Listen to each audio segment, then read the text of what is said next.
What's going on? Honey Ivy, first and only one here. Channel is dying. It's affirmative. News happening here at the White House. You're my favorite, man. You have to be, don't you? In our COVID team's weekly Holy meeting with the shit. governors, we announced another supply increase for states, tribes, and territories from 14.5 to 15.2 million doses per week. This is up from 8.6 million when we came into office. Furthermore, states are also receiving 2.8 million of the Johnson & Johnson vaccine this week, so they are receiving a total of 18 million doses. Later today, President Biden will deliver remarks on the status of COVID-19 response, and he will announce an unprecedented historic step. The two largest healthcare and pharmaceutical companies, Merck and Johnson & Johnson, Hey, what's up, SAG? usually competitors, are coming together to expand production of the vaccine. Johnson & Johnson's vaccine drug substance, as well as increase its fill-finish capacity. They will enter into a historic manufacturing partnership to expand that, I should say. The U.S. government will facilitate this partnership in several key ways, including invoking the Defense Production Act to equip two Merck facilities to the standards necessary to safely manufacture the vaccine, and asking the Department of Defense to provide daily logistical support to strengthen Johnson & Johnson's efforts. And of course, I'll have more to say on that later this afternoon. Also today, the Biden-Harris administration is announcing key conclusions from an intelligence community assessment on the poisoning of Alexei Navalny, as well as measures to hold Russia accountable for this action. What? The intelligence community assesses with high confidence that officers of Russia's Federal Security Service used a nerve agent to poison Russian opposition leader Alexei Navalny on August 20th, 2020. The use of any chemical weapon directly violates international legal obligations and norms of civilized conduct, and our actions today Are we going to fall war into a with number of Russia? categories and reflect a whole of government response. We are also Right. working with Congress to ensure we're faithfully implementing the Chemical and Biological Weapons Act. Today, the United States is announcing sanctions on 7 senior members of the Russian government, an expansion of sanctions under the Chemical and Biological Weapons Control and Warfare Elimination Act, new export restrictions on items that could be used for biological agent and chemical production, and visa restrictions. And the Department of State, Commerce, and Treasury will also have releases out shortly with further details. As a demonstration of our transatlantic unity and cooperation with partners over the ocean, many of the actions we are taking mirror the steps the EU took in October and match additional EU measures being taken today. We also reiterate our call for the Russian government to immediately and unconditionally release Mr. Navalny. I know what? you're all interested in what we're doing on the American Rescue Plan and What how you we're engaging do? with members of Congress. What did So I you have an update do, for all of you. America? You do something? You President do Biden something? and his team I can't continue to even sound engage Russian. closely with congressional leadership and members of the Good. members about the American Rescue Plan, including with Republicans. Yesterday, the president met with a group of 9 Democratic senators, and today he's meeting with the full Senate Democratic caucus for their weekly lunch. In the past 2 weeks alone, we've engaged with over 375 members and offices, over 100 of which were bipartisan engagements, and our COVID team has also started bi-weekly bipartisan member briefings with the Senate and House, where, of course, we talk about the American Rescue Plan and the impact it can have. I have one other item. I actually have an item on the travel of the First Lady, and I will venture to get that to all of you after the briefing. So with that, Zeke, kick it off. Thanks. First on this Merck J&J deal, what role does the President or the White House have in making this partnership happen? Obviously, the GPA is giving the details of it. How did these two companies come together? Well, as I noted in the opening, these obviously are 2 companies that are historically been competitors. So the fact that they are coming together speaks to the ability of this administration broadly to bring them to the table and work together to address the pandemic in the country. It was an across the administration effort. I'm not going to detail exactly which individual was in charge of each component, other than to say that when the president came into office, and as soon as we learned about the fact that Johnson & Johnson was behind in the manufacturing steps and efforts, we took steps to ensure we could expedite that and partner them with one of the world's biggest manufacturers. And so is the administration doing this because J&J needs this production capacity from Merck to meet its commitments to the federal government for 100 million doses by the end of June, or is this separate from that? Well, certainly our objective is to build on the incredible announcement that we now have 3 vaccines that the American people can have access to, can use to vaccinate them from and protect them from the virus. And we learned early on that they were, or not early on, but in the recent days, it's all relative, that they were behind on their manufacturing capacity. And so we took steps to ensure we could capitalize on the scientific breakthrough. No, but this was necessary for the company to meet its commitments to the federal government.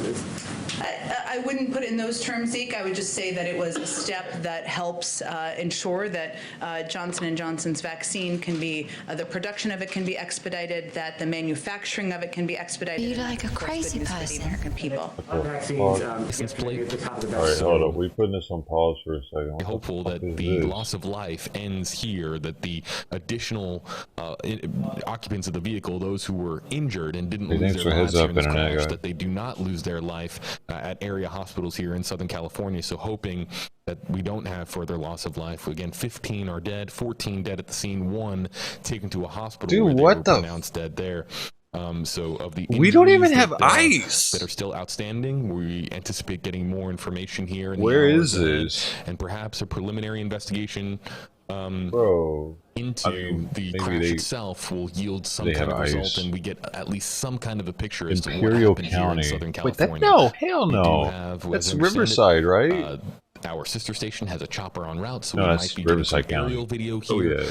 Keep it Imperial locked County. at WFLA.com. The WFLA app will, of course, update this story as we receive new information. Any new live stream opportunities that we have, we'll try to bring you some more information here on this story Mexico. and try to get some more answers as to what happened here today in Southern California. Thanks so much for being with us. Hopefully we're able to answer as many of the questions as we can based on what we know at this time. We've got more coming up here in the hours ahead on WFLA now. Near El Centro. There's San Diego, El Cajon, Yuma. So it's like right next to the border, dude. It's like in between the Yuma San Isidro border, kinda. California side. Because this is a border crossing in Yuma, and this is a border crossing in TJ.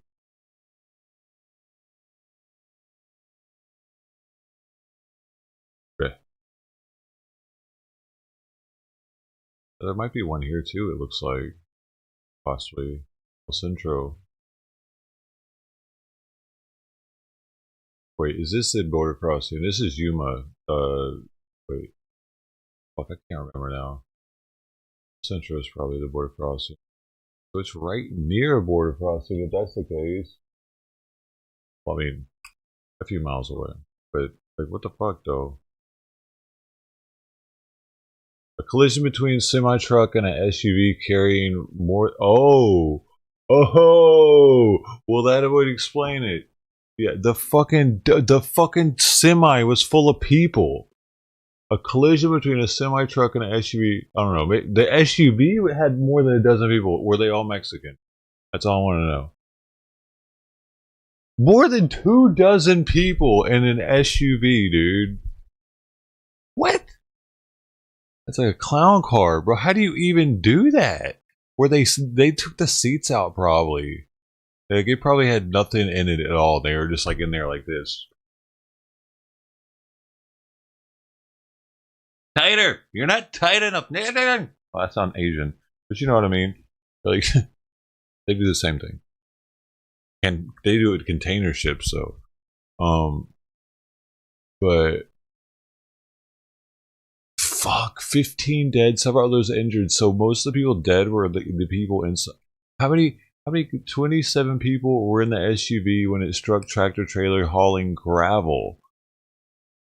14 people died at the scene. One more died at El Centro Regional Medical Center, where 6 others are being treated. At least 5 others have been flown from the scene to other treatment centers. The patients are, of course, going through a little bit of difficult time. What? Why is this sentence necessary? Fucking stupid. Alright. Really, bub? Are they going through a difficult time right now? This was a major accident. We are taking care of them in an emergency room department. Oh, really? What would we? I thought you were fucking taking care of them at the grocery store. Who fucking hires these people to tell this shit? Do they think we're all retarded? We don't need that information. That's like common sense. We didn't think you like shipped them straight back to Mexico and said, fuck you, you deal with this. I wouldn't expect that. Okay, so 4 people were airlifted by helicopters to the Desert Regional Medical Center in Palm Springs, where 3 of them are in intensive care. Hospital Public Information Officer. Okay, what? Why are they gotta tell me who said everything too? It's such a waste of time. Just put it at the very end. No, annotate that shit. I don't know, man. See, annotating takes them more time. Putting that at the end of the sentence takes us more time. Deputy Fire Chief Sal Flores said the Imperial County Fire Department and the county's Office of Emergency Service responded to mass fatality incident at 6:16 a.m. So it's been going on for 4 hours. Probably missed most of it. Okay, so were they all illegal immigrants? That's all I want to know, dude. Why were so many people in an SUV? CNN had the scoop. No, same exact story. Associated Press bullshit. Actually, cookie cut, same exact story. It was the same wording and everything. This is different. Okay, but it's still not really saying shit. They were illegal. They had to have been. Who the fuck put 17 people in an SUV that close to the border? They're probably American trying to get to the Mexican border. They're like, fuck this shit. They were all Antifa. It was a fucking SUV full of Antifa. They were fed up with America, and they were going to try to make it through the Mexican border. They don't have passports. You need a passport now. Actually, I don't think you need a passport to come back, not to go in.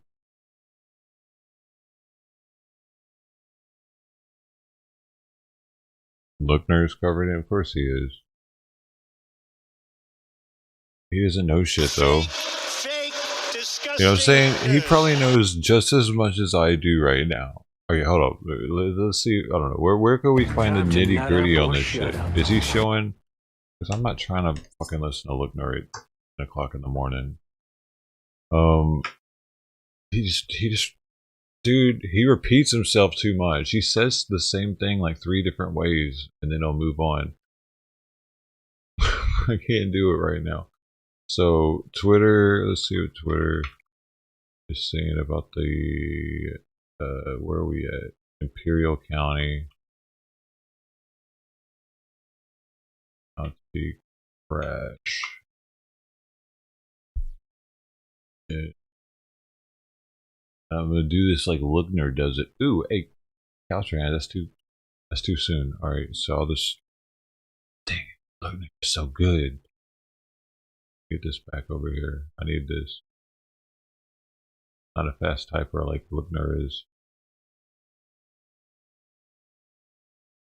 Paste. Boom. Okay, give me some shit. What? How is that? Why is Twitter in there? That's the problem. Okay.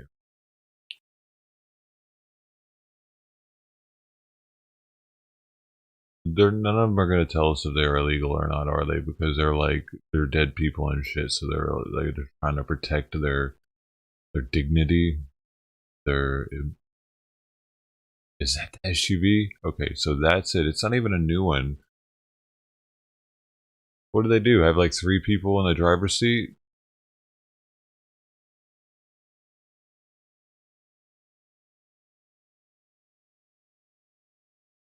Man, because you said that there was all these casualties. I thought that we had a pile up like in Texas. Dude, he was what? Oh, Lookner? Oh, dude, Lookner's definitely covering it. I can see it right now. If look what the fuck's going on, Lookner? Dude, he's slipping. He's fucking slipping, dude. I don't even. Hey, is this coming back? I don't know. Serving noises. Lookner doesn't know what's going on right now. We need to put this in the title now. Actually, I didn't realize he wasn't fucking covering it. Shut the fuck up! What is that? All right, that's going. That's leaving. Apparently, that's what that was. It was them telling us they're leaving. No, now it's too late. Now there's no live coverage. Live coverage.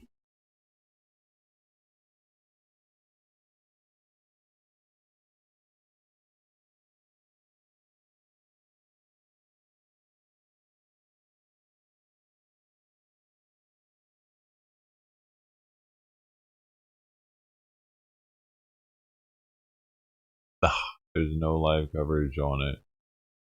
We were too late. He was probably live earlier.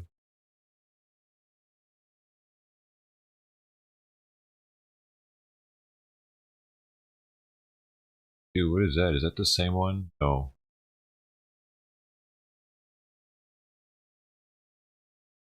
We missed it.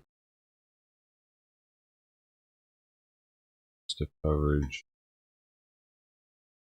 We'll have to listen in and find out if they were, which direction they were going. To or from the border. Making noises over here. What is that? We got.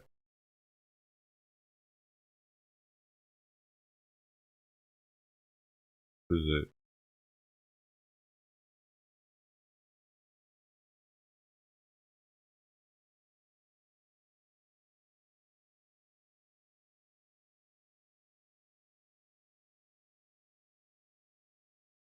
Just saying what they were. Center here at 12:37. Let's look live at INET 5. This is a live feed coming out of Southern California, where an awful story is crossing the wires here. At least 15 people have died from a crash between an SUV and a semi-truck. Again, this is in Southern California. Looking at this live feed right now, but what an awful story here. California Highway Patrol on the scene. I'll continue to gather the newest information right here in the NBC2 Alert Center. They're not telling us shit. Nobody's letting us know what the hell's going on, dude. Why are so many people in an SUV, dude? You guys should know that by now. Were they all Mexican? That's all I want to know. If it was if that was like 20-something white kids in an SUV, I'm gonna be so, like, I'm actually gonna be blown away. What were they on their way to a fucking cheerleading competition or something? Like kind of church camp thing type, you know what I'm saying? It's like they had to have been Mexican. That's cool looking.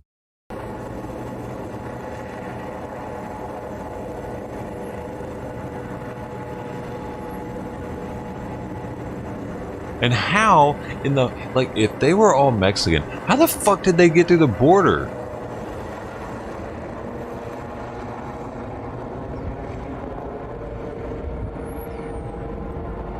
Because, like, this isn't cheap right here. Taking care of a bunch of people that are dying isn't cheap normally.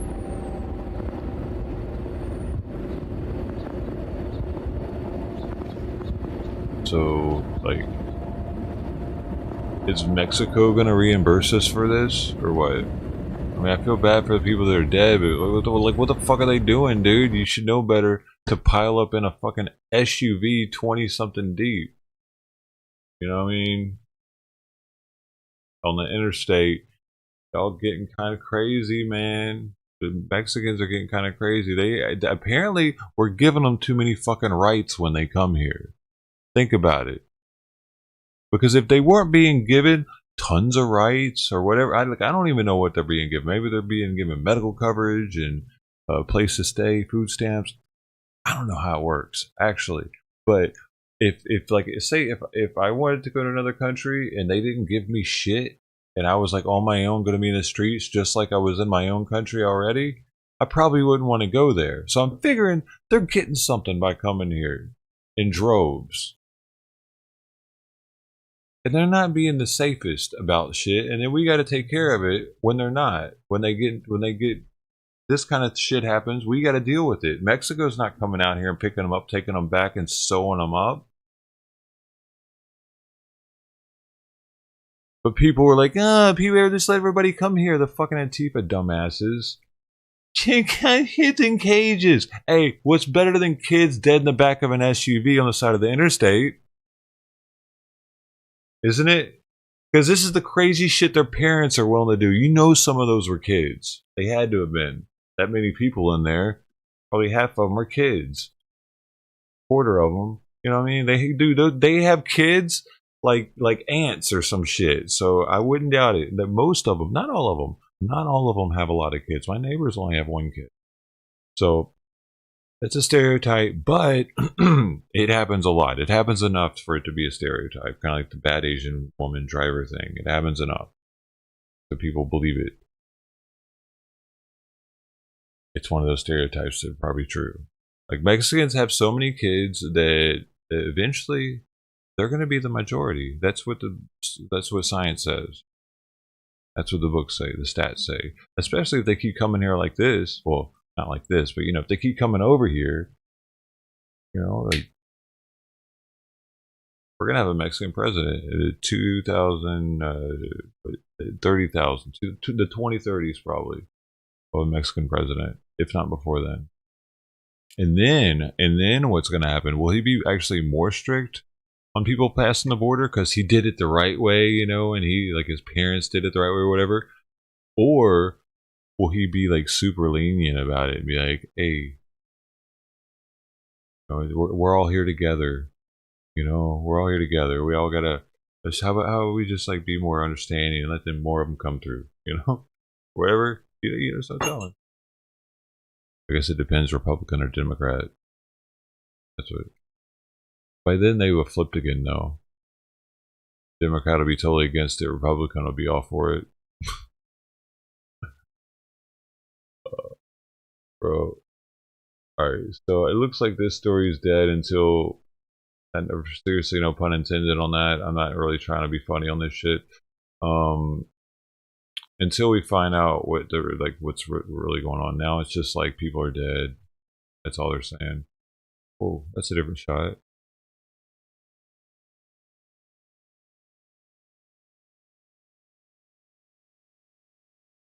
I wonder how it actually happened, though. If they pulled out in front of it, or it looks like they pulled out in front of it, dude. Actually, because it's T-boned them. How else do you get T-boned by a big rig? That's the worst wreck, too. T-bone. Most people die from T-bones and anything else because you hit your head on the side of the glass and shit. Did they pair like? It was like. No, whatever it was like head on head. It was probably fucking mess up inside that SUV.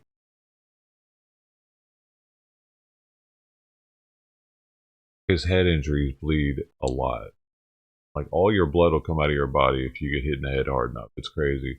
First time I saw a person die, I was like 13, 14. This kid we heard skirp, and we ran out. This kid had gotten hit by a car. And the blood coming out of his head was so freaking thick. I didn't know that was possible for it to like stay that thick. You know what I'm saying? It was just like, I guess because it's such a viscous substance, it was just like thunk. Dude, his shoes were knocked off of him. His dad showed up as the chopper was in the background. The airlift chopper was already there. Thunk, thunk, thunk, thunk, thunk. His dad shows up. I remember watching. It was so surreal, dude, watching the whole thing go down at like 10 o'clock at night or some shit. The dad just buckles at his knees when he sees his son just doom, boom. Oh, right. He like knew. You know what I mean? There was like, what? And then like they took his son off and shit. It was just so fucking horrific, dude. So I know that SUV was full of blood.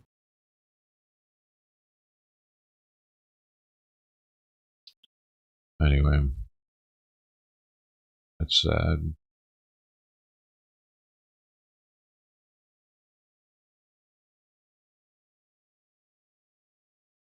I mean, it just goes to show how bad it is in their country, I guess. But fuck, isn't there better places in their own country they could go? You know, like how people migrate to California because it's supposedly better off. They're better off here, better government programs and shit. I would think that maybe they would have cities like that, but.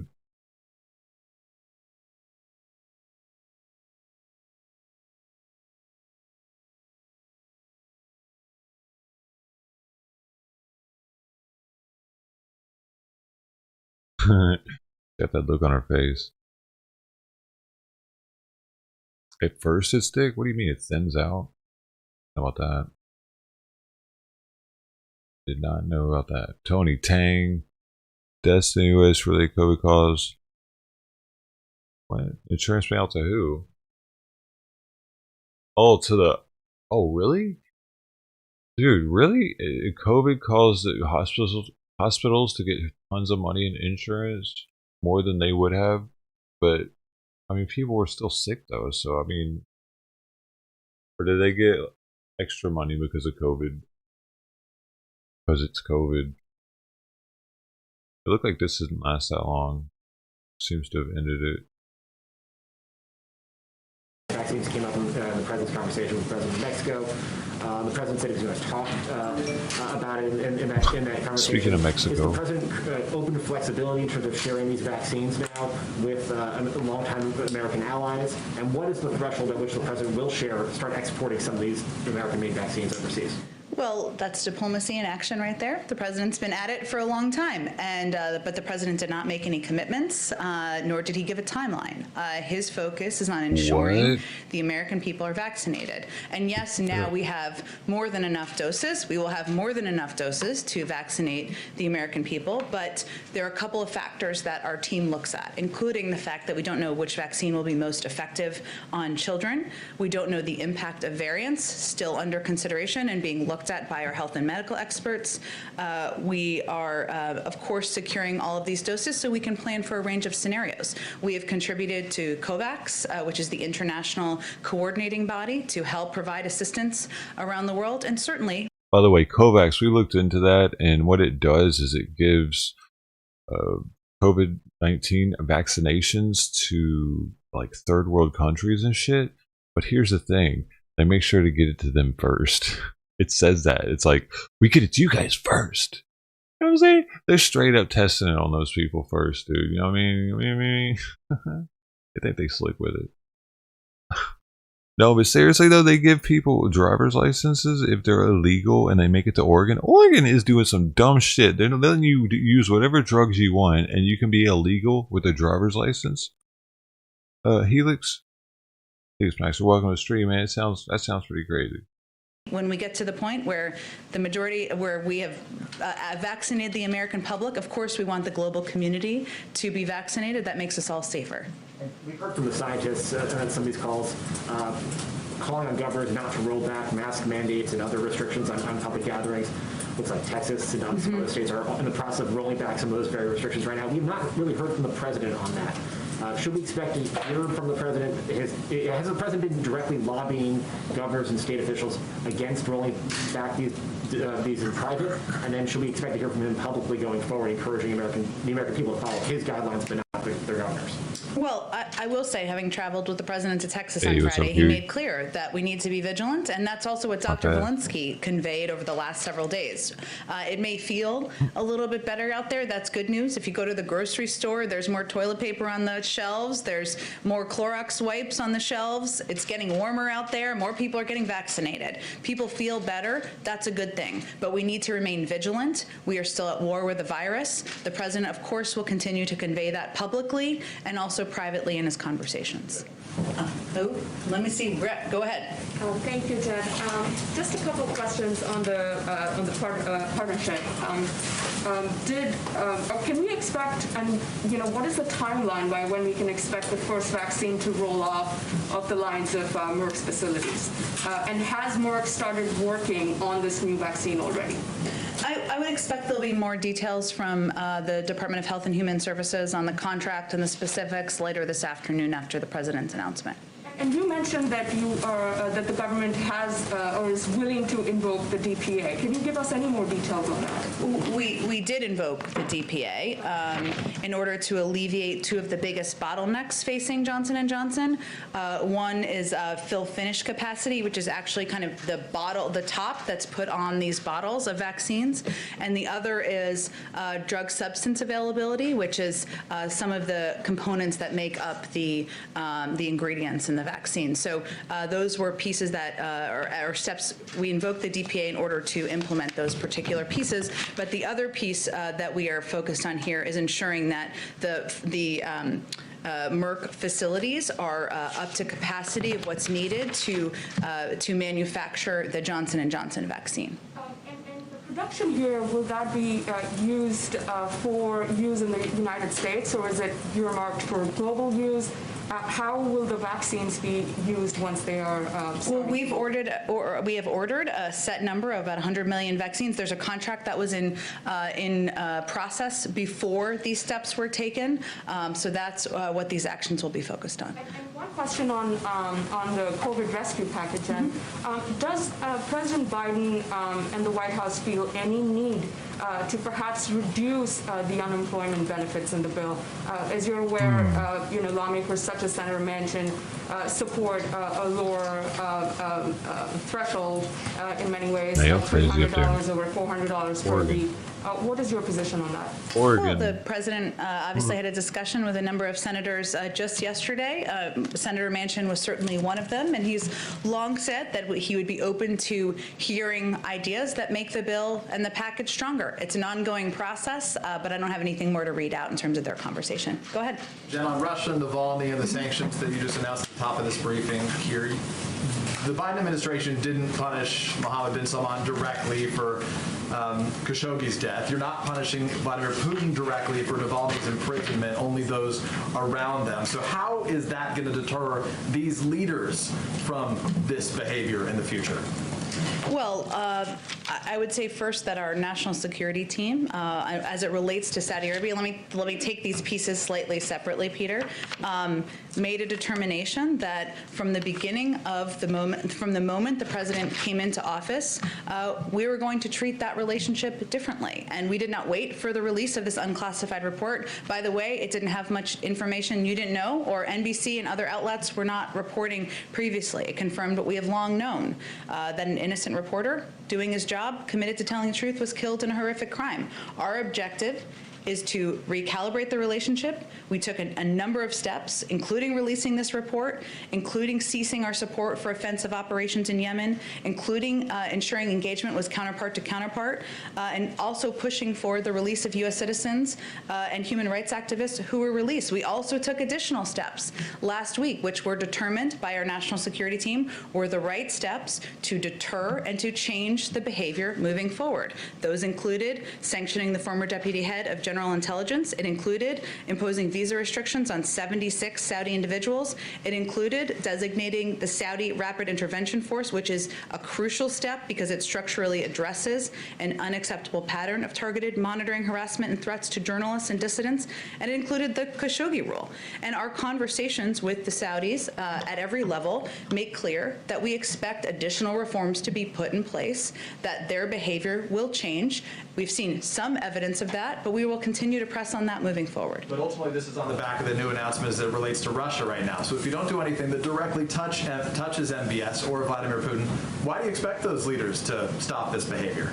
Well, again, Peter, with all due respect, these decisions were made on the basis of decades of experience and consideration by our national security team on what would be most effective in not only deterring actions like this in the future, preventing this from ever happening again, which is, of course, our objective, but also being able to maintain a relationship moving forward. And, of course, we have important work we do with the Kingdom of Saudi Arabia, from intelligence sharing to deterring the actions of militants in the region, and those are in the national interest of the United States. Let me ask you about immigration, if I can. Yesterday, you brought into the briefing room the Department of Homeland Security Secretary, Alejandro Mayorkas, who said the following. He said, "We are not saying don't come to those migrants." He said, "We are saying don't come now because we'll be able to deliver a safe and orderly process to them as quickly as possible." So the message was, don't come now. It sounds like the message is, come later. So when should these migrants come? Well, as you know, the President has put forward an immigration reform package that will not only provide a pathway to citizenship, but will help put in place smart security measures at the border, will also address root causes in the region. There also is time, and he talked about this quite a bit yesterday, as you know, that we need to dig out from the immoral and ineffective approach to immigration of the last administration. That's going to take time, probably months, for us to be able to process people at the border, to get people on the right path for consideration of for asylum seekers and others. Now is not the moment for that. So for clarity, it sounds like even if unintentionally, you're sending the message that these migrants can come, they just got to wait a little bit longer. Is that the message you're sending? Well, we've been also clear, as he was yesterday, the majority of people who come to the border are turned away. Even undocumented, even kids who come in at the border, unaccompanied minors who come in, and we have emphasized time and time again, we want to keep them safe, we want to treat them with humanity. They are not guaranteed to stay in the United States. They still go through the processing. We just don't want to send them back, and the consideration of whether they can stay here through what is possible through our laws. It is still a difficult time. It's a difficult journey. We are not encouraging people to come, but we also believe differently from the past administration that we are not going to turn away kids who are under 18. Is the president going to be briefed on this from the Domestic Policy Council today? DHS assessing 117 or so thousand unaccompanied children. 117,000 unaccompanied children will arrive in the U.S. by their projection this year. Will he learn about it today? And that number seems like a crisis. The secretary said it isn't. How would we define a crisis? Well, I'll leave that to the Secretary of Homeland Security to define. He said it was a challenge. It is a challenge. We have more than 7,000 unaccompanied kids who have come into the United States, and that is certainly a lot of children that we are trying to treat humanely and safely and process through the system as quickly as we can. That's not easy. easy. That is a challenge.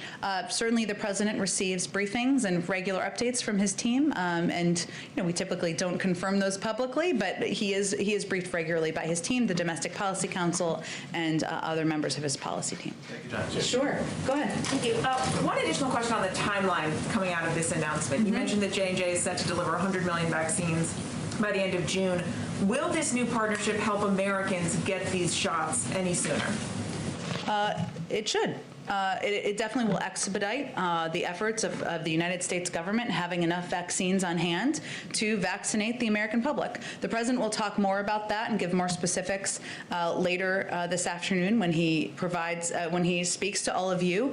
But certainly, having 3 vaccines approved by the FDA, the fact that we have taken these actions, we have used the full power of the federal government to expedite the manufacturing, that certainly should expedite the process and should make vaccines more readily available to Americans. And one question on the First Lady. You mentioned her travel. She is set tomorrow to go out and tour some schools with the new Education Secretary. Wondering if you have any additional preview on this. I think she's visiting 2 schools that have found a way to reopen. Will she be speaking to some of the challenges that communities across the country are facing now as they deal with this? She will be. She'll be traveling. That's what I was intending to provide more detail on at the top. I must have moved the paper out of my binder here, but she will be traveling with the Secretary of Education, who has just confirmed, as you all know, they will be having a conversation with at these schools that they're visiting that have reopened about what has been effective, what has worked, what are the lessons learned, what do they need more assistance with, and certainly that is information that they will take back with them after these visits they're doing tomorrow. That Secretary Cardona, his #1 priority is reopening schools, and so certainly taking a trip with the First Lady is an indication of his commitment to that. Go ahead. Thanks, Jen. A question about Governor Andrew Cuomo. Vice President Kamala Harris was one of the most vocal critics of Justice Brett Kavanaugh, of Senator Al Franken when they faced similar allegations. She said repeatedly, "I believe them, the women," but she hasn't said anything about the 3 women who are accusing Governor Andrew Cuomo, and now this third accuser, Anna Ruch. She actually worked for the Biden-Harris campaign. So at what point is the first female vice president going to say something about this? Well, I know that's how the vice president continues to feel, and the benefit of doing a briefing every day is that I can certainly speak on behalf of the president and the vice president. And so let me reiterate that they both believe that every woman coming forward should be heard, should be treated with dignity and treated with respect. As you all know, the New York Attorney General will oversee an independent investigation with subpoena power, and the governor's office said he will fully cooperate, and we certainly support that moving forward. But as you know, it's one thing to hear it from you, and it's appreciated, but it's another thing to hear it from the vice president or the president himself. Can we expect to hear from either of them on this topic anytime soon? Well, again, I'm speaking on their behalf. That's how they feel. They're personally both view this as a situation where all of the women coming forward should be treated with dignity and respect and should have their voices heard, and that's the representation of their points of view. And one question on immigration, just to pick up from where Peter left off. I know you have said that you don't want to label this a crisis. Secretary Mayorkas was in here yesterday saying it's not a crisis, but now you have Axios reporting that the administration needs 20,000 beds to shelter these children. Based on our own reporting, 97% of the beds through the Office of Refugee Resettlement are full. So I don't want to sound like a broken record here, but at what point does it become a crisis? Well, I would say I don't think we need to meet your bar of what we need to call it. We had the Secretary of Homeland Security yesterday conveying it's a challenge. We've provided numbers publicly about how serious that challenge is. We, of course, because we are approaching this humanely and we are approaching this in a way where we will keep the children safe in a great break with the past administration, and because we're doing this at a time of COVID, that is even more challenging because most of these facilities are at 40% capacity, hence the number of beds that are being utilized. But again, we're going to approach this without labeling. We're going to approach this with policy, with humanity, and with a focus on what we can do to keep these kids safe and get them in homes as quickly as possible. Go ahead.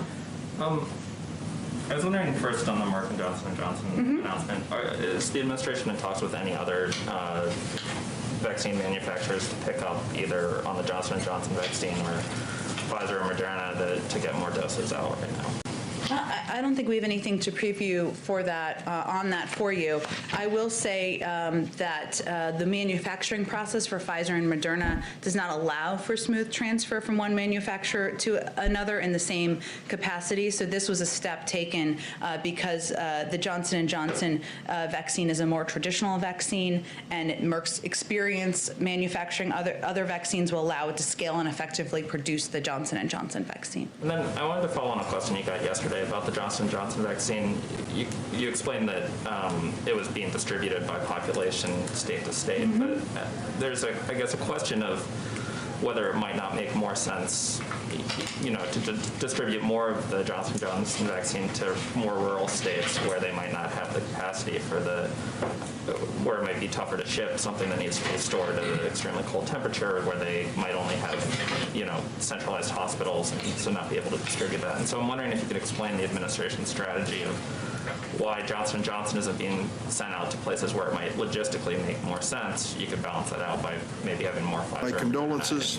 Like Washington, D.C., where, it's easy to get from one side of the city to the other. Sure, those are all important considerations, but what the clear advice from our health and medical team is, and they've looked closely at all of the questions you've raised, all important ones, is that if you have access, for the American people, if you have whatever vaccine you have access to, you should take that vaccine. And of course, all of these vaccines are being distributed in communities across the country. As we've talked about a little bit here, we're going to have more than enough vaccine doses to distribute to communities across the country and to the American people. And we expect to have that done at an expedited pace from what we had been predicting previously. But the guidelines from our health experts, which is what we rely on, is that every American should take whatever vaccine they have access to in their pharmacy, at their health provider, at their community center, at the mass vaccination site, whatever it may be.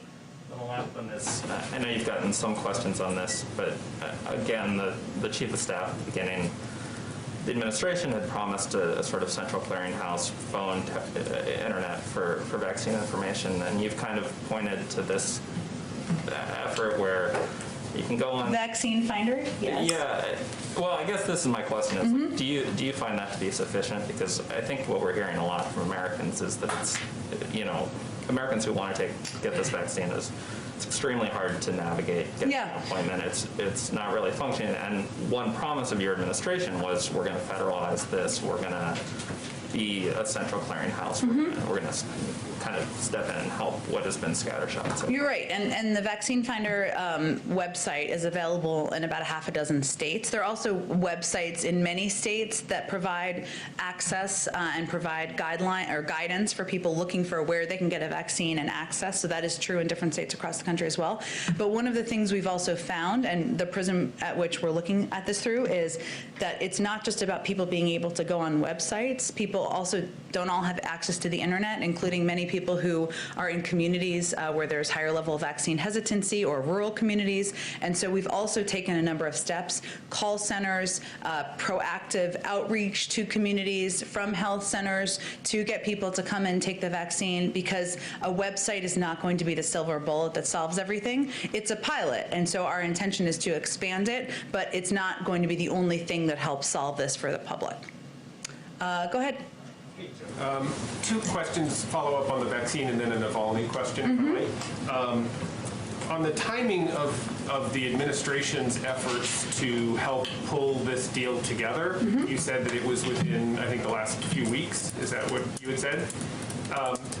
We wrote our first story at the New York Times about a possible partnership between Merck and J&J for manufacturing on January 21st. That was when it published. So, and my understanding is that talks between those companies had been in the works before that, even in terms of sort of the corporate discussions between them. So, I mean, could you help explain how it is that the Biden administration deserves credit for bringing these two together when it looks like the discussions had been underway long before you guys got here? Well, Mike, just to be clear, I'm talking about when it was finalized so that we could move it forward. Of course, there are conversations between companies But in terms of getting it to a point, and obviously the Johnson & Johnson vaccine was only approved last weekend, right? And we were waiting on the FDA to make the final approvals of the vaccine. But there's a difference between conversations and it moving forward and the use of the Defense Production Act, which is something this president and not the prior president committed to invoking, and also the commitment to help upgrade the help get the manufacturing facilities to the place where they needed to be in order to produce the vaccine. So I'm only conveying what got it across the finish line, and I think it's clear that has only happened relatively recently, but certainly the history of conversations between Merck and J&J long before the J&J vaccine was even approved, you certainly might have more information on than I do. Second question on the timing of all of this. It's our understanding that the time that it's going to take Merck to spin up the production of any kind of either the finish and then also the production of the vaccine itself is months from now. I mean, the phrase fourth quarter has been talked about, which would seem to undercut your assertion, I think, to a couple of questions earlier, that this partnership in particular is going to have any benefit to the 100 million dose pledge, right? I mean, if your 100 million dose pledge is by the end of July and Merck's production isn't going to get started until September, October, November. The commitment, the contract is by the end of June, but I expect the president will have more to say this afternoon on the impact on the timeline. Okay. And then one question on the Navalny and Russia sanctions. The Russia was sanctioned in very much the same way in the wake of the previous poisoning that was attributed to Putin and the Russian government, and those sanctions essentially were ignored, right? I mean, we now have the Navalny poisoning that came despite the sort of series of similar sanctions that were imposed. So I guess the question is, and I think maybe Peter had a similar question, but what is it that gives your national security team a level of confidence that some different outcome is going to happen from essentially doing the same thing that was done before? I mean, is there something that we all don't know about why this is going to be effective, these limited steps, when essentially they weren't effective before? Well, first, the announcement we're making today was done in harmony with the EU announcement. It was not meant to be a silver bullet or an ending to what has been a difficult relationship with Russia. We expect the relationship to continue to be a challenge. We're prepared for that, and we're neither seeking to reset our relations with Russia, nor are we seeking to escalate. There's also an ongoing process, as you know, to consider a number of steps of concerning behavior taken by the Russians that is still ongoing. And we made this announcement because we wanted to do it in a timeline aligned with the European Union, which does send a powerful message. But we're not naive about the challenge. We continue to believe it's a challenging relationship.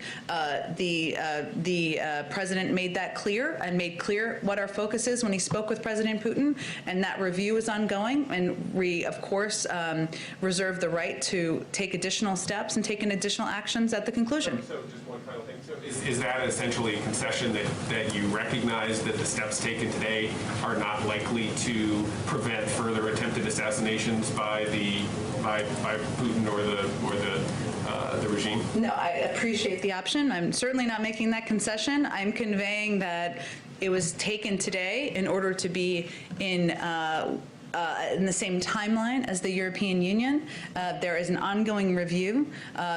We reserve the right to take any additional actions at the conclusion of that review. And just reiterating that the tone and the tenor and the type of relationship that this president intends to have with President Putin will be quite different from the last administration.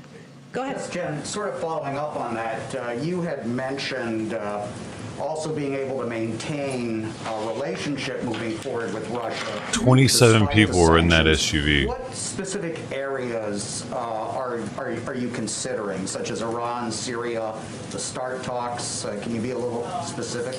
Well, we, of course, we already signed the extension on New START a couple of weeks ago. That is a good example, and that is an example of where engagement is in the interest of the United States and in our national security interests.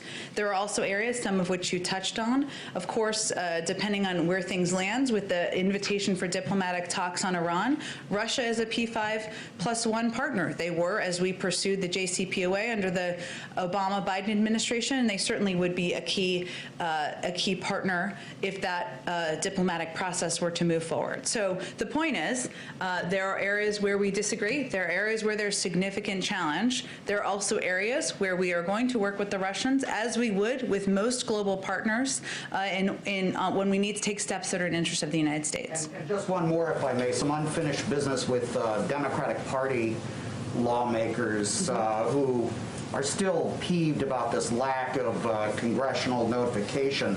Senator Tim Kaine says, I learned about it on the news, and he's a member of the Armed Services and Foreign Relations Committee. He says, I don't think I should be learning about it this way. What do you say to Senator Kaine and others who are upset on the Hill?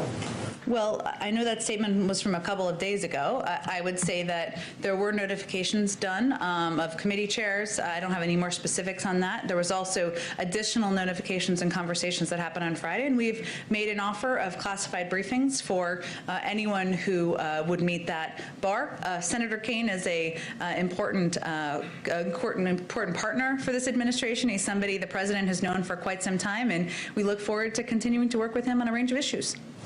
Go ahead. Thank you. Either we're not going anywhere. Go ahead. Okay.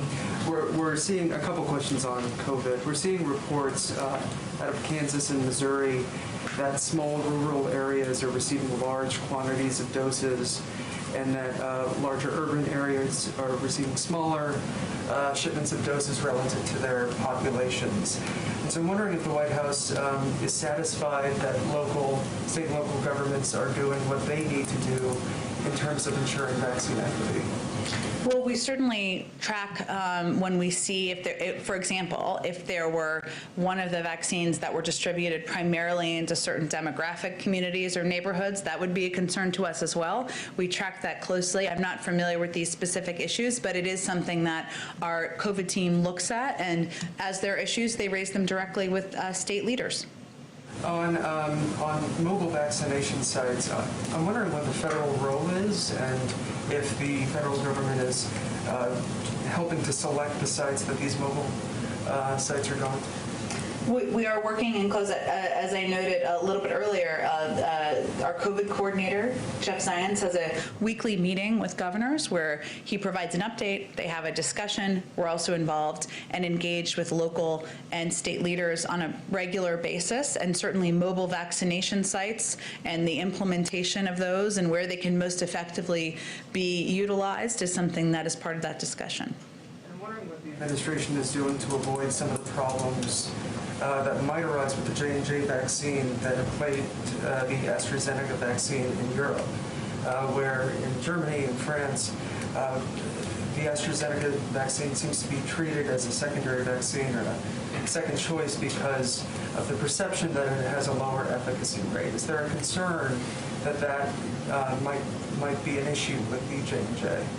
Well, one of the reasons that we've been very clear and why Dr. Fauci was very clear about this on Sunday, on 4 Sunday shows, let me just note, is that we now have 3 vaccines that are safe, that are effective in preventing serious illness, effective in preventing death, and anyone in the country who has access to any of these vaccines should take them. But it is certainly something that we are aware of in terms of that concern, and we are going to continue to communicate broadly and through a range of channels how effective all of these vaccines are. Go ahead. Thanks, Jen. A couple questions on New York and then one on Russia. You know, obviously, this third allegation against Governor Cuomo has come out. This woman did work for President Biden during the campaign. I'm wondering what the president thinks about the calls for Governor Cuomo to resign, and whether he's spoken directly either to his former staffer or the governor about this situation. The president believes, as I've noted, that every woman who comes forward deserves to be heard and treated with respect. There is an investigation, an independent investigation that's being overseen by the Attorney General, and which has subpoena power, and we certainly support that moving forward. In terms of any other conversations, I did not work on the campaign, as you know. I know that she did work on the campaign. I believe she was an organizer in Southwest Florida. I don't know if they had, I'm not aware of a personal relationship that they had or that he knew her personally, but I don't have any other engagements. I'm sure she has a number of people she still remains in touch with from the campaign, but I don't have any calls or engagements to read out. And then, as you know, Governor Cuomo is also facing questions over the nursing home situation and COVID. He's currently chair of the NGA. He came up here to the White House in that capacity to discuss COVID with the president. His top aide, Melissa DeRosa, who's been pretty embroiled in this nursing home situation, was also advising the administration on COVID response during the transition. Does the president believe he should step aside from the NGA, and are you still, seeking advice from his administration on COVID? Well, that's a decision for the NGA, not a decision for the president or the White House.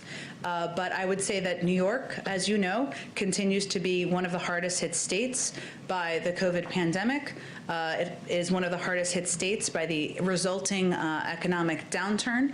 And of course, we're going to continue to work with officials in that state to help the people of New York, help get the pandemic under control, and help get people back to work.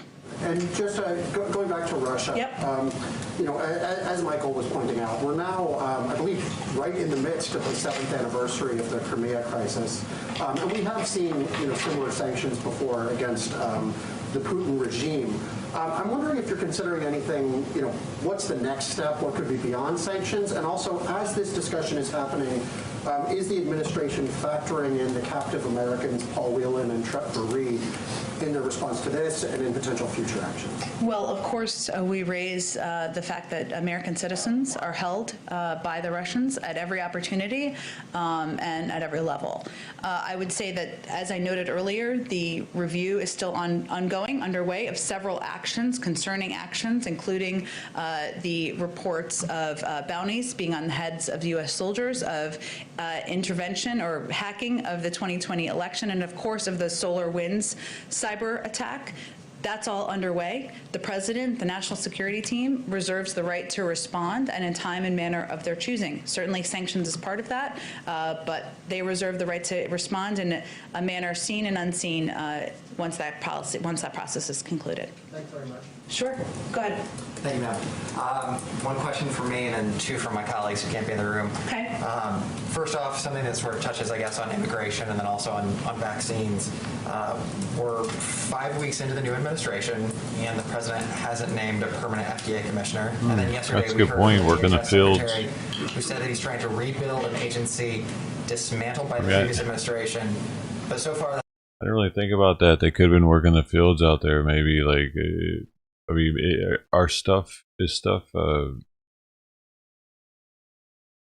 is it time to harvest stuff already though?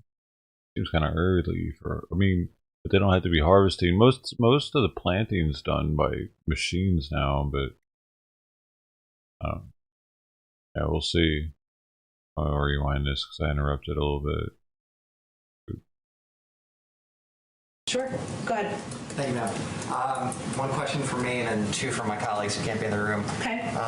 First off, something that sort of touches, I guess, on immigration and then also on vaccines. We're 5 weeks into the new administration, and the president hasn't named a permanent FDA commissioner. And then yesterday we heard from the DHS secretary who said that he's trying to rebuild an agency dismantled by the previous administration. But so far, the president hasn't named a nominee for Director of Immigration and Customs Enforcement, a Commissioner of U.S. Customs and Border Protection, a Director of U.S. Citizenship and Immigration Services. What's taking so long? You're right, and he is eager to nominate individuals to fill all of those spots. We need to find the right people and the right nominees, and hopefully we'll have news on that in the coming weeks. But I don't have anything to preview for you, unfortunately, on personnel. Very good. And then from Christian Daytak of the Daily Caller, Interior announced yesterday it's giving out more than $260 million in grants to help coal production states create green energy jobs. Is the White House launching any programs to help those states transition fossil fuel workers into green tech, or are they leaving that up to the governors?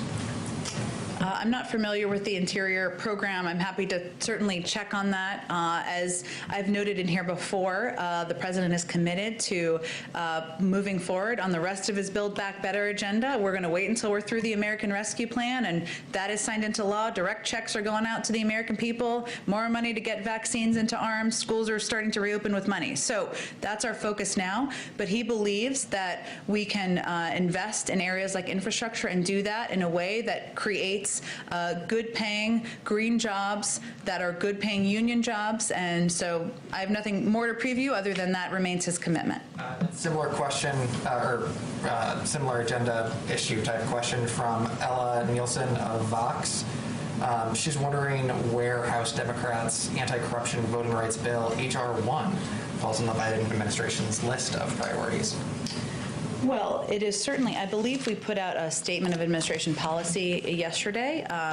If not, it's coming soon. But I believe we put it out yesterday. The administration and the president remains committed to protecting the fundamental right to vote and making it easy for all eligible Americans to vote. That's something he talked about on the campaign trail, and that's why we need to pass reforms like H.R. 1, the For the People Act, and restore the Voting Rights Act. And so it is a priority to the president, something he'll be working with members of Congress to move forward on. Quick follow-up. Go ahead. My question yesterday. Okay. Of the virtual visitor logs. Sure. You released the names of the Democratic senators who were speaking with the president virtually. Is there any discussion about making that standard operating procedure, as in he has a virtual meeting, you release the names, or should we expect to ask you each time there's a meeting? We proactively, I can't even think of a meeting we haven't, but we plan to proactively release, as we did yesterday. I think when I said that, it was released while I was up here, which is sort of a magical. Going there, I didn't know. I didn't really have anything to do with that. We were intending to release the names.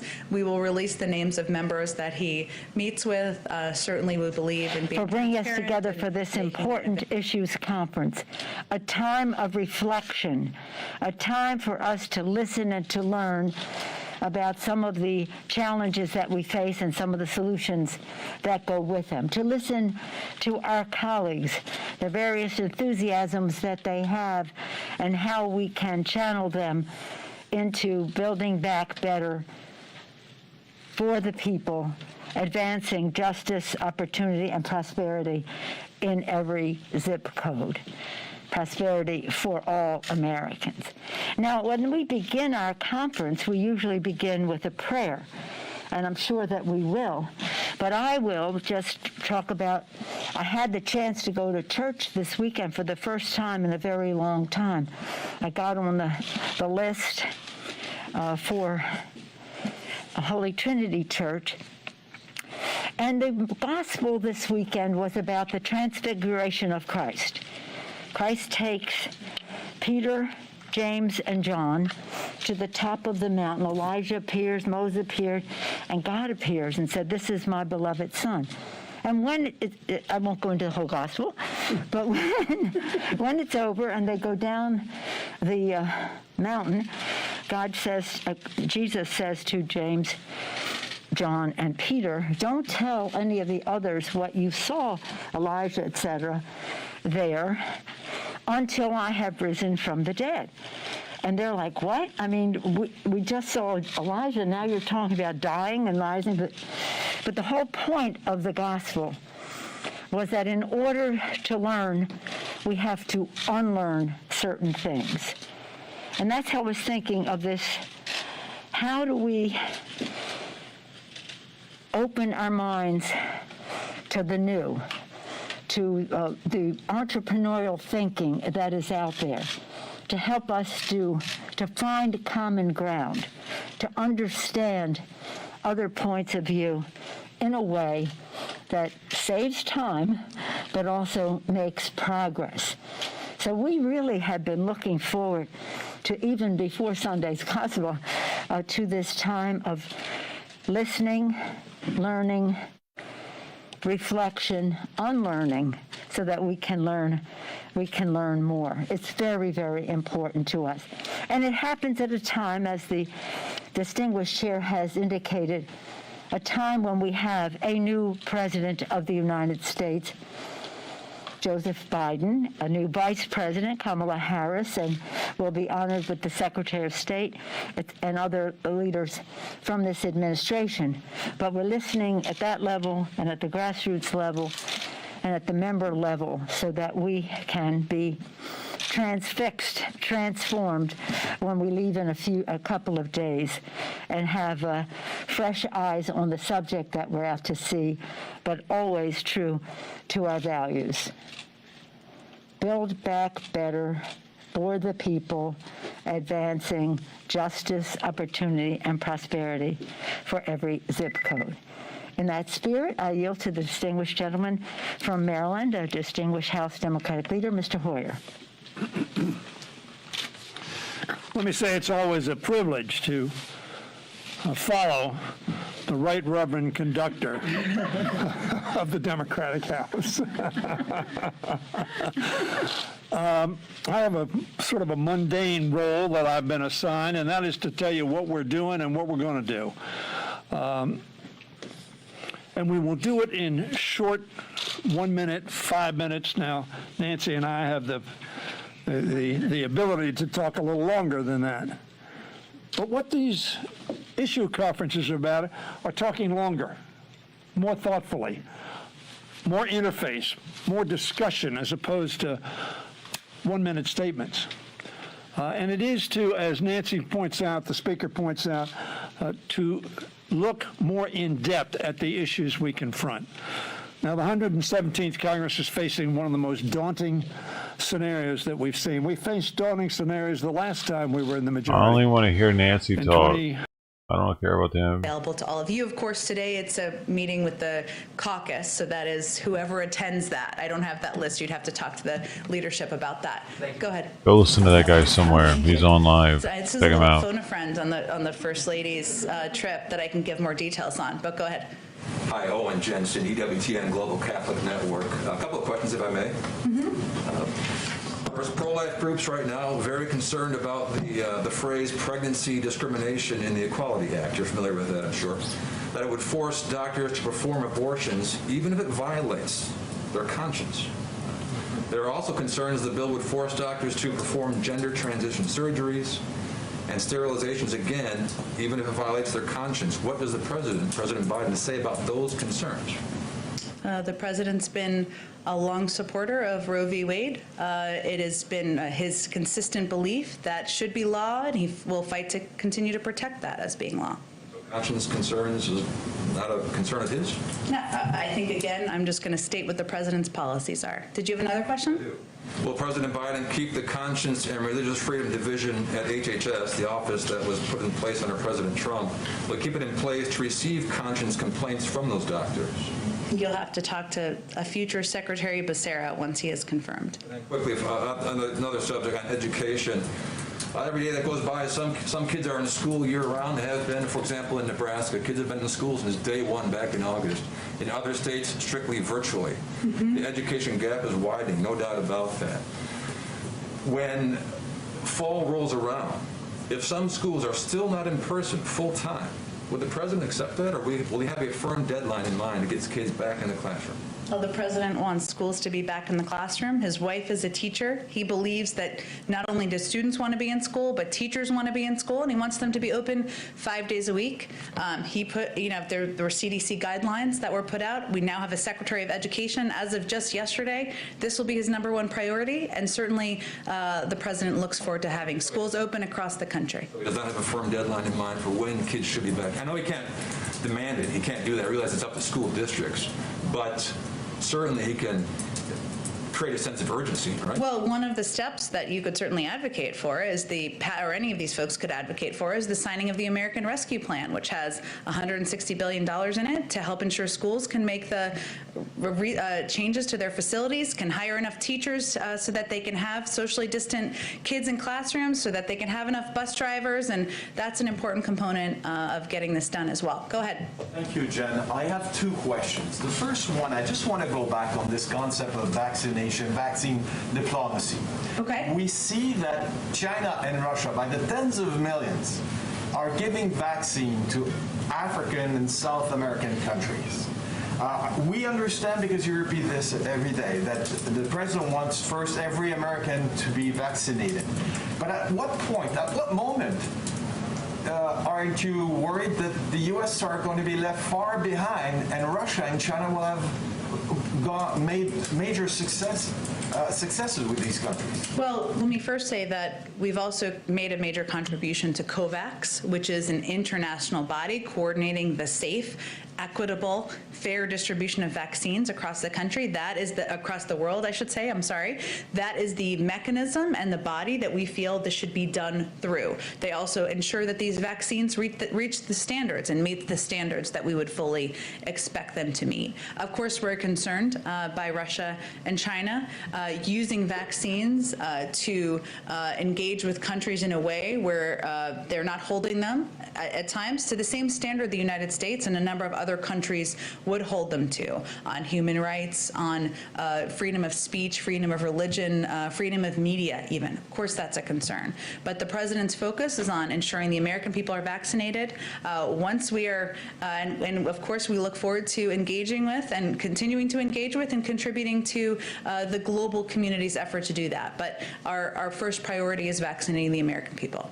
And my second question is on FBI Director Chris Wray in Congress today. Acknowledged, recognized, said that what happened on January 6th at the Capitol was domestic terrorism. It sounds like the review is done. The review you talked about a month ago, remember Canada. I do remember, but the president also called it domestic terrorism on January 6th, so he agrees. The review is not concluded. That's a 100-day review.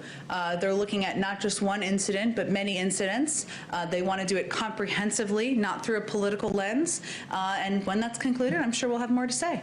So you're not ready yet to say, just like Canada a month ago, that the Proud Boy is a terrorist organization? Again, I think that we're going to conclude the review. We're looking at organizations, white supremacist organizations, a range of organizations across the country and their impact. We're not looking at individual incidents on their own. It's important that it's a comprehensive review. When that review is concluded, we'll have more to say. Go ahead. Thank you, Jen. Two vaccine questions, sure. And one from someone who's not in the room because of the social distancing.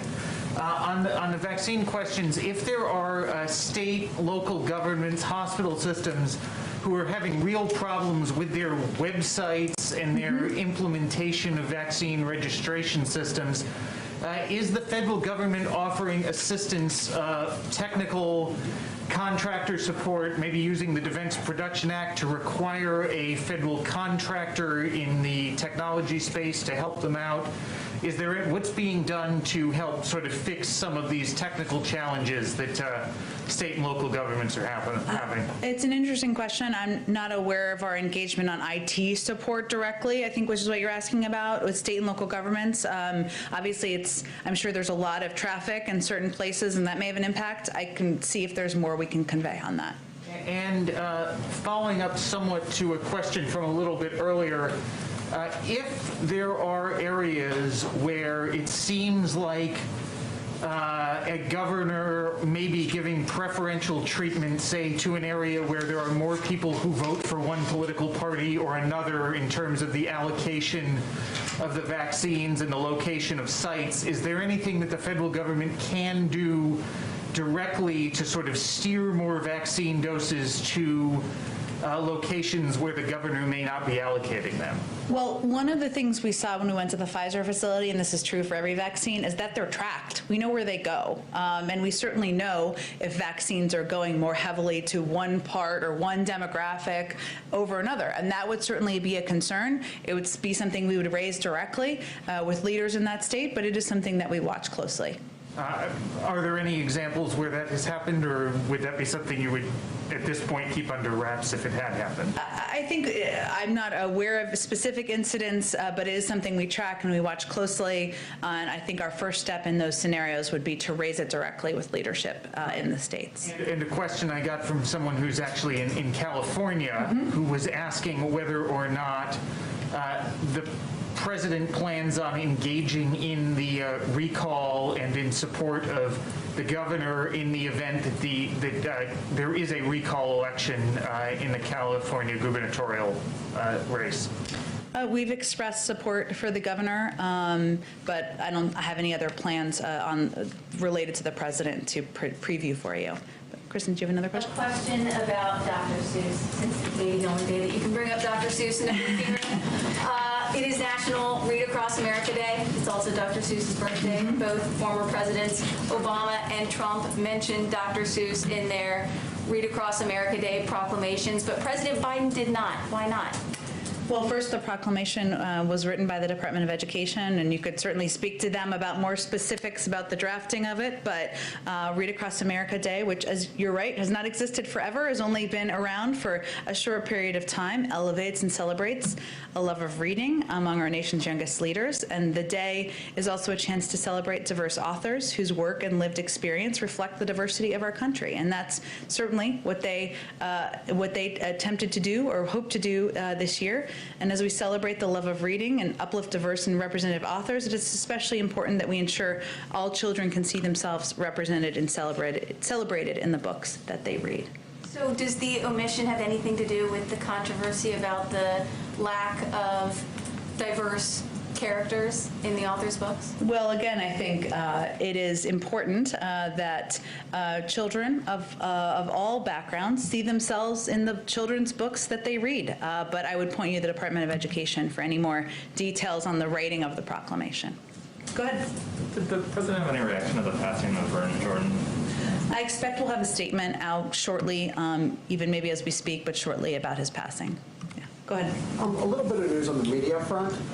Your predecessor, Kayleigh McEnany, has just signed on as a Fox News contributor. Wondering if you have any good wishes for her, advice, and if she does have a show, if you'd be willing to go on.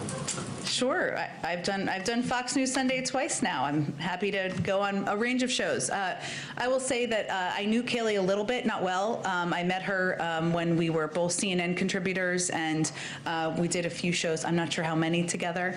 Like many Americans, we disagree on political issues, but we talked about our families, our spouses, sports, all sorts of things in the green room. And I certainly wish her the best in her future endeavors. Thank you. Thank you, everyone.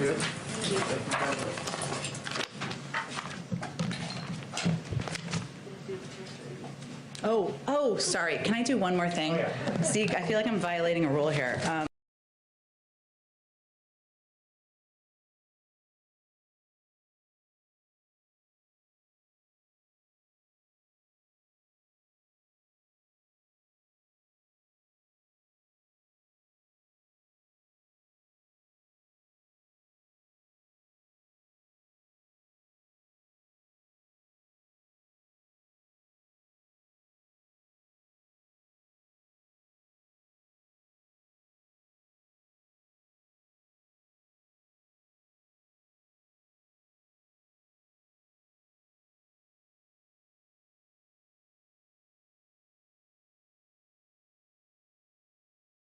For the loss of FBI Special Agents Daniel Alfin and Lauren Schwarzenberger, who were killed last month in the line of duty in South Florida.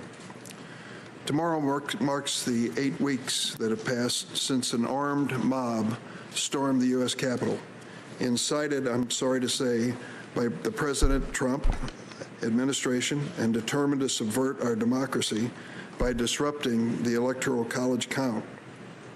As Senate Minority Leader Mitch McConnell said, quote, "There is no question, none, that President Trump is practically and morally responsible for provoking the event of that day. While these efforts to overturn a free and fair election were ultimately unsuccessful, the trauma of that tragic, harrowing day lingers on.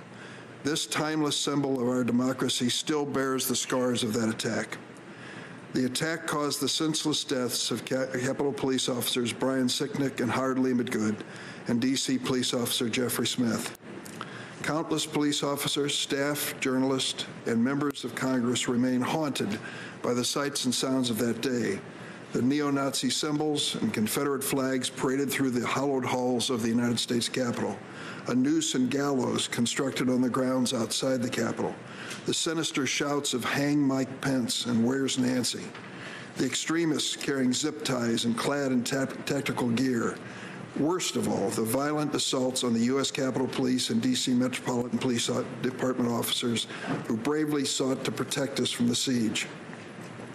And the FBI has warned us that the insurrection could be a, quote, significant driver of violence, end quote, in the future, along with, quote, the shared false narrative of a stolen election, close quote. So we must not forget the horrors of January 6th or allow revisionists to rewrite what happened that day. I'd like to turn to a video to demonstrate the scale of the violence and the hate that we witnessed.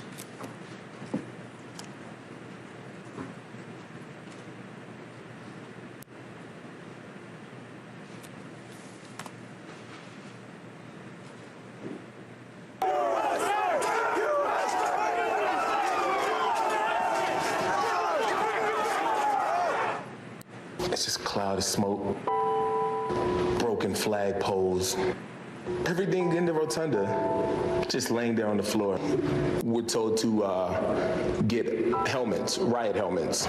You just see a sea of people, and then you look down and you see officers fighting with these people, pepper spray, smoke grenades, gas grenades.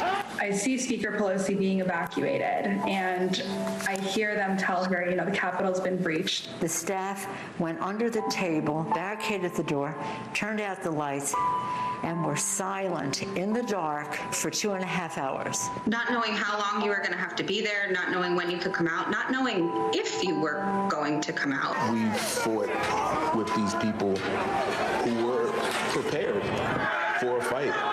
They had on gas masks, they had on body armor, they had on tactical gear, bulletproof vests. They were ready to go. There were so many calls on the radio. Priority, help, help. Somebody's trapped. We need help. Shots fired. This is when Officer Dunn encountered a couple in the crowd who began hurling the most vile of racial slurs at him, a black officer. He was called the N-word more than a dozen times. He said, hey, this voted for Joe Biden, guys. Hey, everybody, this voted for Joe Biden. I said, I was scared. I was absolutely scared. At one point I said, how is this going to end? It was just a double door with glass panes that was pushed out. I ended up getting pinned there by the crowd. There's a guy ripping my mask off, and he was able to rip away my baton and beat me with it, and he was practically foaming at the mouth. We got dozens of officers down. And you got the nerve to be holding the Blue Lives Matter flag. Because one of the guys kept walking by. The other one pulled out his badge and said, trust me, I understand. We're doing this for you, buddy. And he's got a badge.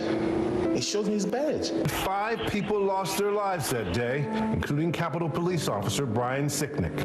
They beat police officers. They fought us. They had Confederate flags in the U.S. Capitol. I gotta call it a couple dozen times today. It wasn't just a mob or a bunch of thugs, they were terrorists. They tried to disrupt this country's democracy. That was their goal. Is this America? Is this America? What the hell just happened? The hate on display that terrible day is not a new phenomenon in our country. America's first domestic terror organization, the Ku Klux Klan, was born in the aftermath of the Civil War to terrorize formerly enslaved African Americans. As Judge Merrick Garland noted at his nomination hearing, the Department of Justice was founded during Reconstruction to, quote, secure the civil rights promised by the 13th, 14th, and 15th Amendments.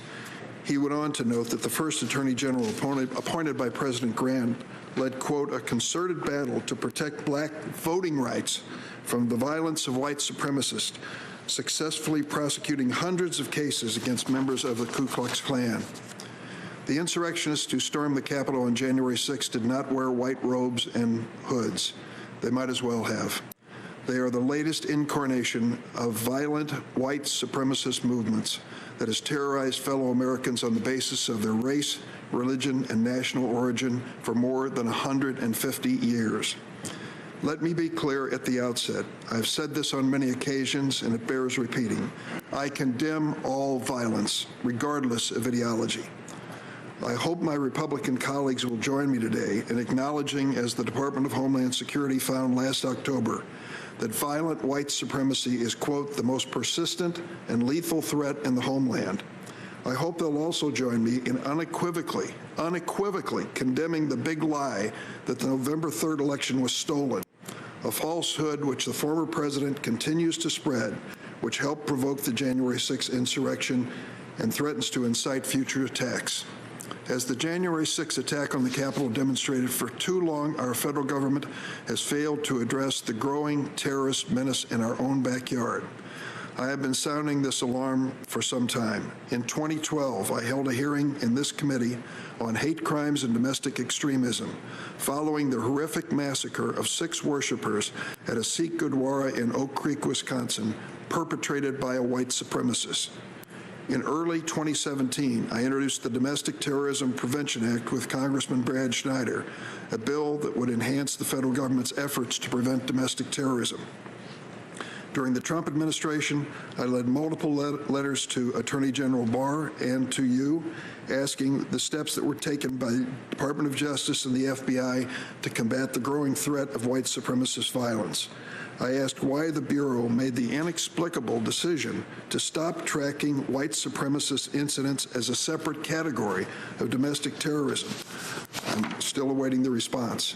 Meanwhile, the threat posed by domestic terrorists, and in particular white supremacists and other far-right extremists, has only continued to grow.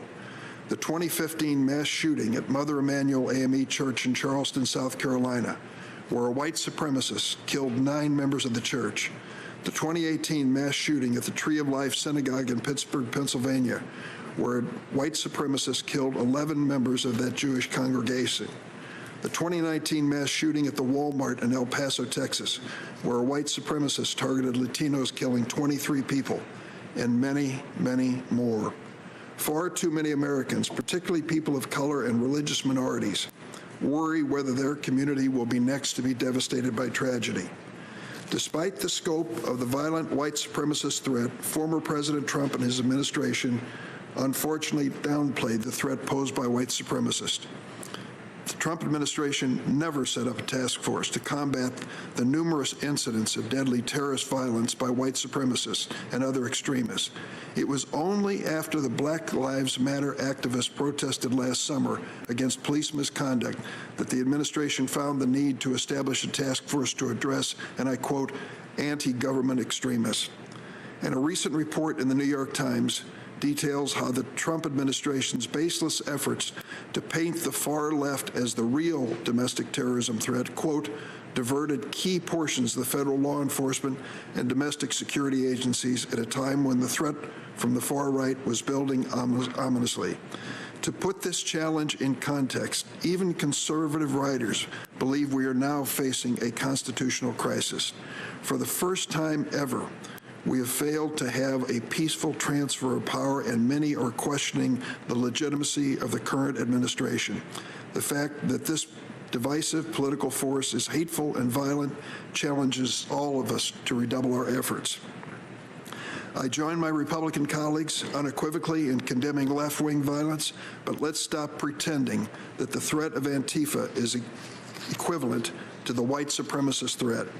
Vandalizing a federal courthouse in Portland is a crime, It should be prosecuted to the full extent of the law, but it is not equivalent to a violent attempt to overturn the results of elections, nor is it equivalent to mass shootings targeting minority communities. This false equivalency is an insult to the brave police officers who were injured or lost their lives on January 6th, as well as dozens of others who've been murdered. Hold up. The FBI just said that the fucking Antifa fucks are way less of a threat than the Patriots. Okay, I can see that. I can see that because Patriots don't fuck around. They come in droves with like muscles and shit, and they aren't like neck bearded basement dwelling bitches. So I can see that in that respect. Yeah, Patriots are more of a fucking problem to the United States government. They can be. They're fucking scary. They're scared of you. They're scared of the Patriots. They're not scared of the fucking TV because they're bitch boy motherfuckers, but they're gonna let them do whatever the fuck they want to small businesses. They're gonna let them fucking, you know what I'm saying? They are terrorizing cities on a nightly basis, but they're not equivalent to these people for some reason.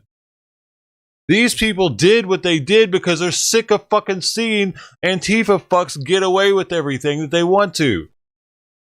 Supremacist attacks. We need to be abundantly clear that the white supremacists and other extremists are the most significant domestic terrorism threat facing the United States today. I hope everyone in this room can look at the facts and acknowledge this, and we can come together on a bipartisan basis to defeat this threat. Now I'd like to turn to Ranking Member Grassley. Thank you, Mr. Chairman.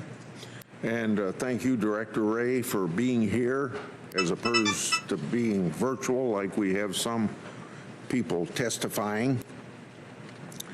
We all agree that what happened at the Capitol January 6th was a desecration of our shared values. It was an attack on the seat of democracy. Those who engaged in violence disgraced our country. And we know the statistics. At least 7 people, including one U.S. Capitol Police officer, died as a result of that day. We also know that 2 officers committed suicide, and we know that hundreds were injured. And of course, we expect that God watches over them and their families. Those who broke the law must be prosecuted, and Congress needs answers, especially about one officer, Brian Sicknick, what happened to him. In pursuit of the facts related to January 6th, Senator Durbin and I have sent oversight letters to the FBI and other agencies. To date, we haven't received any productions. It's difficult to hold a hearing today without records, so the FBI must fully respond to Congress. However, I'm pleased to see that many investigative cases are progressing around the country. As I've noted before, the ultimate responsibility for this attack rests on the shoulders of those who unlawfully entered the Capitol.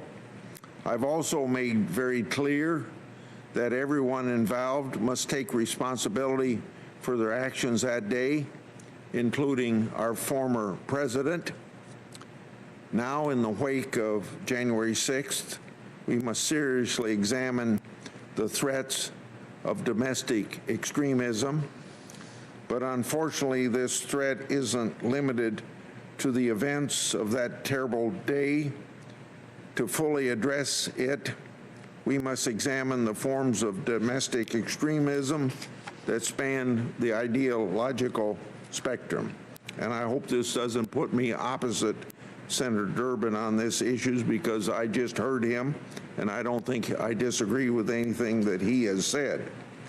But a narrow view of these matters would be intellectually dishonest. We're not serious about tackling domestic extremism if we tolerate mobs that attack some police officers, but not all police officers. We're not serious about tackling domestic extremism if we care about some government buildings being attacked, but not others. We're not serious about tackling domestic extremism if we only focus on white supremacy movements, which isn't the only ideology that's responsible for murders and violence. Yes, white supremacy movements may be considered the most dangerous at a given time, but somehow it wasn't last summer, or won't be when the next foreign attack is attempted. We must call extremism, wherever it happens, across the board, left or right, every time. We must focus our resources to try to see as much of it coming as we possibly can, wherever it comes from. It hardly registered in the media when marshals and Secret Service officers defended courthouses and the White House. That's not Senator Durbin's fault, that's the media's fault. They were called stormtroopers by the Speaker of the House, like they aren't even human beings. Vice President Harris, when she was a senator, supported the Minnesota Freedom Fund, an organization that helped bail out violent rioters in Minnesota. 13 staffers of a candidate for president at that time boasted on Twitter that they donated to the group. According to one news report, the group paid $75,000 to get one man out of jail when he was charged with attempted murder for allegedly shooting at a police officer during the May protests. One of the most upsetting aspects of the violence this summer has been the targeting of innocent law enforcement officers, just like innocent law enforcement officers were targeted during January 6th. We had more than 700 officers being injured between May 27th last year and June 8th last year. Officers have been assaulted, slashed, struck with hammers, baseball bats, and blinded by lasers. 67 Secret Service officers were injured during a 3-day siege on the White House, which caused then President Trump to be brought into a secure bunker. We also remember on television seeing our colleague from Kentucky having a hard time getting to the White House when he wanted to go there sometime last summer. We also had the church across the street was lit on fire across the street from the White House as part of that continued left-wing assault. More than 300 people were charged federally for their roles in those months of violence. 80 of those charged related to the use of arson and explosives. At least 14,000 people were arrested in 49 cities. At least 25 people died in violence related to the riots.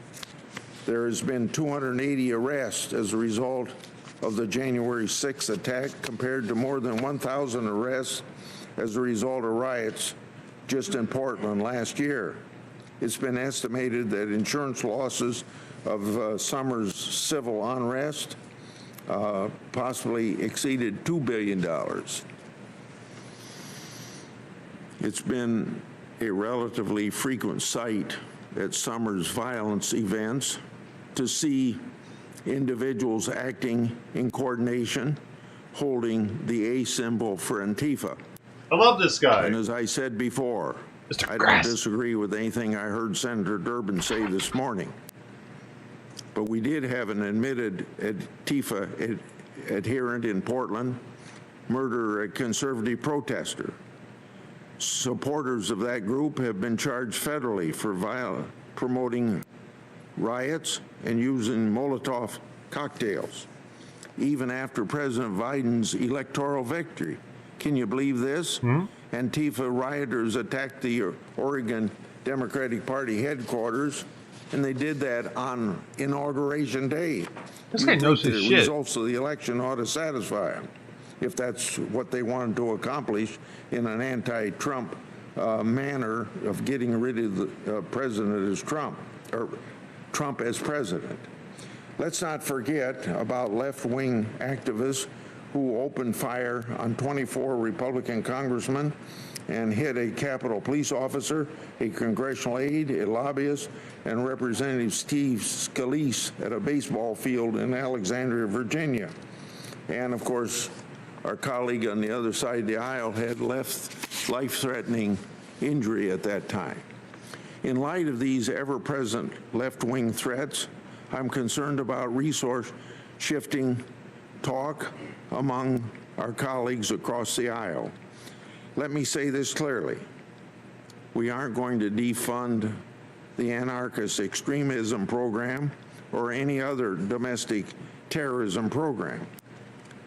It can't be that the FBI needs a fully funded art theft program but can't afford to fight both right-wing and left-wing extremism.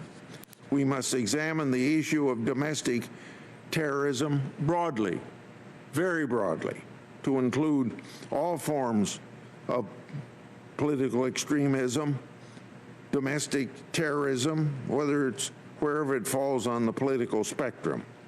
No serious oversight activity and no other policy decisions can be made without doing both. As we move forward, I encourage both houses of Congress to review not just the events of January 6th, but also domestic violent extremism across the board and the threat it brings to our families and communities. And let me emphasize 3 times now, nothing I heard what Senator Durbin say do I disagree with. But we need real answers on extreme involvement, on pre-planning and coordination. And we also need to know what happened to Officer Sicknick. In closing, I want to express my sincere thanks and appreciation for law enforcement, and in particular, the Capitol Police, for their efforts on the job and during the terrible events of January 6th. They're truly heroes. I yield.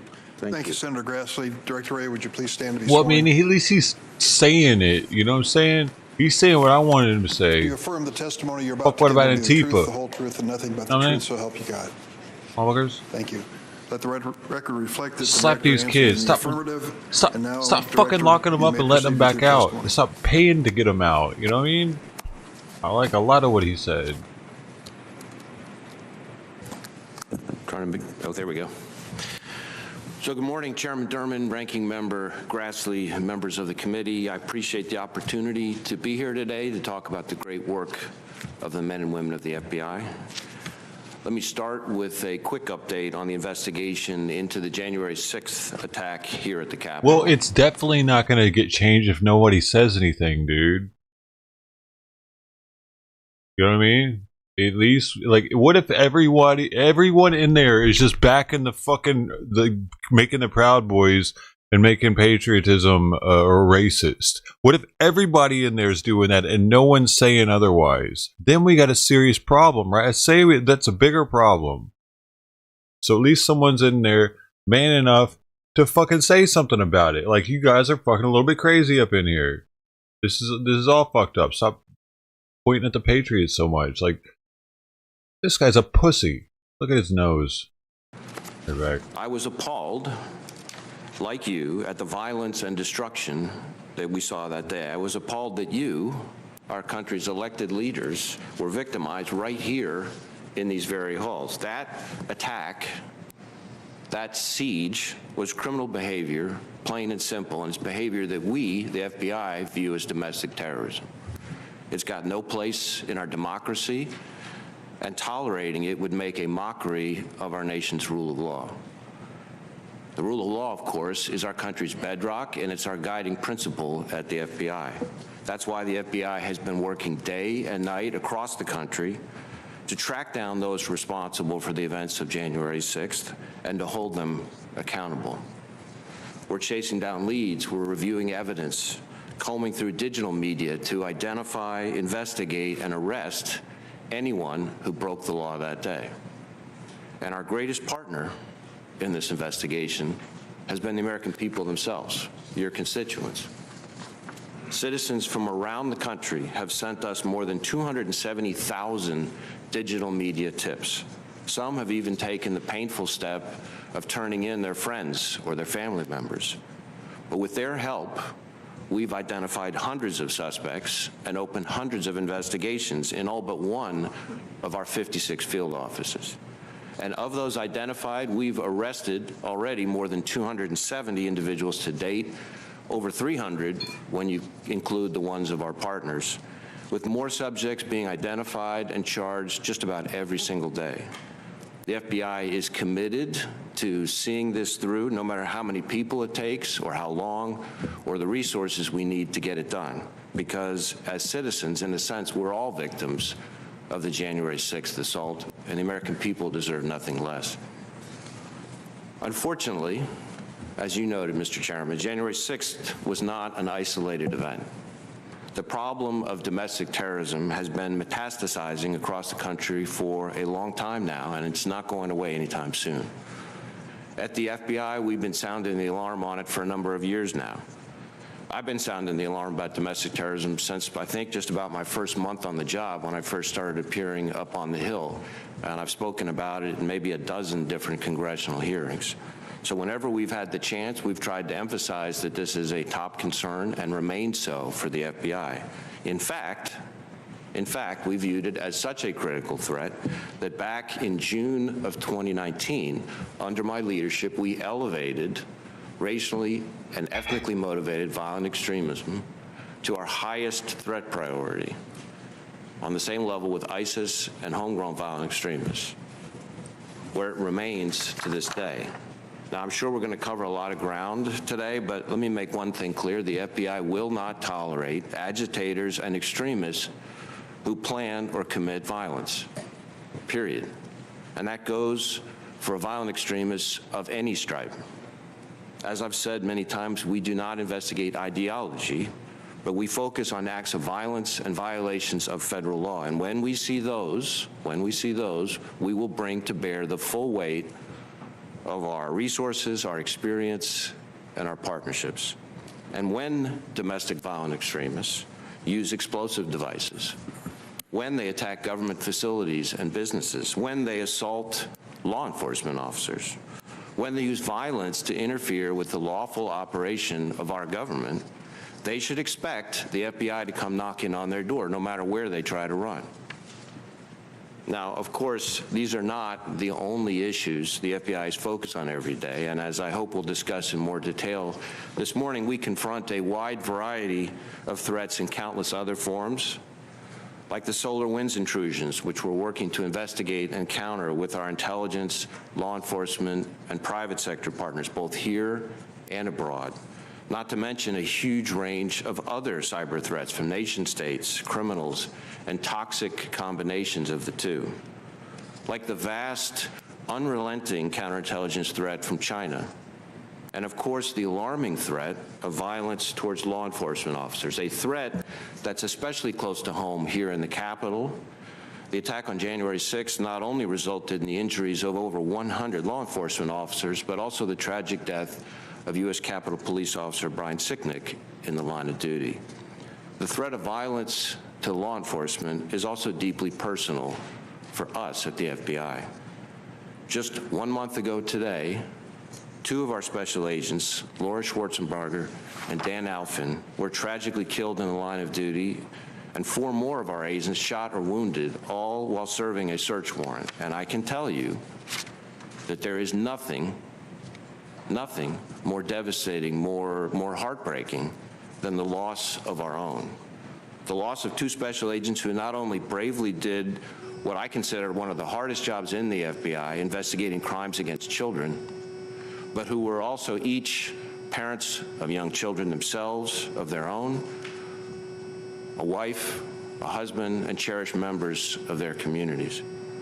And I know a number of members of Congress, including a number on this committee, reached out and offered their condolences and offerings of support, and I want you to know how much that means to the FBI and how much it means to me personally.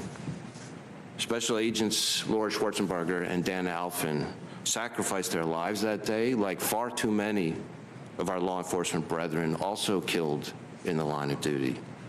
Their ultimate sacrifice was not in vain. It was to protect the American people, it was to protect each of us.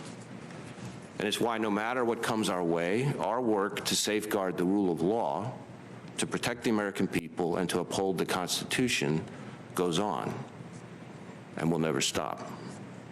Thank you for the opportunity to speak with you today. I look forward to answering the questions. Thanks, Director. We'll have 7-minute rounds for the members to ask questions. Let me start. And as you said at the outset, we could spend the better part of a day or beyond that with all the topics of importance involving the FBI. But I really have to stay with the January 6th situation. There's a lot of confusion about the planning and coordination by federal, state, and local law enforcement agencies in the days leading up to the attack on the Capitol. I was surprised to learn the FBI did not issue a threat assessment before January 6th, especially because the FBI's Norfolk, Virginia field office had uncovered specific threats against members of Congress, maps of the tunnel system under the Capitol complex, and places to meet before traveling together to Washington. I was also surprised to hear Acting D.C. Metropolitan Police Department Chief Robert Conti say that his information was only conveyed to the MPD in an email at 7 p.m. the night before January 6th. Chief Conti acknowledged that the information was raw intelligence, but said he would think, quote, something as violent as an insurrection at the Capitol would warrant a phone call or something, close quote. So it comes down to the basic question of what the FBI knew, when they knew it, whether they shared it, why this didn't rise to the level of a threat assessment. So, Mr. Chairman, I welcome the question. You touched on a number of points there. So first, let me say that we were, in the period leading up to January 6th, tracking a large amount of information about large numbers of people coming to participate in protests and about the potential for violence. The one specific piece of information that you referred to, the information from our Norfolk field office, has gotten a lot of attention. So this was a what's called a situational information report. It was prepared by our Norfolk field office specifically for dissemination. It was, as you noted, raw, unverified, uncorroborated information that had been posted online. And my understanding was that that information was quickly, as in within an hour, disseminated and communicated with our partners, including the U.S. Capitol Police, including Metro PD, in not one, not two, but 3 different ways. When, can you be more specific on time? 3 different ways. So first, there was an email, as you said, to our Joint Terrorism Task Force, which includes, the Joint Terrorism Task Force includes task force officers specifically selected by their chiefs who participate on the Joint Terrorism Task Forces for the very reason to be that chief's, that department's eyes and ears so that they get the information real time, their departments do. So that's the first piece. Second, in addition to the email, verbally, through the command post briefing that we had, because we had stood up command posts both in the Washington field office and at headquarters, and those command posts included, again, representatives of the relevant agencies, Capitol Police, MPD, et cetera. Verbally, the same information was walked through again.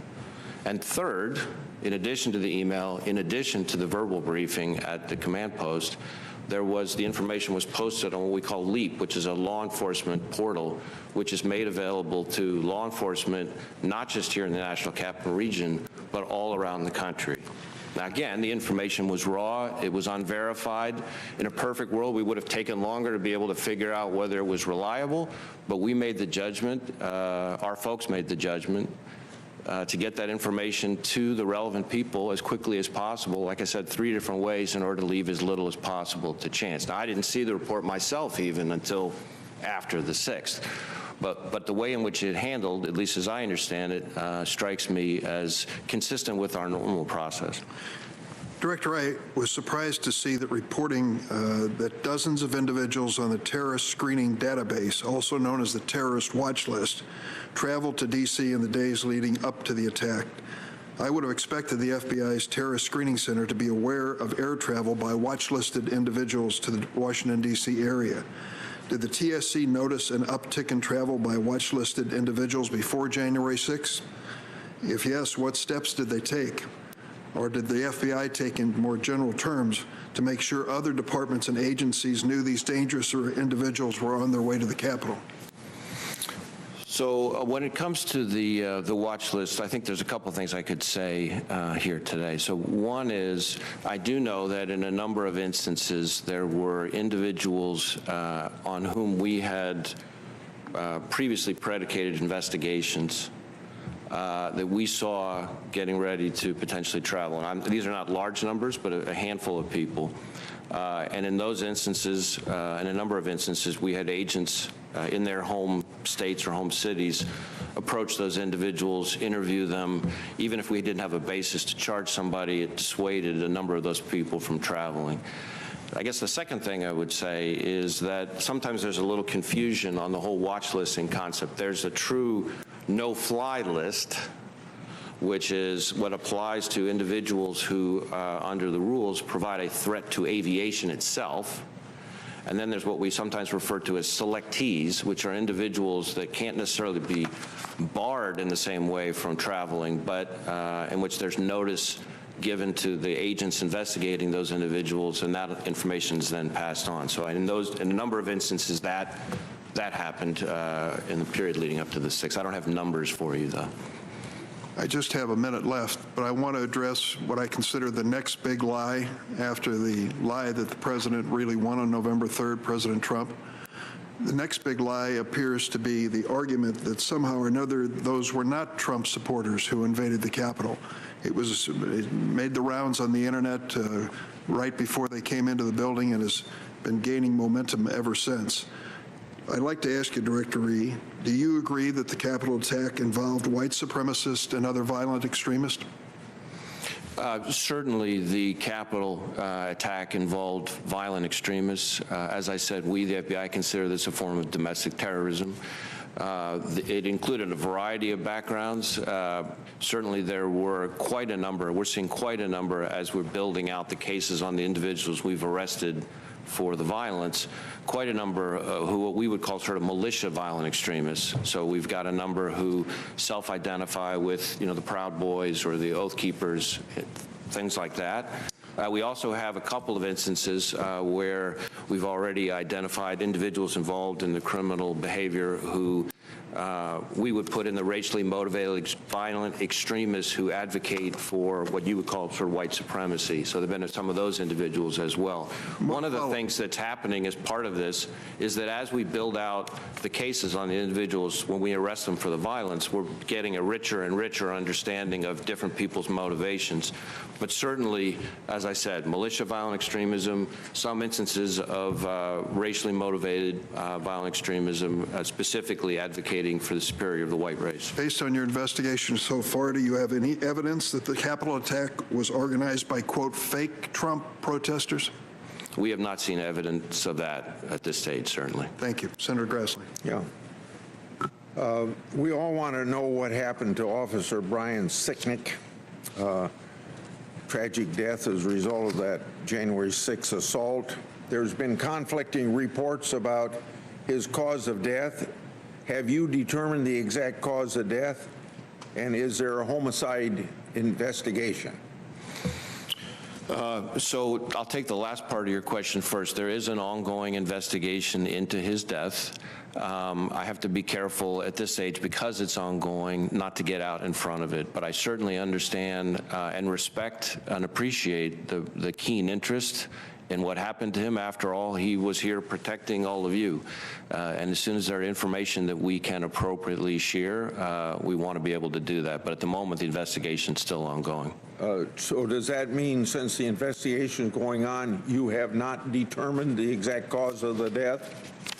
That means we can't yet disclose a cause of death at this stage. But you have determined the cause of death. I didn't say that. We're not at a point where we can disclose or confirm a cause of death. It's important for the committee to fully understand the FBI's caseload regarding domestic extremism cases.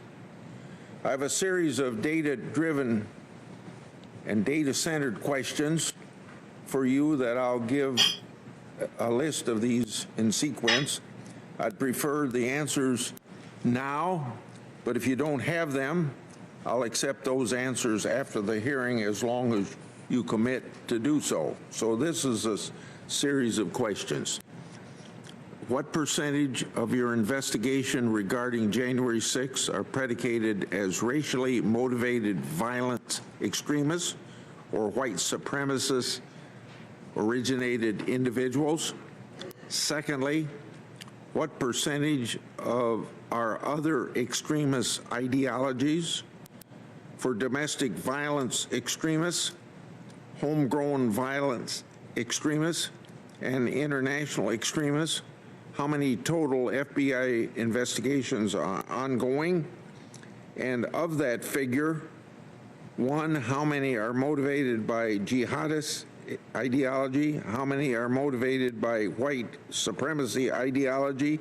And how many are motivated by left-wing anarchist ideologies? We need data, and I hope you see our need for this data. So can you answer those now, or do you want to get back in writing? Well, I will certainly get back to. I'm aware that we've gotten a letter that goes through in quite detail a number of specific data requests, and we're working on that response as we speak. There are probably some things I could say sitting here right now. As I said to the chairman, although I don't have the percentage for you, the attackers on January 6th included a number, and the number keeps growing as we build out our investigations of what we would call militia violent extremism. And we have had some already arrested who we would put in the category of racially motivated violent extremism, white as well. Those would be the categories so far that we're seeing as far as January 6th. Now, looking back, bigger picture, because I think the rest of your question goes more to our caseload overall, I could say a number of things on that. In terms of domestic violent extremism, domestic terrorism, that number is now, has grown steadily on my watch. So we've increased the number of domestic terrorism investigations from around 1,000 or so when I got here to up to about 1,400 at the end of last year to about 2,000 now. That's domestic terrorism overall. When it comes to racially motivated violent extremism, that number, again, number of investigations and number of arrests has grown significantly on my watch. And the number of arrests, for example, of racially motivated violent extremists who are what you would categorize as white supremacists last year was almost triple the number it was in my first year as director. And when it comes to anarchist violent extremists, which is another category that you asked about, that number has also grown over the course of my tenure. Last year, I think we had more arrests of anarchist violent extremists than in the prior 3 years combined. Can I stop you there? Yeah. Because you've done a good job of giving us the overall view, and I assume in writing we can get specific answers, and the numbers are very important. Data is very important. Former acting DH... Bro, how the fuck did he just admit that anarchy terrorism has increased it's more this year than it has been in the 3 years added together? Is that what he just fucking said? And they're not more of a concern than the racially motivated terrorists. The anarchists aren't more of a concern, even though they're trying to overthrow the entire government. They're less of a concern than the racist people. This shit's so fucking confusing, dude. Secretary Wolf has stated, quote, or not quote, that the lack of visibility into the anarchist extremist movement may have caused the federal government to be underprepared for the riots this summer. Former Attorney General Barr stated that the FBI has robust programs for white supremacy and militia extremism, but is significantly weaker anarchist extremism program. So unless you disagree with Wolf or Barr, how do you plan to make your left-wing anarchist extremism program as robust as your white supremacy and malicious extremism program?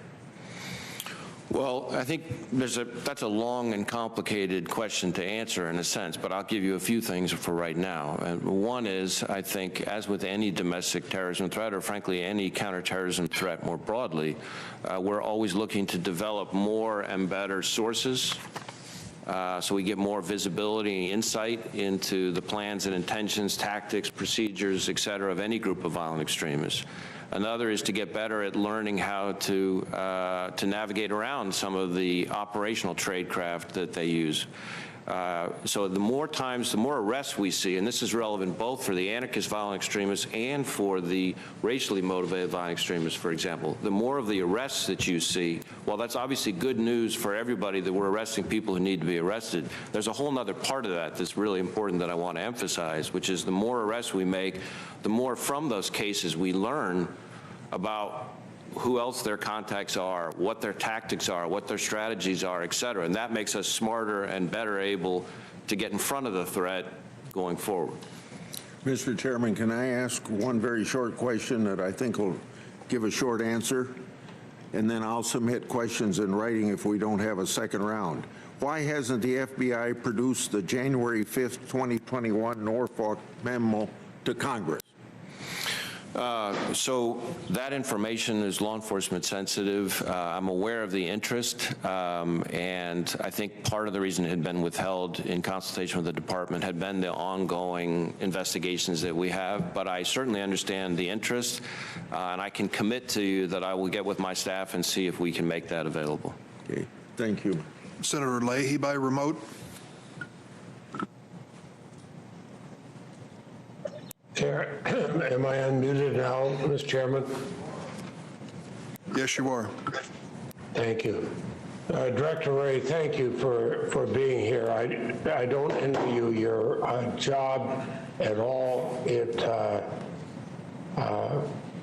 you know, for those of us who've been here a long time, we've seen the changes, dramatic changes that go on in what you face. You've always spoken about the truth about the threat of domestic terrorism, and I know that sometimes it's been politically difficult to do so. You have to deal with reality. You can't deal with the politics. So I'll ask you a few quick questions to begin with. Do you stand by your previous testimony that white supremacist extremism is a dominant, most persistent source of domestic terrorism threats we face today? Sorry, I couldn't hear the last part of the question, which I think may be the key part, so I just want to make sure. Do you stand by your previous testimony that white supremacist extremism is a dominant, most persistent source of domestic terrorism threats we face today? I would certainly say, as I think I've said consistently in the past, that racially motivated violent extremism, specifically of the sort that advocates for the superiority of the white race, is a persistent, evolving threat. It's the biggest chunk of our racially motivated violent extremism cases for sure, and racially motivated violent extremism is the biggest chunk of our domestic terrorism portfolio, if you will, overall. I will also say that the same group of people we're talking about have been responsible for the most lethal attacks over the last, say, decade. And when I look at what happened on January 6th, it appears that right-wing white supremacist groups played an instrumental role in the violent assault. Is that your conclusion also? Well, let me answer that this way. I think we're basically saying the same thing. I mean, we don't tend to think, we at the FBI don't tend to think of violent extremism in terms of right, left. You know, that's not a spectrum that we look at. What I would say is that it is clear, as I think I said to Chairman Durbin, that a large and growing number of the people that we have arrested so far in connection with the 6th are what we would call militia violent extremism, militia violent extremists, and then there have been some already that have emerged who I would have put in the racially motivated violent extremist bucket. Again, advocating for the spirit of the white race. And I understand from your testimony previously that you did not see Antifa or left-wing groups playing a significant role in the January 6th insurrection. Certainly, while we're equal opportunity and looking for violent extremism of any ideology, we have not to date seen any evidence of anarchist violent extremists or people subscribing to Antifa in connection with the 6th. That doesn't mean we're not looking, and we'll continue to look, but at the moment, we have not seen that. So what you do is you look, as somebody in law enforcement should, you look at where the crime was and who committed it, and you go after that, not from some kind of political vendetta, but you committed the crime, we'll go after you. Is that too simplistic a way of stating it? No, not simplistic at all, and I think a very, very important point that you're making there, and something that's very important to us at the FBI. We focus on the violence and the violations of federal law. And then the ideology comes into it as a further piece of the puzzle as we build out the case. But our focus is on the violence. We don't care what ideology motivates somebody, as Judge Garland, I think, himself said just last week. We don't care whether it's left, right, up, down, diagonal, or any other way. If the ideology is motivating violence and it violates federal law, we're coming after it. Well, I know you're going to come before our Appropriations Committee, Senator Durbin and I are on that, and others for a classified briefing. And so I won't go into some of the classified parts. But we are going to talk to you, and I certainly, as chair of that committee, very interested in resources. You got a finite number of resources, and you have an infinite number of problems. So you have to prioritize them. I had heard reports that the previous administration diverted FBI resources away from countering white supremacist violence toward an objectively lesser threat of left-wing violence. Were you directed at all to shift resources away from right-wing extremists? We did not receive direction to, nor did we separate or divert resources away from tackling racially motivated violent extremism, white, over to anarchist violent extremism or anything along those lines. In fact, as I've said, I elevated racially motivated violent extremism, the vast majority of which is of what you would call white supremacist violence, to our highest threat priority where it has stayed, and that drives resources, that drives the collection requirements for all of our field offices, and I think the results speak for themselves. We have significantly grown the number of investigations. He just said, no, we didn't. In fact, I increased it for the fucking Proud Boy investigation group long ago already. We already did that. Of course they're not locking up the Antifa fucks. Of course they're not investigating them. They had already increased the Proud Boy people to the highest level, and Antifa are below them. He just said that. I'm doing dishes. And arrests in the category that you're asking about. It was up to about 1,400 by the end of last year, and it's up to about 2,000 now, which is doubled where it was at the pace when I started this job. Well, and that's why I would expect you to go where the crimes are and go after it. But we've seen a lot of hate crime, certainly concerns of the hate crimes against Asian Americans. I was the lead co-sponsor of the Matthew Shepard Hate Crimes Prevention. But now, when we see the increases, a recent FBI report indicates that 87% of law enforcement agencies participating in the FBI's hate crime data collection have reported 0 hate crime incidents within their jurisdictions. Do you think that's accurate? Well, certainly we are constantly trying to improve the quality and quantity of reporting on hate crimes. I think we know that historically hate crimes are underreported. Having said that, it's not necessarily the case that every department is out there in the country is going to have had a hate crime in its jurisdiction in the course of any given year. So pretty much most law agencies are saying we don't really have hate crimes in our cities. Here's our report of it. We didn't have any. But it's the most fucking, it's the highest level fucking hate like terrorist organization group we have domestically. It's the highest, but hate crimes are fucking down. What in the fuck is going on, dude? We've focused a little bit less on whether the percentage of departments that report it.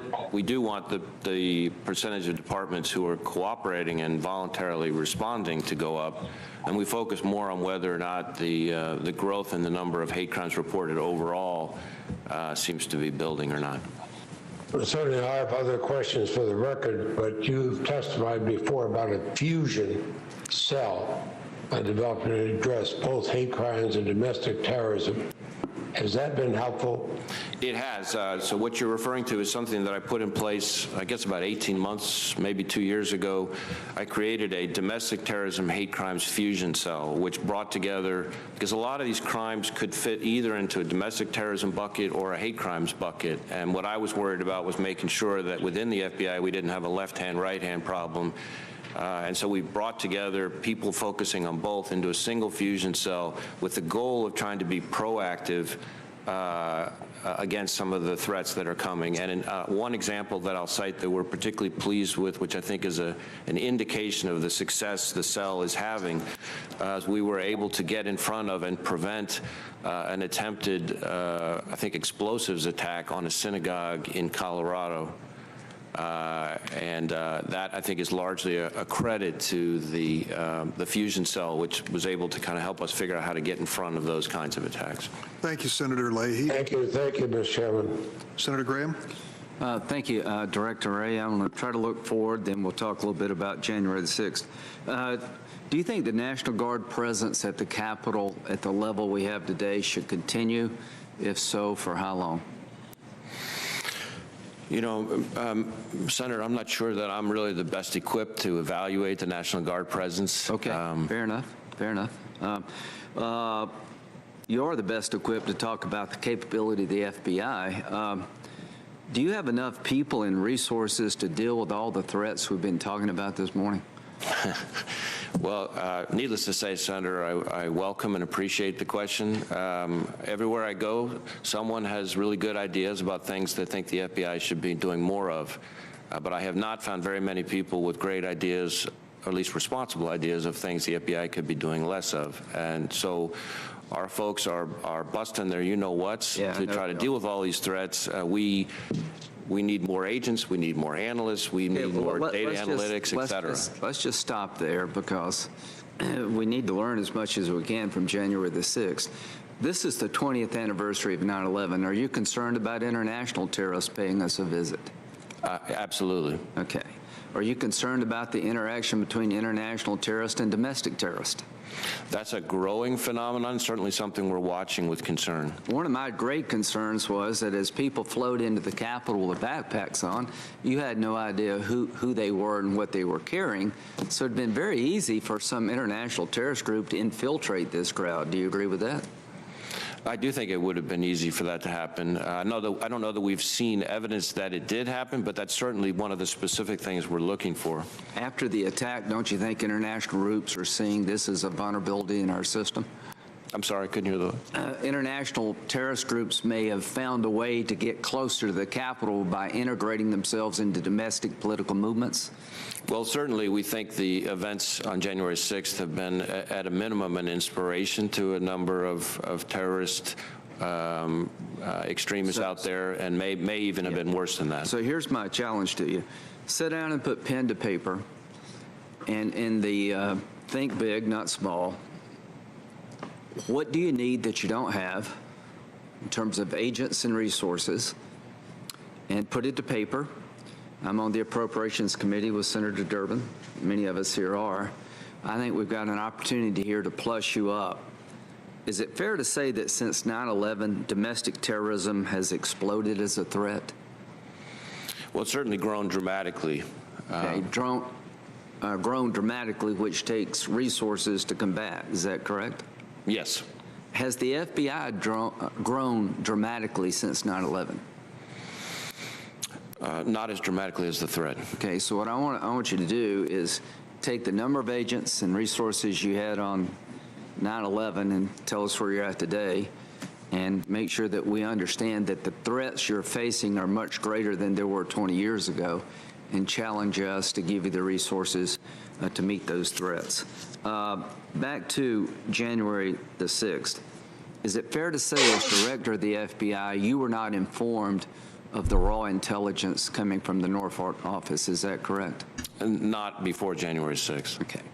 So this was an internet posting that somebody... Hey, folks, we need to make some money. Give me a quarter, $5, anything. Motherfucker. Hey, bro. Your sound command game is weak lately. Do everything. Information posted online under a moniker Wait, or I can rewind that. Hold on. Where you at, man? Bro, right here. We ain't live. Don't think we're live. We ain't live. Happened today, though.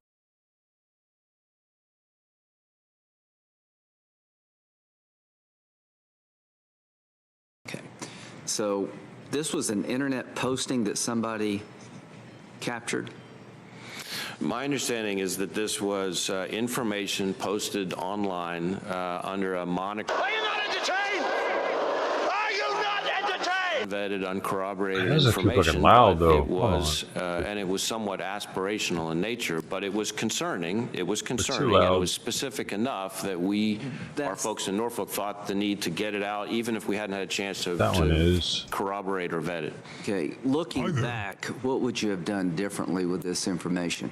Because this is a hard one. You That get don't something cost on shit. the internet that's concerning. You don't know if it's true or not. You capture it. What are the lessons learned in terms of how we could have acted better on that information? I think the truthful answer is we're still looking at that. You know, this was, I look at intelligence, both collection, analysis, dissemination. We need to get better at collecting, obviously, but the key part here was we often don't have the luxury of time to analyze this information before it gets disseminated. And in this instance, our folks in Norfolk and Washington Field made the judgment that, and I think it was a reasonable judgment, to get the information, like I said, in 3 different ways to their partners, even though they didn't know whether it was going to turn out to be accurate. Play that out a bit. Let's say levels of the Capitol Police intelligence units to the head of the Capitol Police Force. Given that raw intelligence, what would you expect them to have done differently?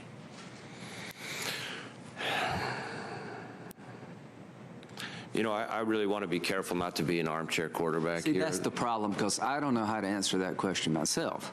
Because you can capture stuff today that may foretell an attack tomorrow, but how much? This is a problem. I just don't want people to run down the road, there's an Intel screenshot. I mean, there's a screenshot on some computer somewhere. We need to turn the whole government upside down. It's just a tough situation. Is the Proud Boys, are they a domestic terrorist group? Well, I don't think we have treated the Proud Boys itself as a domestic terrorism group, but we certainly have individuals. What does it take to make the list? Well, there is, as you may know, Senator, under federal law, under U.S. law, there is no list of domestic terrorism organizations the same way there is for foreign terrorist organizations. Well, let's think about that in the next 47 seconds. Oath Keepers, are they a domestic terrorist organization? We, again, as with Proud Boys, we have individuals who associate themselves with that group who are a domestic terrorist organization? Same thing, same answer? Same answer. So why don't we think about how to gather better information and expose some of these groups? If they were on a list, would it make it easier for you? I think the issue of whether or not to designate or have a formal mechanism for designating domestic terror groups in the same way we do with, say, Al-Qaeda or ISIS, I think that, there's reasonable debate about whether or not it would really Is the advance the needle. KKK a domestic terrorist group? Well, there is no legal designation for domestic terror. My point is, I don't know if we should have one or not, but I think it's time to think about it. Thank you, Senator Graham. Senator Yeah, Feinstein. actually, why not Thanks make very it much, illegal to Mr. be in the Chairman, KKK? and Fuck that. welcome. Fuck the KKK. Last November, the Associated Press reported that hate crimes rose to the highest level in more than a decade. Hey, you know what? We don't need fucking hate groups. We don't need anarchist groups breaking business windows, and we don't need fucking guys dressing up in sheets hanging people. So, yeah, if we can make those groups illegal, we should. Fuck that. Fucking idiot. It's recorded the most hate-related killings since the FBI began collecting data in the 1980s. Despite this Why the fuck wouldn't we make it illegal? Only about 14% of the agencies in the FBI hate crimes report indicated that hate crimes occurred in their jurisdictions. So here's the questions. What actions are you taking to make it easier for local agencies to collect and report this data to the FBI? So I appreciate the question. As your question references, we do know that there is a phenomenon that... No. There's First Amendment, right? And there's like, if you're gathering people together to try to kill people, I think that's going a little bit beyond First Amendment rights, dude. You're a terroristic group at that point. If you're trying to harm people or destroy businesses or any fucking thing that's going to hurt other people, fuck your organization. You need to go down. And this is the start of it. It's going to fucking happen, you little shithead racist motherfuckers. I think is fairly widely accepted of underreporting of hate crimes. And so even though the number of hate crimes reported continues to grow, we don't know whether that means at least they're starting to talk about is it. growing or whether the number of reports of it is now starting to grow. We are trying to do a lot, and we do hundreds of these. Bullshit. Bullshit. All right. I gotta stop him, dude, because that's the second time he says that they're being reported less because people just don't report them. Bullshit. If anything, they're being reported more now that everyone has the ability to get their phone out and be like, boop boop, dude. If I got something out here, like I had that dead cat out here the other day, I was able to get an app on my phone, open up the Long Beach app, and be like, boop boop, dead cat out here, please get it. They got that motherfucker within an hour. Okay, so everybody has the ability to report any and everything they can now. If anything, they're getting overabundance of fucking reports, and they're just like, God, dude, I don't know, man. I think they're all fake. Whatever. Hey, what do you want to do, man? What do you want to do today? Let's go get a cup of coffee. You know what I'm saying? I feel like this is bullshit. There's no way they're being fucking given the information. Fuck that. No, people are bigger bitches than they were 20 years ago with this shit. So if they feel like they're being injusted due to their color or some shit, they're definitely fucking reporting it nowadays, dude. 20, 30 years ago? No, they probably wouldn't have. They'd be like, oh, no, it's who we are, honey. We're just lucky to have this apartment and we can vote now. You know what I'm saying? But no, now everybody wants as much rights as everyone else. This motherfucker, I don't like his nose. Outreach, training, et cetera, of state and local law enforcement to help them understand better how to identify and report hate crimes. We also have a manual that we put out that helps explain better how to identify that. Of course, a lot of times the offenses that they're looking at under state and local laws don't necessarily come with a neat label that says this is a hate crime on it, and so that's part of the challenge. But we're working with them to try to improve awareness so that we can get better reporting on the subject. Well, that's certainly appreciated. I want to ask about the threat of domestic terrorism by white supremacists.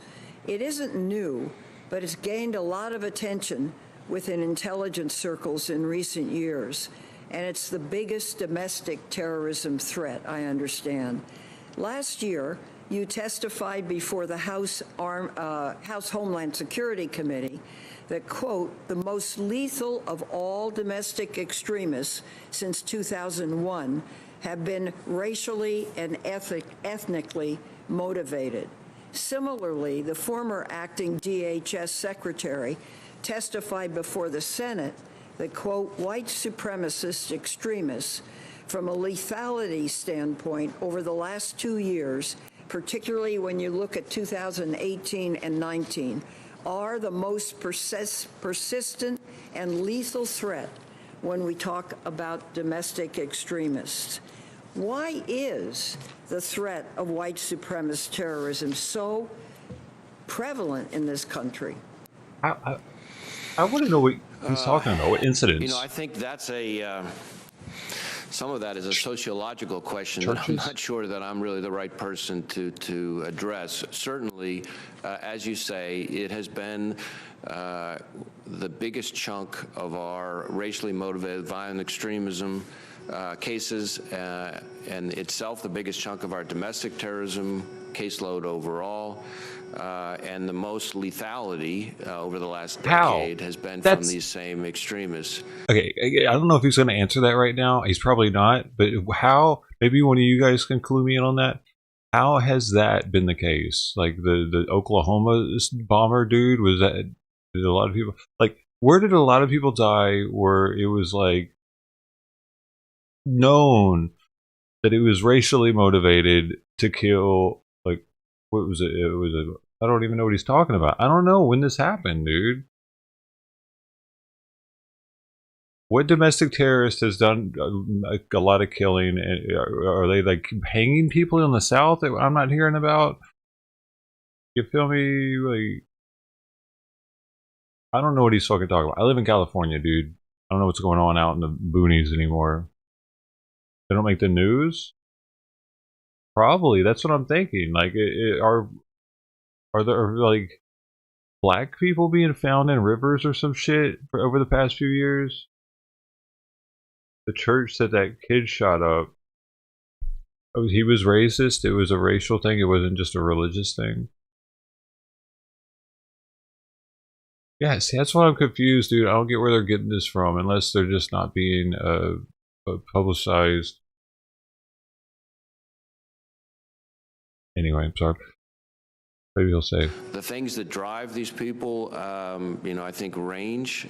One of the things that we struggle with in particular is that more and more the ideologies, if you will, that are motivating some of these violent extremists are less and less coherent, less and less linear, less and less easy to kind of pin down. And in some cases, it seems like people coming up with their own sort of customized belief systems, a little bit of this, a little bit of that, and they put it together, maybe combined with some personal grievance of something that's happened in their lives, and that drives them. And so trying to get your arms around that is a real challenge. Let me move on. There's been a spike in gun sales during the pandemic. The New York Times reports that approximately 2 million guns were purchased in March of 2020. That's the second highest month ever. What was the according first? to a July Politico article, there were 823,273 NICS checks in March of 2019 versus 1.4 million in March of 2020. So in March of 2020, NICS blocked more than double the amount of the year before, a whopping 23,692 gun sales in 1 year. Simply put, there's been a dramatic rise in gun sales that's likely going to require some further action. What have you seen and what will the FBI be doing and or recommending? So in terms of what we're seeing, because we all share the goal of trying to keep guns out of the hands of those who are legally prohibited from possessing them, which is, of course, the whole point of why NICS exists. Last year, as you say, we've seen a significant increase. I think, last time I checked, I think it was something like of the top 10 highest number of NICS checks, per day or per week ever were all last year. Maybe 7 of the top 10 ever last year. So the numbers have been really significant during the course of 2020 and the pandemic. We have been trying very hard, and I think we've done a good job of staying on top of the required pace that we have to keep up with to be able to get that done, which has required being creative because of COVID and teleworking and all the things that we've had to kind of work around to keep up with that. But it is a challenge, and I think the budget requests that we've had recently have asked for more resources for NICS because we need to try to keep up with that pace. Thank you. As early as December 29th, the FBI warned about the potential for armed demonstrators targeting legislatures. The former chief of Capitol Police, as well as the House and Senate sergeants of arms, have testified that they did not see the FBI's warning on the eve of January 6 about potential violence in the Capitol. When did you first receive intelligence about the possibility of an attack on the Capitol on January 6? And what happened to the process that people weren't seeing the warnings? Well, Senator, I think the intelligence or the information you're asking about is the much discussed Norfolk SIR, or Situational Information Report. I didn't see that report, which was raw, unverified intelligence, until some number of days after the 6th. But again, that raw, unverified information was passed within, I think, 40 minutes to an hour to our partners, including the Capitol Police, including Metro PD, in not one, not two, but 3 different ways: one email, one verbal, and one through the law enforcement portal. As to why the information didn't flow to all the people within the various departments that they would prefer, I don't have a good answer for that. I will tell you the Capitol Police and Metro PD are terrific partners to the FBI, especially our Washington field office. I'm grateful for their partnership and have nothing but admiration for the hard work and courage and professionalism of the men and women who work in both of those agencies. Thank you, Senator. Thank you. Thank you for your good work. It's appreciated. Senator Cornyn. Director Wray, after the events of 9/11, I think it was Admiral Bobby Inman who coined the phrase failure of imagination. We just couldn't conceive of the idea that something like what happened on 9/11 would occur, but that was a failure to imagine it. And it strikes me that the events of January the 6th share something in common with 9/11 in the sense that it seemed like there was a failure of imagination. That's not to point the finger at anybody to blame, but merely to try to describe what I think may have occurred. So I think you've told us that these extremists are not monolithic. Is that correct? That's correct. Well, I've heard the expression that here in Washington, whoever has the best narrative wins. And so sometimes I think the narrative is created and then try to search for facts that might bolster that narrative. But as you said, the fact is these extremist groups are not monolithic. So that's, I think, an important part of understanding the threat. I've heard them described, some of these folks described as white supremacists, domestic terrorists, insurrectionists, rioters, seditionists, anarchists. The list goes on and on. But I note that you said there is no federal crime described as domestic terrorism per se, correct? That's correct. And as I look at the range of charges that the FBI and the Department of Justice have made against the people that have been investigated for the events of January the 6th, I read a list of assaulting federal officers, tampering with documents or proceedings, unlawful entry, disorderly conduct, conspiracy, theft of government property. Do you think the current laws are adequate to deal with this threat? It strikes me as these are a lot of different tools that are available, but don't really get to the whole heart of domestic terrorism. Well, I guess I'd say a couple things in response to that. It's of course a very good question. I think number one, our folks, which is one of the things I love about the men and women of the FBI, have proven time and again that they will work with the tools they have. And they are resourceful and entrepreneurial, and we've had remarkably good success at disrupting attacks using the tools that we have. And sometimes those tools and some of the offenses that you listed off have the virtue of being quite simple and straightforward to prove, and so sometimes that's actually a blessing. But certainly, I think you would be hard-pressed to find any FBI director that wouldn't welcome more tools in the toolbox. Fair enough. Well, getting back to this narrative about who was involved on January the 6th, there was a helpful report from the George Washington University Program on Extremism that looked at about 257 federal defendants as a result of the events of January the 6th. They noted that 142 of those 257 defendants they referred to as inspired believers. They said they concluded they were neither participants in any violent extremist group nor connected with any individual who stormed the Capitol. Again, I guess bears out your conclusion, your statement that this is not a monolithic group again. So I think you've touched on two very important points there. One is both with domestic violent extremists and frankly with what we call the homegrown violent extremists, which are the jihadist inspired. The difference between inspired terrorist attacks and over here and domestic and sort of directed or facilitated, in a more structured, formal way is something that I think a lot of Americans struggle with understanding.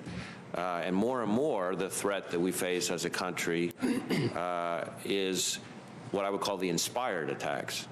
They don't have formal membership in an organization. They don't have clear command and control direction in the way that, say, an al-Qaeda sleeper cell might have. And that's that much more challenging to pursue, A, because there are fewer dots to connect, the old expression about dots to connect. Right. B, less time in which to connect whatever dots there are. And then you add into it, C, the sort of First Amendment dimensions of people's inspirations and ideology. And then the last point I would make is that we have these, as I said before, increasingly blended ideologies. So, for example, in Senator Klobuchar's state in Minnesota, we had two individuals who identified themselves as so-called Boogaloo Boys, which people tend to put kind of in one bucket, and yet what they ultimately were charged with was trying to provide material support, as in weapons, to Hamas.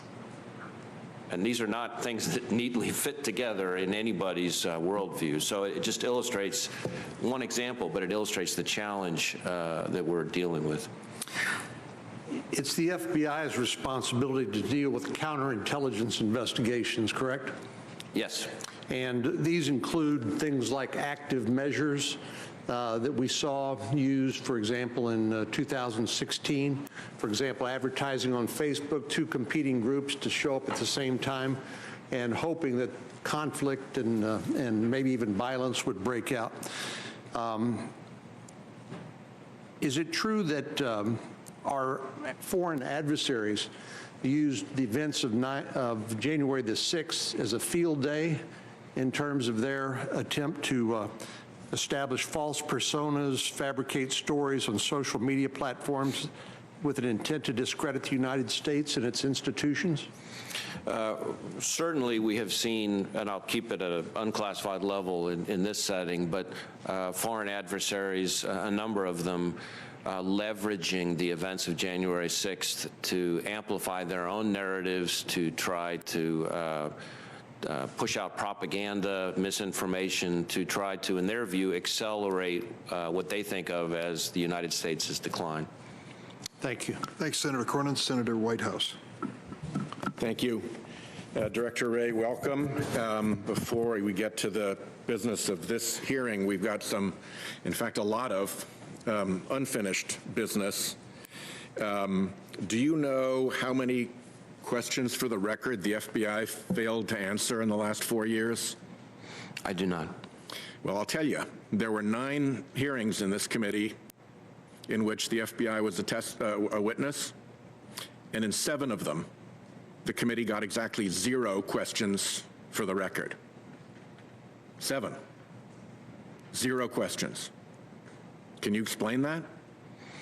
I cannot. I will say... Are you going to do any better with the questions that we're getting right now? You've been asked questions for the record. Are they going to go into the same, whatever it was, hole where questions for the record go to die at the FBI? Well, Senator, first thing I would say about questions for the record is that, as you may know, there is an elaborate interagency process that requires that answers that we provide have to get which is immensely convenient for the executive branch. But our questions don't direct that interagency process, do they? And that interagency process doesn't respond to us in Congress, does it? We're required to comply with the interagency process to provide our responses to questions for the record. By what? Now, having said that, By what are you required to comply with that interagency process? I can't cite you the reg or the rule. Because it seems to me that when the FBI wanted to get information to this committee, particularly when it wanted to get information to Republican members of this committee so they could investigate your investigation of the Trump-Russia connection, that information got right through to our Republican colleagues. It didn't seem to go through any interagency process. It wasn't delayed. What we seem to have is, for most of us, but this was bipartisan, by the way. When I say we got 0 questions for the record answered from those hearings, I mean 0 questions of any member of this committee, not 0 Democratic members answered, okay? So you've got this basic highway for responses to Congress. Let me ask you just a little sidebar. Do you think Congress deserves responses to questions from executive agencies as part of our oversight responsibility? Yes, absolutely. Okay, good. So we're at least over that hurdle. So we've run this rigmarole with the interagency process in which we don't get answers. Some of these go back to 2017, by the way. That's years of not getting our questions answered. And then, when it's a question that's suddenly of interest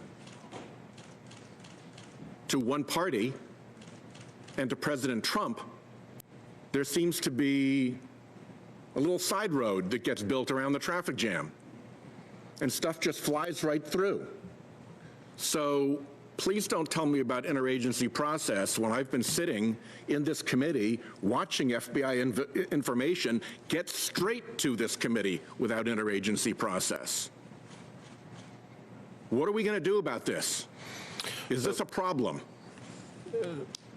So, Senator, let me say first, as I said, that I absolutely agree with you that Congress needs answers to its questions.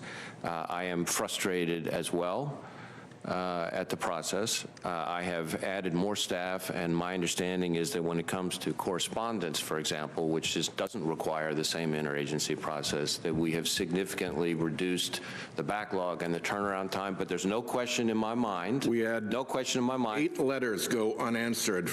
The oldest one dated March of 2017. So if you think your process is working, we're not seeing it on our end.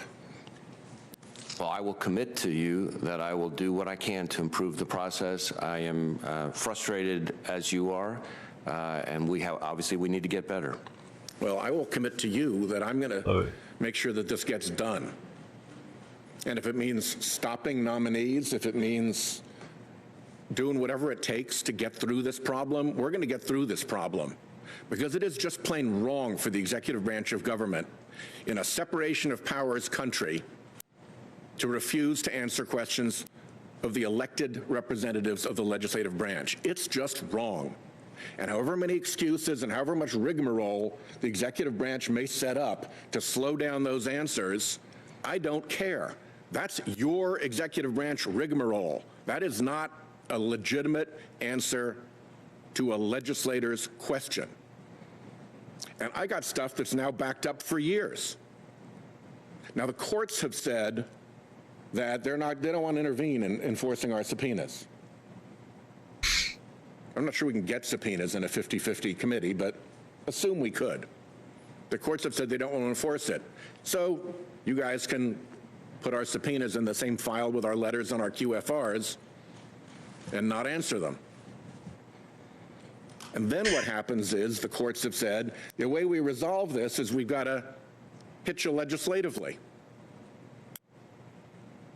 The court said we should hold up appropriations for the FBI and for executive agencies that aren't responsive. That's our tool. Your people do good work, Director Wray. I don't think you want that to be our tool.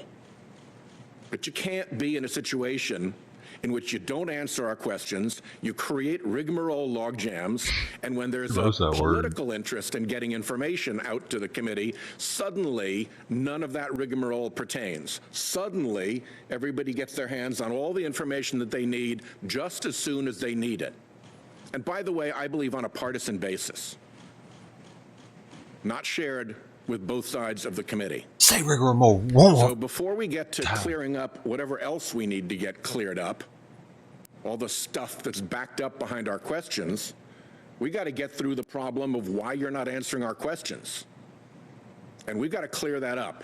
And I don't know how we clear that up. I think we clear it up, Mr. Chairman, in a bipartisan fashion, because I think both sides should get this. But this business of years going by, of hearings in which 0 QFRs get answered, and letters that get thrown off into the don't care to answer that one pile. Woodrow Wilson once said that the oversight function, the investigative function of Congress, is often to be preferred even to its legislative function. We got to get that back, and I'm going to find a way with this committee and with you to clear the backlog. I don't think you think that I should give up on questions because I've been stonewalled for years. If I've asked them and they deserve answers, they should be answered. Is that correct? Yes. Okay. My time is up. We'll leave it at that. Mr. Chairman, if I just may add, with your indulgence, one point. Senator, I commit to working with you to try and see how we can improve our responsiveness and to getting you more of the information you need. The one thing I will say is that I can assure you that in terms of my responsiveness to this committee, to the members of this committee, or to Congress overall, it is absolutely not, speaking only for myself now, on a partisan basis. Well, you run an organization that seems to have operated under very different rules, and it was you running that organization. So let's not make these distinctions right now. Thank you, Senator. Senator Lee.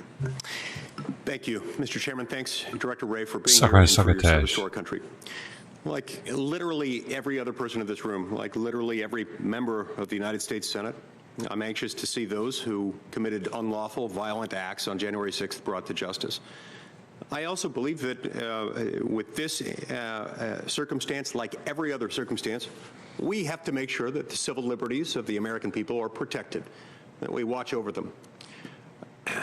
I've heard a number of accounts of individuals who were present in Washington, D.C., but never got anywhere near the Capitol or any violence on January 6th, who have inexplicably been contacted by the FBI, by agents who apparently were aware of their presence in Washington, D.C. that day, with no other explanation, perhaps, other than the use of geolocation data. Are you geolocating people through the FBI based on where they were on January 6th? I think there may be some instances in which geolocation has been an investigative tool, but I can't speak to any specific situation. What are you using to do that? What's your basis for authority? Are you using national security letters? I don't believe in any instance we're using national security letters for investigation of the Capitol. I don't believe FISA is remotely implicated in our investigation. Are you using warrants predicated on probable cause we certainly have executed a number of warrants in the course of the investigation of January 6th. All of our investigative work in response to the Capitol has been under the legal authorities that we have in consultation with the department and the prosecutors at the department. No, I understand that. I'm just trying to understand how you're getting it. So is the FBI accessing cell phone tower metadata from telecommunications companies? Is that where it's coming from? Again, without knowing the specifics, without being able to drill into the specifics, it's hard for me to answer your question in a way that I think you would. Are there instances in which you're interviewing people based solely on information derived from a telecommunications provider, providing geolocation information indicating that they were on or near the National Mall on January 6th? With respect, Senator, because this is a massive nationwide investigation involving thousands and thousands of interviews, it's very hard for me to speak with any absolute confidence as to whether there's any interview predicated on any one specific. No, I understand that. Yeah. I understand that. And I certainly wouldn't expect you to be aware of every circumstance. I would, though, like to know whether you're doing that at all, whether that is ever the basis for it. I would appreciate if you could answer that. If you're not aware of it right now, that's great, but if you could let me know sometime today or tomorrow, that'd be great. I'm sure there's someone who can provide a yes or no answer to that question. Over the years, I've raised a number of questions, and it's one of the things that prompted my question here, about FISA and related questions just about the collection of metadata from communications providers and so forth. Over the years, and by over the years, I mean literally over the last 10 years, the entire 10 years I've served as a member of this committee and as a member of the United States Senate, I've been told fairly consistent answers under different FBI directors and different presidential administrations run by different parties. But the most consistent theme in those answers has been just trust us. Don't worry. We've got good people, smart people, law-abiding people who are running this, and we've got procedural safeguards in place to prevent the type of abuse that you're concerned about. Now, Inspector General Horowitz issued a report in 2019 regarding Crossfire Hurricane, and through a subsequent memorandum dealing with Woods File issues that really helped prove my point. At the time, in response to those concerns, you issued statements suggesting that you would take concrete actions to make sure that these things were changed. Could you tell me what some of those actions are? Have you taken the actions you referred to in response to Horowitz's report and his subsequent memo on the Woods File issues? Yes, Senator, I welcome the question. So first off, as you may know, we accepted all of the findings and recommendations in the Inspector General's report.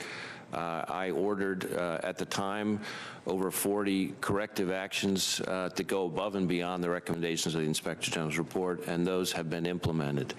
Those include everything from strengthening our procedures to ensure accuracy and completeness, to make sure the court gets all the information it's supposed to, changes in our protocols for CHS's, confidential human sources, training changes. I created a new Office of Internal Audit that's specifically focused on FISA auditing. There's a whole number of things I'd be happy to walk through, but I recognize that our time is limited, so you tell me how much. No, I appreciate that. Yeah. And I appreciate anything that you've done within the agency to do that. I hope you can understand my concern, which is that we've been told over and over again we already have strong procedures in place internally. Those strong procedures apparently haven't, over the last 10 years, proven enough. So my view is that in addition to anything that you may be doing that may well be helpful, and I appreciate anything that you're doing that's helpful, we probably ought to have some statutory restrictions as well, so that it's not the FBI and the FBI alone acting solely upon the FBI's internal guidance documents, from which the FBI could, of course, choose to depart at any moment. I'd love to see reforms in this area, and in particular to protect the civil liberties of the American people. I think we need some reforms to our domestic surveillance tools, including things like FISA, that would apply to strengthening the amicus provisions of the FISA court, requiring the FBI to disclose all material exculpatory evidence that's presented to the FISA court.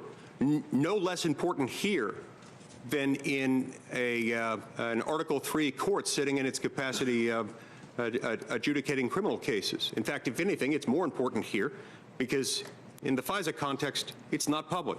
Increasing the standard for warrants under Section 215 to require a probable cause and requiring a probable cause warrant to obtain internet search history, internet browsing history, and geolocation information. Are those reforms that you'd be willing to support? Well, Senator, I'd be happy to work with you to provide sort of operational assessment of the impact of different legislative ideas. Certainly, we view our responsibility as not just to protect the American people, but also to uphold the Constitution. And we say that every day in the FBI. Certainly, I would want to make sure that any legislative changes to FISA didn't have unintended very damaging impact on everything from our sharing of information with our foreign partners, our intelligence community partners, that we didn't elevate the standard in FISA above the level of what we could get, for example, in an ordinary criminal case, things like that, but we'd be happy to engage with you on the subject. Mr. Chairman, my time's expired. Can I add one sentence at the end just to complete the thought? Thank you for your willingness there. We have been told over the last 10 years since I've been here, we will work with you.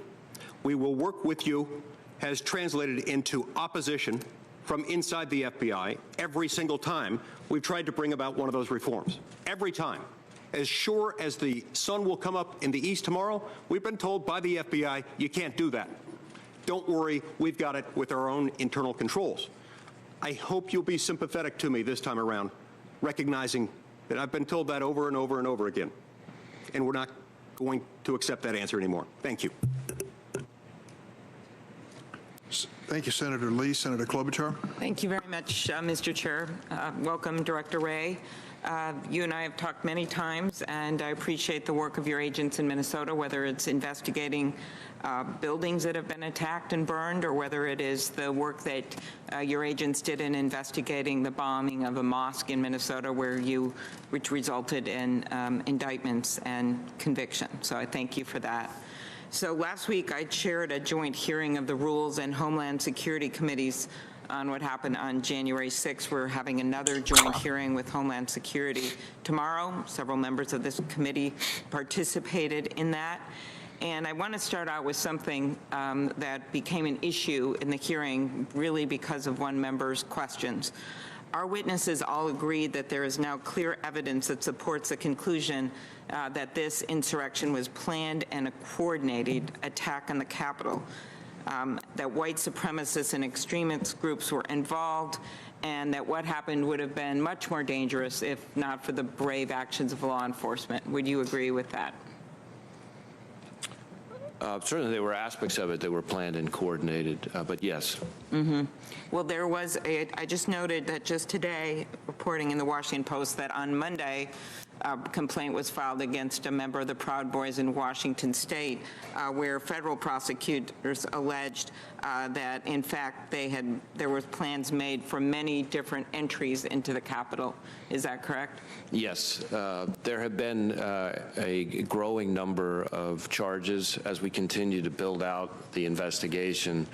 Either individuals who are now starting to get arrested that involving charges that involve more things like planning and coordination, or in some instances, individuals who were charged with more simple offenses, but now we're superseding as we build out more of an understanding of what people were involved in. And there were clearly some individuals involved, which I would consider the most dangerous, most serious cases among the group, who did have plans and intentions and some level of coordination.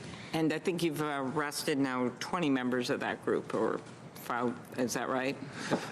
I don't know the number off the top of my head. Well, and so what I was thinking when Senator Graham was talking is that and they show up, we now know in this complaint, with encrypted two-way Chinese radios and military gear, that there must be moments where you think, if we would have known, if we could have infiltrated this group or found out what they were doing. And that, do you have those moments?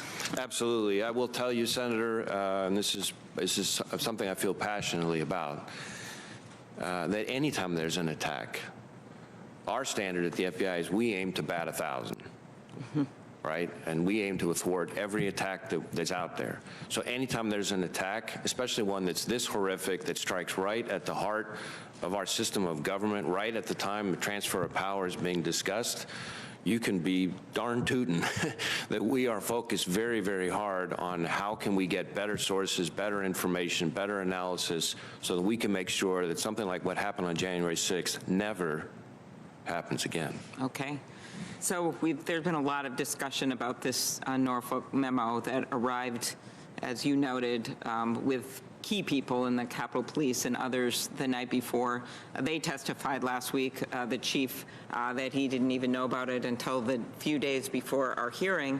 And in fact, while there may be some that downplays that intelligence, I will note, while we don't have the memo publicly, that in that memo, there were statements that Congress needs to hear the glass breaking, doors being kicked out, blood being spilled, we get our president or we die, go there ready for war, some of the specific calls for violence that we know were posted at that time. We know that President Trump had called on people to go there on January 6th. We know that he told them to go wild. We know that in that memo there was discussions of, as reported in the news, perimeter maps, bringing back the wounded. And to me, it just seems like it's beyond aspirational in nature, that it seems like some of these reports that we now know exist out there were specific in terms of these plans that were going on. And I'm just, one of my questions that we will continue to be asking as part of this investigation we're doing with the Rules Committee and Homeland Security is, how can we change this so this never happens again? So these types of threats and this type of information gets to the right people. And do you have any response on that? Well, as I said, in connection with the particular report that you're referring to, the Norfolk SIR, as they call it, we did communicate that information in a timely fashion to the Capitol Police and MPD in not one, not two, but 3 different ways. But do you think it's enough just to send an email? Well, it's more than just an email, right? So first off, the email itself went to, I think there are maybe as many as 5 Capitol Police Task Force officers on the Joint Terrorism Task Force. And the whole point of the Joint Terrorism Task Force is for the chosen representatives of the partner agency to be there in the loop real time so that everybody's got the same information so that each agency can use that information to do what it needs to do. But in addition to the email, so belt and suspenders, it was verbally briefed, and I don't know, it's hard sometimes for members of Congress to picture what these command post briefings are like, but picture the command post that we had. Hold up. There's this. Check this out, bro. This dude right here. Oh, dude. I can't stop thinking about it. He's a combination of Dan Aykroyd, Bill Murray. Get my picture. Where'd he go? Oh, dude, hold up. If you put Dan Aykroyd's face with Bill Murray's face, you have this dude, is all I'm saying. See, there's Bill Murray. There's Bill Murray. There's Dan Aykroyd at. Oh, I don't know, there's something about him. And weren't both of these guys Ghostbusters? Bro. I don't know. Oh, it's tripping over here out. There's time on my hands. Drone's hacking the building. What's going on? Interrupted him. He's a deep fake. The combination of the two, probably, maybe.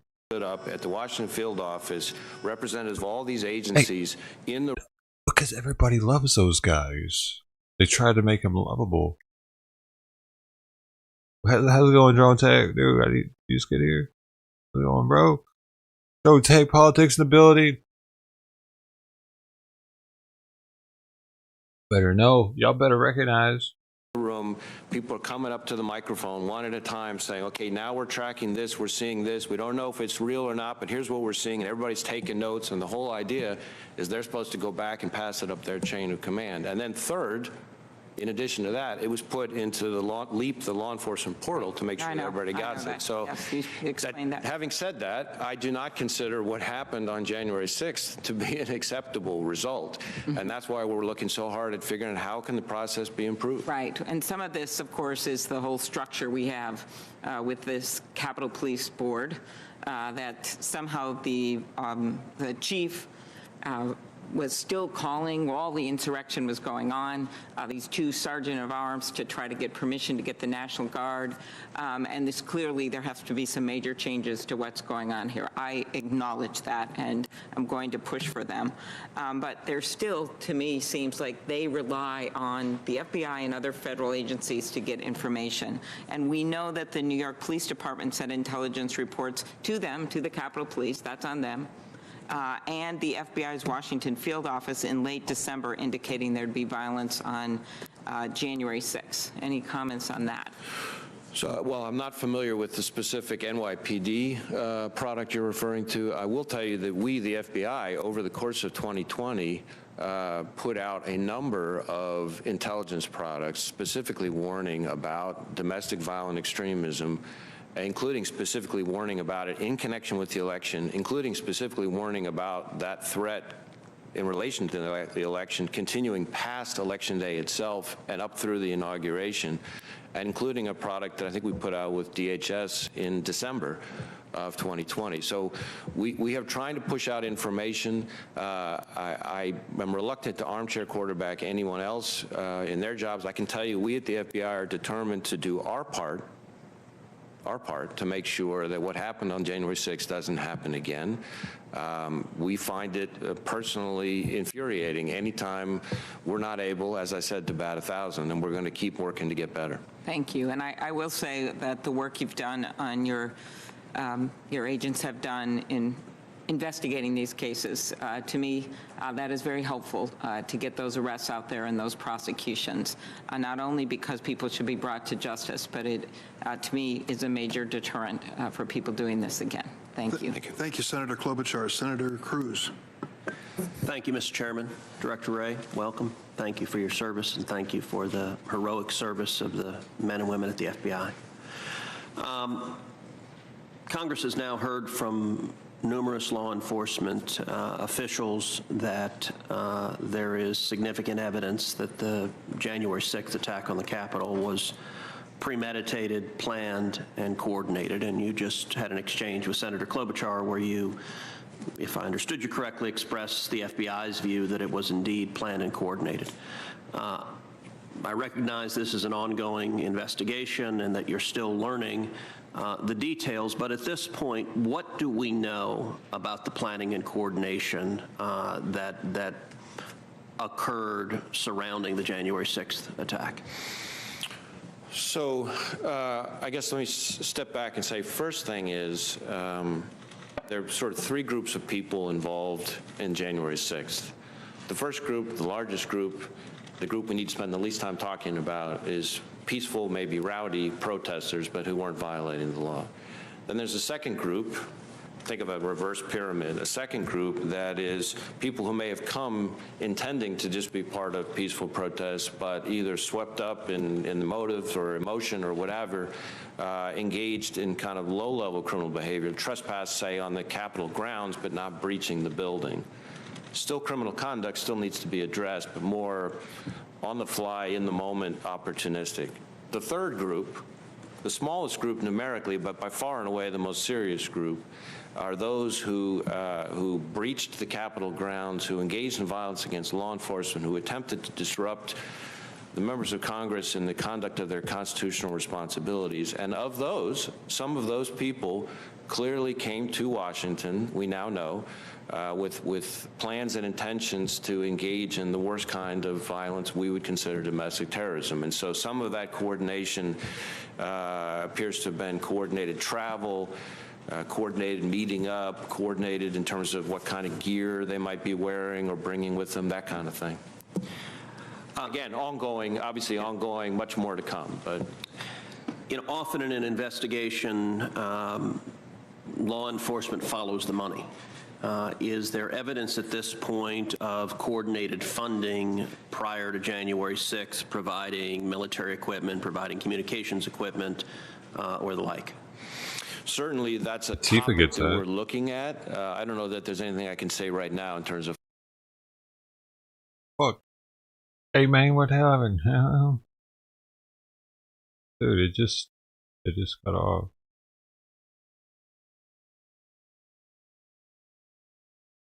So.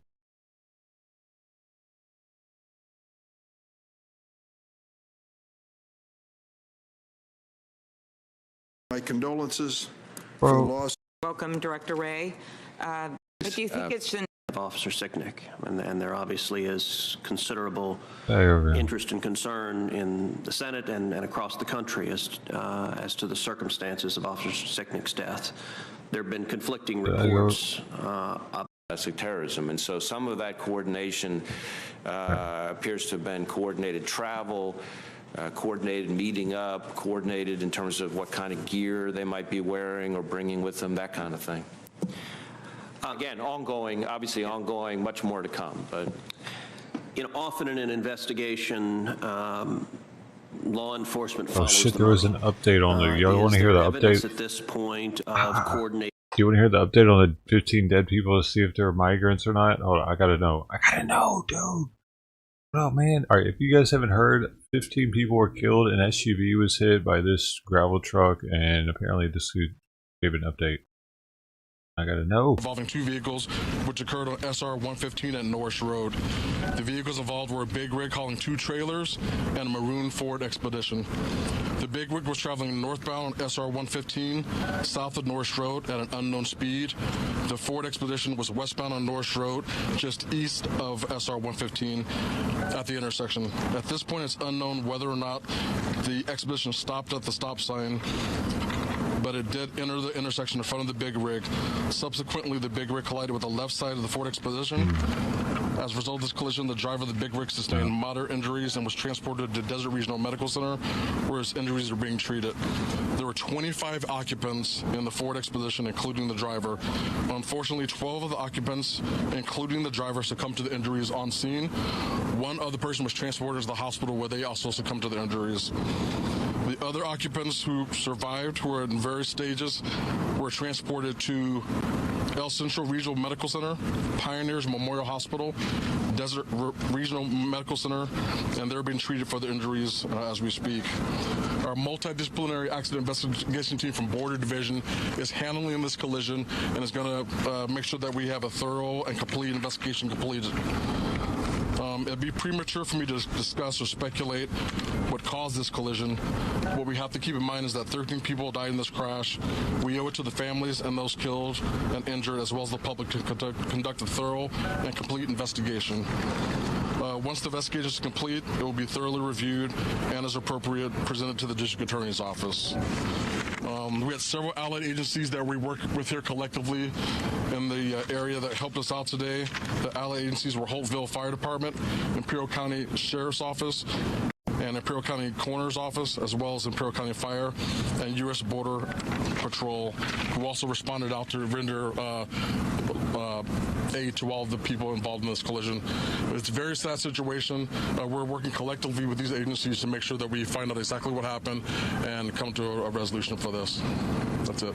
Was this a Border Patrol pursuit?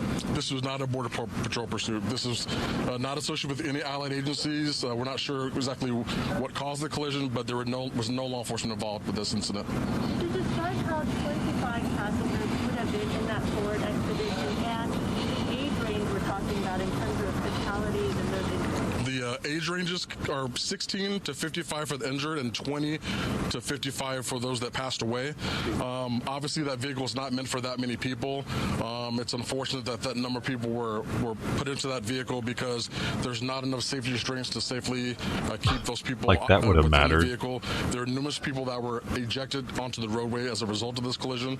So part of our message is to make sure that we get out to our communities and make sure that safety restraints are part of the picture to save lives.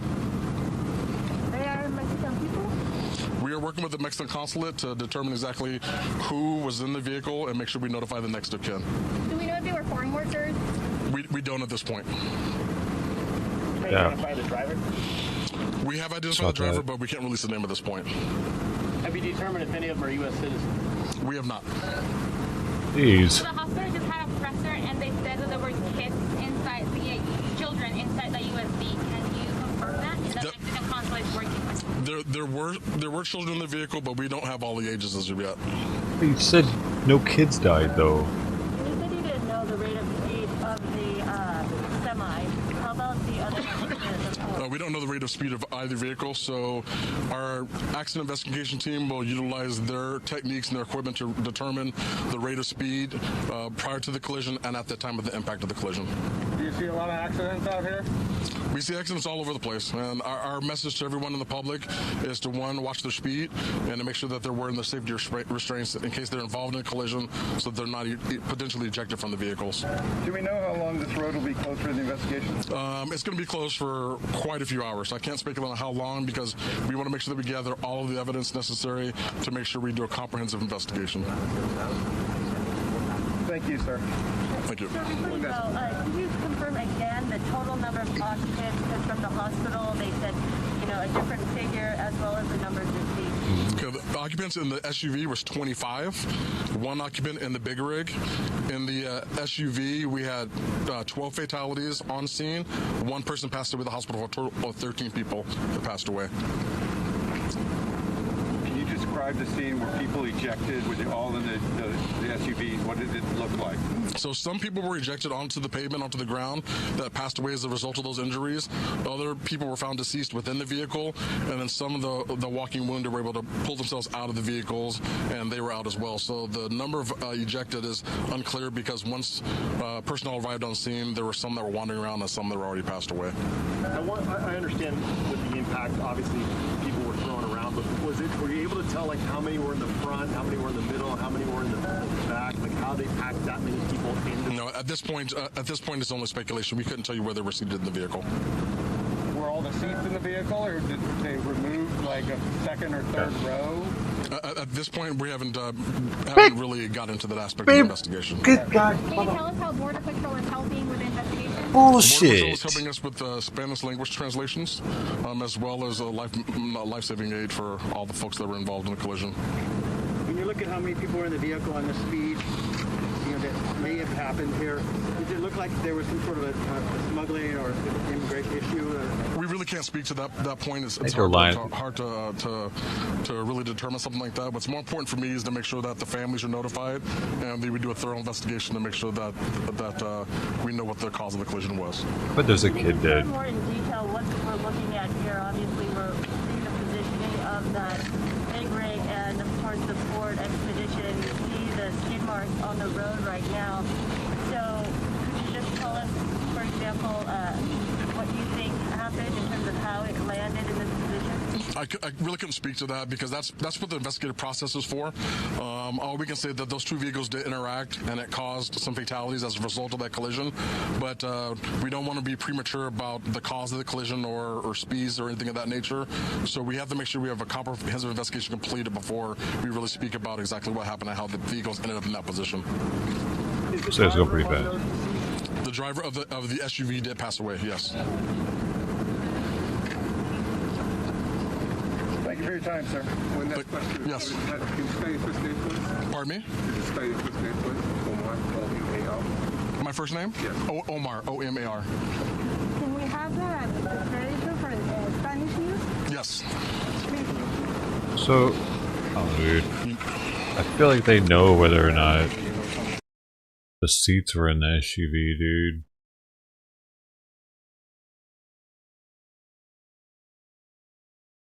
And you could probably even tell if they were farm workers or not by how they were clothed. Like, I'm right? I'm thinking farm workers are going to look a certain way. They have like their farm worker hat on. Cause she asked, were they farm workers? Like, yeah, we don't know that either. We don't know if the seats were in the car. We don't know if they were legal. How the fuck did they not know if they were legal or not? They didn't have any kind of documentation in their pockets? Well, probably not then. Fucking idiots, dude. It's just some bullshit. Like, why can't they just tell us straight? What's going on? Who are they protecting? Oh.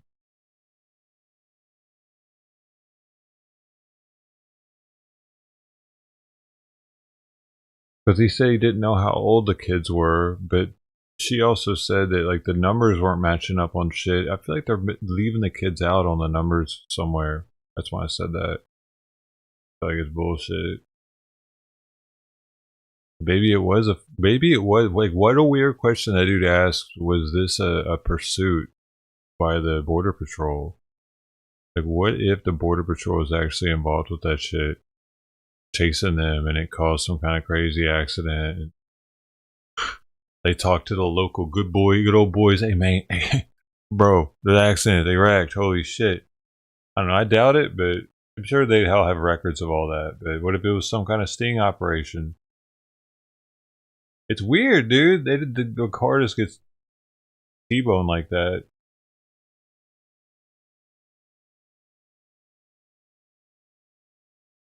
Needed fund. Okay, this guy looks like a Wolverine from the 1800s. A werewolf. I'm Ted Cruz.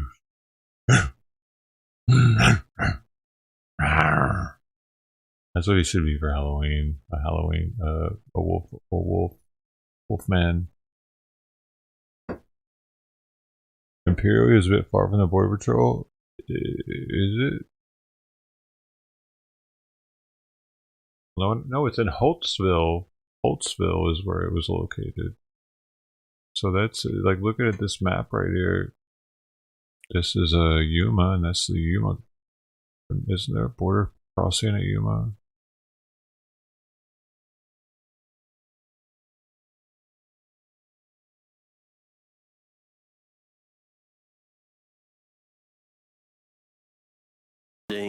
Prior to January 6th, providing military equipment, providing communications equipment. I can say first thing is, think of a reverse, not breaching the building. I can say first thing is, second, think of a reverse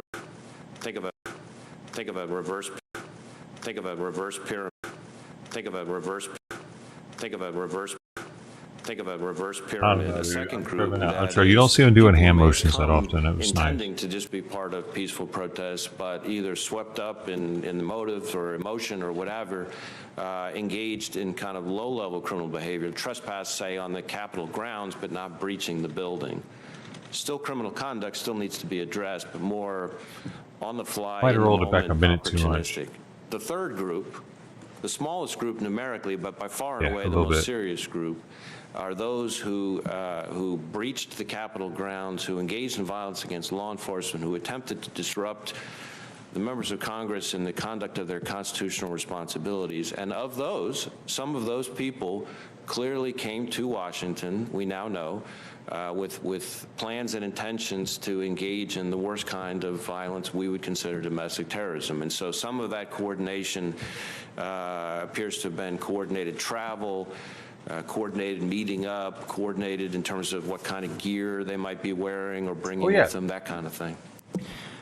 Again, ongoing, obviously ongoing, like much more to come, but often in an investigation, law enforcement follows the money.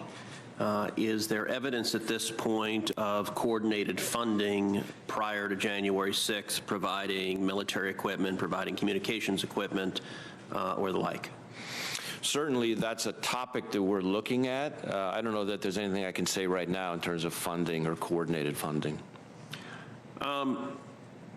There's been considerable discussion at this hearing also about the Norfolk report. At the time, how credible and reliable did the FBI consider the Norfolk report as an actionable piece of intelligence?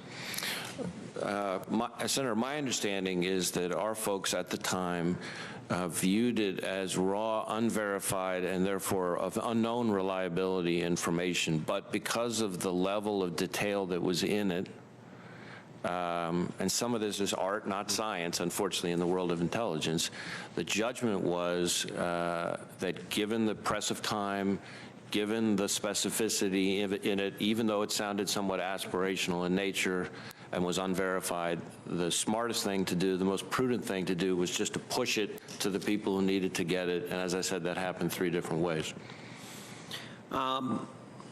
You had a conversation with Senator Grassley about the death of Officer Sicknick, and there obviously is considerable interest and concern in the Senate and across the country as to the circumstances of Officer Sicknick's death.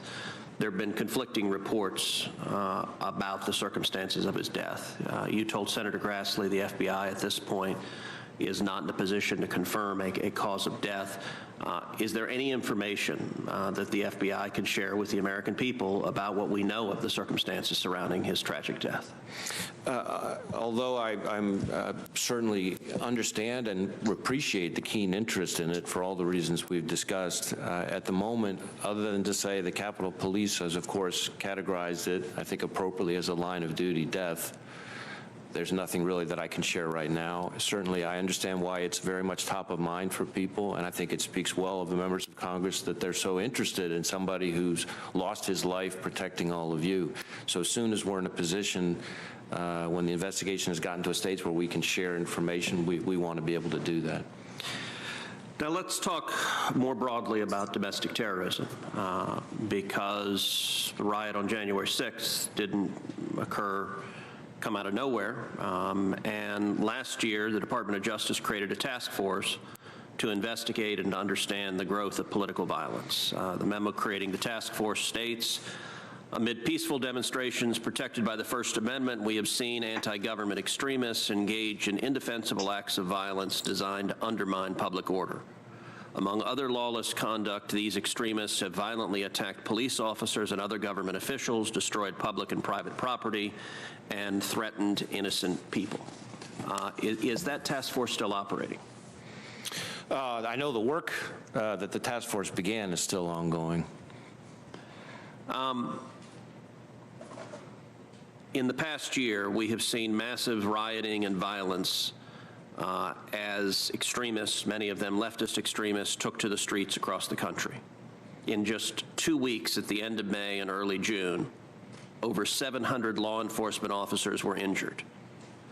Looking at all of 2020, over 14,000 people have been arrested in 49 cities, and at least 25 people have died in the violence. And it's estimated that the property damages from these riots could exceed $2 billion.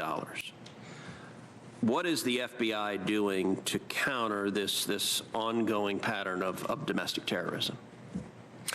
So, Senator, certainly we tried to respond aggressively with our partners to the domestic violent extremism that we saw playing out in streets all across the country this summer.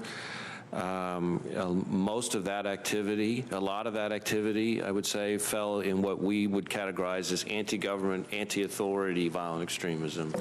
Some of it is anarchist violent extremism, some of it is militia violent extremism, some of it might even be sovereign citizen violent extremism, but we saw a huge uptick in violent extremism in that broad bucket over the course of last year. And so we're trying to be aggressive with the tools that we have in terms of the charges we're bringing. We're trying to, as we talked about, frankly, in connection with January 6th, same thing for the summer. We're trying to look at sources of funding, planning, coordination, trying to learn more about tradecraft and tactics and things like that so that we can be better prepared to prevent it and feed information to our state and local partners so they can be better prepared to prevent it. As I think I said to Senator Grassley, last year, we had 3 times the number of anarchist violent extremist arrests from, say, the prior year, I think it was. Certainly more last year than the prior 3 years combined. We did see last year, as Senator Grassley noted in his opening comments, the first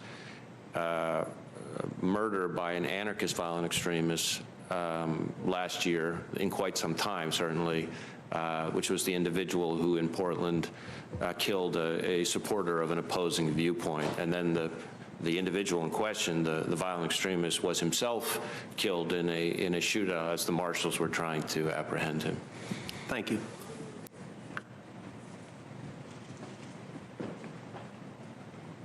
Senator Coons. Thank you, Chairman Durbin. Director Wray, welcome. Thank you for your service and your testimony today. And let me join with my colleagues in conveying our condolences on the line of duty deaths of Special Agents Daniel Alfin and Laura Schwarzenberger. It has been a long time since there's been a special agent line of duty death, but every loss of life by those who are serving us and protecting us is too many, and we join in grieving their loss and hope you'll convey that to their families. But our purpose here today is to focus principally on what happened in this complex, in this building, in the Capitol on January 6th. Charleston, Charlottesville, Pittsburgh, El Paso, Kenosha, and right here in the U.S. Capitol. These are just some of the recent examples where far-right extremists and white supremacists have terrorized this country, their fellow citizens, and murdered individuals. We all condemn violence by anyone of any political persuasion, but we have to be honest about the significant threats we face, and that's the only way we can work together to take steps to confront them. I think it's critical to that process for us to uncover the real facts of what happened, and given some of the misinformation being spread by some colleagues, I just would appreciate your readdressing a couple of questions. Can you speak with clarity about what we know about the January 6th riot here at the Capitol? You've said there have been, I think, 280 arrests so far. Has there so far been any evidence that the January 6th riot here, the insurrection, was organized by people simply posing as supporters of President Trump's? We have not seen any evidence of that, certainly. Is there any evidence at all that it was organized or planned or carried out by groups like Antifa or Black Lives Matter? We have not seen any evidence to that effect thus far in the investigation. And is there any doubt that the people who stormed the Capitol included white supremacists and other far-right extremist organizations? There's no doubt that it included individuals that we would call militia violent extremists, and then in some instances, individuals that were racially motivated violent extremists who advocate for, the superiority of the white race. But the militia violent extremists is probably at the moment trending the biggest bucket, if you will. Well, you face challenges, we as a nation face challenges with extremists of all stripes, types, backgrounds, motivations.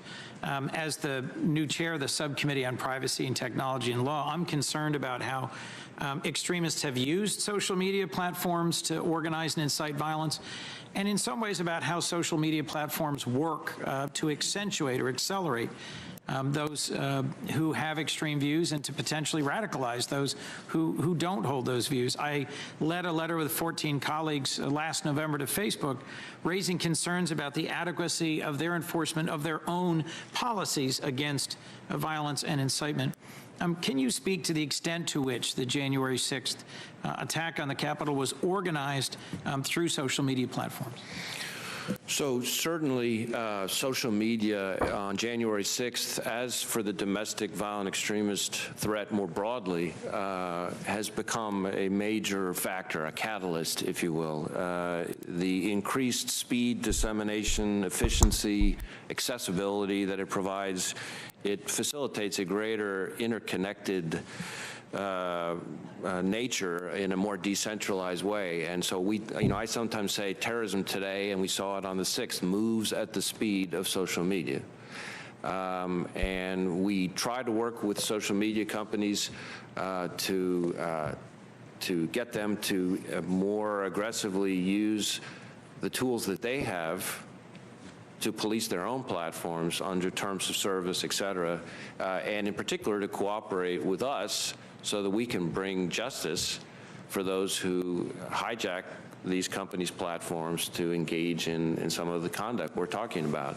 And that's where you heard a little bit about the encryption issue come up. That's an important part of this. We are moving in a direction. We saw it on the 6th, and we're seeing it more and more every day in this country, where violent extremists, just like other bad actors, are taking advantage of encrypted platforms to evade law enforcement.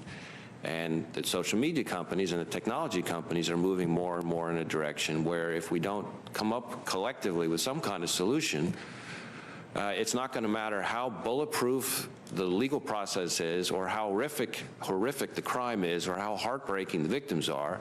We will not be able to get access to the content and the evidence that we need to protect the American people. And then I think we will all rue the day. Well, Director, this area raises a lot of very complex questions of civil liberties, of individual rights, fundamental rights to free expression. But I am also concerned about ways in which online disinformation and conspiracy theories lead to radicalization and help pave the way for this particularly tragic event in the history of our democracy, and how some of the ways in which social platforms are structured, social media platforms are structured, accelerate the spread of disinformation. How policymakers and platforms confront these issues are going to be complex, and I look forward to working with you to get the facts as the FBI develops them about what happened on January 6th. Two last questions, if I might. My colleague, Senator Whitehouse, asked about responding to outstanding requests for information, and I agree. Some of the stonewalling that we saw by a number of agencies over the previous administration isn't acceptable. Can you just reassure me the FBI will be as responsive as possible to information requests from this committee? Absolutely. It's my strong view is that you all have an important key function to perform in terms of your oversight of the FBI as with other agencies. And it pains and frustrates me when we're not able to be as responsive as you need us to be. And I commit to doing my best to see if we can work with you all to get better on that front. Thank you. Last, Senator Feinstein asked you a series of questions about the record number of NICS denials last year. This is when someone goes in, tries to buy a gun, gets run through the background check system and is denied. They're a person prohibited, often because they're a convicted felon. I'm soon going to be introducing a bill with a colleague on this committee that would simply require that when there is an attempt to buy that is denied because someone is a person prohibited, that notification be given to state law enforcement. That is the law in some states. It is not the law in a majority of states. Does that seem to you something that would be a good additional tool in the toolkit to allow state and local law enforcement to act on the tip that someone who is a person prohibited has just lied and tried to procure a weapon? Certainly, I think the lied and tried information is often a valuable tool from an investigative perspective in preventing more serious conduct. And we'd be happy to meet with you or engage with you to provide a little bit better sense of how all this works from an operational perspective. I know that the key consumer of the information here, as your question alludes, are state and local law enforcement. So I would want to make sure that we do it in a way where we work with them as to what they would find most useful. Certainly, as I said in response to Senator Feinstein, the volume of NICS checks overall, and with it the volume as a small subset of denials, has exploded over the course of the last year. And so I am mindful of the resource burden that it puts on everybody in the law enforcement system, but be happy to talk with you more about it. Thanks. I look forward to working with you on that. Thank you, Mr. Chairman. Senator Sass. Thank you, Chairman. Thank you, Director Wray, for being here, and thank you for the way you've been available to us on this committee and on the Intel Committee. We've also been grateful for your work and availability. We've talked a good bit about the intelligence failures around January 6th, but some of it is how did we sort signal from noise, and some of it is the handoff from the FBI and other entities to the Capitol Police.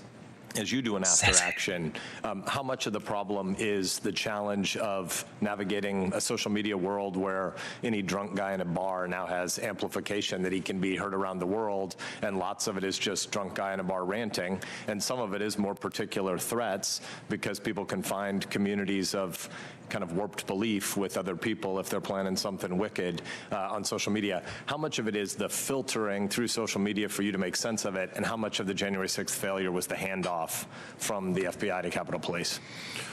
Well, Senator, as I said, when it comes to the handoff, a lot of the attention has really been about this Norfolk SIR, which I think I've talked about it at some length, where we provided the information to our partners in 3 different ways. And as it was, the information was raw, uncorroborated information at the time, certainly.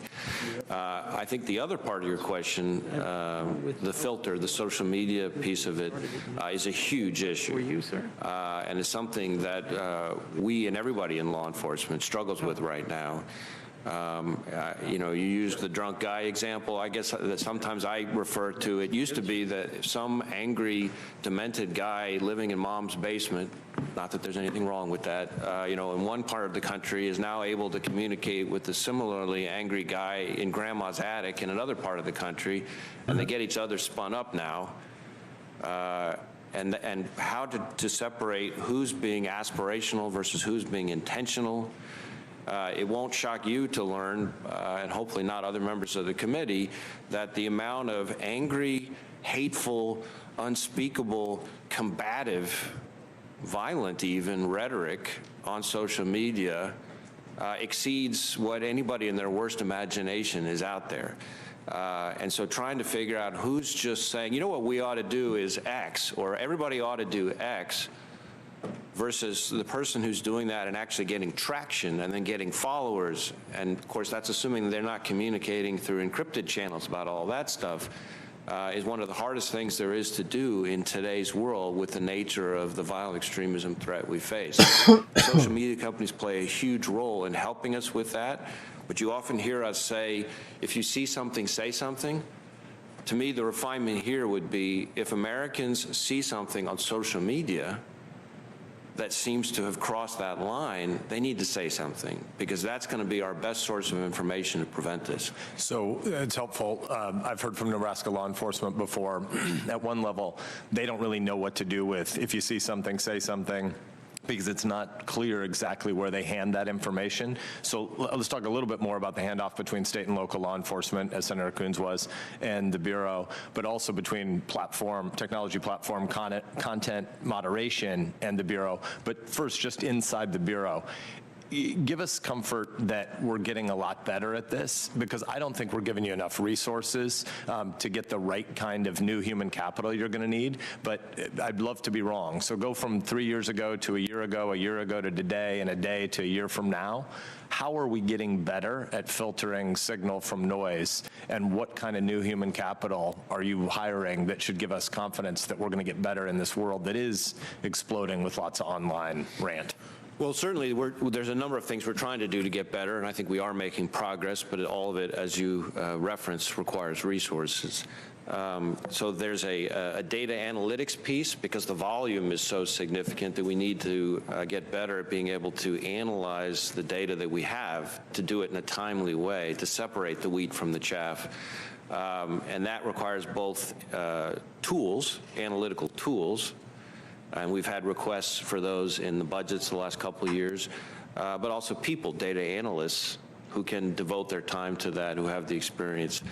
So that's part of it. I think a second part of it is, as I think I referenced in response to an earlier question, all of these investigations that we do, all these arrests we make, are important not just from a disruption perspective, but putting my intelligence hat on. Yep. They allow us to learn more about where people communicate, how they communicate, what the magic words are, all that kind of stuff. So we get better at anticipating from that reason. But make no mistake, we've got a long way to go. This is an incredibly hard problem. I know from communicating with my foreign counterparts, especially the Five Eyes, that they're struggling with it too.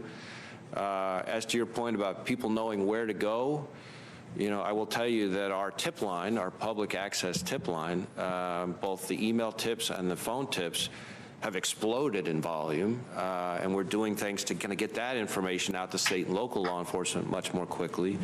And certainly the social media companies, some of them have gotten better at providing us more real-time information when they see something, because they have a lot of resources to devote to this problem in terms of policing their own platforms. So the more we can incentivize them to do that, that's a big part of this too. Can I concretize the example? So I'm a high school teacher or a high school principal, and some kid comes to me and says, hey, these kids have always seemed to be online bullies, but now it seems like the things they're saying sound more violent. What do you tell them to do?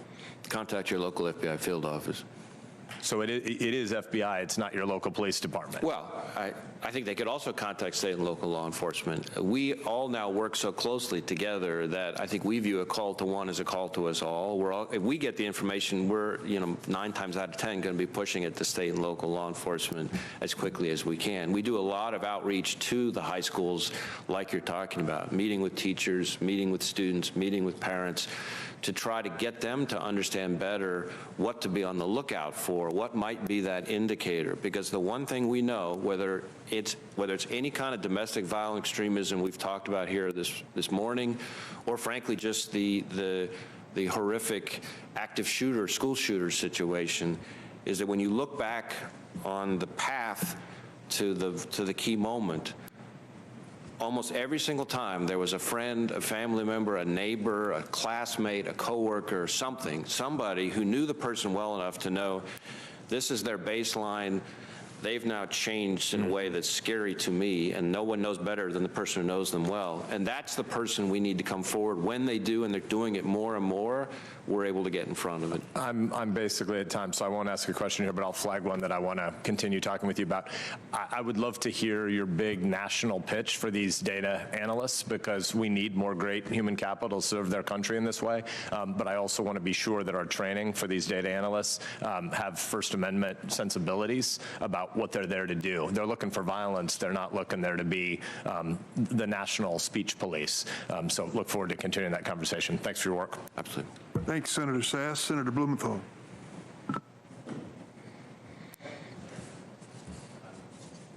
Thank you, Mr. Chairman, and thank you, Director Wray, for being here today. And I want to join in expressing my condolences for the loss of those 2 agents, and my thanks to the thousands of agents who work day in and day out to make America safer. When you last appeared before this committee in July of 2019, I expressed my concern that Donald Trump's attacks against members of Congress and his other rhetoric, quote, might ignite white supremacist and nationalist organizations and encourage hate crimes, end quote. And I asked you whether you were concerned about the increasing number and intensity of his attacks on public officials, and what the FBI was doing both proactively and responsively about them. And you said, quote, I think we are very concerned about any threats of violence against any Americans, but certainly that would prominently include our elected officials. We've seen increasing attacks by the president and others against public officials when the rioters who came to the Capitol, stormed the Citadel of Democracy on January 6th, were inside. They boasted proudly and loudly that they were doing what Donald Trump wanted them to do. We have warned specifically about QAnon in a letter dated December 8th, 2020. A number of us, members of the Senate, warned that QAnon specifically was a threat. I would like to ask you whether the threat posed by QAnon, and as you well know, adherents of QAnon were among the rioters very prominently who stormed the Capitol, whether the continuing threat is worsened when prominent elected officials, including members of Congress, endorse the QAnon theory. Well, certainly we are concerned about the QAnon phenomenon, which we view as a sort of loose set of conspiracy theories, and we've certainly seen domestic violent extremists of the sort that you're describing cite that as part of their motivation. So that's something that we do. But I apologize for interrupting. As you know, my time is limited. When members of Congress, as has happened, endorse the QAnon theory, doesn't it worsen the threat of violence? Well, again, our focus is on the violence and on the plans to commit violence, on the threats to commit violence. It's less on the rhetoric and the ideology. Obviously, the folks who engage in this kind of violence draw inspiration from a variety of sources, and we're concerned about any source that stimulates or motivates violent extremism. Well, I'll follow up in another setting, but I am frankly disappointed that you're not discouraging one of the sources of incitement, which is prominent public officials endorsing a theory that in turn resulted in storming the United States Capitol. Let me turn to hate crimes. Hate crimes are underreported. We're seeing a rising trend of hate crimes, particularly directed against Asian American Pacific Islanders. I have a bill called the No Hate Act that would require more reporting, provide both incentives and requirements. Wouldn't you think that kind of measure is a good idea? So certainly we share your goal of both deterring and reducing hate crime, but also particularly relevantly in promoting better reporting, more complete reporting of hate crime. And we are specifically concerned about hate crimes against Asian Americans as well. I'm not directly familiar with the bill, but I think we share the goal of trying to figure out how to improve reporting. As you may know, we have NIBRS, which is a new system that we're rolling out, and we're trying to get to 100% on that, and we'd be pleased to work with you on figuring out how this bill might help advance that goal. Well, the No Hate Act would, in fact, lead to better reporting. If 87% of hate crimes are unreported now, that is a searing indictment of the present system. We need to know more, and particularly about Asian Americans and Island Pacificers being victims of them. I know you don't want to be a, as you said, armchair quarterback, but you're going to be armchair quarterback by the American people. And I think the American people listening to these past 10 days of hearing and knowing how much information there was out there on social media, in other forums, about these thugs and rioters coming to Washington, organized groups, 3%ers, Proud Boys, and others, are wondering, why didn't the FBI sound the alarm? I know there was a communication through that threat assessment. I know you've talked about the agencies that were hearing that assessment, but here we have the United States Capitol, where a key function of democracy, enabling the peaceful transition of power, was taking place, and a threat of violence and even death to them. Why didn't you go to the Gang of Eight? Why didn't you sound the alarm in some more visible and ringing way?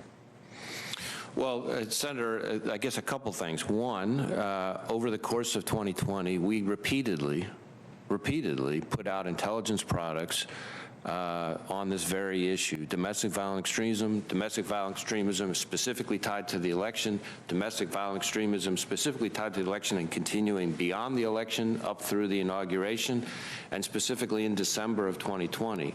In addition to that, in connection with the one piece of raw intelligence that's been discussed so much here today, we did pass that on to the people in the best position to take action on the threat. Not one, not two, but three different ways. Now, more broadly, in terms of what's out in social media, as a number of the questions here today have elicited, I think it highlights, and your question highlights, one of the most challenging jobs for law enforcement in today's world with social media. There is so much chatter, often unattributed to somebody in a neatly identifiable way, where people are saying unbelievably horrific, angry, combative things, using language about beheading and shooting and explosives and all kinds of things like that, and separating out which ones are getting traction, which ones reflect intention as opposed to aspiration, is something that we spend an enormous amount of time trying to do. Sometimes we don't have the luxury of time and the ability to make those judgments. I can assure you that, as I said, I think to Senator Klobuchar, my standard is we're trying to bat 1,000. We want to thwart every attack. And anytime there's an attack that's not thwarted, we and our partners want to make sure that we figure out how to do even better at preventing that. We're pleased that the inauguration, for example, went smoothly, notwithstanding threats and chatter that we were seeing, not just here in the National Capital Region, but against state capitals all across the country.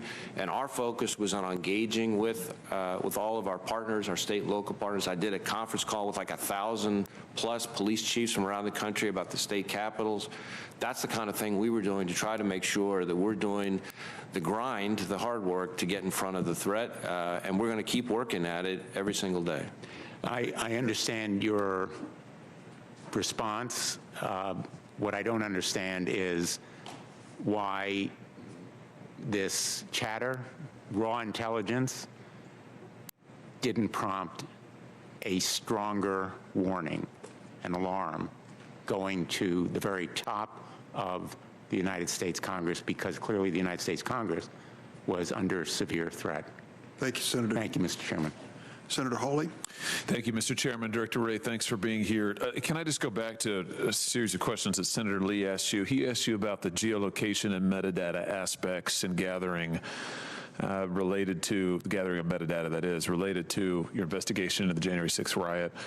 You said you weren't familiar with the specifics. Can I just clarify your responses to him? So when you say you're not familiar, are you saying that you don't know whether or not the Bureau has scooped up geolocation data, metadata from cell phone records from cell phone towers? Or do you not know, or are you saying that the Bureau maybe or maybe hasn't done it? Just tell me what you know about this. So when it comes to geolocation data specifically, again, not in a specific instance, but just even the use of geolocation data, I would not be surprised to learn, but I do not know for a fact that we were using geolocation data under any situation in connection with the investigation of the 6th. But again, we do use geolocation data under specific authorities in specific instances. Because this is such a sprawling investigation, that would not surprise me. When it comes to metadata, which is a little bit different, obviously, than geolocation data, I feel confident that we are using various legal authorities to look at metadata under a variety of situations. But again, the specifics of when, under what circumstances, with whom, that kind of thing, I'm not in a position to testify about with the sprawl and size of the investigation, and certainly not in a congressional hearing. What authorities do you have in mind? You said that you're using the relevant authorities. What authorities are they? Well, we have various forms of legal process we can serve on companies that will allow us to get access. And that's been done? Well, we're using a lot of legal process in connection with the investigation, so yes. But specifically serving process on companies invoking your various legal powers to get data from companies, that's been done in the case of gathering this data? In gathering metadata, again, I don't know the specifics, but I feel confident that that has happened because metadata is often something that we look at, and we have a variety of legal tools that allow us to do that under certain circumstances. What about the cell tower data that was reportedly scooped up by the Bureau on the day during, in fact, while the riot was underway? What's happened to that data? Do you still have it? Has it been retained? Do you have plans to retain it? Again, whatever we're doing with cell phone data, I'm confident we're doing it, in conjunction with our appropriate legal tools and working. Well, here's what I'm trying to get at, and I think it's what Senator Lee was trying to get at. How are we going to know what you are doing with it, and how are we going to evaluate the Bureau's conduct if we don't know what authorities you're invoking, what precisely you're doing, what you're retaining? I mean, this is, you said to him repeatedly you weren't familiar with the specifics. You've now said it to me. I don't know. I'm not sure how this committee is supposed to evaluate anything that the Bureau is doing. You're basically saying just trust us. I mean, how are we going to know? Do we have to wait till the end of your investigation to find out what you've done? Well, certainly I have to be careful about discussing an ongoing investigation, which I'm sure you can appreciate. But all the tools that we have are done in conjunction with prosecutors and lawyers from the Justice Department. Now, if there's information we can provide you before an investigation is completed that goes through what some of the authorities we have, the tools we have, et cetera, we could probably provide some information like that that might be useful to you to help answer the question. That would be helpful. Thank you. I'll hold you to that. Let me ask you about some other things that have been reported in the press. Particularly, there have been a series of reports that the Bureau has worked with banks in the course of the investigation into the January 6th riot and both before and after. And that some banks, in particular Bank of America, may have handed over data for 200 plus clients who may have used their credit or debit cards to make purchases in the D.C. area. What do you know about this? Has Bank of America voluntarily turned over information to the Bureau about its customers? I don't know any of the specifics, so I'd have to look into that. And so has the FBI requested similar information from any other companies, to your knowledge? Again, sitting here right now, I do not know the answer to that question. I do know that we work with private sector partners, including financial institutions, in a variety of ways all the time in a variety of investigations. But exactly the specifics of what may or may not have happened here, that I don't know sitting here as we're talking today. As I'm sure you can appreciate, my concern here is that 12 U.S.C. 3403 prohibits financial institutions from turning over confidential client records, unless, of course, they've got reasonable suspicion that there's a crime being committed.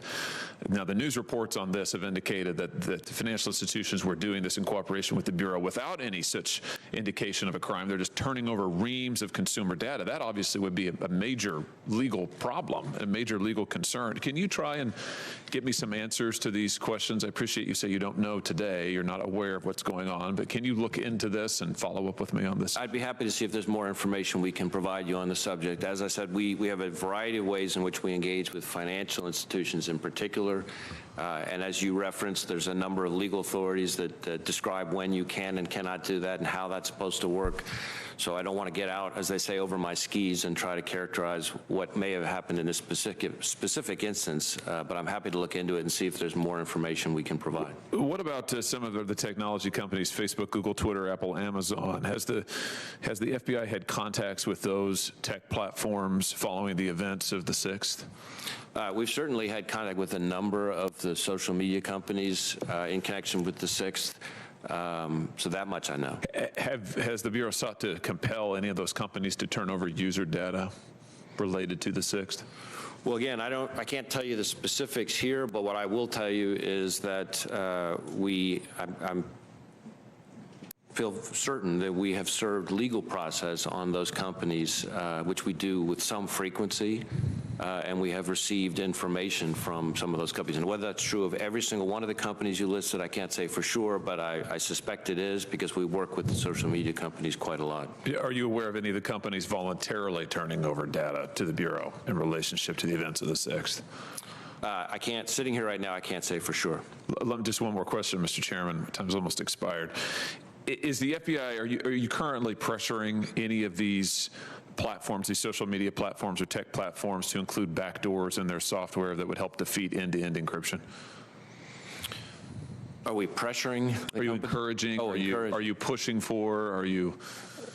Is it your desire to get such access? We are not trying to get backdoors. That is, I think, a criticism that gets leveled our way by people who don't understand our position often. So I appreciate the opportunity to address it here.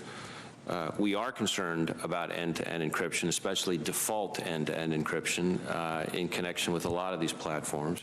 And we are concerned that if these companies continue to move in the trajectory that they're moving in, we are going to find ourselves in a situation where no matter how bulletproof or ironclad the legal authority, no matter how compelling the facts and circumstances, no matter how horrific the crime or heartbreaking the victim, we will not be able to get access to the content that we need to keep people safe. What we have been suggesting and the cryptologists and cryptographists that I talk to say this is doable, is for the companies themselves to build in a way to have legal access when confronted with the proper legal authority so that they can get access to information and provide it in response to a warrant or a court order.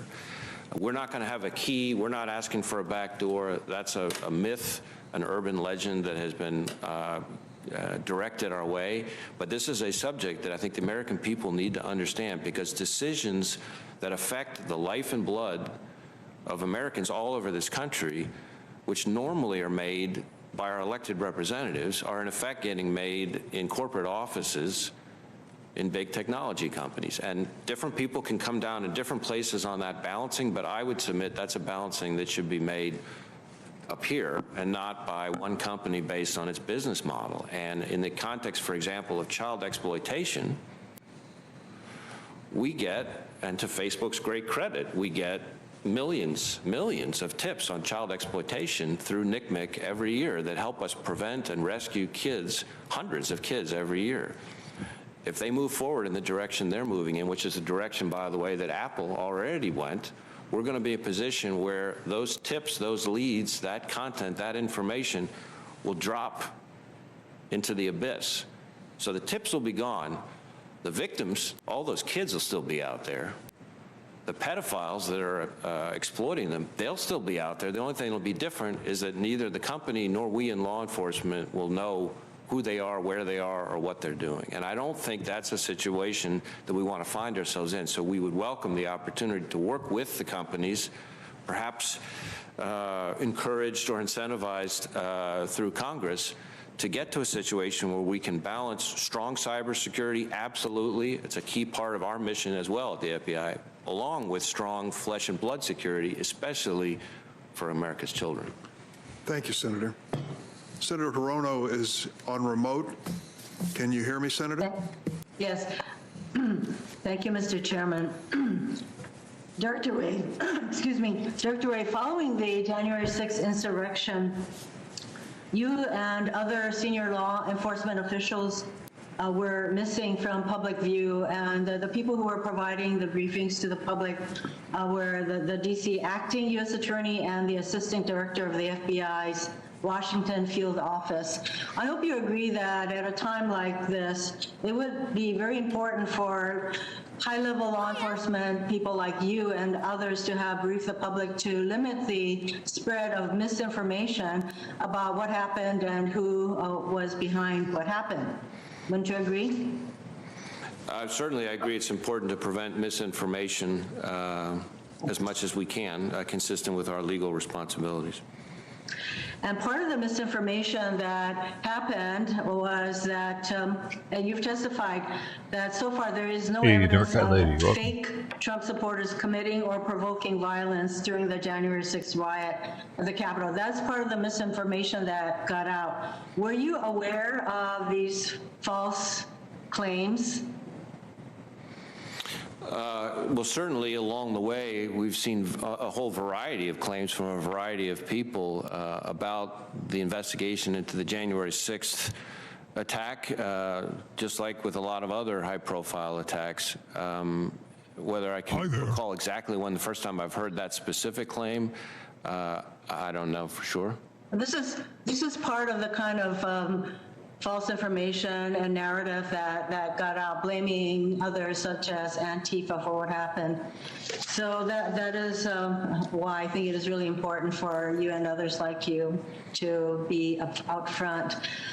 You've been asked some questions about hate crimes, and you acknowledge that there is a rise in hate crimes against the AAPI, Asian American Pacific Islander community.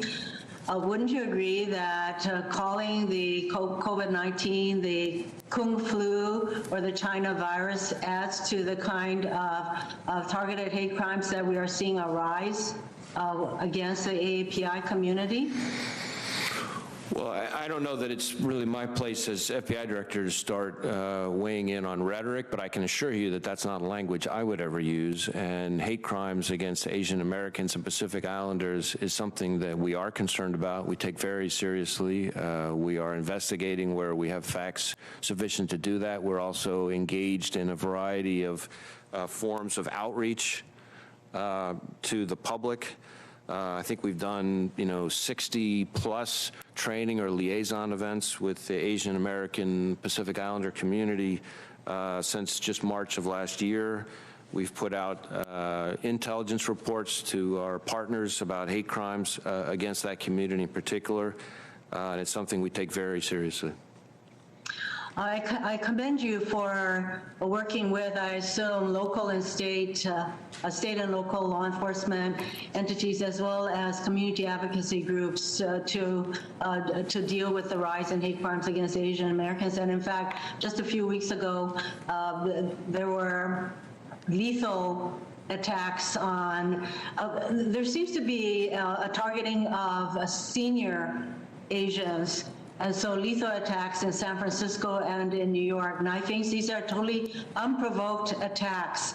And so I think that we need to continue to focus on what the community can do and what law enforcement can do to make sure that these crimes are prosecuted as the hate crimes that they are. And I think it is also important for leaders to not fan the flames by calling COVID-19, the China virus, or Kung flu. You also testified, and you were asked some questions about the role of social media by these extremist groups. And you said that terrorism moves at the speed of social media. Senators Warner, Klobuchar, and I recently introduced the Safe Tech Act, which would pull back Section 230 immunity from tech companies for things like civil rights violations and wrongful death suits. Do you think that exposing these companies to civil liability would force them, basically, to take extremist content off of their platforms? Or to take these kinds of content more seriously and do something about them?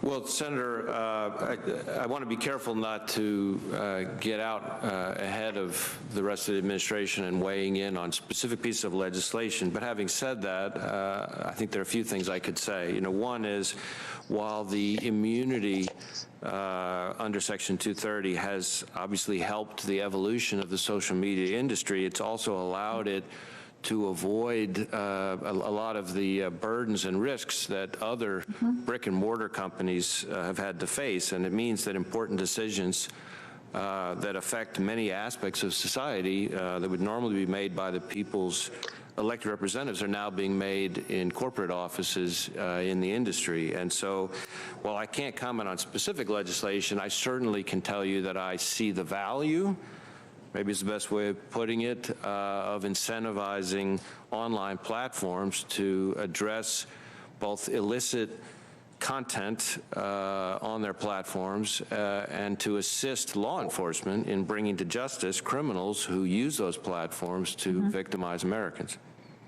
And then there is also the concern that as entities such as Facebook and Twitter do more to control, modify this kind of content, then this could encourage, drive the extremists to use encrypted platforms like Telegram and Signal. So that's another area that we're going to need to address.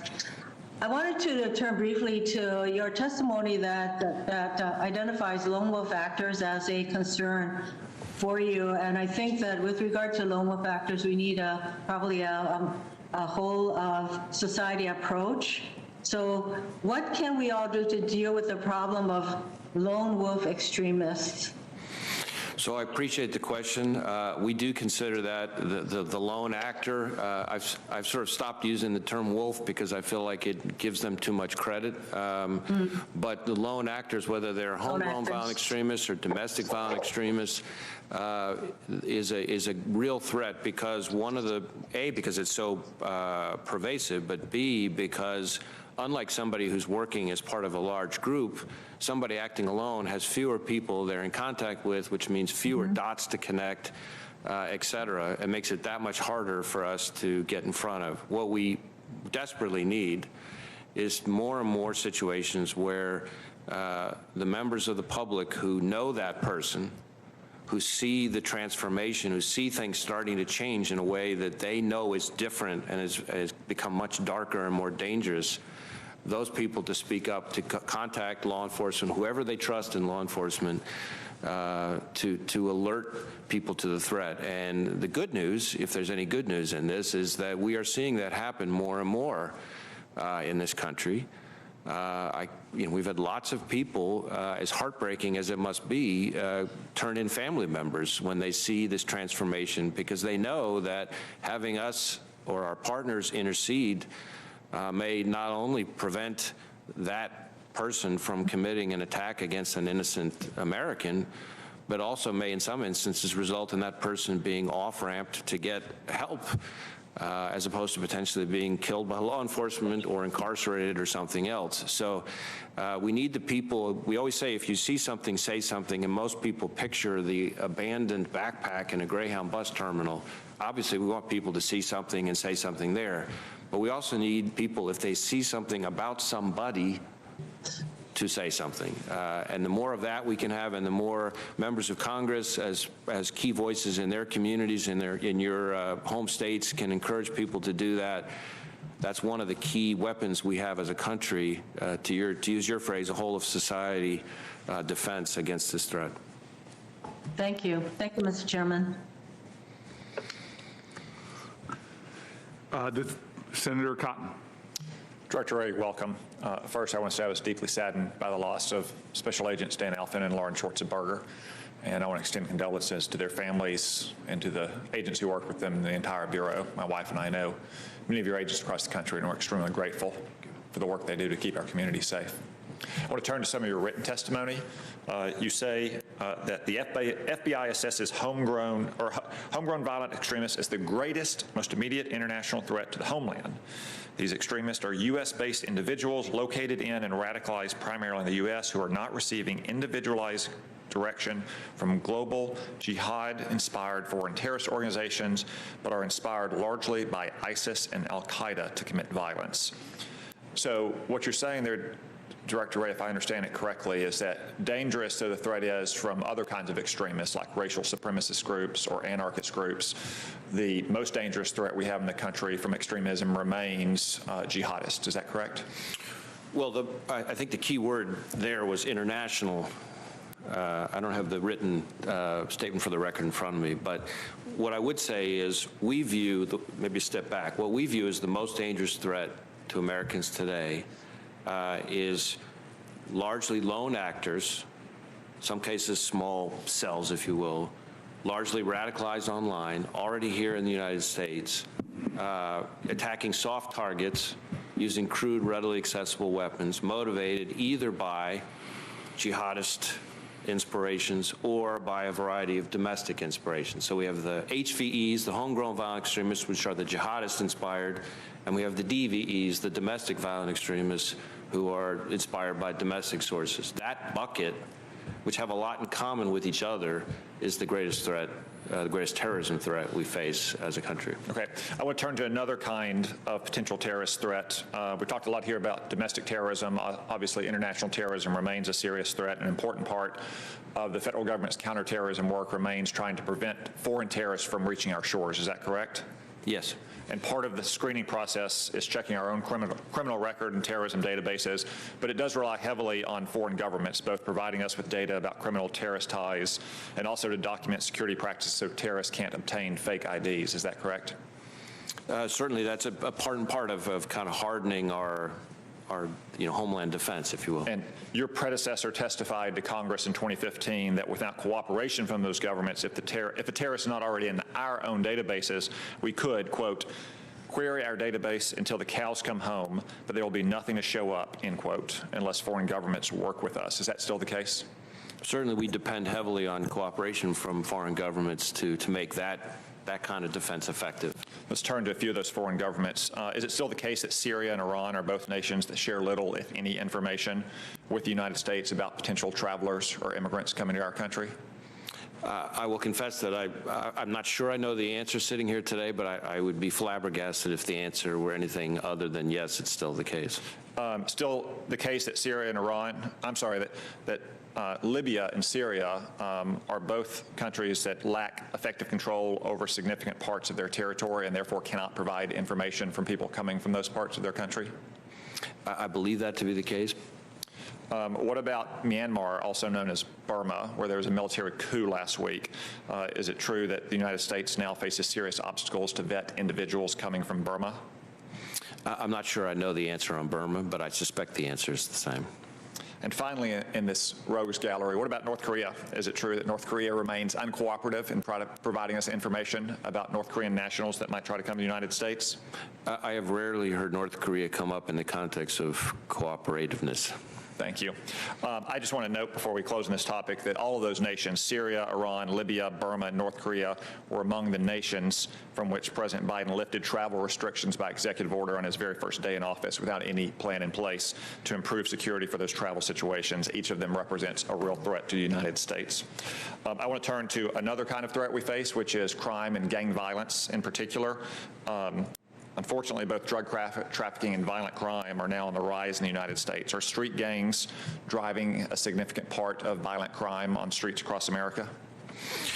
Well, certainly when I go around and I've talked with state and local law enforcement in all 50 states, I think the number one issue you would hear about from maybe all of them is violent crime.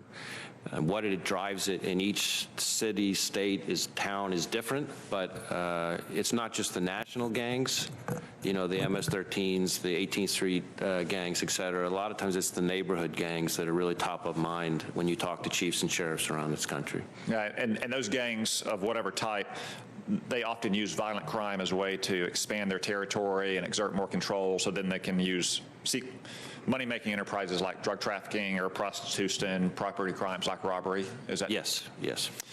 So let's talk about MS-13 since you raised it. MS-13 has gained notoriety for some particularly brutal crimes across the country in recent years, and they continue to expand their influence in the United States. Is that right?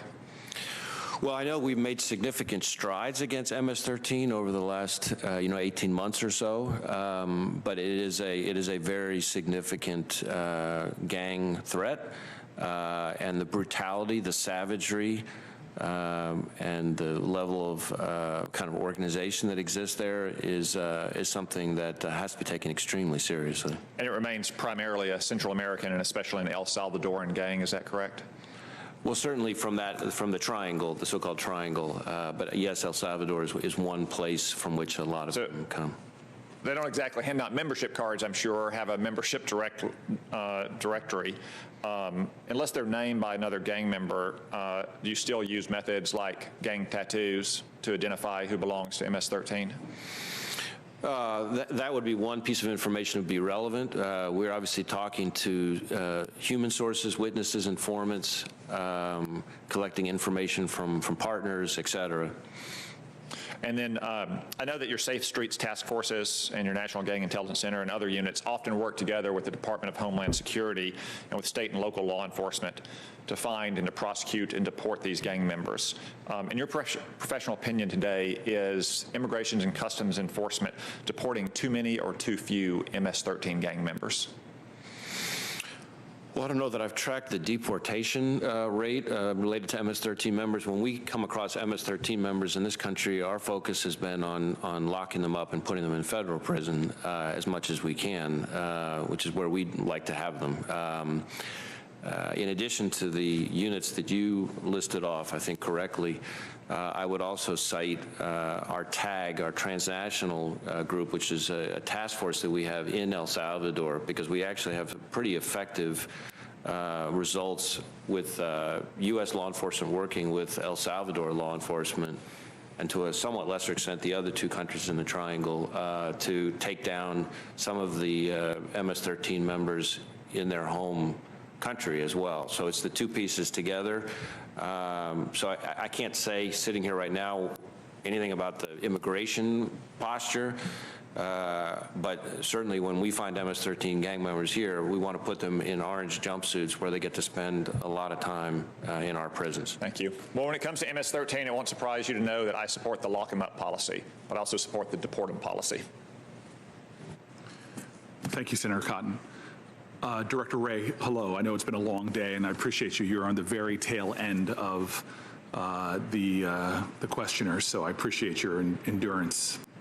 I first just want to associate myself with maybe not the heat that you received from Senator Whitehouse, but definitely the spirit of what he was talking about. And I appreciate your commitment to meet his concerns, which are concerns I've heard on both sides of the aisle. It's very hard to play our role, our constitutionally mandated role, if we don't have the information to do the oversight of your agency. So I do appreciate your commitments. I also want to join what is, I think, as you've seen, a really bipartisan condolences for the loss of Daniel Alfin and Lauren Schwarzenberger. That is the greatest sacrifice anyone can make for this nation, which is to die in the line of duty in protecting others. I'm aware that there are other officers that were injured, other agents that were injured. I hope they're recovering well. They are. I had the opportunity the morning after the shooting to go down, not just to meet with Laura and Dan's families, but also to visit the hospital. And happily, I think the 4 injured agents should make a full recovery. Well, would you please express from the entire committee not only our condolences to the families, but our robust concern for their recovery and their well-being, and should they need anything, you obviously have allies here in their well-being. Thank you, Senator. You and I have had a treasured conversation, frankly, you showed me the honor of coming to visit me before you were sat with me in my office before you stepped into that job, and I really appreciated our conversation about the challenges we still have in this country around racial issues and the urgency for the FBI, which has abused its power before, whether it's investigations of Martin Luther King or other ways, to really set an example for the largest driver in many ways as we pledge allegiance to this flag, this driver towards being a just nation. I just want to ask you, though, about your team. We know that diverse teams are better. Everybody from Harvard Business School to every top business consulting agency has shown study after study that diverse teams are stronger teams, but especially ones in law enforcement that have such a mandate that you have. Having diversity is really important. And so I guess my first question is how diverse is the FBI's workforce now in terms of gender, religious, and racial diversity? So, Senator, this is a topic that, as you may recall from our prior visit, is very important to me personally and something I've tried to make as a priority. We're addressing it in a variety of ways, but in terms of results, there is, I guess I would characterize it as cautiously optimistic. So on the racial diversity front, our special agent class has been more diverse with each year over the past few years. In each case, more certainly than the diversity percentage of the workforce that exists. Maybe it's which I think is a bright spot. The percentage, the racial diversity of our applicant pool is much higher than it was in years past. On gender, much the same. Applications, the diversity of applications is up significantly. The diversity, gender diversity of our Quantico classes is up. I've set aggressive targets for our field offices, and those targets are, for the most part, being exceeded. So we're doing a number of things to try to address the issue. We have what we call diversity agent recruitment events, which were easier to do pre-COVID, but that a lot of times I would go to in different parts of the country myself and speak at. We have a very encouraging project we've started with 300 Entertainment that's focused on historically black colleges and universities and trying to improve our recruiting pipeline there. And can I maybe just ask you, could you share that data with the committee of the progress that you're making? Sure. I think there's definitely information we could provide separately. And then your leadership team, can you provide the diversity of the leadership team that you have around you? Sure. I will say yes is the answer, but I will say that on that front, I've recently appointed to, we have, I'm not sure how much you may remember about our structure, but we have at the very top of the FBI 6 EADs, executive assistant directors. Each one of is over a branch that has multiple divisions. So just over the last couple of months, as people retire, I've replaced one of the EADs with an Asian American woman who oversees our human resources branch, and one of the other of these 6 EADs with an African American male who oversees our intelligence branch, which includes not just our entire intelligence function, but our private sector engagement and our law enforcement partner engagement as well. I also appointed the first. I want to honor the time here. I look forward to, I know you'll be available to discuss that more and get the information. In the minute or so I have left, I think a lot of the questioning has been very illustrative of a lot of the challenges we face, and I appreciate that from members of both sides of the dais here. I just wanted to drill into something. We've talked about the extremist groups that were at the Capitol. We talked about many others, but as I've seen interviews of folks, there were many people that were just saying, I'm here because President Trump, now former President Trump, wanted us here.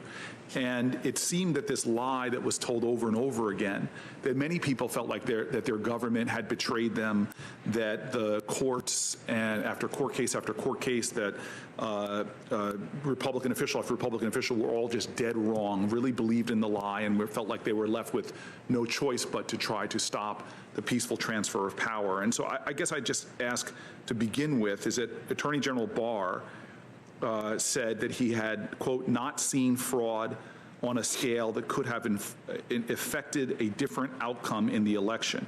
Do you agree with Attorney General Barr's statement that there is absolutely no evidence of voter fraud that could have changed the outcome of the 2020 presidential election?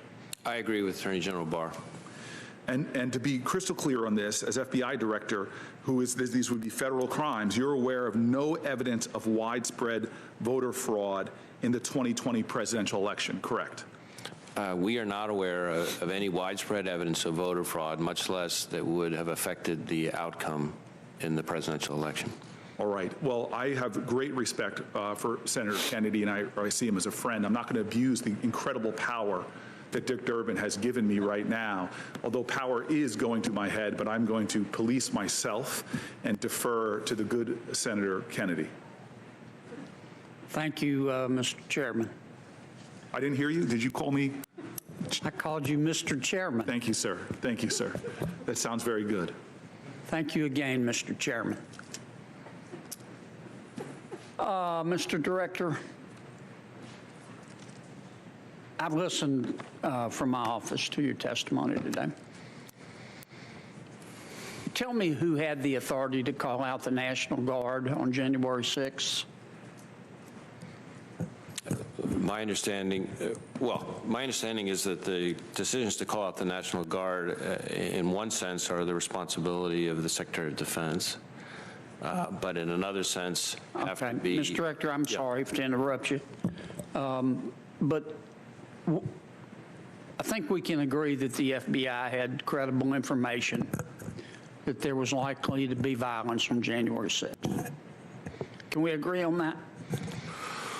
Well, I don't know that we had assessed its credibility. We certainly had information that was concerning about the potential for violence in connection with the January 6th events. And as we discussed here this morning, one piece of information that was most specific that I'm aware of was passed, quite quickly. Based on that information, I'm sorry to interrupt, but we just keep nibbling at the edges and dancing around the issue. And I understand. I'm not asking you to throw anybody under the bus, Chris. I get it. But we need to find out what happened. Now, if you were king for a day, based on the information that you had, maybe not at the time, but later on, would you have called out the FBI? I mean, the National Guard? Senator, as you said, I really want to be careful not to be armchair quarterbacking others. I think the National Guard, we have seen, can play a very important role in crowd control. Excuse me for interrupting. Yeah. Boy, I sure, I'm not trying to be rude, but my time's limited. Well, who made the call not to, based on your information, who made the call not to call out the FBI, whether they should have or shouldn't? Not to call the FBI? I'm sorry, I'm tired. The National Guard. Well, I would defer to others who are more involved in that discussion, but from what I have heard or what I have read, my understanding is that at one stage of the process, the local government was of the view that it did not need the National Guard's assistance. Who do you mean by the local government? The mayor? Yes. So the mayor didn't call out the National Guard? At the beginning. What do you mean by the beginning? Well, in the day or two leading up to the 6th. Okay. Then as to exactly how it played out on the 6th itself, I understand, I'm not as sure about. Yeah. I mean, clearly our people were overrun by the nut jobs. So we're making progress here, okay? So the mayor or the city government decided not to call out the FBI, the National Guard ahead of time. What about the House Sergeant at Arms? I don't know what role the House Sergeant at Arms played with respect to the National Guard. Okay. How about the Senate Sergeant? Same answer. Okay. How about the Capitol Police, the Chief of Capitol Police? Did the Chief of Capitol Police make the call not to call out the National Guard? I don't know the answer to that. My understanding is that the law enforcement officials here with responsibility over the Capitol, that there were differing views about whether or not the National Guard was appropriate and when and what level, but all I really know on that is what same thing you've seen, in the press coverage of the events. Okay, that's enough on that.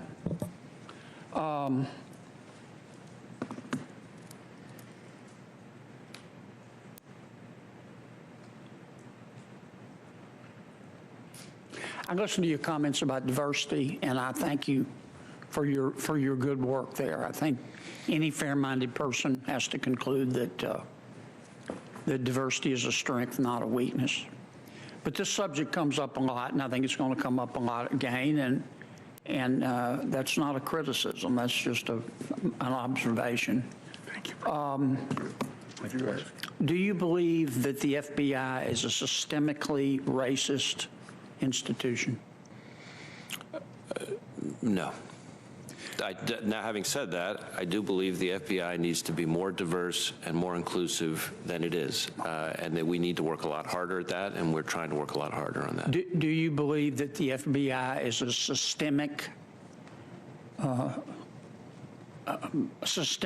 sexist or misogynistic institution?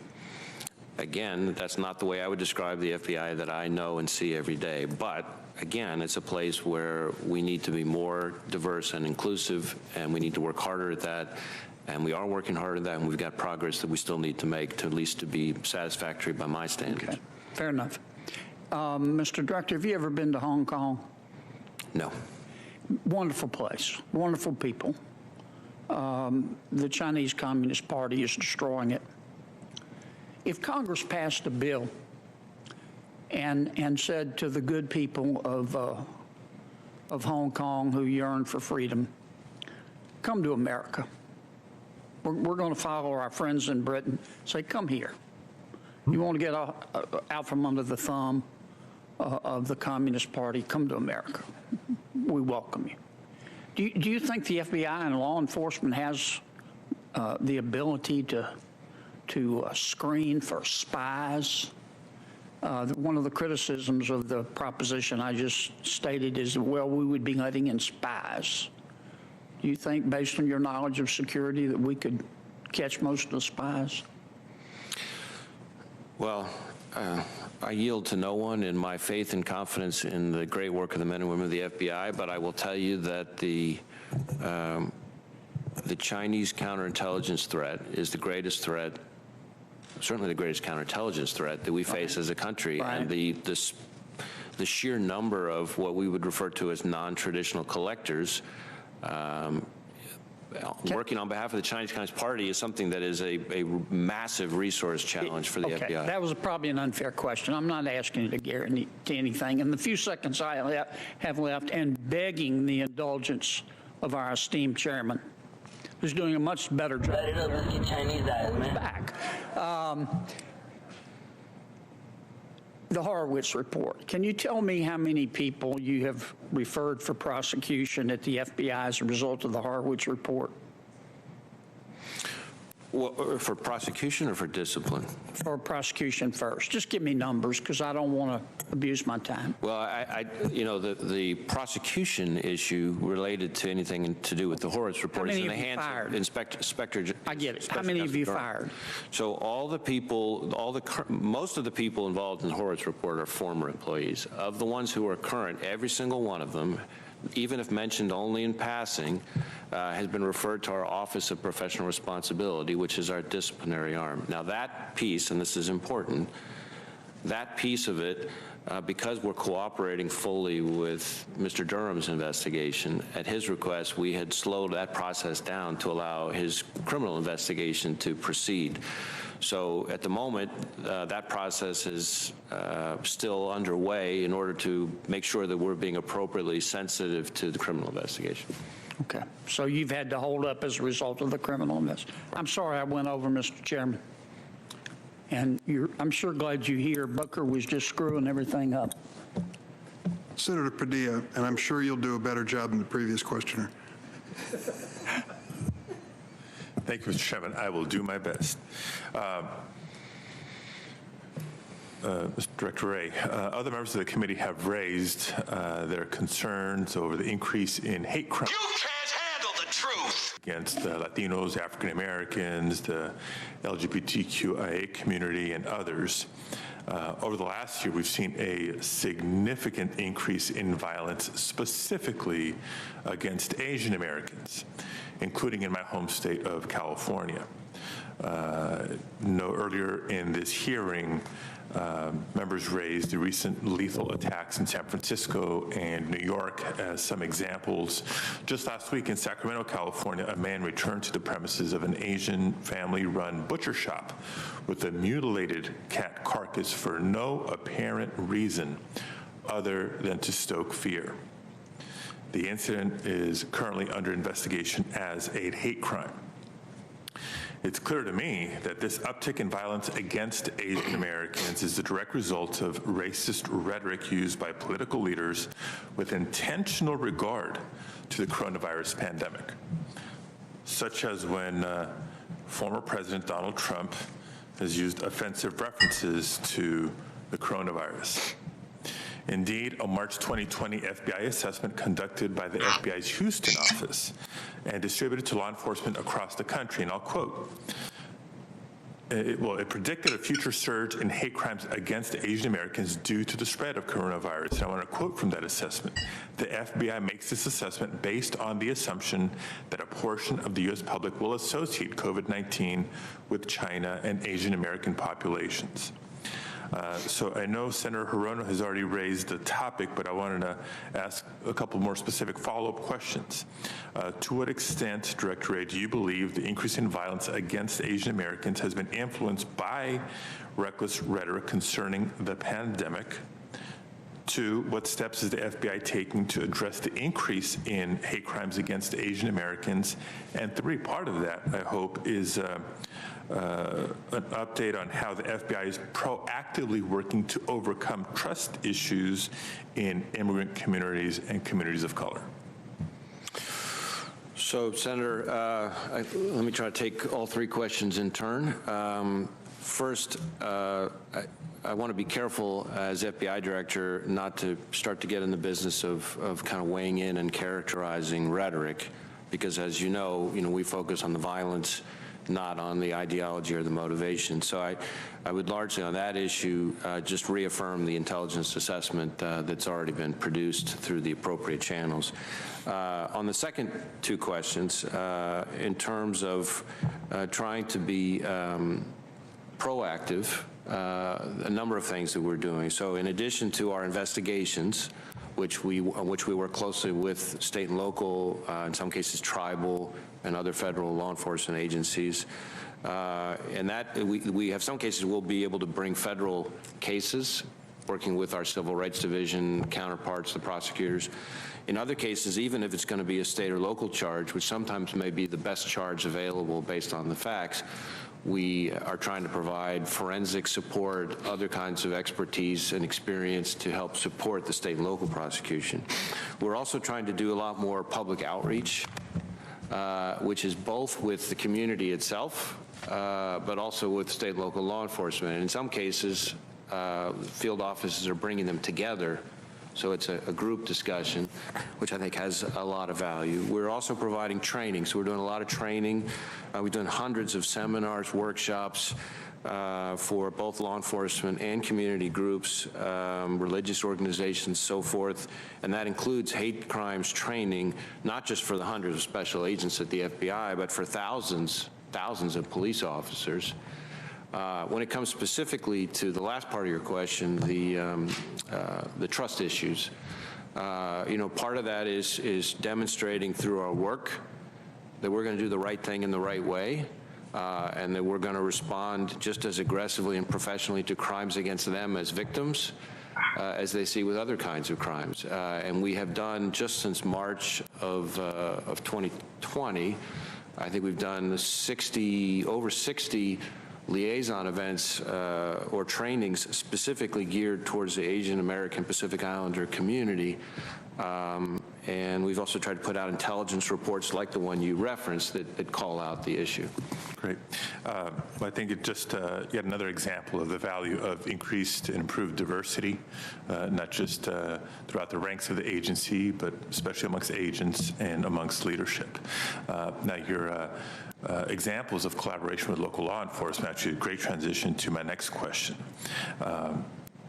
Some of the most striking revelations in the aftermath of the January 6th insurrection here in the Capitol were reports that some members of the Capitol Police were sympathetic to the insurrectionists, that they posed for photos, provided directions, and may have even expressed support for those attacking the very building they're sworn to protect.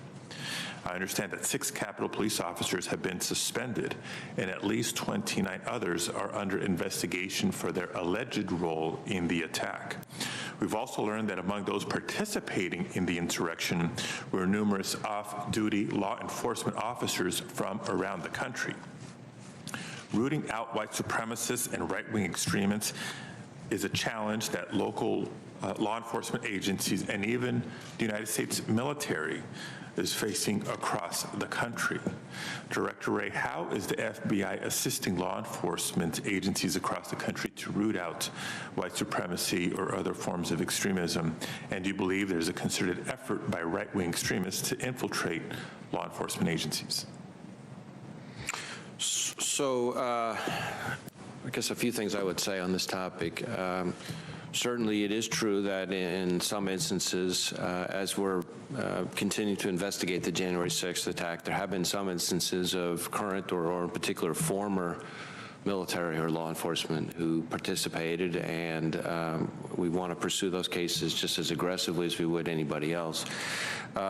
We are also, though, which may go more to the heart of your question, when appropriate, referring individuals to the department that employs them for possible administrative or disciplinary action under their rules as appropriate. We work very closely with both our law enforcement partners and our military partners in their efforts to address any kind of violent extremism that may be in their midst. We view that as, in effect, a kind of insider threat, if you will, and they do too. And I want to be clear that in my experience, and I'm dealing with our law enforcement partners and our military partners every single day, the vast majority of the men and women in uniform, both in law enforcement and the military, are brave, selfless, professional, high-integrity individuals. But when there are bad apples in the midst, we work with our partners to try to get ahead of it. Yeah, I agree with that a final statement, but the threat and the danger that those few bad apples present are to be taken very seriously, I understand. So hope to work with you possibly to develop further best practices and protocols to be shared with agencies around the country. Thank you. Thank you, Mr. Chairman. Thank you. Senator Tillis. Thank you, Mr. Chairman. Director Wray, thank you for being here, for your years of service, and for the great work that so many of the people in the FBI do every single day. Before I ask you a question, though, I think it's very important. I was the last member to leave the Senate chamber, and I observed the Capitol Police doing an extraordinary job in shepherding every single member and every single staff to safety. So I hope as they're reviewing some of the officers, we should go through a review. I hope that we're tracking their entire pattern of movement that day. I think you'll see many of them were doing putting themselves between us and violence, and we need to make sure that we treat them fairly. But back on the rioters on January the 6th, can you give me a rough idea just of the crimes that many of them are being charged with or being pursued through investigations? Well, we're using a variety of statutory weapons. There's certainly assault charges. There are a number of charges that are specific. By that I mean assault against federal law enforcement, including the Capitol Police, the brave men and women of the Capitol Police that I think you rightly credited there.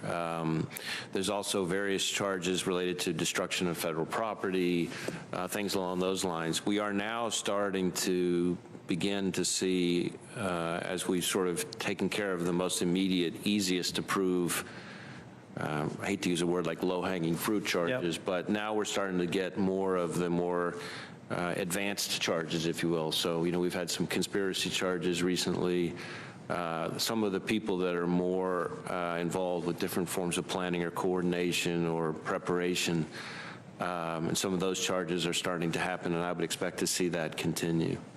You believe whatever you want, Floyd. Associate myself with Senator Graham's comments earlier. I think your threats are going up, and we've got to match that with additional resources. So I look forward to the committee continuing that. Would you see any difference between the charges, the investigations that you're pursuing in the events on January 6th and charges that should be pursued against federal buildings and federal law enforcement officers being harmed in Seattle or Portland? Are there active investigations for either of those two events, and would they be treated any differently? As I think said in response to an earlier question, we are equal opportunity. So by that I mean we don't care what ideology motivates you. If you're engaged in violence that violates federal law, we're coming for you. And that's just true for the events over the summer and some of the domestic terrorism that occurred there. Are there active investigations related to those events? Yes. Thank you. I feel like you mentioned in response to one of the members' questions about this just increasing, the volumes increasing. I've introduced in the last Congress, I intend to reintroduce a bill called Protect and Serve, which increases penalties for rioters for assaults on federal officers and more significant consequences. Do you think that those would be helpful tools for law enforcement? Certainly. And for prosecution? Sorry, I didn't mean to interrupt. I think, while I'm not familiar with the specific bill, I want to enthusiastically support the idea of looking at everything we can do to protect the men and women of law enforcement. The threats, the violence against law enforcement in this country is one of the most tragic and sometimes least talked about challenges we face. This year alone, an officer is shot and killed in the line of duty at a rate of more than one a week. Mm-hmm. And when you think about what it takes for someone to be willing to sacrifice his or her life for a total stranger, and how unusual that is just to begin with, and then you add on top of that somebody who's willing to do that, get up and do that every single day, day after day after day, and they never know when that day might be the day that they don't come home to their families. And so then you put that in the context of the way in which some violent opportunists or domestic terrorists hijack some of these protests, whether it's the ones over the summer or the ones on the 6th. And now you've got some of these same selfless individuals who are, in many cases, killed, but for everyone who's killed, there's someone who's survived, thank goodness, but whose life and his family's life is forever altered. And I don't think we could ever and should ever take for granted those people because they protect all of us. I agree. I'm curious, with all the discussion of defund the police and systemic racism and all law enforcement agencies, some of the dialogue that's out there, have you seen any measurable decrease in the number of people who are trying to apply to come in to the FBI? I know I'm seeing it, and state troopers are telling me their applications for academies are down by over 70%. We see people accelerating their retirements. Do we have any potential threat out there, either within the FBI or for law enforcement in general, of having fewer people willing to get into this profession? So certainly when it comes to state and local law enforcement, because I talk to many of the same chiefs and sheriffs you do, the recruiting challenge is a real concern, and it comes up all the time. That's something we need to be concerned about, and all of these trends that we're talking about will have, I think we run the risk of that, just making that trend worse. At the FBI, happily, because we can all use some good news from time to time, last year and the year before, we tripled the number of people, Americans across the country, applying to be special agents. So when I took the job, it was around 11,000 or so a year, people applying to be special agents. In 2019, it was about 36,000.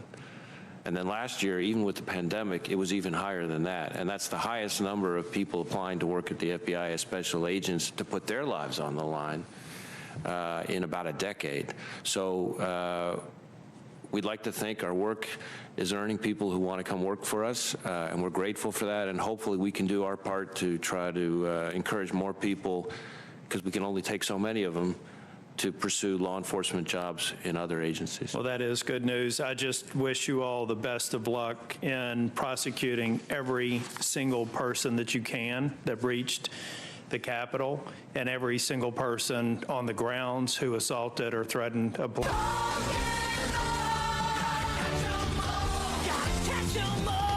as to whether or not you think the Protect and Serve Act would be helpful. I think that it will be, but I'd like your professional judgment. Thank you, Mr. Chair. Appreciate it. Thanks, Senator. Senator Ossoff. Thank you, Mr. Chairman. Turn the sound commands off, yo. Greetings from your home Hard to state of hear them. Georgia. Thank you. Thank you for your service. There's been a significant increase in shootings and violent crime nationwide over the last 18 months. There were at least 10 people shot in Atlanta, Georgia on Sunday. What does the FBI assess is driving this crime wave? Well, certainly I am following the same trends you are with concern, not just in Atlanta, but in other cities around the country. I'm not sure there's any single factor that's driving it. I think it's a variety of things. We are seeing, some of it may be, the pandemic itself in its own way has had an impact. There are people who are maybe not at jobs or not, not in school or not otherwise available, and there's more potential for wrongdoing to occur. We've talked about some of the challenges with local police departments and some of the issues there in terms of their recruiting and staffing. A lot of them are understaffed in addition to the recruiting challenge, so that's a problem. So there are a variety of drivers that we think contribute to it, but the violent crime problem over the last year in particular, 2020, is something that is a great concern and that we are very warily keeping our eye on. It doesn't get the same kind of headlines as some of the other threats we've talked about today, but as your question, I think quite rightly implies, it's a subject that's near and dear to the hearts of all the people we know back home. Yeah, well, with that many shootings in Atlanta on Sunday alone, this increase in violent crime is of grave concern to Georgians and people across the country. Will you work with this committee and my office to try to refine that assessment of the drivers of this violent crime wave? We'd be pleased to do that. I commend you for your interest in the violent crime problem back in our home state. Appreciate that, Director Wray. Next week will be the first anniversary of the shooting death of Breonna Taylor, a young woman who died when police officers in Louisville, Kentucky entered her home with a battering ram, executing a no-knock search warrant connected to a narcotics investigation. Ms. Taylor was not the subject of that warrant. There's obviously been deepening and grave concern about equal justice, due process, the extent of brutality, harassment, discrimination faced by Black Americans in the criminal justice system growing over the last year, given incidents such as this one. Without commenting on the specifics of the late Ms. Taylor's case, is the FBI prioritizing investigations of cases involving color of law violations under 18 U.S.C. 242, and what resources have you instructed your field offices to commit to those investigations? So as you say, I can't discuss the Taylor case specifically. We have an ongoing federal investigation there, but we are definitely trying to push forward on color of law cases. We do that through our Civil Rights Division within our Criminal Investigative Division. We are, in addition to the investigations we're pursuing, and we have quite a number around the country, we are also trying to contribute by doing different forms of training and outreach to state and local police departments so they understand better kind of where the lines are and where we fit into it. So that's a part of it as well.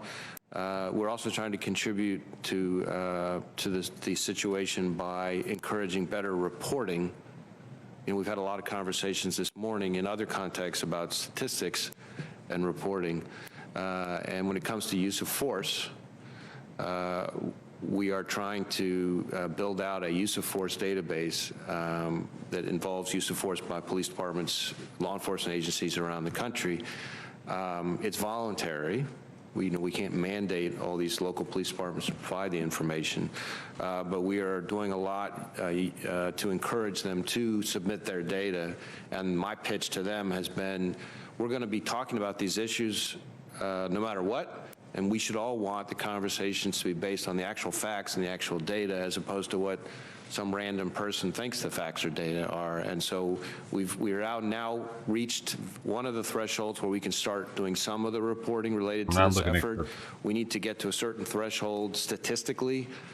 I think it's like 80% or something of police departments before the data is considered statistically reliable. But so investigations, training and outreach, more complete statistical reporting on use of force. Thank you, Director Ray, and I know the committee is considering legislation to make that data more available to you from local agencies. And will you provide to the committee and to my office an accounting of the FBI's investigations over the last 2 years, color of law violations, Title 18 U.S.C. 242? Happy to see if we can provide you some more information on that. Okay, look forward to that. Thanks. Director Ray, is the recently revealed SolarWinds breach, a major cybersecurity breach, a failure, a counterintelligence failure by the U.S. government? I don't know that I would describe it that way. Certainly the SolarWinds intrusion is something that reflects a trend that we've been calling out for some time, but it takes it to the next level. So for years we've been warning of both China and Russia in efforts to inject malware and to undermine our trust in software that organizations all rely on. We've also called out the intrusions into managed service providers, which allow our adversaries to reach a far greater number of networks through sort of single entry points. The SolarWinds intrusion essentially takes this to the next level, purposely infecting a product that's widely used to manage networks. And so the scope, the scale, the somewhat indiscriminate nature of the intrusion is something we take very seriously with our partners. But Director Ray, my time being limited, if I might, surely for malware to be embedded on sensitive U.S. networks at that scale and without detection for that duration must constitute a counterintelligence failure. Well, I think it's a cybersecurity issue. I think of counterintelligence a little bit differently than just the kind of context you're talking about. But as I said, in some ways it's analogous to what I said about some of the earlier threats. Our goal is to try to bat 1,000. And anytime we don't bat 1,000, we're obviously looking hard to see at what we can do better to prevent that from happening again. When it comes to cyber intrusions in particular, though, we have long passed the world where it's a question of if an organization is going to be the victim of cyber intrusion. We're in the world of when. And the question is not whether somebody was subject of a cyber intrusion, but how fast does it get detected, how well does it get mitigated, et cetera.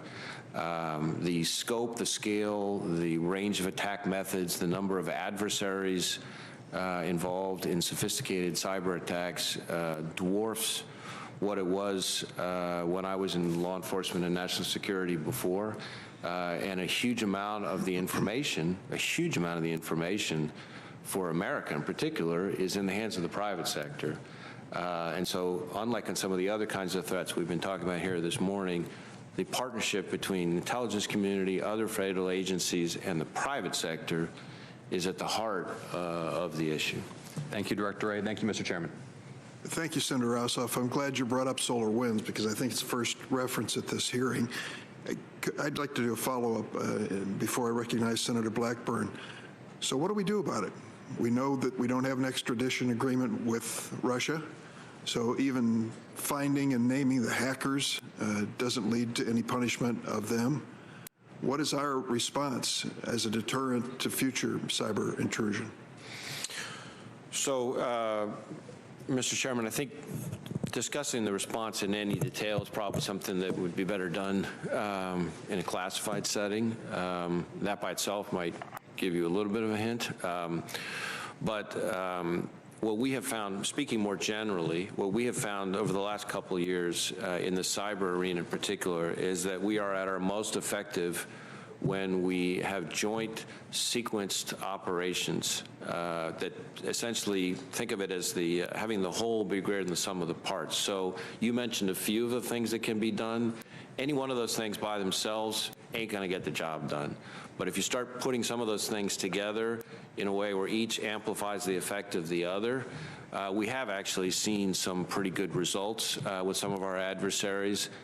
So it's everything from not just the law enforcement piece, it's foreign partner participation, it's private sector hardening, it's treasury sanctions, it's a whole host of things. But when you put them together, sequenced, well, I would never suggest to you, and you would never believe me if I did suggest to you that that's going to somehow just eliminate the problem. It does push the adversary back and slow their progress. But this is going to be a long, hard slog.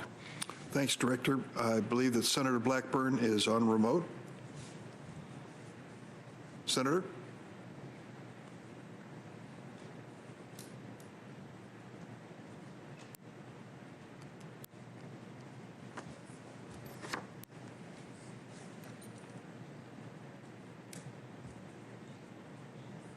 I can't hear you. Technical difficulties. She's waited patiently, so I'll give her another minute. See if that helps. Yes, Mr. Chairman, I'm here. Okay, Senator, you have the floor. Oh, thank you, sir. I appreciate that. And yes, I think I don't have enough bandwidth. Something's wrong with the video transmission. We'll just go with audio. And to the chairman's follow-up, Director Wray, I would just like to add, I think it would be excellent, and Mr. Chairman, I would offer to you, is we're looking at what is happening with cryptocurrencies and with the growth in that marketplace. And how this currency could be used when it comes to cyber crimes and to terrorism. I think a briefing from you all on what you are tracking and what you're seeing would be very helpful to us. So I would I would commend that as a second place for us to go. And Director Ray, I want to say thank you to you for being here, and thank you to the FBI and the U.S. Attorney's offices in Tennessee for the work they did after January 6th, tracking down and catching the rioters from Tennessee that had taken part in those activities. And there are a lot of questions that still remain. One, and I know Senator Kennedy mentioned this, but the National Guard and the timeline that was there. I'd like for you to speak to that, if you can, the day of timeline, because I understand that Mayor Bowser spoke with the Secretary of the Army twice, at 1:34 and at 2:22, and with Chief Sund, he spoke with the Guard, the D.C. Guard Commanding General, at 1:49. And the Guard began to mobilize at 3, and the troops did not arrive until 5:40. Is that your understanding of the timeline? Well, Senator, I appreciate the question, I'm glad you tied me back to my exchange with Senator Kennedy, because I fear that I may have contributed to a little bit of a muddle here. So first, let me say that my understanding is that, on the question of authority, is that the D.C. Mayor and the U.S. Capitol Police can ask for the National Guard, that the Secretary of Defense has the authority on federal land, the Secretary of the Army has authority on, in effect, D.C. or when it's not D.C., state land. I really don't have the specifics on exactly who requested what and when. And I understand why it's a topic of keen interest, but I, as FBI director, am not intimately involved in that process, and so I don't want to add to any confusion that's out there. Okay, so then it would be appropriate that we direct that, first of all, to the Guard Command and to the Secretary of the Army. Is that what I'm hearing you say? I think so, yes. Okay, all right, that sounds great. Thank you for that clarification, because I do think that that we do need some clarification there. Let me go to some of the riots that have taken place around the country and the crime that has seemed to spike this year. And previous to this, the FBI participated in Operation Legend. Of course, Memphis, Tennessee was a part of that effort.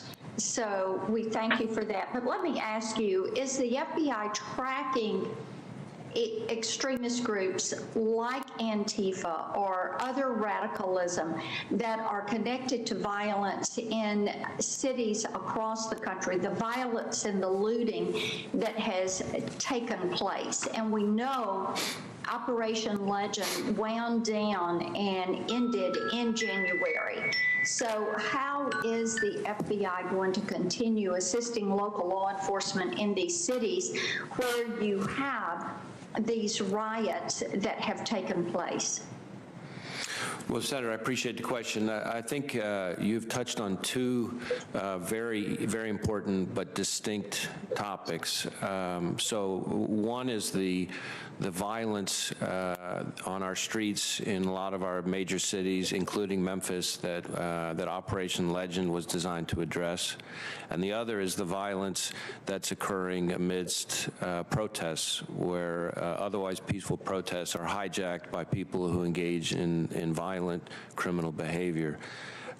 So on the first, on what I would call sort of the more traditional violent crime side, the in effect Operation Legend side, if I can just use that as a shorthand, we do think that was a successful operation, but it was by its very nature finite in duration. What we're doing since then is trying to work with our Safe Streets task forces, which have representatives of state, local, and other federal agencies, and to try to bring a strategic, intelligence-driven approach to the violent crime problem. What I have found, and I've talked with state and local police chiefs in all 50 states, is that each city has its own idiosyncrasies. There may be certain common trends, but ultimately there's usually some kind of, in effect, tail wagging the dog that is contributing disproportionately to the violent crime problem in that community. And if everybody can be working together in an intelligence-driven way,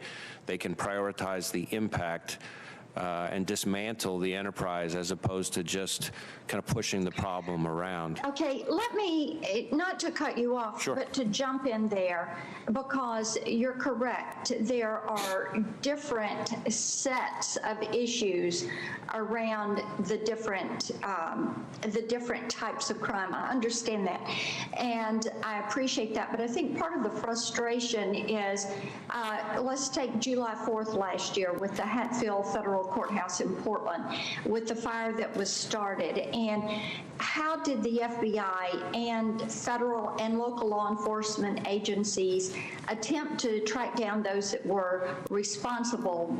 Was this an extremist group or groups, or was it individuals like a lone actor, which you mentioned earlier?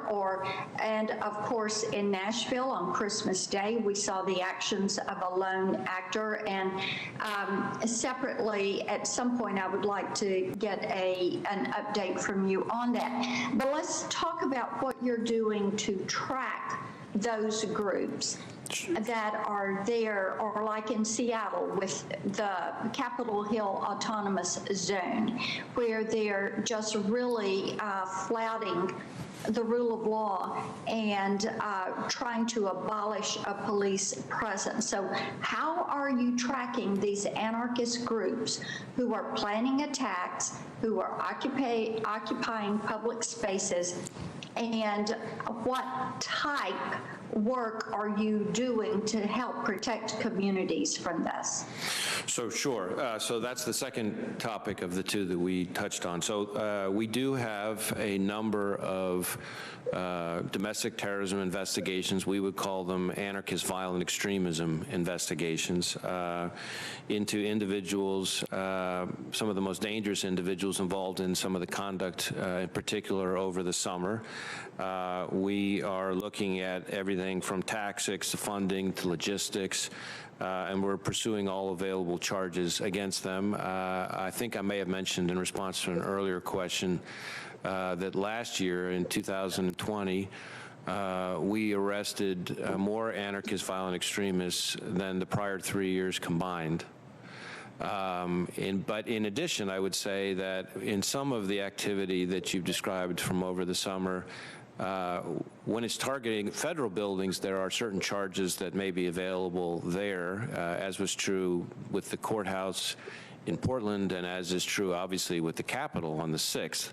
But when it comes to non-federal facilities, sometimes the charges end up being state and local charges, where we work closely with and support our state and local partners as they bring charges. So we are continuing to move full speed ahead. We've increased significantly the number of investigations into the kind of activity you're describing, and we're going to keep at it.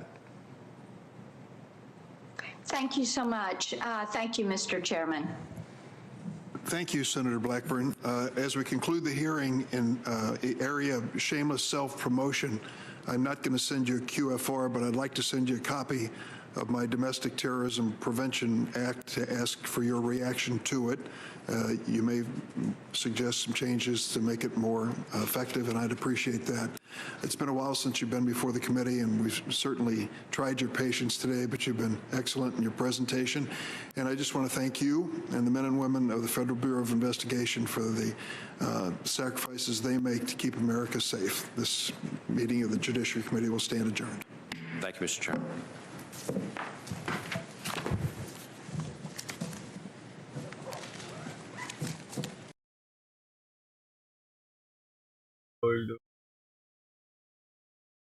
Hey, Dolly Parton got the COVID-19 vaccination.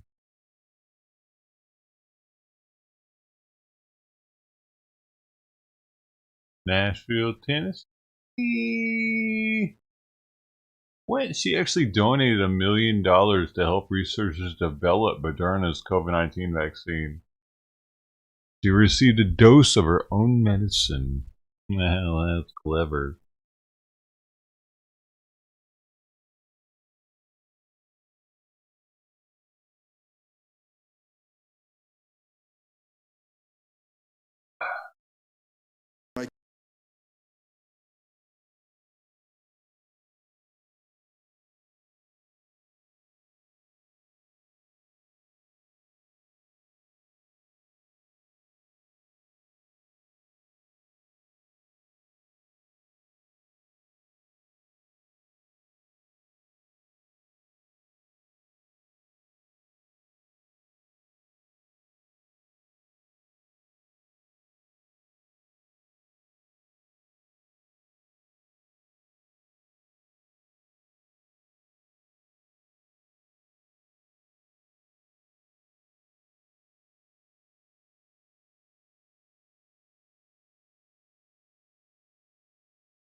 Eh.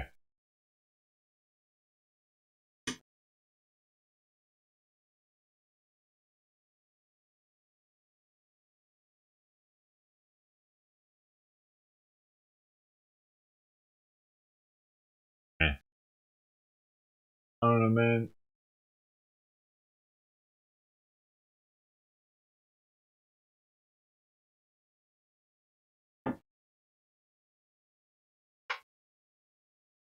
Hot in here.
No one's gonna watch it, dude.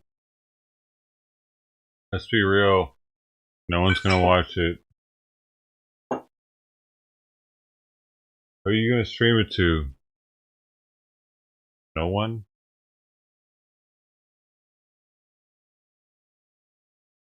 Just saying, dude. You might as well just undo that. What's up, Forensic? How you doing? I think I'm taking pictures of this, but whatever, dude.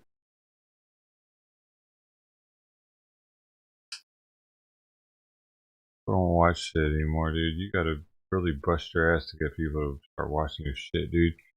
Like that one dude that opens up cards.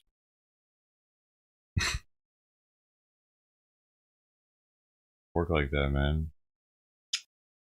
You don't care? Why are you going live? To waste data? To waste fucking server space somewhere just to... Why don't you just record it then if you don't, like... You care. Oh, you think I'm narcissist? You think that's why I do this? Okay.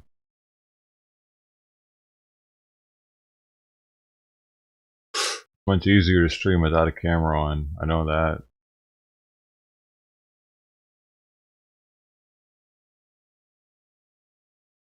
And you look at me like I'm a narcissist. That's great. I should ban you off that alone.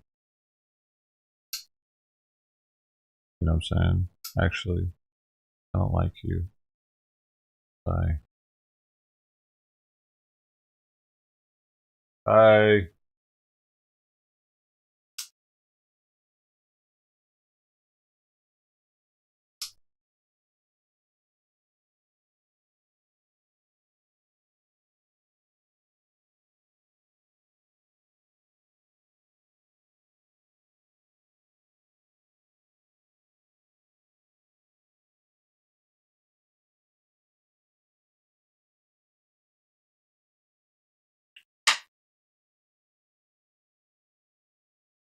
Say bye to your words.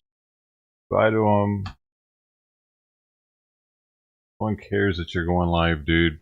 Fuck out of here.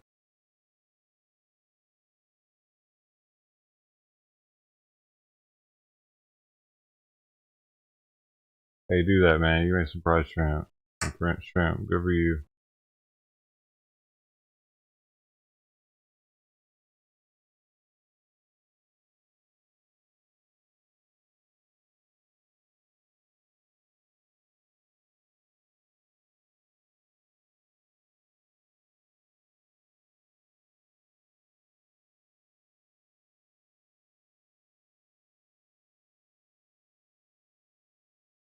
Hey, what's up, man?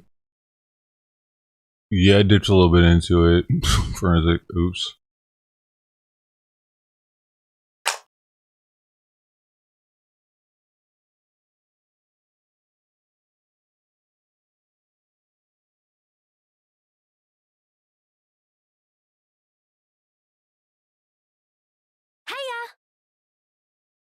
Chicks dig me because I rarely wear underwear.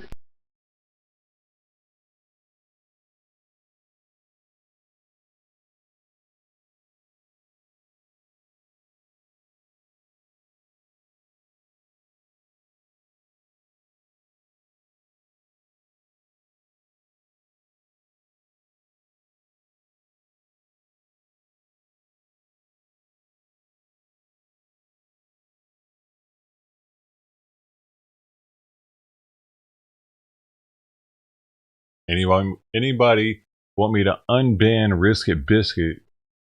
Speak up now. Otherwise, I don't give a fuck. I used to be Burher Tur, by the way. I don't fucking know. I never really had a strong relationship with that dude, so I don't fucking care. Try a troll anyway. A troll that wanted some fucking attention to come over. Go check his channel. He's gonna go live tonight with nobody watching. He doesn't care if you're there though, so apparently there's no point in even going.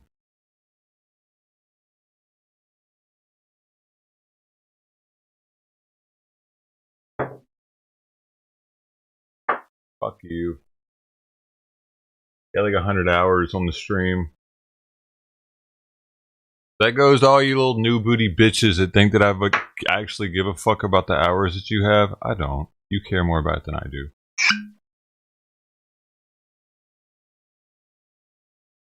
Because it doesn't mean shit. Your hours don't mean shit to me. Your money, your dough, none of that means shit to me. Because in an instant, you will fucking turn and act like a fucking weirdo. So, that don't mean shit to me, dude.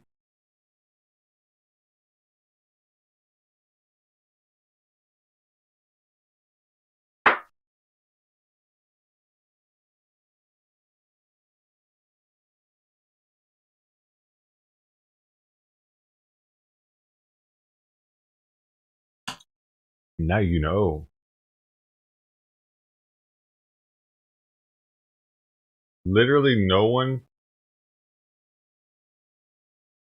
wants Risket Biscuits. Y'all been talking to the guy for the past hour. Nobody's like, hey, no man, that guy was alright. I was talking to him. Was he actually saying nothing the whole time? Was he actually saying nothing the entire time? He was talking, dude. Where's Genofast at? Genofast, weren't you talking to this weirdo? Hey, just because I think he's weird doesn't mean you gotta think he's weird. I'm not gonna ban you for not thinking somebody's weird because I do. That's not how this works.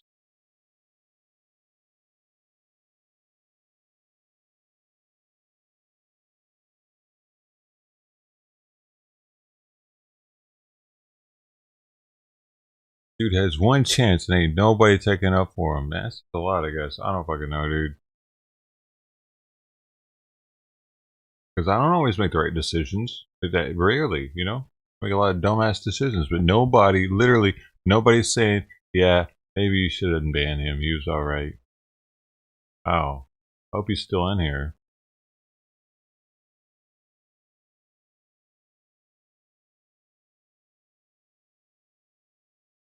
Imagine putting, god dang, really? 100 and something hours on someone's stream and no one cares.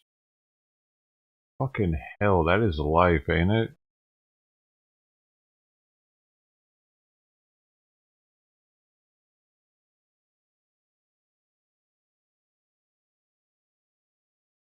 $175 hours on someone's stream and no one is saying anything.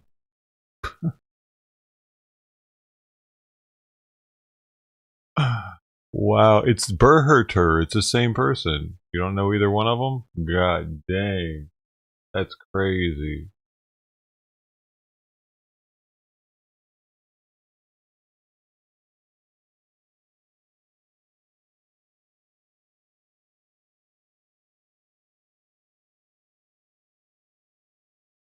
No, I don't block them, I hide them. There's a difference. 170 hours. Man, I almost feel bad for the dude now.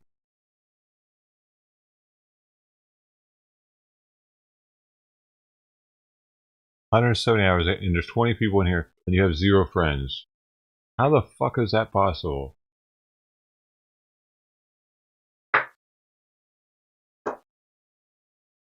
He doesn't apparently have any enemies that I see.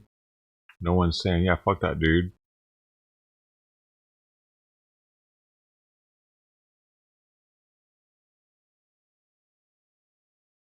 It's sad, man. I'm gonna have to unban him just off of that shit.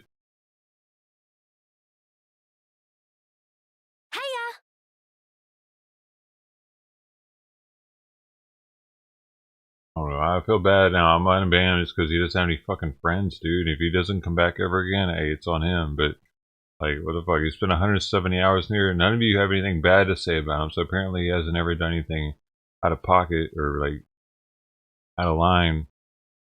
So I don't know, dude. Whatever. I'll fucking unban him. 170 hours ain't small time. You guys are just assholes, apparently.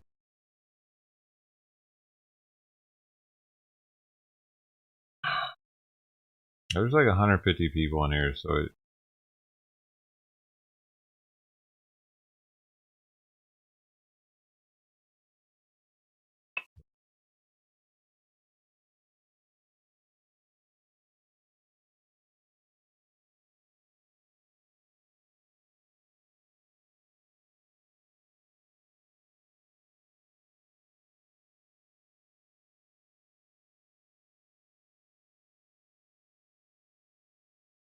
That was cute. That was cute. You're doing well. And all Simon said, yeah. Thanks. I'm having a little bite to you right now. See? I can give you Simon Cam for a second if I can get this working fast enough. The land stream going. Red team go. Red team go. Where is boom? Everything.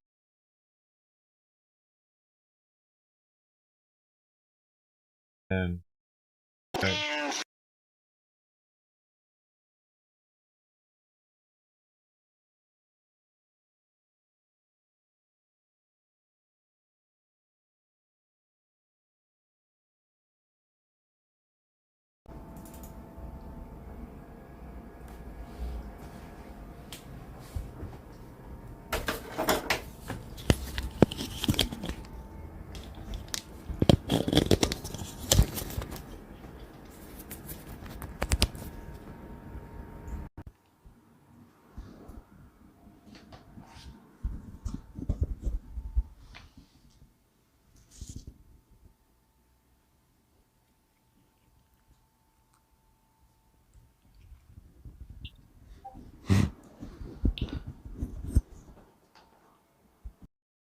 That was Simon Cam for a second.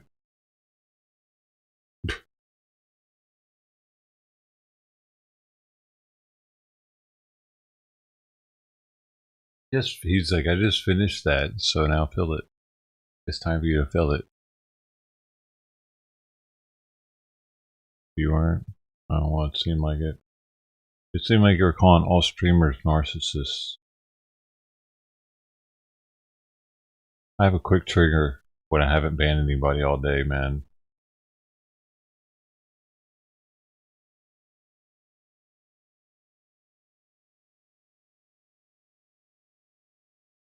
All your words are gone now. How does it feel? You don't care, do you? Nobody cares. I can just delete all your words. Check it out. Watch how quickly I can do it. I can do it quicker over here. Stupid. I wouldn't do it with that if I wanted to do it fast. I got this bad boy out. I get this bad boy out. And now we just start clicking over here. Pop, pop, pop, pop, pop, pop, pop, pop. The button. Is it? Bam, bam, bam, bam, bam. It's this button here.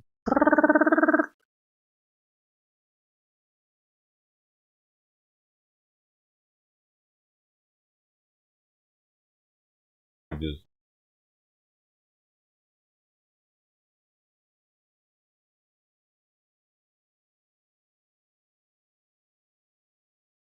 word deleter. Yeah, that's my word deleter.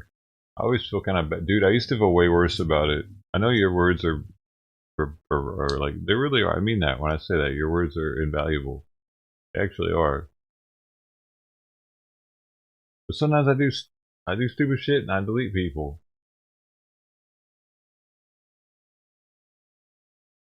I do that a lot. Shit. Nobody looks at these streams afterwards anyway, so your words only matter while they're here, like while we're all here, pretty much, I think, right? Think in the future anybody's gonna see them? Well, hey, if this ever becomes a thing, and I make this in public, they'll want to see what you said, and they might like, this will never become a thing. I'm not kidding anybody. I'm not even kidding myself, dude. That's why I don't care anymore.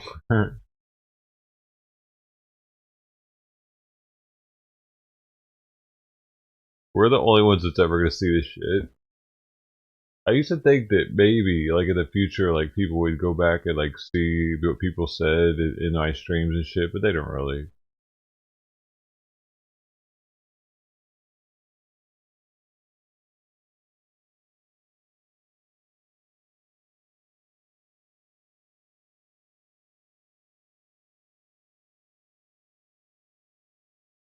Yeah, I get pissed off. Is that good though? I don't know if you're saying that's good.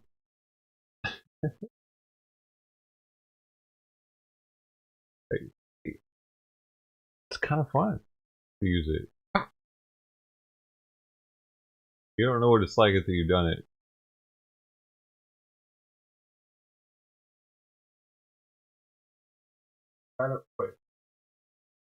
You never know what. Policy don't care. I don't care. I don't care. Oh, it won't. No, I'm pretty sure it won't at this point. Hey, J Busy Brown, what's up, man? I've talked too much shit to make it at this point. Like, garnered so many trolly, hatey people that once I ever even start to make it, they're gonna come out of the woodwork and they're gonna ruin it. I'm too. I've gotten in too many people's faces on the internet, a place where they can be completely anonymous and ruin your life. It's okay. It's where we're at. We're at the very low tier of entertainment. It's where we'll remain forever, probably.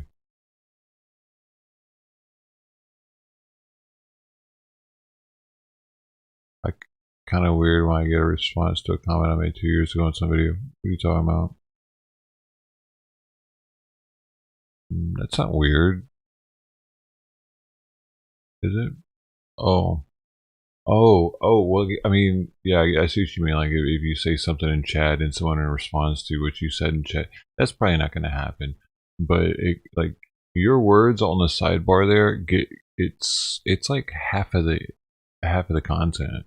Especially when you're a big streamer, people will go through and read all the comments of the stream while they're watching it. There's not much there to read, then it's like there's really, it really takes away a lot of the content. I recognize that myself when I go to people's VODs.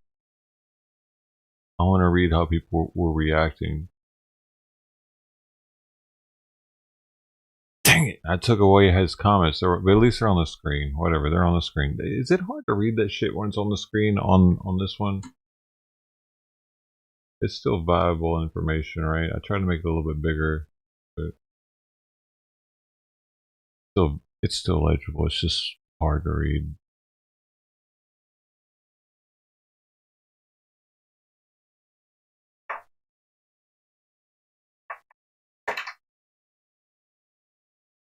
Drinking it? Oh no, I'm not drinking it. I'm drinking a little bit. I've never. What do you mean you never banned anyone? Where would you ban people at? Do you have banning capability somewhere, Brody? Like watching you, creeper. Who's the we you're talking? You guys got a group together? You're like,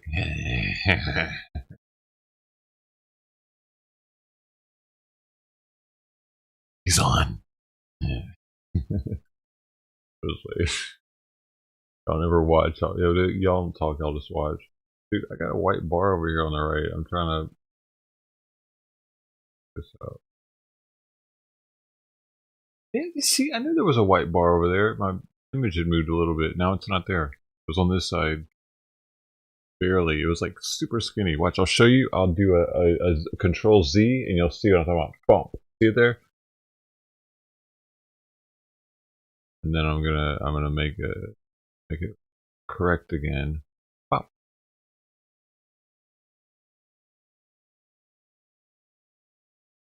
Pop. Hey, initially I was like, why did he duplicate chat? It's better than having. But why did I duplicate it? You mean why is it on screen? Yeah, it's because I want to keep it forever, just in case someone's a troll or something. I have their words forever on the screen. Yeah.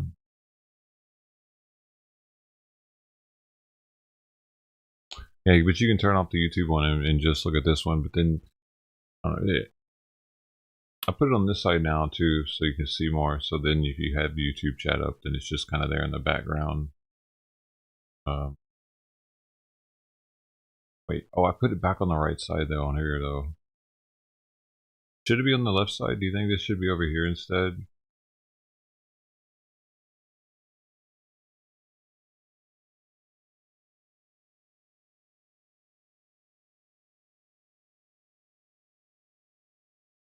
Got the Jameson Black Barrel. It's fucking $3.50 already, dude.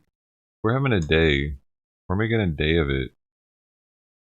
So Let's see how the crypto is doing. Crypto, as far as crypto is doing, it's rebounding. I wish I'd have bought more. I was too scared, but I did buy some. It's some areas. I did get some back in the game. We are back in the game. We have a little bit of Ethereum. We have a little bit of Monero. Very small amount of Neo. And a very small amount of Raven coin. Still outside of Bitcoin. No Bitcoin. I have some cash, so of cash I can put in. I'm learning how to not go all in on shit and to have cash on the side. It's like, dude, I didn't have any practice with this before I lost out like almost everything. I really should have practiced with small amounts and put all the cash to the side. And I'm stupid.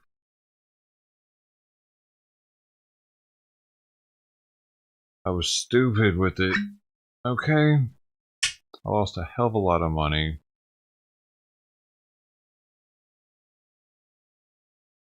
And in that, lost the ability for that to multiply to a hell of a lot more. So, it could have been, dude, holy shit. I could have wanted a European vacation. That's not even including, like, maybe if I would have invested in Raven coin. I'm just saying if I had stayed in Bitcoin the entire time. Or just done the Dogecoin trade and then went back to Bitcoin and stayed there. And then jumped out at like 55 or 50. I'd have been doing really nice. I let them scams get the best of me. Fuck Elon Musk though, dude. He like what is he doing? A little bit. He's all right, but he shouldn't do that. He shouldn't do that, dude. With any coin, the SEC should be saying something to him, and don't do that anymore. Not good. Because regular people don't understand that these coins are extremely expensive right now. All of them. They don't get that they're all going to go back down. I get that they should take the time to look at the charts and realize that these altcoins and shit are all like, we're in the bull run.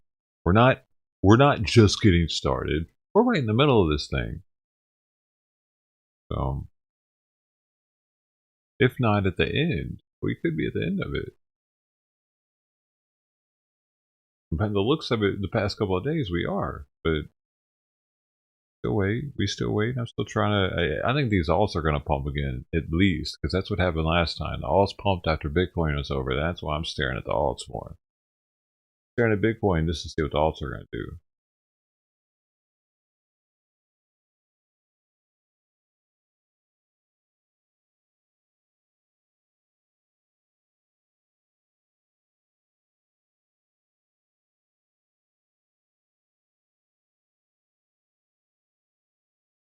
Who else have I banned that was a bad ban? Hold on, let me see here, dude. There's a couple of people on here that have hours that I banned recently. I don't even know, dude. I get. No, Simon, you're doing very well actually. You're not bugging me. I'll feed you very soon, dude. Feed you very soon. Okay, let's see. Should I just read these off and you can tell me if you guys recognize any that you think. Mr. Bill. Who the hell is Mr. Bill? I don't know that. Alright, here we go. I'm just going to read them off. There's 150 names, so it's going to take me a second. Or should I make a whole stream dedicated to this shit? Oh, we can do that too, whatever. Alright, Dean Miller, Cody S., Mogar Fing, Malice Men, Executive Impact, I got his IP address, Main Man Chris 2, MMC, Ingnig Party House, Mickey Watts, Antifa is absolute in this one, Robert M, 404 Error, 404 Error, Permanent Yak, Steelrod, Davis Torres, Chamaran, Richard Blaine, Barry Buns, Jay Franco, I always wondered myself, Enormous D, Clark Griswold, Garland, Peaceful Grains, RK, UNA Meetings, Kung Lao, Tactical Gamer, Stabone, Google Search These Nuts. I think that used to be Google Search though. Air Force Vet, Jacqueline B, Met Fury, Jared Boards, Careful What You Click, Asterisk, Eric Crane, Big Booty Girl, Longbeard, Phil Black, Wild Man, George Foreman, Independent Porn Director, Mad Medelo, Big Boy Pence, Salt of the Earth, Valkaron, The 50 Blessings, Cybergel Fate, Tampa Bay Tammy, Google Search, Anyway Imagine, Beak Greek, Jane Doe, Hunter Biden, Cinnabuns 13, Nene's NRA, P. Hubbard. That used to be D's Nuts, by the way. Ken Aki, or Peanuts. That used to be Peanuts. He was a member at one point. Right. Ken Aki, Dane Mania 001. Bitches ban me. MMC is AEW. Not sure. True Wild Tech Man. B. Hugh. Yo But H. Chuck for a Buck.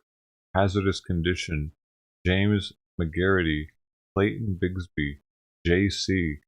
Ed Wyatt. Henry. Juan. British B. BCDRDRGT. Mike B. Blazed. TQW Away Zone. Andy 123459999. Blaine Payne. Ambient Vibes. John Sucks. No Name. Bingo Slots. Old Boy Ocean. Wilma Dickfit. That's a good one. Blinky Dot. Imkalon. I don't know, dude. Elgug Hakrais. The company said it. Mintery Bennett. Backroad Derriere. Thong Dealer. Josie 10131. Avery Swangu. Toodles McGee. Roasty Patrol. Moonbot. Navy Vet Boy. Heather Nicole 420. Frank Ferendez. Negative Nathan. Martin Wood. All Things. Charlie. Retard AF. Mr. M777. Bigfoot. Superfluous Antonium. Rogue Streamer Living in Debt. Ronnie Rooster. H-Town. Wilma Nipsharden. Prison Mike. Peter Smith. Guretti Fugu. Mandrews XL. MN. Dead Op. Matt. KFZ Auckland. The New One in a While. CPF Creations. Gage Smith. Specker is Gay. Thomas C. Rude 199195. BLM Burnley Murr. Delusional. Andrew McAllister. Make Auschwitz Great Again. Slapjack. I'm Back. Bruce K. Google Search Truth. Alcos. BLM Beat a Raccoon to Death. Airbag Repair. Google John's a Pansy. Lone Wolf. Google Search. David McLean. DJ Olympus Mons. JM. John Rock. Moonbot. Harry Jackson. D. Trennell. Norma Stitz. Michelle Ruggiero. And Marty Sketzelstein. Anybody? Dude, I'm lightheaded. Anybody that you guys heard on there that do you think that you were like, oh man, I miss that dude? If not,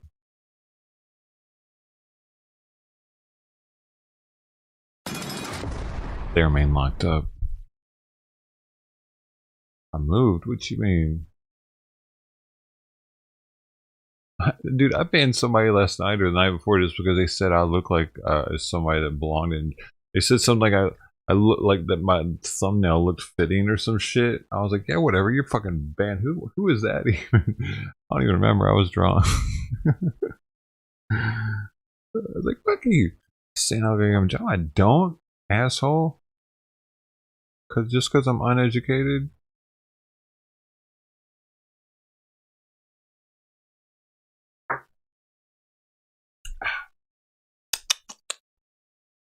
Is that it? Why is that? Why do you say that? That's a good thumbnail though. That's why, dude. I've been paying for to have Adobe Shop Premiere or whatever, and I've just been stuck on that thumbnail. I need to make a new one, don't I? I need to do that, don't I? Take advantage of the Adobe stats. I used it though. I have used it.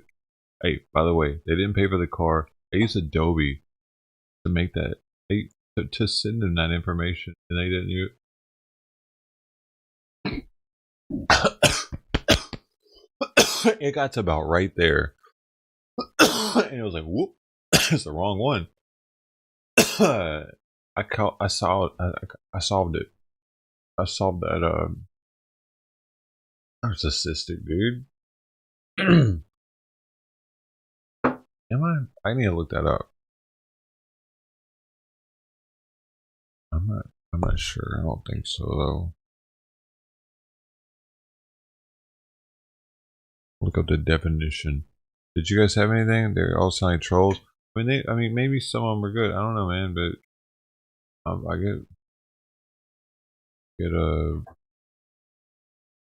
get trigger happy. Narcissistic words, but see if I am this or not. Narcissistic personality disorder, one of several types of personality disorders, is a mental condition in which people have an inflated sense of their own importance, a deep need for excessive attention, admiration, troubled relationships, and a lack of empathy for others. I have troubled relationships. That's a check. I don't have lack of empathy for others, but I do have my times when I don't give a fuck about what the fuck you're going through. I mean, doesn't everybody have that? I mean, like the burning house bitch kept telling us all the time about the fucking house burning down. I mean, I cared about the first time. Like, oh, really? What happened? But like, you keep bringing it up. I'm like, bro, fuck up. No, man. It's okay. It's self-importance. I don't really think I'm important at all in the world. Actually, that's like the opposite. I don't know. I don't think I'm important. No. No. I feel like I could die and hardly anybody would know that it happened. Actually, so and I've said that multiple times. I don't say that because I don't believe that. That's not a fucking feeling of importance. That's definitely a feeling of the opposite. A deep need for excessive attention. No. I mean, it might look like that. That's no. Excessive? What's excessive? I don't know. I don't have anybody else in my life except for the stream, so I don't know. It might seem like excessive, but like I don't get off of here and talk to anybody at all. On the phone, texting, anything. So if this is excessive, I don't really know, dude. I give a lot of attention to the people in chat too, though. No, I need to look into this though, because I think that a lot of streamers are called this. So if I am it, I need to. Because I think I had an ex, dude. I had an ex that tried to say I was a narcissistic. I think a lot of relationships do that though. Like it's a thing that relationships that throw like, yeah, you're narcissistic. You care about yourself too much, or I don't know. I don't even fuck with relationships anymore though. That. Okay, behind the mask of extreme confidence. Okay. Well, you have to do that as a streamer, dude. You like have to come on and be. You have to You have to get yourself confident. So I do that, but it's not very easy. Like I'm fucking right on the edge of breaking. So this sounds legit right here. Fragile self-esteem is frontal, and yeah, that sounds right. What the fuck, man? Maybe I am narcissistic. What the fuck is going on, man?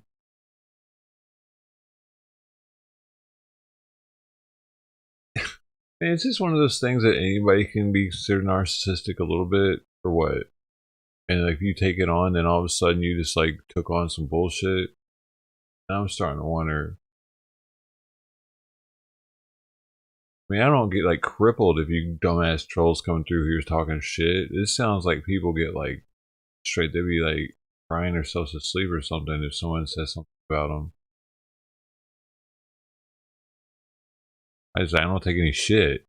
Does that mean I have a fragile self-esteem?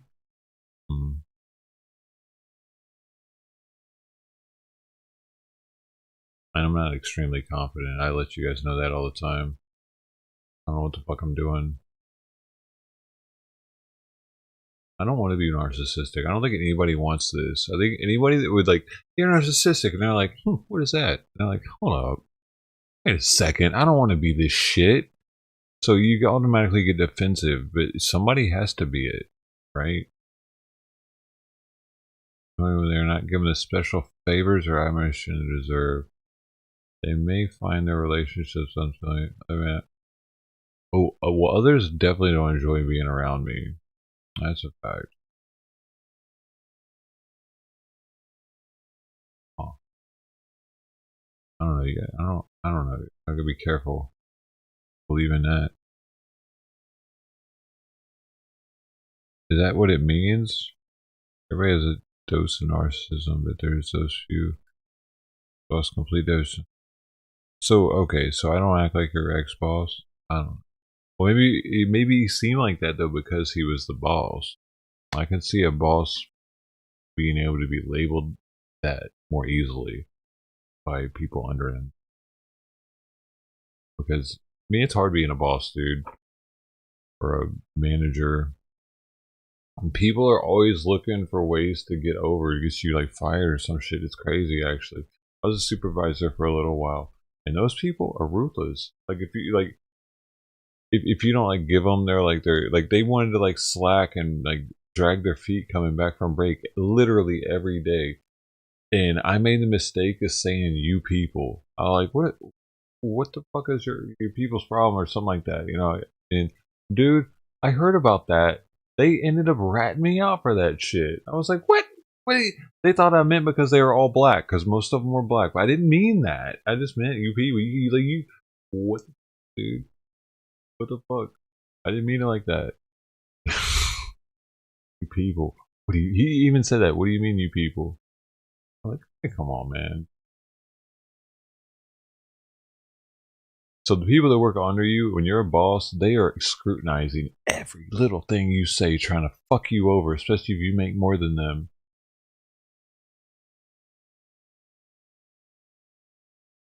Especially if you make more than them and they know it. And if you're younger than them and you make more than them and they know it, they're looking for every little thing because they're like, man, I've been here longer. How's this guy get the job?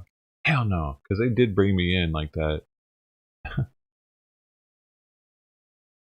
If we can deal with narcissism, we can overcome the race issue. A lot of you owe me. Mentality has roots in narcissism. I don't think I'm narcissistic, actually.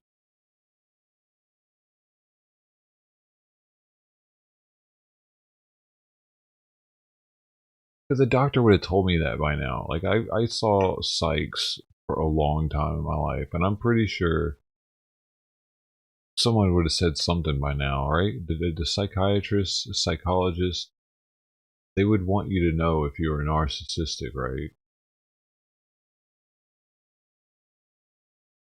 I mean, it is in the GS, whatever, the fucking psychiatry handbook of conditions, right? The GSM, is it? GSM, narcissism. What's it called? Not the GSM. The psych book. Psych book.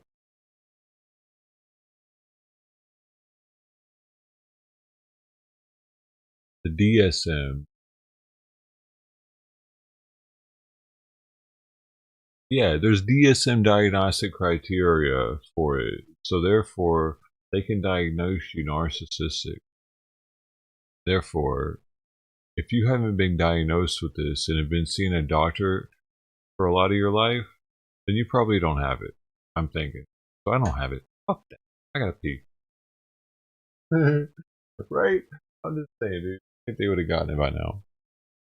I actually gotta pee. All this whiskey. Let's have some more. We're having Jameson Black Barrel. Killing ourselves by the daily. Everything's on went to shit. What?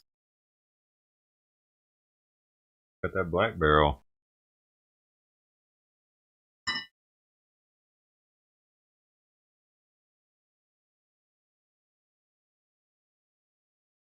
I think I'm a cowboy with fancy water.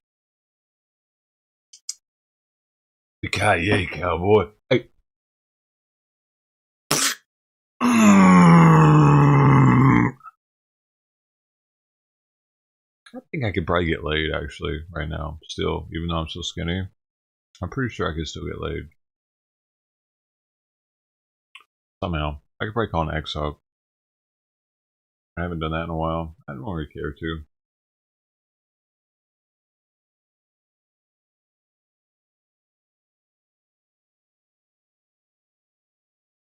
Como no gamando. Hey, don't do that. Actually, don't do that. I don't want it.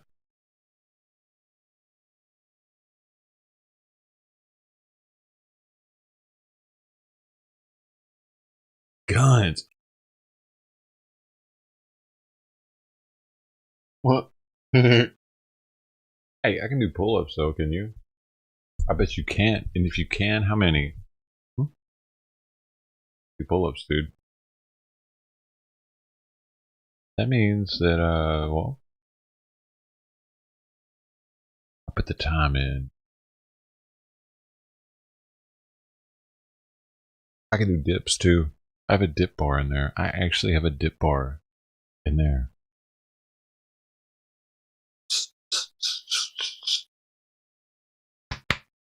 But right now I gotta pee.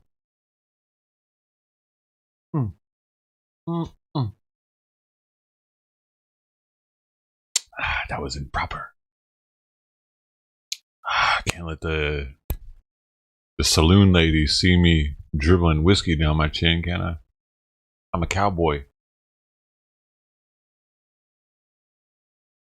I'm a cowboy. I'm thinking if once lockdown is over, it's gonna be pussy tap. You don't know, man. I don't know. Here, like, I mean, that is the old saying, though. That right here's the thing: men, the longer they go without vagina, the easier it is for them to not have it. Right? For most dudes, women are the opposite.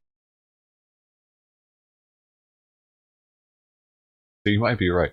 I mean, I'll be right back. I gotta.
underwater.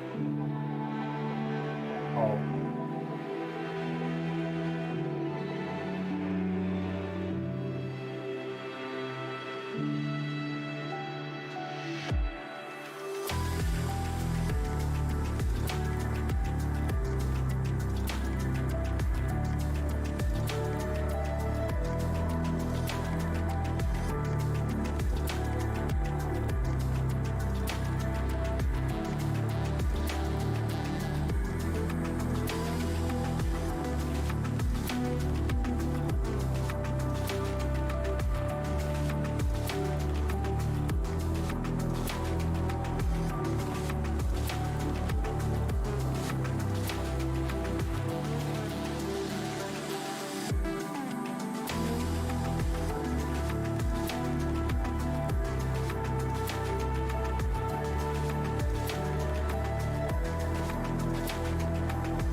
Where's the...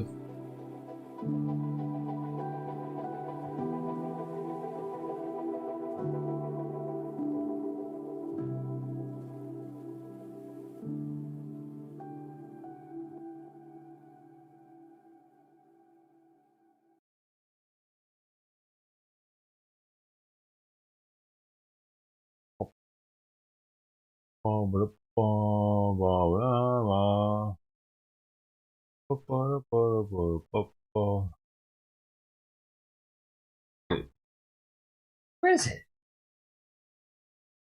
Bro, Simon, stop! I'm getting your fucking food, assholes. Chill the fuck out. Please.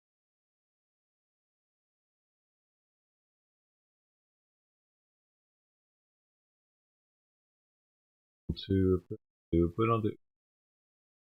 1 second. 1 second.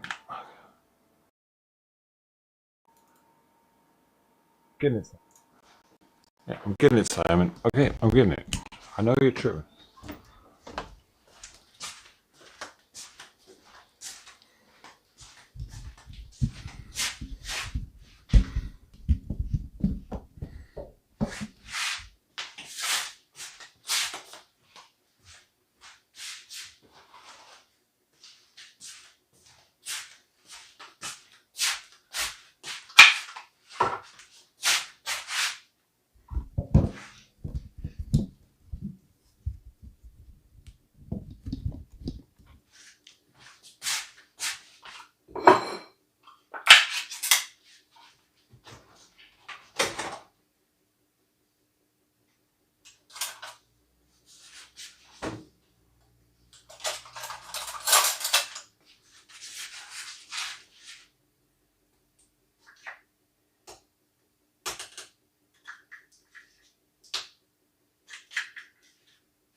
You see, I'm a guy of simple taste.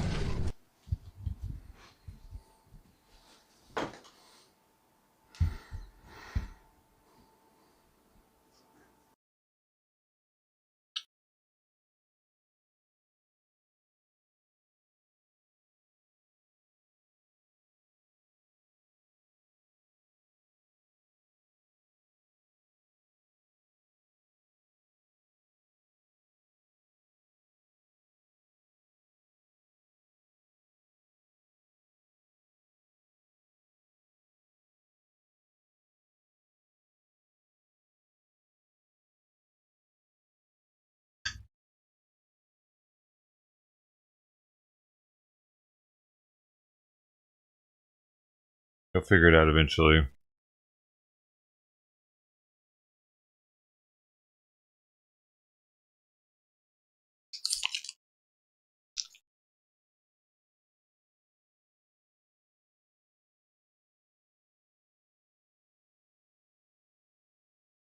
He doesn't even know it's there.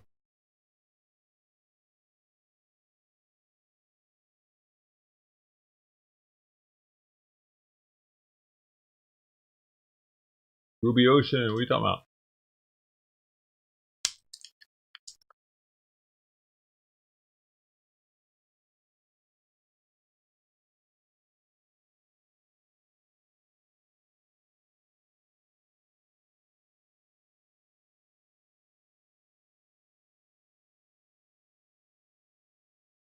Your food?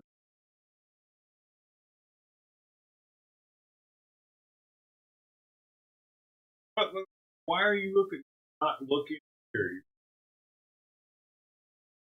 Yeah, no, look. There.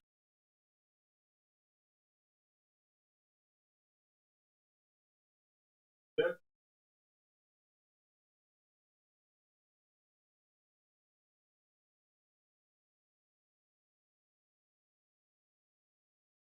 Oh, look.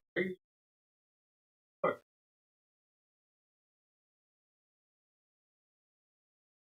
It's a little stupid.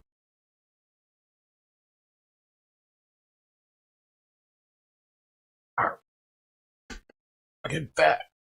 I'm getting fat, dude. Damn.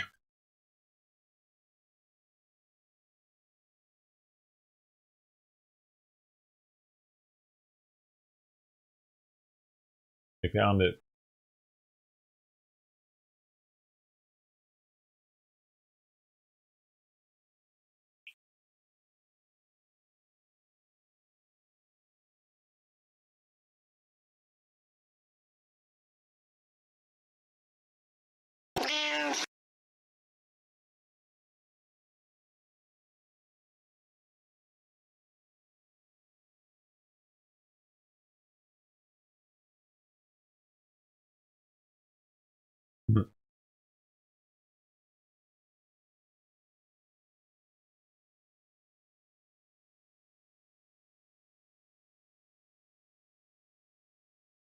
Meow, meow, meow, meow, meow, meow. What the fuck? He heard that.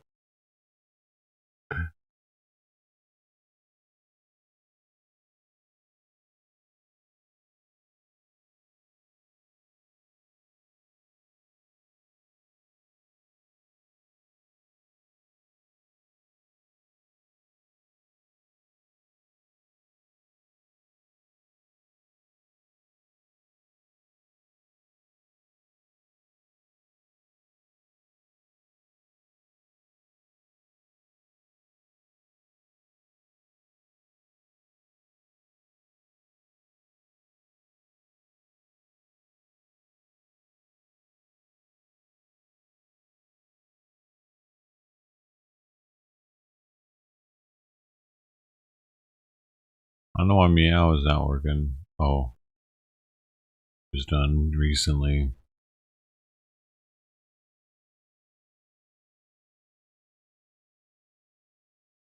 Damn, Bitcoin's just taking off now, ain't it? I should have got him while I had the chance.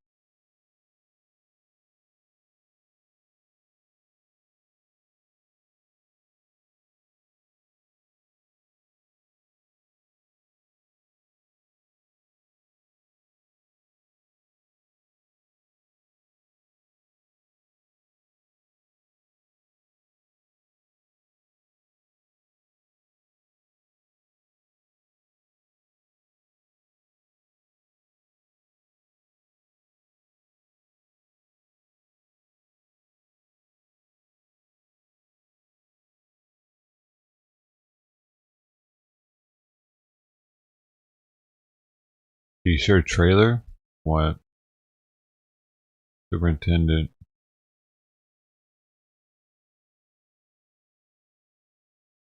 I don't know what that's from. RW found that.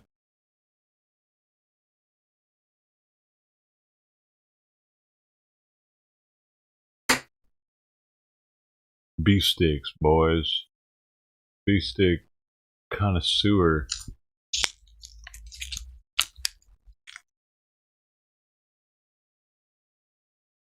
Beef sticks probably give you cancer.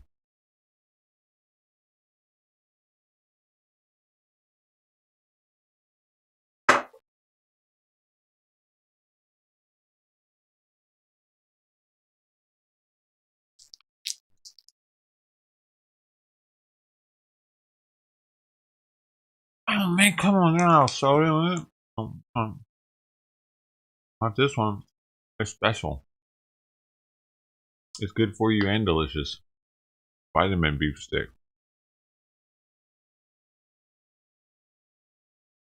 Only 200 milligrams of sodium. I've only had 5 of them. What's a gram of sodium? Come on. I ran on my parade.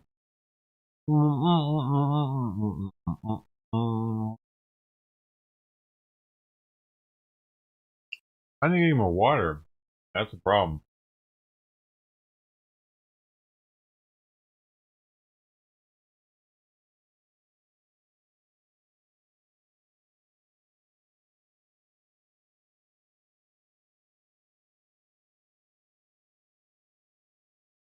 Okay. Counteract it with coconut water. The best coconut water on the planet. Yeah. The sugar will counteract the salt.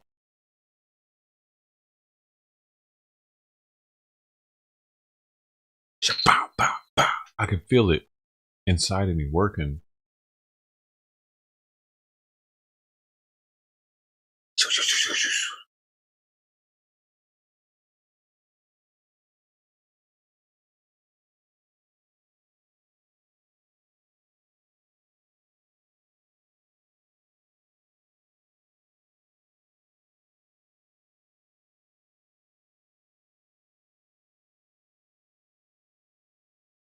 Live on the wild side? What are you talking about?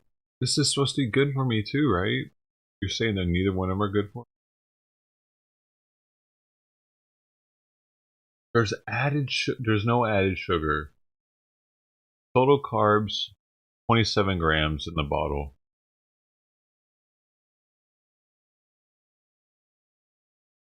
I'm happy too many.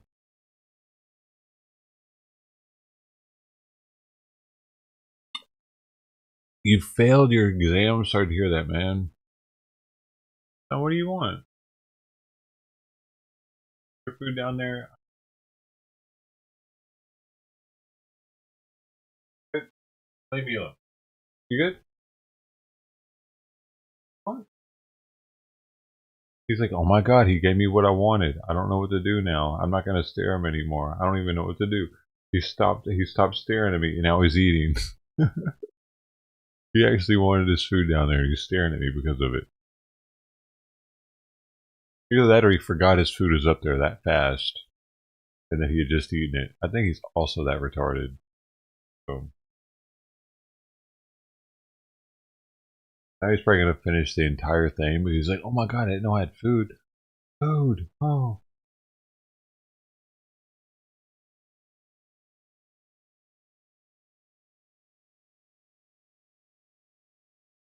He actually hates his life, and that's why he drowns his sorrows in food.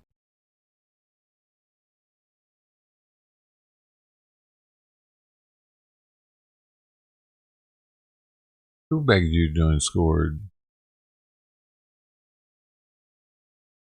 I begged you to join Discord. I begged all of you. What are you talking about? The hell, Spec?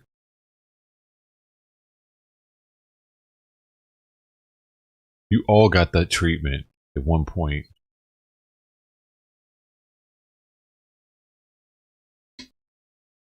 I don't count.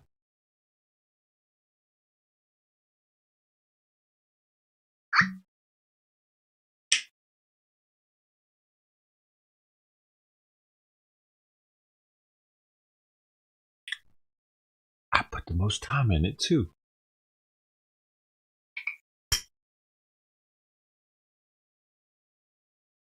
Now I get that special bot, dude. Oh yeah. Your cat eats when he was bored? What am I supposed to do, dude? Play with him all day? I'm eating.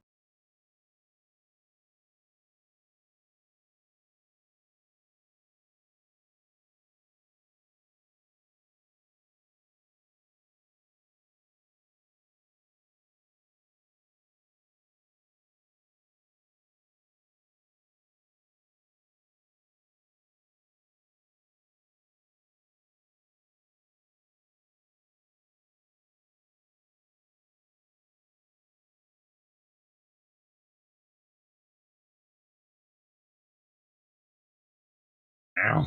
Gotta distract him or something. I mean, he wants to eat. He actually just wants to eat. He's going right back to it.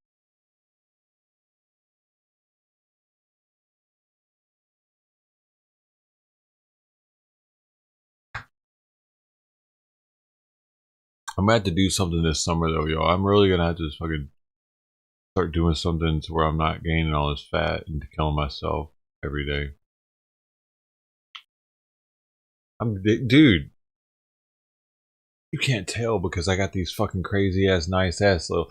That's I'm doing pull-ups, as many pull-ups as I did back in the day. But this shit, I don't know about this shit. Y'all are like, oh, you ain't fair. Look at you. No, dude, I used to be able to see my abs.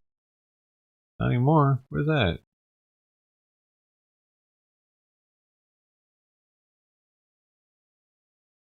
I ain't even had a girlfriend since I've made my shit look like this. Like, since I've actually gotten a little something. Dude, I was getting laid as a stick. I couldn't do a pull-up. I couldn't even fucking lift myself up once. I was getting laid like that. The hell is wrong with those girls?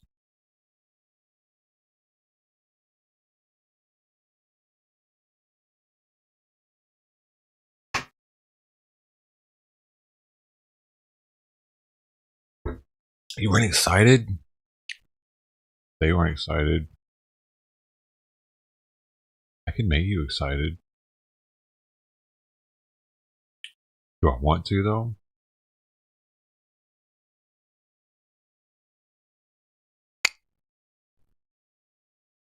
Cares? I care. I gotta get back to that. I gotta do mushrooms more. I don't have any, though. I need to do mushrooms to reset. Shits are impossible to find out here, though. What are you gonna do? I don't actively seek them either, so it's like, eh.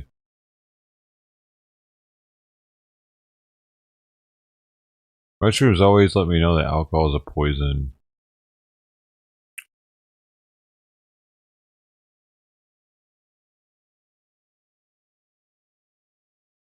You're on your J's? What's that?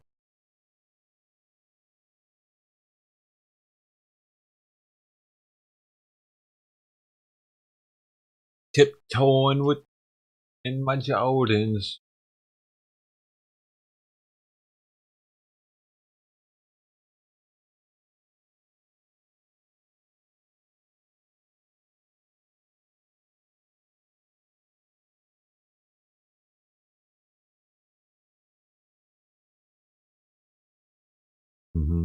Oh, shrooms are very illegal in California, though. It's not like other places in the country.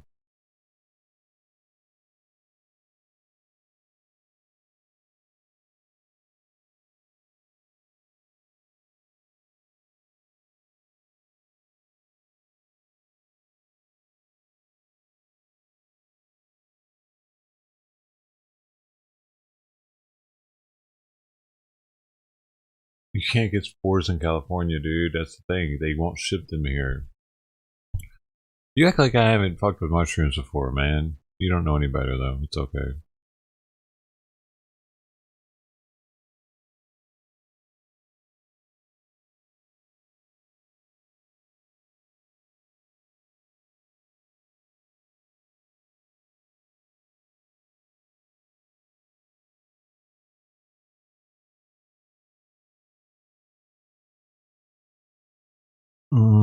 Who? California's gonna legalize mushrooms?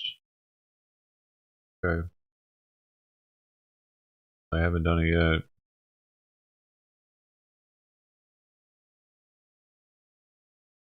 Another update.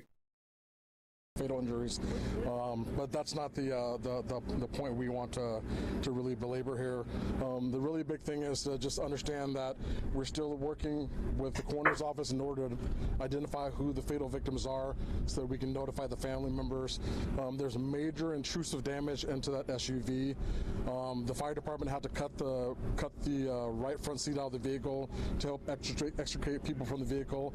And in examining that after they've done that, we do see that there are not seats in the rest of the vehicle. Why Bingo! we don't know. Again, that's not the focus. There it is. We want to make there it is. There it is right there. That's how they fit them all in that motherfucker. It didn't have seats. Didn't have rear seats in it. They were just in there like it was a U-Haul or something. So they were illegals. That's what we're waiting for. sure that as we move forward, that the message out there is passenger safety. There needs to be a seatbelt for every single passenger within the vehicle. There have been a few patients that have been released that have minor injuries, which is thankful, and thus far no one else has passed away as a result of this collision. So we'll keep our fingers crossed that everyone else remains healthy and is able to pull through. They're going to ask them. Thank you to our allied agency counterparts for helping us to make it through this tragic incident, and we'll be wrapping up the scene here in a few hours to get the vehicles out and open up the roadway.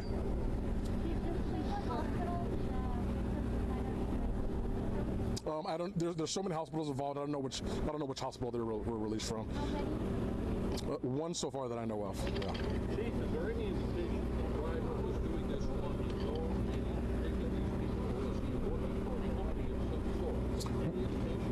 No indication at this point. We're not really sure who he is or why they were in the vehicle. It's premature to really know that. So that part of it is under investigation. Can I clarify the age of the driver of the truck? No, there was a misinformation about his age. Okay. He's not 22 years old, and rather than getting to the ages again, we'll just kind of move forward until we figure out what happened with the collision. Okay. Yes.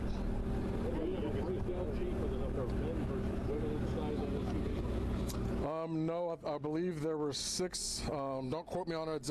It's about equal for the number of women and men that were killed in the collision. He's so much. We didn't do a breakdown of that. It's a mixture of men and women ages 15 to 53. NTSB says they're going to be now involved in the accident. Can you talk about that? I can't speak to what NTSB's involvement is going to be. I'll be meeting with them tomorrow, but until I meet with them, I really don't know what they're going to be looking at. I don't have that number. Dude, he rubbed up against my legs just to go over there and eat some more. The deceased victims' age ranges are from 15 to 53. So instead of breaking apart the age ranges for the fatalities versus the number of people in the vehicle, all of them in that age range are either injured or killed.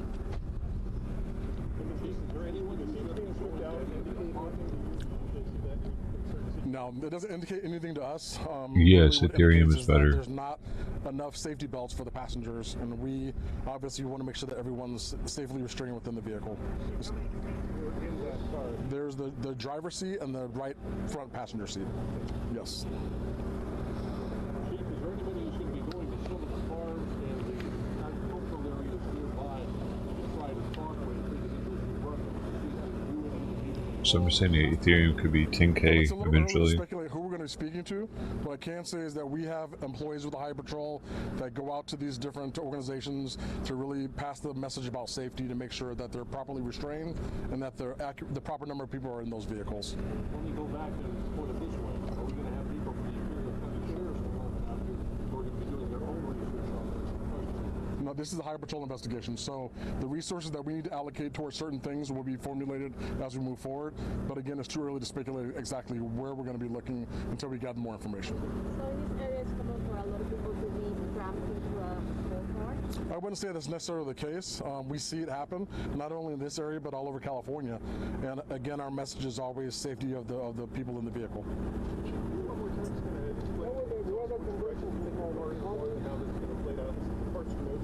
Yeah, the big rig was heading this direction, and the SUV was coming across this way.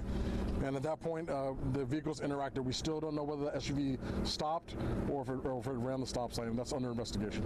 Any indication of the weather conditions, road, otherwise, were At this point, the weather was clear, it was dry. There are no indications thus far that weather had anything to do with the collision. So everyone should have been seeing everyone if they were driving with lights on that hour. You would hope so, but again, we have so many distractors in our lives when we're driving that it would be too early to speculate as to what may have caused them not to see each other. And Chief, the semi has the right of way? Pardon me? The semi has the right of way? Well, right now we don't know what the cause of the collision was, so I really couldn't 100% say it had the right of way, depending on. Now he's back there yowling. Correct. Sorry, could you clarify again the ages of the people in the vehicle and the ages of the ages of the deceased and the ages of the people in the vehicle are between 15 and 53. So we're not going to discern between the two because it just muddies the water. We just wanted to make sure that everyone knew that there were no infants in the vehicle. Correct. Ether hasn't pumped yet. That's why I say ether. I don't know if they were cut out or removed. I'm not sure, but they're not in the vehicle. Yes, sir. As officers do see a lot of bad things. What was it like, and you may not have been here right away, but for your colleagues to walk up and see so many bodies and carnage and people. I'm in Ethereum right now. I have 4 of them. I don't have those. It can be difficult for the officers. It can be difficult for any of the personnel that respond to these types of incidents. But we do have staff that can help to assist our officers and our personnel through tragic incidents to make sure that they are okay moving forward. We want them to compartmentalize these type of things, so we do make sure that they're taken care of from a mental care perspective. All right, thank you very much.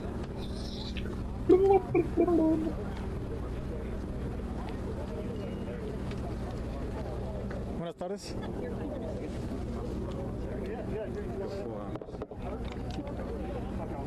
Oh, it's the Spanish time.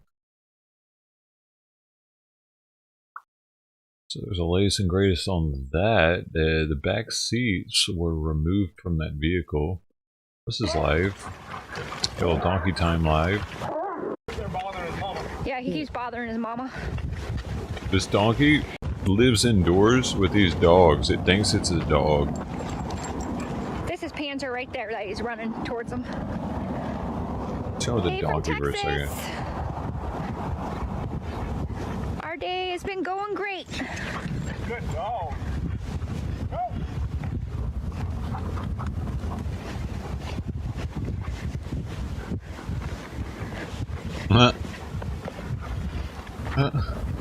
Good boy. What the fuck, is that normal? Boy.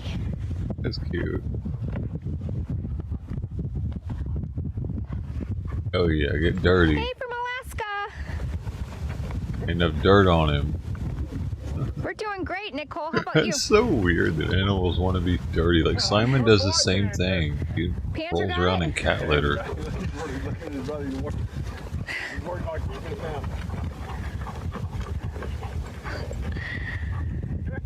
You guys are crazy. Your Hey, from child. Florida and Oklahoma. Wow. And everyone here from Arizona, exactly. Today is a beautiful day. Hello from Oregon. You know, I honestly don't know if it's rare or not. We have a couple of them hanging out around our town, the white burros. Bro, risk So it. You gotta be an apparently there's a asshole, gene man. around Don't call people's in the kids mountains. dumb. There might have been a reason why I banned you, and eventually, if there was, it'll come forward, and I'll ban you again. Yeah, Nicole, we're gonna be doing. So it starts at 12 o'clock. We're gonna be doing lunches for the People will start employees, so I'll remembering be you in now. and out of the stores. Good job.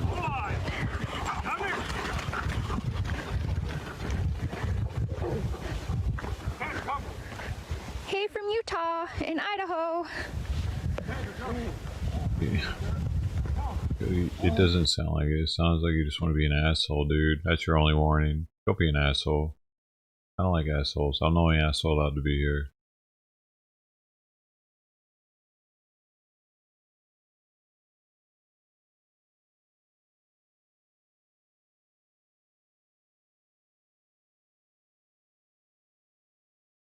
What? Damn. LA zoo giraffe dies after giving birth to stillborn calf. Damn. That sucks. 12-year-old Maasai giraffe died hours after undergoing procedure to deliver her stillborn calf.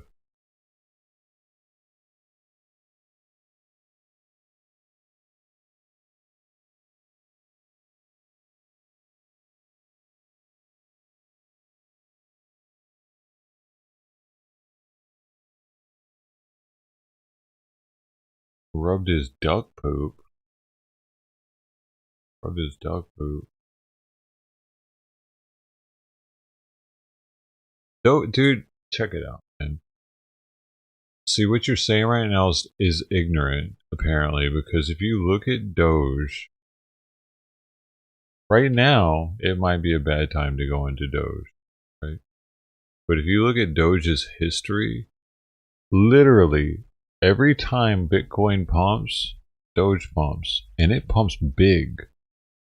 So if I would have been in a Doge when before it pumped, I would have came up majorly, and that's in BTC value even. Binance BTC value. Look at this. Here's. I gotta go back further.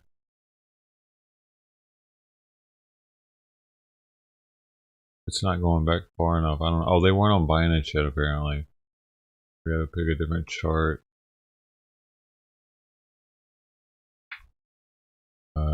Yo. Let's go.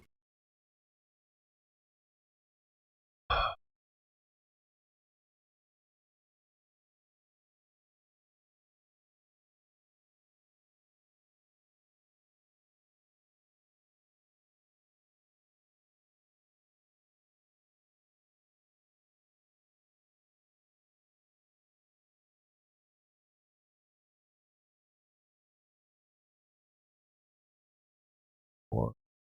Boom.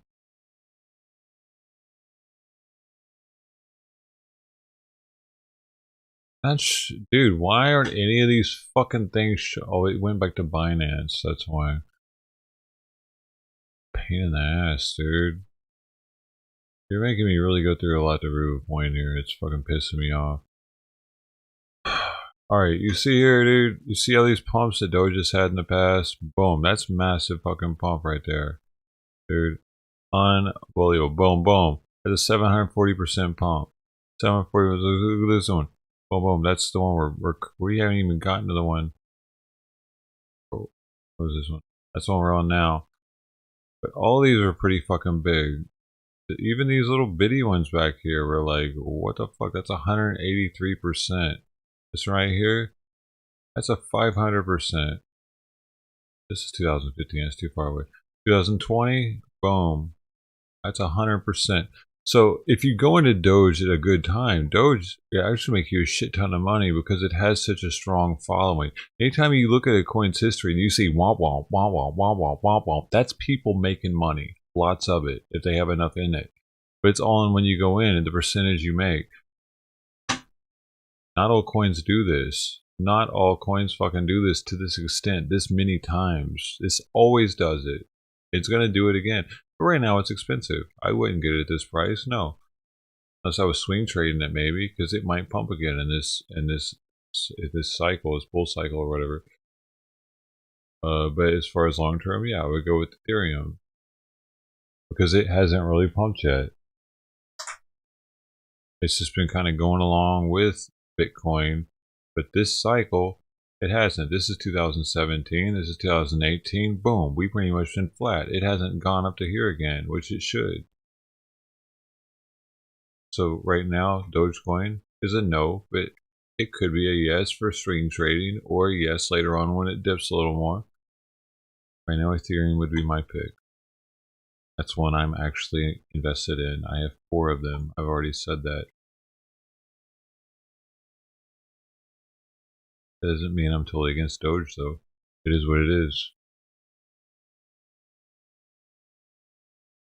My friend actually made a lot of money off Dogecoin this year, apparently. He said he asked him how he was doing, and he asked me how I was doing. And I said, I got fucked up on some crypto. He's like, well, I got lucky. I invested in Doge before it pumped.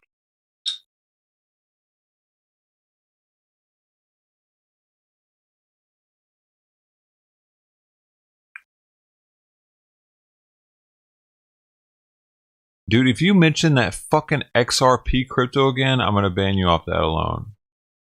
I don't want to hear about your shit coins. Ever. I don't give a fuck if you think it's gonna fucking 100 times. And if it does, congratulations. I don't want to hear about it though.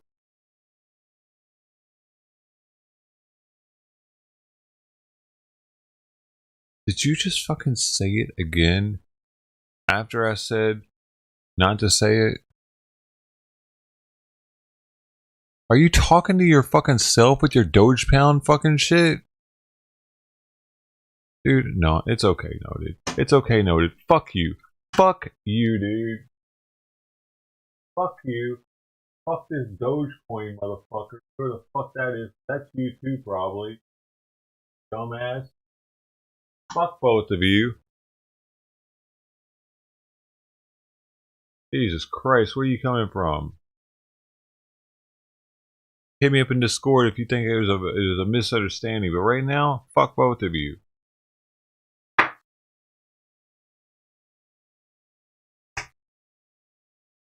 Fuck is this shit?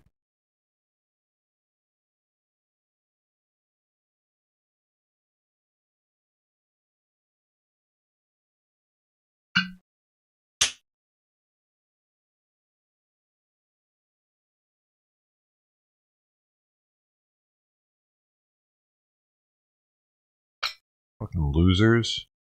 Get a life. Move on with your life, because I have moved on with mine. Brisket biscuit. Enjoy your fucking self, dude. Fucking altcoin spammers are the worst. There's a reason why he's on the shit list already, probably.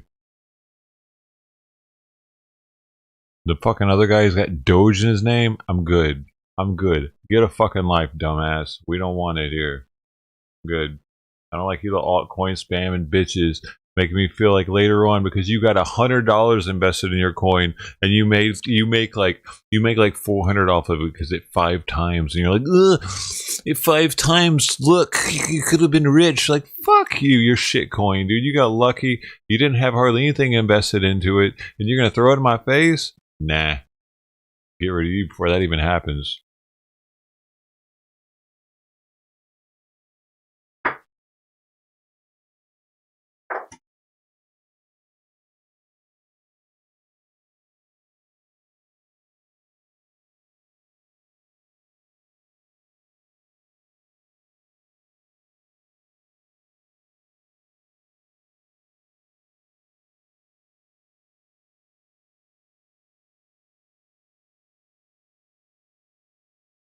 That's the only person I know that's gotten fucking banned twice in the same day.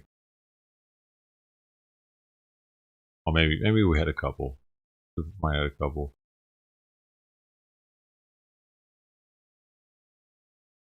I'm not gonna ban that dude though. You shouldn't have called someone's son or someone's kid stupid. I'm sorry, dude. I'm good on that. And then you just kept on saying stupid shit. Nah, you get the old.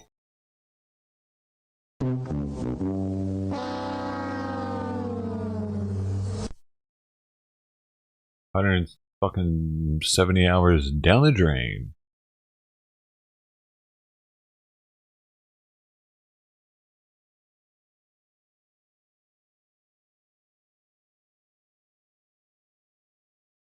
They look delicious.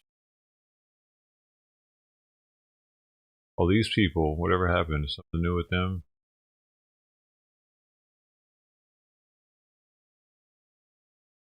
The mother is not showing much remorse at this time. She's not really saying, you know, what the motive was.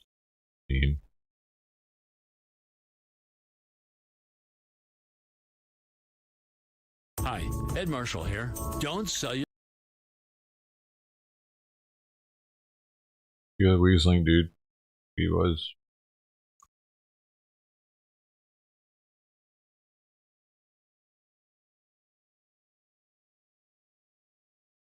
He was talkative, though.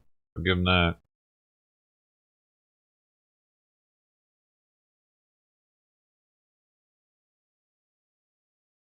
Good for the algorithm. Cares. Fuck out of here. That from a woman who says she's the aunt of little James Hutchinson and the sister of the woman now charged with James' murder. 29-year-old Brittany Gosney is charged with murder, abuse of a corpse, and tampering with evidence. Her 42-year-old boyfriend, James Hamilton, is charged with abuse of a corpse and tampering with evidence. This from the woman who says she's Brittany Gosney's sister. Had there been any problems? I mean, what police are saying, that just doesn't happen overnight, it would appear. I mean, something must have been going on. Anything that, obviously you don't know what happened, but... Nothing that I'm too aware about. I just know that they recently got their home, and they're starting over from fresh, and I was trying to help her. 6-year-old James was reported missing this morning. People came out searching for the child, but police said, quote, sadly, upon further questioning of Brittany Gosney and her boyfriend James Hamilton, they now say that James was killed in Preble County a few days ago. The child's body was brought back to Middletown, where they live, and later put in the Ohio River. This from the child's aunt. I'm just questioning why. Trying to make this make sense. Drugs. It just makes no sense. It's gotta be meth, dude.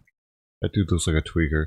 Like, why would you rat yourself out unless it's drugs? They got so paranoid that they thought that they knew already. You know what I'm saying? So, like, we better just tell. Kind of shit. It must be, dude. Like, why else would they have, like, dumping them? Like, if they didn't find the body, then why would they just say he was in the river? It's very odd unless they were doped up. And they look doped up, right? I on some shit, bro. He's on something. Normally. Maybe he's missing it. Maybe it's heroin. His pupils are dilated. I mean, constricted.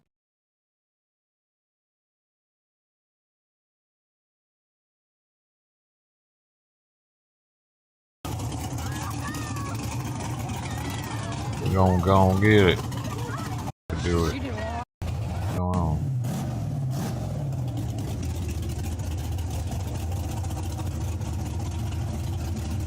Come on, man.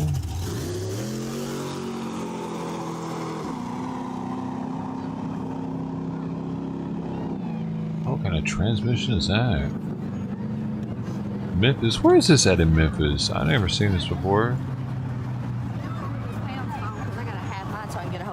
Alright guys, I'm gonna jump over here and I'm gonna get on another phone.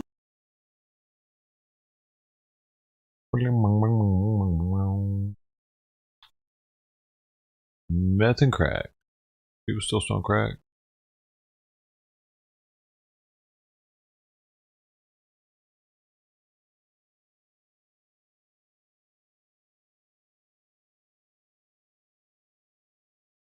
Worldwide, more countries joining protests. Worldwide protests.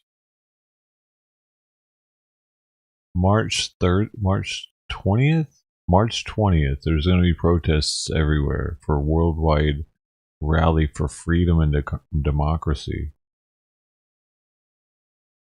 Mark your calendars. Damn! Somebody fell off at Point Furman again, dude. A man... What? Oh, shit. A man and a woman... I've taken the stream here before. A man and a woman were found dead Monday afternoon after an apparent fall from a cliff in San Pedro. Los Angeles City firefighters paramedics responded to a cliff rescue near 500 West Paseo Drive at 5:19 p.m. and when they arrived on scene, crews found the two young adults dead in the water just below the Point Furman lighthouse. Firefighters are working to retrieve the bodies and notified the coroner. Why aren't they suicided?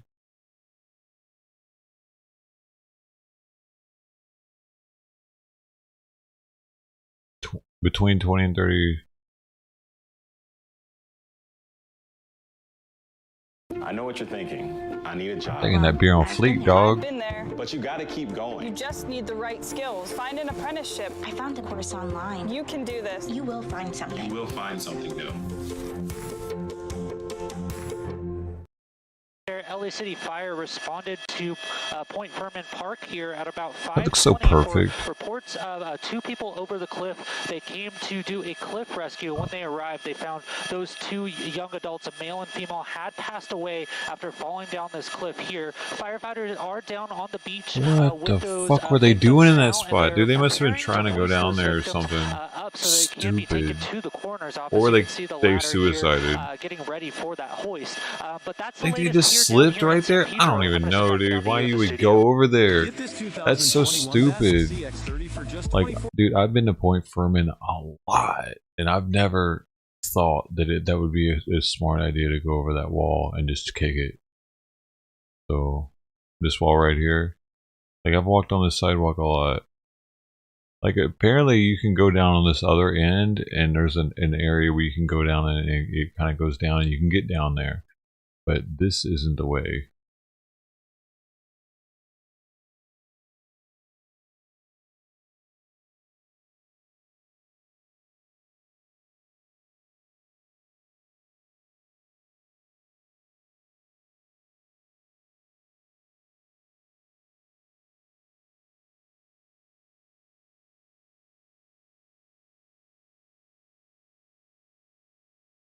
A year ago today, my mom had less than a day to live. Here she is, blessedly surrounded by her 7 grandchildren and 3 grandchildren, all singing, "Be Thou My Vision," as beautiful rainbow sunlight floods her room. Wow, I miss you and I'm always with you. Love you forever, Mom. That's a crazy picture, man.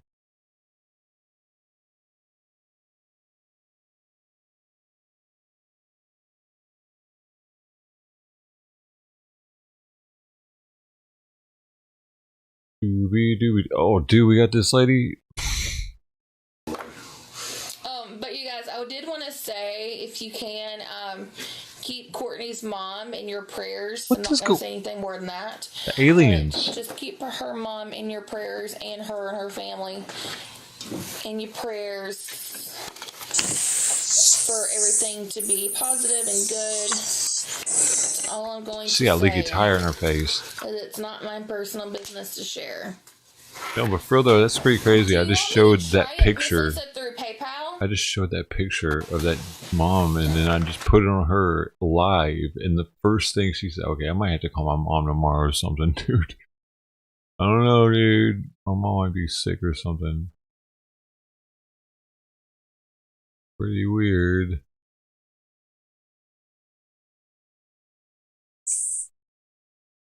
Man who shot girlfriend in head sentenced to life in prison. Vista apartment complex, leading to her death at a hospital the following month. Oh, it took her a month to die. Wow.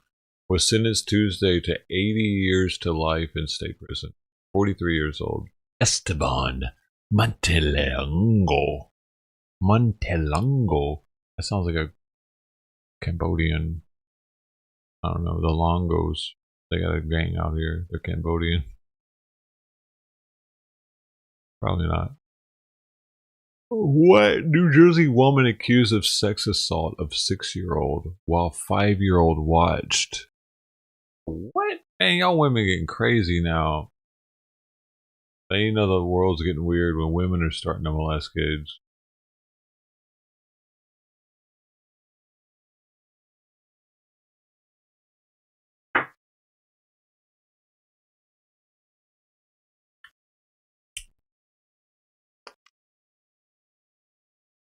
Man arrested for DUI in Napa calls police station to say thank you. I was arrested last night for DUI by Officer Poor. I told him thank you for the professionalism, but I wanted the department to know to recognize him for his professionalism. You have a good officer there. Man, he's trying to get a better deal. That dude's trying to get less something, less fines or something.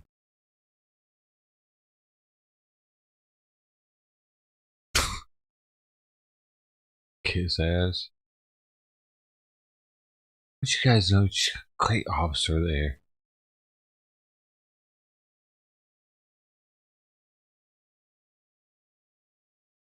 Man, is there nothing on? Those? The hell are those? What the hell are those? Dude, does your knee brace easily slide down or too tight for your legs? This cutting edge technology is designed to detect your motion states in real time and adjust the tightness level according for a perfect fit. The CXO E-knee. Yeah. What? What is it? Fucking a Reebok pump or what? Like it looks like it. She got them itty bitties.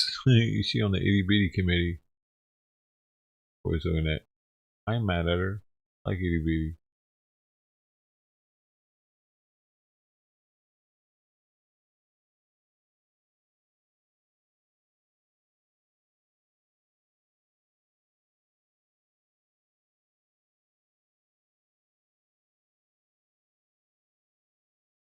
A new bill introduced in the state legislature seeks to prohibit California workplaces from using evidence of past marijuana use, such as that gathered during a urine or hair test, as a reason to deny someone a job. Yeah, why isn't that already a thing, dude? Like that. Whatever, they're gonna use it anyway. They're just gonna act like it's something else that they're denying you for.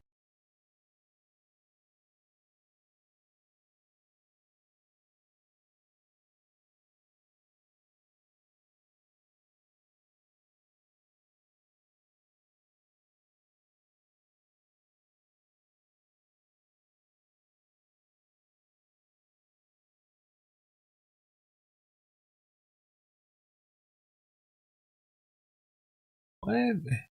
Police released video of a 14-year-old boy's terrifying fall off of a roof while doing construction. The contractor has been cited. Oh, we must see it. A little easier. 23 seconds. Man, that makes me thirsty. I want some tacos. Who's buying tacos tonight? Who's buying the fucking tacos? Who's buying the tacos? Using the code WALTAP20. A neighbor's surveillance camera shows workers atop a Berea roof in December when one slips and slides down. Fox 8 not showing his fall 20 feet to a driveway. Why not? What I came here for. Guy on a roofing crew just fell off of a roof. He's unconscious. He's unresponsive in a driveway. A police body camera captured the scene as first responders rushed to help the 14-year-old victim, who investigators say suffered serious injuries. It's tragic.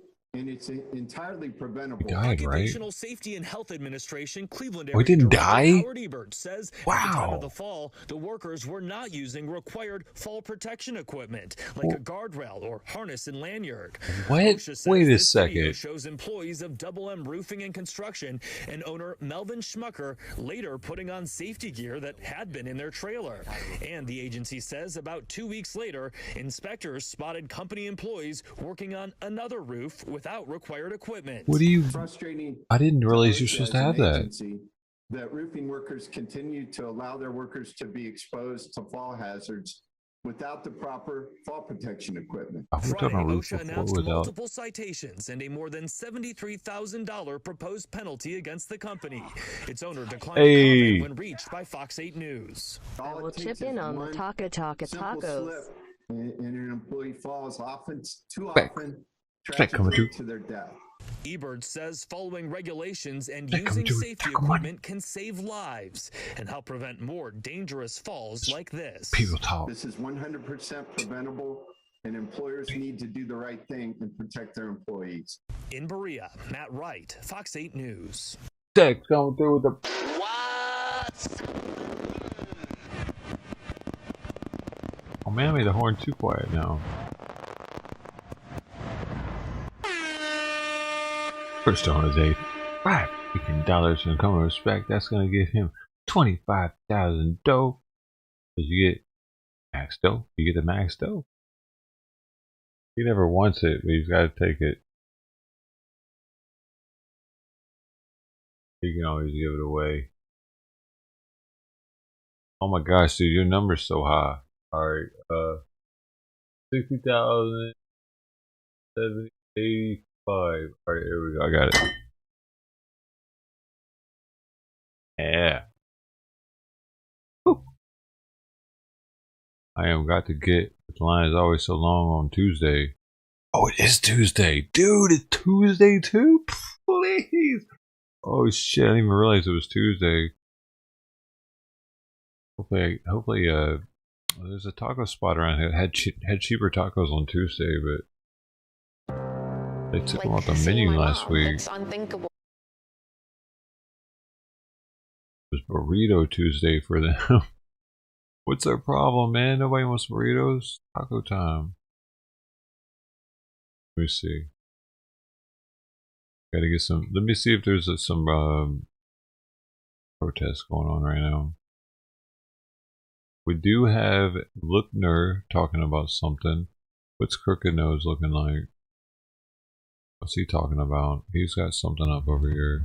It's old shit. Oh, Christina's Comrades is up. 30-year-old black guy that beat this old man and left him for dead. He wasn't charged with a hate crime.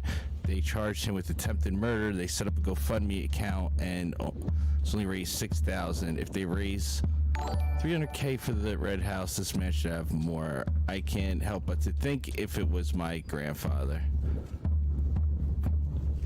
He is live.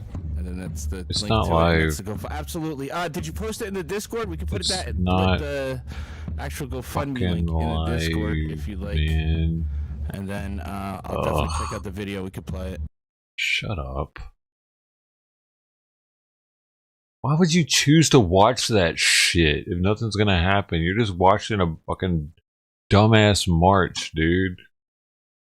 If something's gonna happen, dude. I'll put that into the side of the SUV before 6:15 p.m. at the intersection of State Route 115 and Norris Road near Holtville, about 50 dude, miles west hey, of Arizona. Lookner is just now covering this. What? He's a little behind, dude. He just got live 17 minutes ago. This shit happened like this morning at 7 o'clock. What the hell's he been doing all day?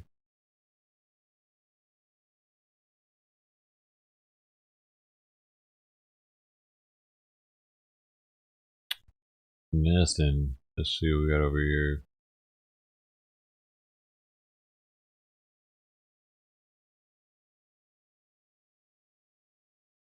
Did Make It Rain work? I don't know if it worked. It usually says it's working when it works. I don't think it. I'll have to. There. It'll work in a second. Never came either, so both of us were disappointed. Yeah. So you're disappointed for other reasons. There's another movie called Spiral, and this one is. Oh, it didn't say it. Man. I think we talked about this in one of the Timcast segments. So you know what Shudder is? Shudder, like SHUDDR. It's a subscription service for horror shows and movies. No, I love horror. And where I think the flag's at. I even found, the webcam. I found the 24-hour webcam. I didn't know that was a webcam. I thought somebody just took that picture. Now, the National POW MIA Act, which is now Public Law 11667, passed the U.S. Congress nearly unanimously. They got that watermark on the screen the entire time. Veterans in the White House last year. Kind of weird. What's up, M Seeker of Truth? We're That debunking watermark. this. That watermark really bothers me. Why would you do that? You're nobody. Hey, what's up, alien? What's he doing? Who's this guy? Who the fuck is this guy? I'm gonna say that. Who the fuck is this guy? Lifeguard Towers, Pacific Ocean.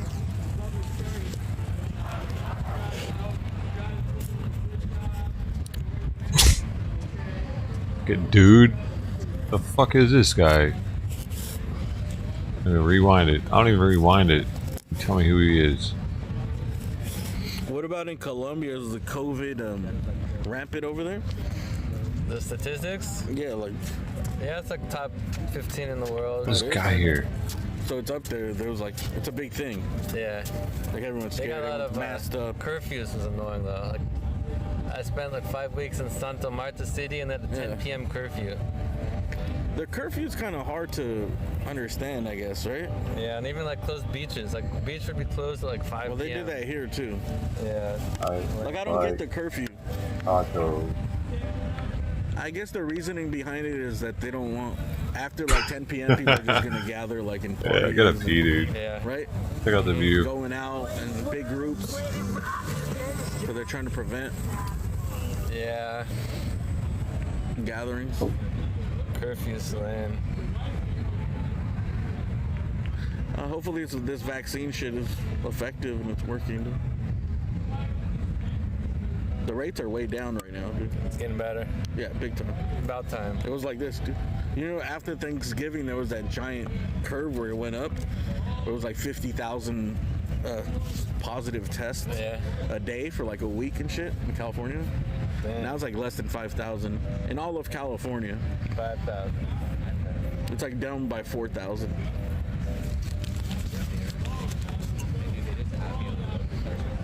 Then it's like, oh, finally, you're like, okay, round's over. I just escaped. Like, So what are your plans for your YouTube channel, dude? What are the plans?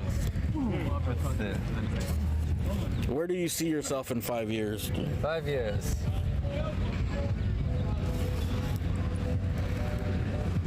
Thailand.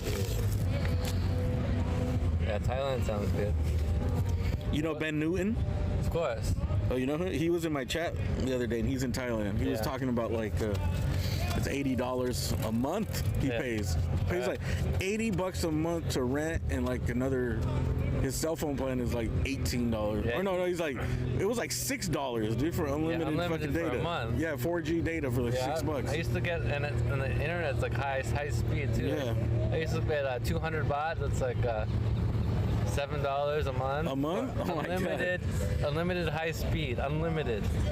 He almost talked me into going to fucking Bangkok for a little Man, bit. if you want Thailand tips, I can help set you up I over was like, there. I can afford that. I can't afford to go anywhere else, but I can gather up like $1,000 for a couple I mean, if weeks. you want to live on a 2 weeks. budget there, you can make I'm it gonna- happen. I'm gonna chicken snack. Show off. Ben Newton, he keeps getting his channels banned, man. He's got a big team of haters. He got videos on Twitch. Why did he get banned? What did he do? He just I mean, you got food. What's your problem? I'm looking at the taco spot. That's it? He gets reported or something? Twitch, you gotta be really careful, dude, because the terms of service are they're tight, dude. That's why I never put any time or effort into Twitch. He got his channel like the Twitch one. He sounds like me. Oh, YouTube too? Why? This guy, I don't know. He probably someone report. He probably did some shit though. Like they don't just do it. They can't just delete it. You know? Yeah, they can though. They deleted my Trump video. He's back on YouTube though. Yeah, well, he was in the chat. Oh, his channel. They deleted his channel when it has something Honestly, I else. don't watch too many streamers, and when you become a streamer and you're always streaming, it's like you don't have the time. That's right, me. I do it sometimes. Like I now. still have Why can't you listen to him? What's wrong with him? Shit, dude, so. Say hello. There's a good view. I gave him a car. He's from Russia. No. What's that country you're from? Mexico? No. Denmark. Denmark. I'm from Denmark. From Denmark. Indian alphabet is from Denmark, actually, not Mexico. I'm from Denmark. I'm from Denmark. You know where I stole that from, right? No. You know a guy named Bjorn? Yeah, I know Bjorn. Bjorn TV. Yeah. From him. Right. That was like a meme from him, dude. I'm from Denmark. His wife's from Thailand. Yeah. I met Bjorn on his first trip here. So when I first started, He'd only been here like a couple weeks. I would tell the ladies I was from Denmark, dude. Offered me an In-N-Out burger. Skull.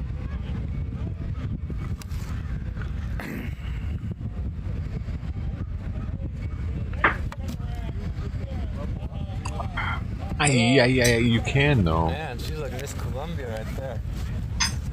Hey, where'd you go? Where'd you go? There she goes, Miss Columbia. You look like a model for REI or something, dude. REI. Merrill. What is it? Cargo? Cargo pants. Backpack. Backpack. Tourist Sinaloa t-shirt. Sinaloa. It's not easy to find a Sinaloa shirt. When someone says everyone likes tacos, just how many you can handle. I'm like a 6 to 8 taco guy. I don't know what I am. I want to go back to oh, you know I what? think One I of the can handle funniest things I 10. ever I'm laughed good at. at it. It was on your stream. What's that? It was just like in the background. There was a place in Sinaloa called Chinaloa. Right. That Chinese restaurant. Right. I just thought that was hilarious, dude. Chinaloa in Sinaloa. That there would be a Chinese restaurant there. But there's a lot of Asians in Mexico now, right? There's a lot of. So say good That's what point. I've heard, that there's a lot of commerce, Asian people going. Probably not a lot. A lot for Mexico before going from 0 to fucking. Give her a smiley face. 100,000. In Brazil, there's a lot. Where you go? For like smiles. Ernesto. They got Ernesto Che Guevara. Oh, does your phone have that wide? Here's a wide lens. Yeah, look. Here's the plus of this phone, dude. Oh yeah. The perk. Look So at it has this 0.4 is a super wide lens. You see how this right together here. This is regular, right? Yeah. And then you could go Brad. and it goes super wide. So like if you're in a supermarket, Do you aisle, understand? and you're like 3 feet away, it gets like the whole thing. It stitches all these cameras, this camera and this camera together. What kind of phone is that? Samsung S21. This thing's pretty wide. Yeah. What is your phone, dude? Samsung. I know. Maybe it's an A81. It's probably not an S21, is it? Is it Galaxy? A sounds right. I think it might be. There's a so it's probably a real Samsung phone, but there's one called an A something. Yeah, this is like A21 maybe. Yeah, or A71. 21. It's still a good phone. That's all you need. I was thinking about getting that, but really, you know, T-Mobile has a plan right now. How I got this phone is I lost my other phone, and T-Mobile has a plan. If you trade in your old phone, S9 or newer, like an S9, S10, they'll take it as a trade-in, and you just have to pay the tax, and you get a free the brand new phone, S21. Yeah. But you just have to stay with them. You get a monthly credit. So over 2 years, it's free. I don't want to be locked into a 2-year thing. Yeah. Well, you can pay it off, but it's free if you do stay 2 years, though. Yeah. You just have to trade in the phone. Not a bad deal. Yeah. I'm eco-friendly. The only problem is I had to trade in my old phone, and I lost that phone. So what I did is I bought a phone off of eBay. I bought the cheapest S9 I could get, and I sent that one in. It's not a bad idea. They told me I could do it. But if I would have had that old phone, I could have just traded in and upgraded like 2 generations of phones. Pretty Beautiful good. out here. You I don't could have be a here. monthly payment, dude. Where It's he's free. at right now, I could be there in 40 minutes. And I could do this kind of stream. But if you And kick it leave at the early, then beach. you owe that money. They'll bill you for whatever. Right. I don't know what bit rate. I'd have to ask him what bit rate he's running. They just bill you like you owe the balance. So every month you get $30 credit. I don't plan on leaving. I've tried going to Venice before, but at the time the network wasn't good enough. The signal dropped. But I'll pay it off. I'm gonna try to pay it off early, dude. I still got to pay off this phone. We got to the the area, and I couldn't find parking, and the signal just kept breaking out. Works. I haven't put this phone down yet. It's probably gonna fall Looks over. like it's better now. There's a lot less people at the beach now too, though. So This tripod is actually that's not probably it. gimbal. There we go. So many less tourists are at Venice Beach right now than What are normal. you doing? You gonna do some Tai Chi? Put on a sweater. Yeah, I was thinking about putting on my jacket too, bro. It's getting windy, but.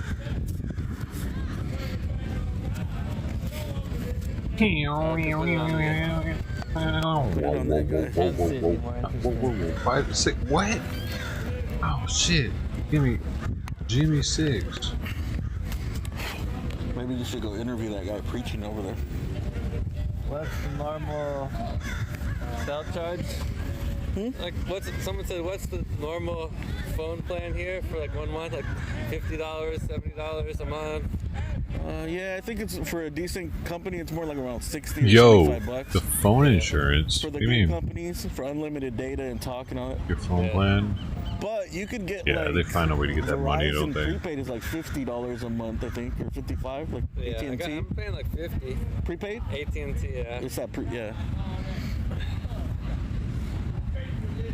Dude, why are all streamers broke as fuck? I mean, like really And then broke if you usually. Go to like Metro PCS or one of those, it's like $30 or 25. Dude, I don't even talk about Metro PCS. Shitty service. I mean, like, Oh, but the I don't even AT&T think works about good in Metro Mexico. PCS anymore as being an I option. was in Mexico. I've like upgraded my The streaming quality in existence or Mexico is something. Like, perfect because of Carlos Slim. so blessed. Who's that? Hashtag. Oh, the richest guy in Mexico? Yeah. The guy that owns the telecommunication? Yeah. I'm gonna try your sweet candy here. All right, let's get a live reaction to what a mazapan tastes like.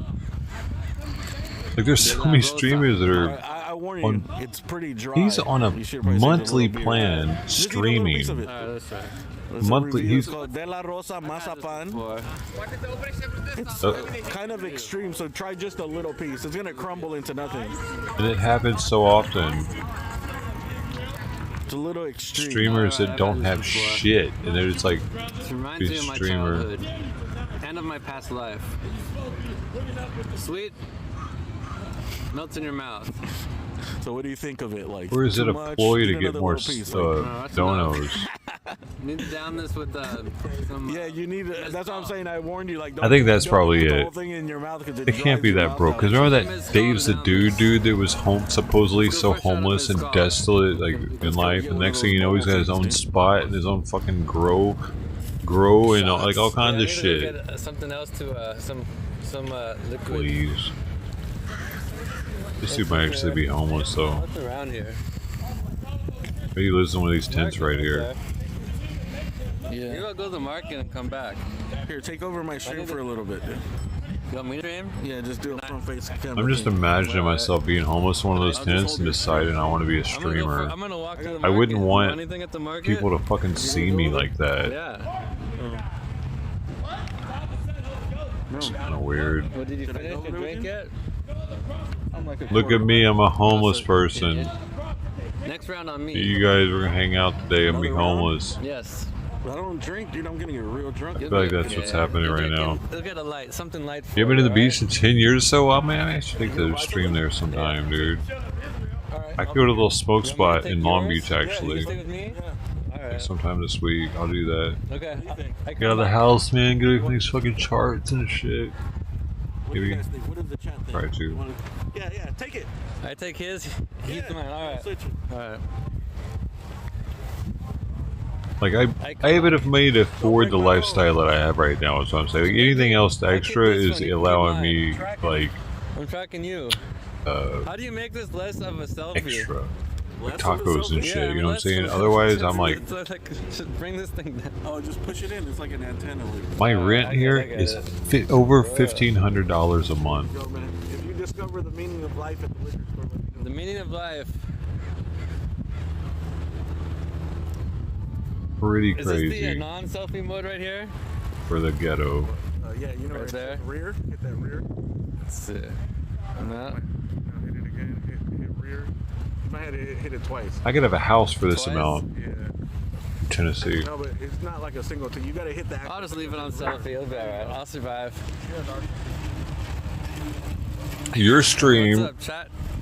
seems pretty useless in the realm of crypto. Alright, let's run. Do you do anything besides talk shit on stuff not even related to the subject matter you're streaming? What does my title say? Oh my... What's political news? Well, we were political news. I'm taking a break, dude. My bad. What do you want to know? I don't know, man. I'm invested currently in Monero, Ravencoin, Neo, and Ethereum. Tell me how stupid I am. I like taking breaks. I don't like watching fucking charts all day, man. I do that every now and then. But today, I'm doing whatever I want to do. And drinking while I do it. Hey, have a drink with me.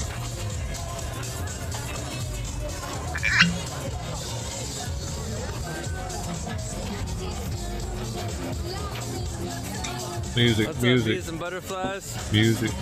Roger Rabbit. Hey, Rabbit Mac. By Mansion, Get over Tennessee. here. Not quite. Not yet. So talk about crypto. I don't need to do that. What? How long have you been here? How do you know about me arguing with trolls in comments? I feel like I banned you earlier and now you're just giving me a hard time. And everybody can see through your bullshit.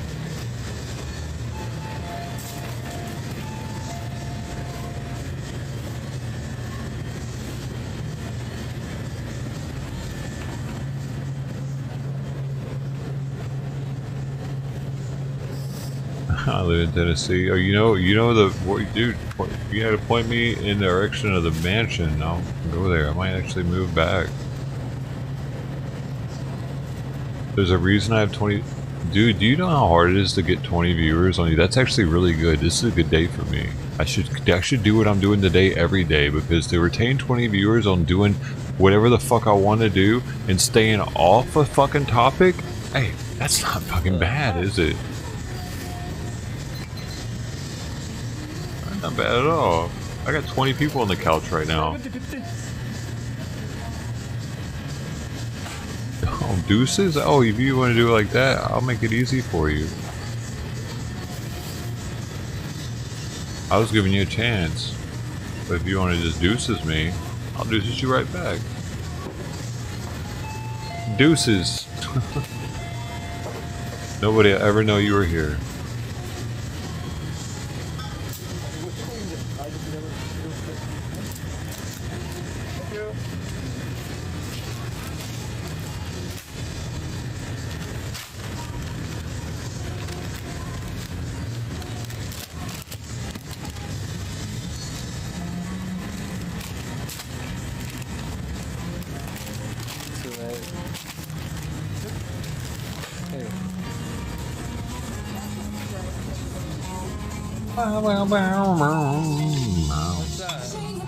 I need some water. Everybody, welcome to Alien Alphabet stream. Welcome to Oh, you too? Gringo stream. Sure thing. Alright. Oh, it's an IB2 idiot. You know if they got anything like blades or whatever, blades of whatever, anything, or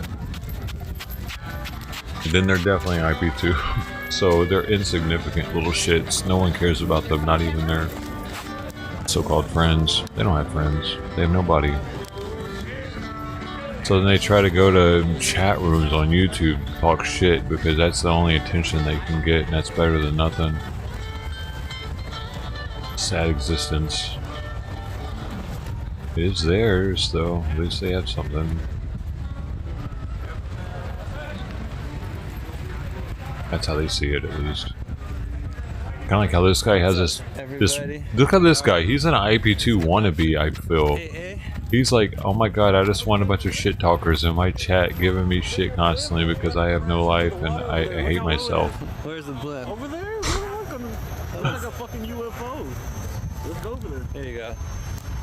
Trade you. Alright. He's such a promising little IP2er. Over there, you don't see that big ass IP2 recruit. Oh, I see it. I see it. Why is it so low, dude? I think that's just gonna emergency land on the sand. Hold up, we've only banned 3 people today. We need to get more in. I have a feeling that one dude was an IB2 person too. Actually, it's probably all the same person. It's like 100, I don't know. It's hard to tell. It's like 100 feet in the sky. I'm gonna tell Alien to stop sending his APT rejects to my stream. Checking it out. Nah, Sepulveda's not around here. No, I better not. That's really low for a blimp. Yeah. Right. That's good. I can't even remember the last time I seen a blimp. I think it's time I put my shoes on. It's getting too cold. Have you seen my shoes? I haven't seen your shoes. God, have another meat stick with that though. It's with the meat sticks that the whiskey has its full power. So surreal. Oh, that's it. It's like the Hindenburg, dude. It's going to crash into the ocean or something. Where's the blimp? I see it. It's so low, dude. Oh my god. I've never seen the blimp fly that low. No, LAX is opposite direction. Black leather glove, no Mix it, we don't mix it up this time. I got you. The bombing mission, dude. Yes. Where are the fucking IBT? Hold up. I'm stuck to the sand. I miss them already. Where can we go find more IB2 lures? No, that's what I'm saying, dude. Is it? I don't think it's Looks like Alien. I don't think it's Maybe clear. It's your people. You're Alien. District 9, dude.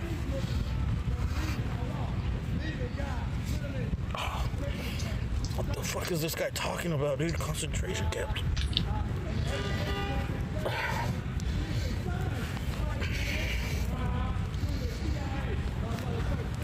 That guy has been around for years and years. Yeah?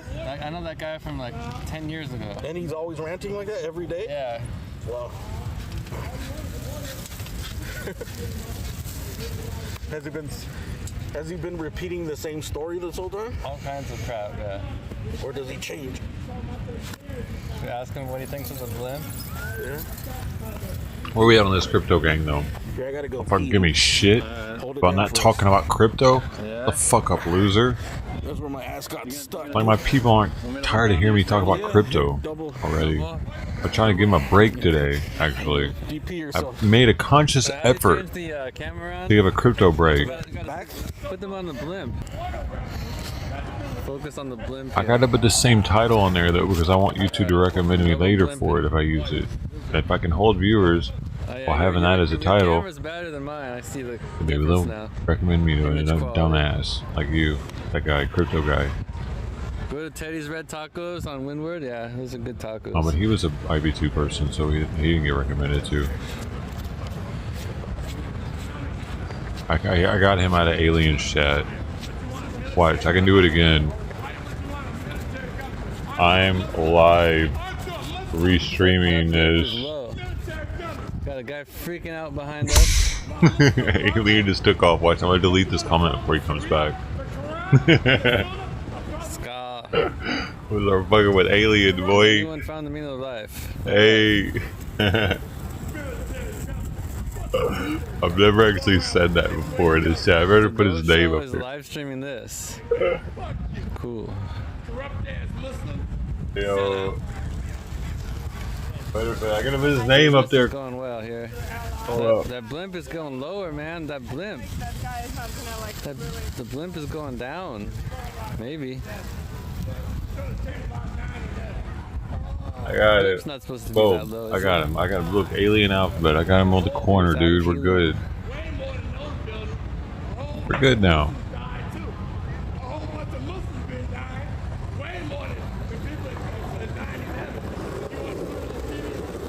We should go over to where the blimp is, just a mile that way. Hey. Trying to make people feel bad about it. Trying to make people feel bad about joining Islam.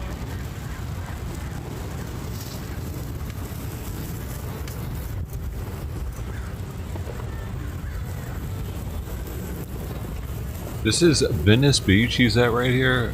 It is. It has been a homeless, like encampment for a while now. What's up, bees and butterflies? It's like the ritzy J East. Skid Row. So who is this guy? Who the fuck? I'm asking. Who the fuck are they? Teresita Cienfuegos. Blimp going down here.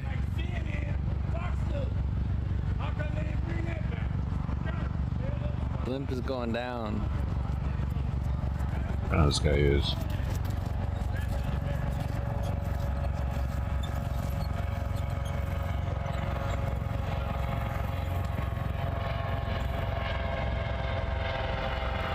Damn it, he's gonna make me actually.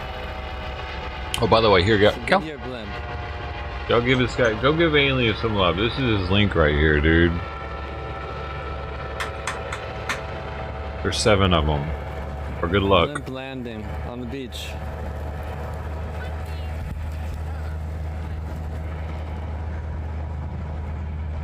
It's still going down. It really is going down. Go over there and say the Dojo sent you. Do it.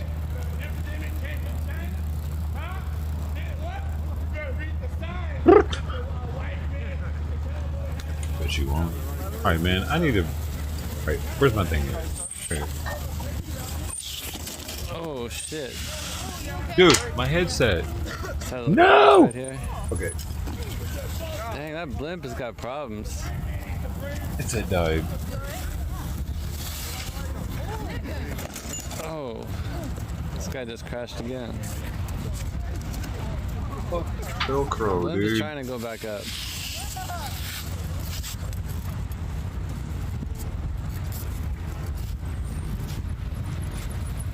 Blimp is going straight up now. Dang. Look at it pointing straight up, that blimp. It's crazy. Whoa. Here comes Alien. Look at the blimp, it's going straight up now. Dang, one person went over there. You're all fucking fired. You're all banned.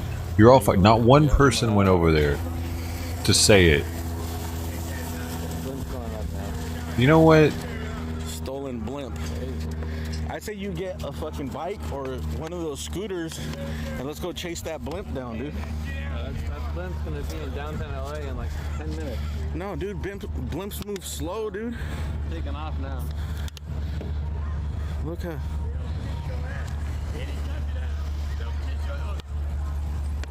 Alright, I'm about to rewind to find out who this fucking guy is. They're gonna make me. Of the night, you know, so Yeah. I'm up to like 4 or 5 in the morning. What are you doing up at this ungodly hour? Yeah, you hardly chase this shit down, dude. I see you, Ruby. I see you, Ruby. Ruby Ocean. Everybody gets paid because Ruby Ocean went over there.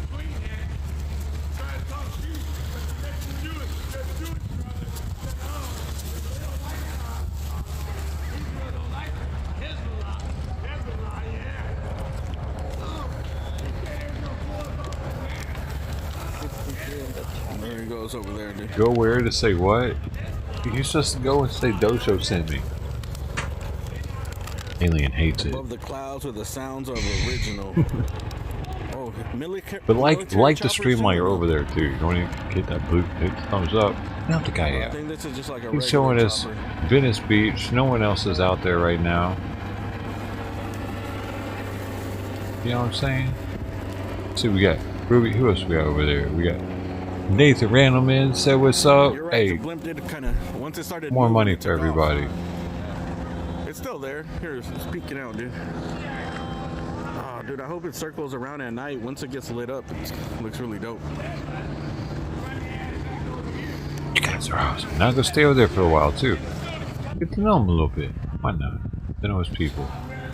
This guy's up to date on his politics. Be at sure to least. He's use talking your about the Shiites and the sanitizer, though. Sunnis and the Iran. Oh, Lonnie Ivy went. More dope, everybody. Boom, boom. I thought he was crazy, dude. He's not that crazy.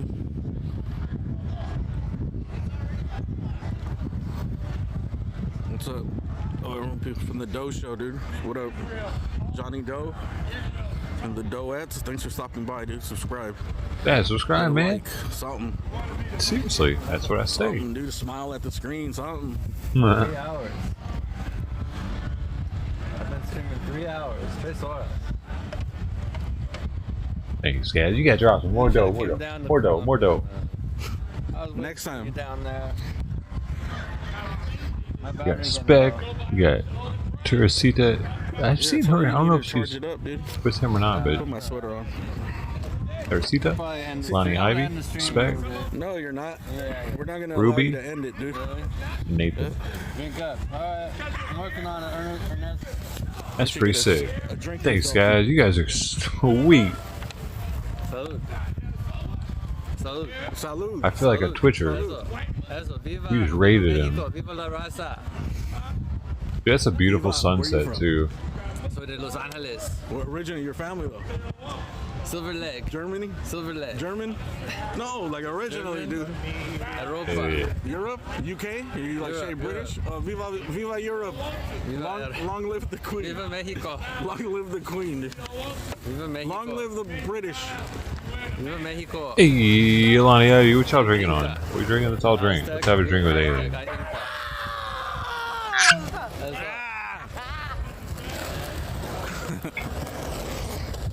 Like, I don't know, man. If it doesn't have a cork, I don't want it. Lived in Venice Beach. I'm a cork alcohol kind of guy. Shit. Early 1900s? Or Yeah, early 1900s. when it was a tourist town. When there was nothing out here, the trains used to come out here and they used to like beg people to come out here, I think. Must have been paradise. It's starting to get cold, dude. Let me put my sweater on. I have an amazing sunset picture from Venice Beach on my Instagram. You sound like Pauly Shore, they said. You know who Pauly Shore is? Am I following you on your Instagram? He's still around. Cheers. You know who Misty Shore is? Nah. Sounds like a porn That's star. his mom. She actually, have you ever heard of the Misty Shore. Of course. Yeah, she owned the Misty Comedy Store. Cavern. Yeah. That's why a lot of people That could be a porn Pauly star's Shore name. because he's the son Misty Cavern. of like one of the most influential Misty people Cave. in comedy. Mhm. So they think he got famous just because of his mom. That's not fun. I don't know. When I was a kid, I thought he was funny. As an adult, he's still kind of funny, dude. But Misty he was a huge Cave. star. Encino Man, dude. Remember Encino Man? What's your favorite movie, No Wonder? My favorite movie? Yeah. Hangover 2. Oh, part 2? Yeah. Is that the one where they go to Thailand? That's right. I know why. I know why. I'm still trying to figure out how homeless this guy is. Is he on a level of 1 to 10 homeless at 10? Or is he just like plain homeless? So you want to do some graffiti one day? Not today. Not today, but a graffiti stream next time. All right. We can paint there legally on the walls, and I have a shitload of paint. He's just so fucking out of it We have to do it acting. during the day. I can tag the walls. I can write like Nirvana. Yeah, we're gonna put a big ass Nirvana. This dude's piece like a up there. giddy schoolgirl right now. And I'm gonna put my channel up there. He's a tweaker. He's a tweaker. No, I just saw it right there. How he did his mouth. That's what's going on. He's tweaker. Think about doing a backup channel? Yep. Yep, he's a hard. That's why he sounds like that when he talks. Even I met this dude that did way too much meth in his life, and he sounded like a baby when he talked. And he slightly has that. You know what I mean? Because I don't know. He hasn't done as much as that dude, but On your account, you could have. I think many that's it. channels on that account. So I have another one. The same email. Huh? The same email. Yeah, same email, same phone number. So it's like. yeah, he's doing. Yeah. You see his mouth? How he's like gurning a little bit. He's like mildly gurning. I do have a backup one. He's probably craving it. Alien alphabet, but alien is spelled with the Y. That's it. He just did it again. Just there, a little mild little gurn. Normal people don't do that, dude. More on Twitch, actually. Yeah. You should stream on Twitch. That's what I'm gonna do with this software. You can multi-stream at the same time. Twitch and YouTube. Prism. 51 cent from JM. Timbo Kill coming through. That way, if one Right. has a problem, Here's somebody for everybody. Y'all coming through heavy over there. on Twitch. Yeah, definitely. And different platforms, different users. Because some people. Here's the link again. This is Alien You Alphabet. to Twitch, and vice versa. They won't follow you to fucking. He's cool, dude. We've hung out with him. Because they just don't like the platform. Right.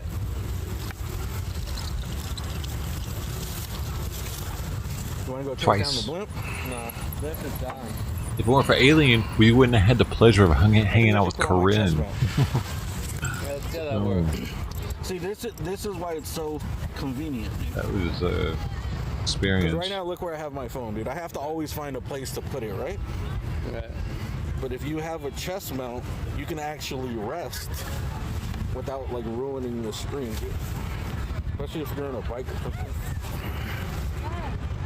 It just goes over like so, dude. That's it. Put the Cheers, phone in guys. there. Let's see. This goes up like so. This is actually made for the GoPro, but this is the one you should buy, the GoPro one, because it has this nice padding thing.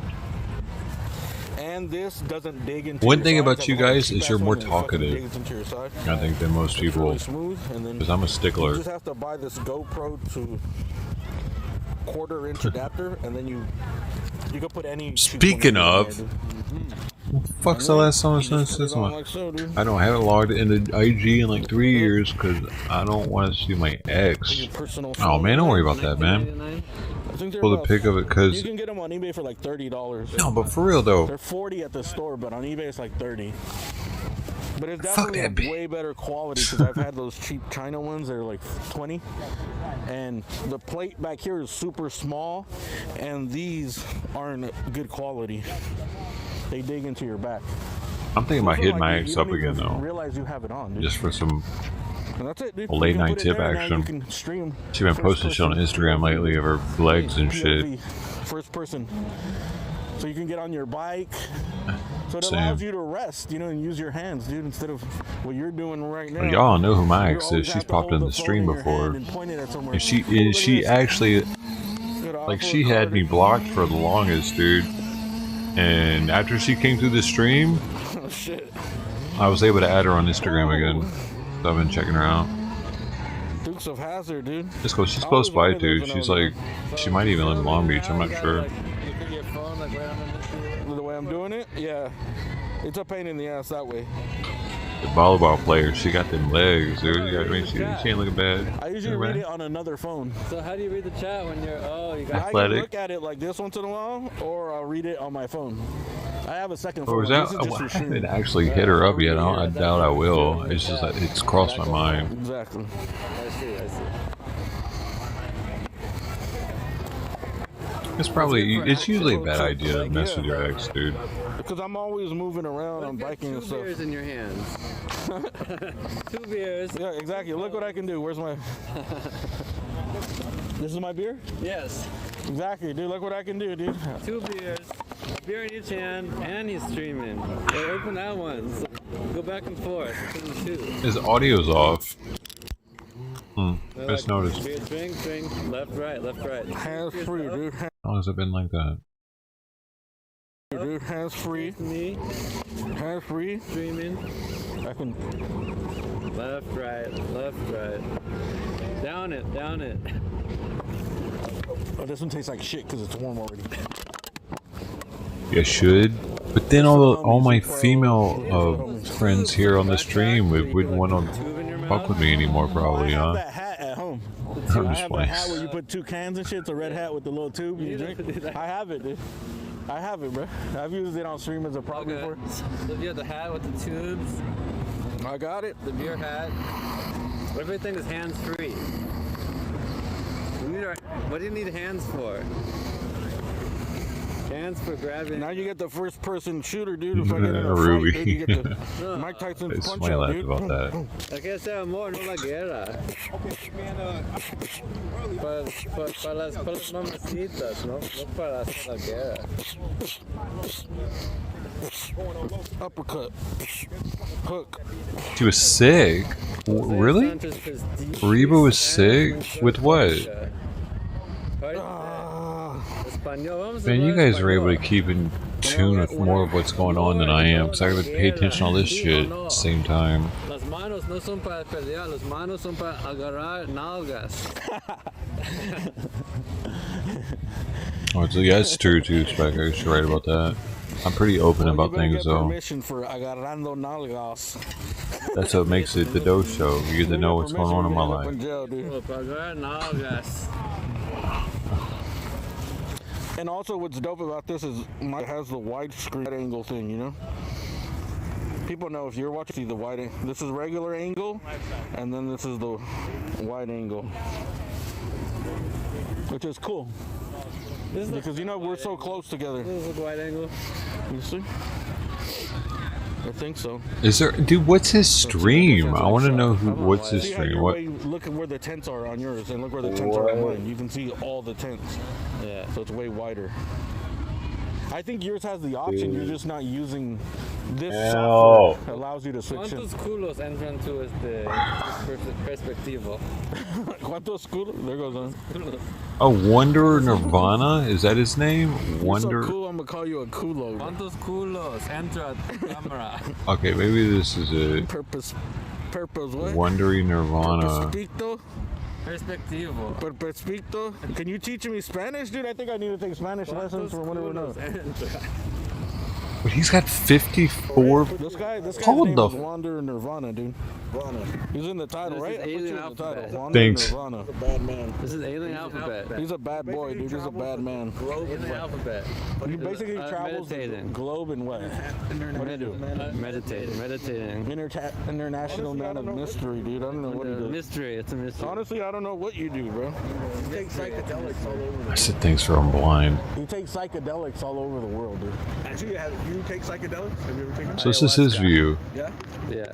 He actually has 13,000 subs, dude. Maybe he's not homeless. I think it's time for me to have like a nice little mushroom. This guy's got 13k subs. No, you're not too old.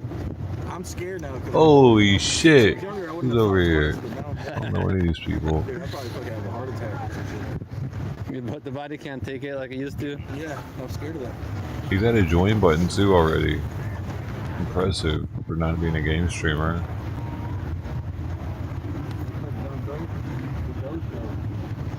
John Doe, the Doe Show. What it do, bro? How you doing? I was watching you earlier when they were doing what were they doing? I guess they were having a meeting, like a C-SPAN meeting. The FBI was questioning somebody. I was watching earlier. Don't worry, I'd be lurking, dude. Really? I'm one of the lurkers. I watch. Sometimes I just don't chat.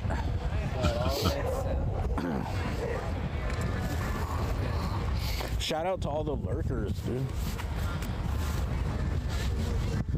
If it wasn't for lurkers, dude, YouTube wouldn't be anything. So I'm gonna give this other dude's link here. This is the other I was guy gonna that. actually message you, John Doe. I was gonna tell you that you should start doing some IRL stuff, dude. You should mix it up. If you want to meet up. I've been in Long Beach lately. Oh, really? That? Someone jumped off the cliffs in you know where I was at the cliffs in San Pedro? Hey. Someone jumped off, or I think they committed suicide, a couple, dude. Right fucking after, dude, after I was there, dude, last night, I think. You can look it up on the local news, dude. A couple ended up at the bottom of those cliffs. Most likely they jumped on purpose. But remember when I was there, I know the service was all messed up there, but I even said, like, dude, if you just slip and you fall, you could fucking go to the bottom, dude.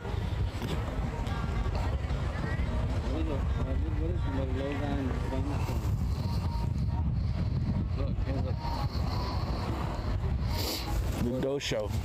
Yeah, we could just do something simple, dude. You just got to mix it up a little bit, I think. I think you need to get away from all the desktop streaming, dude.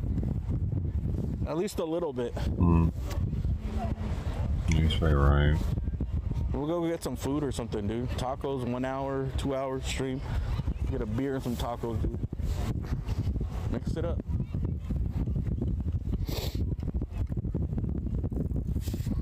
People like the IRL stuff. Hi. There she goes. Hola. I don't ever know when he's out here though. We're supposed to be asking people what the meaning of life is, dude.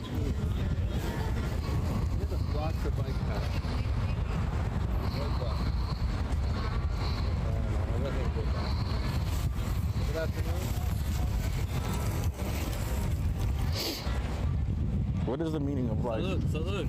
I don't want to ask. I don't want to interrupt him. He's now he's in another. Dude, I'm gonna get drunk, dude. I can't drink two tall boys. I don't drink, dude. Those are light. What's the light? The other one was a regular one, dude. You mixed it up on me. That's your fault. Modelo.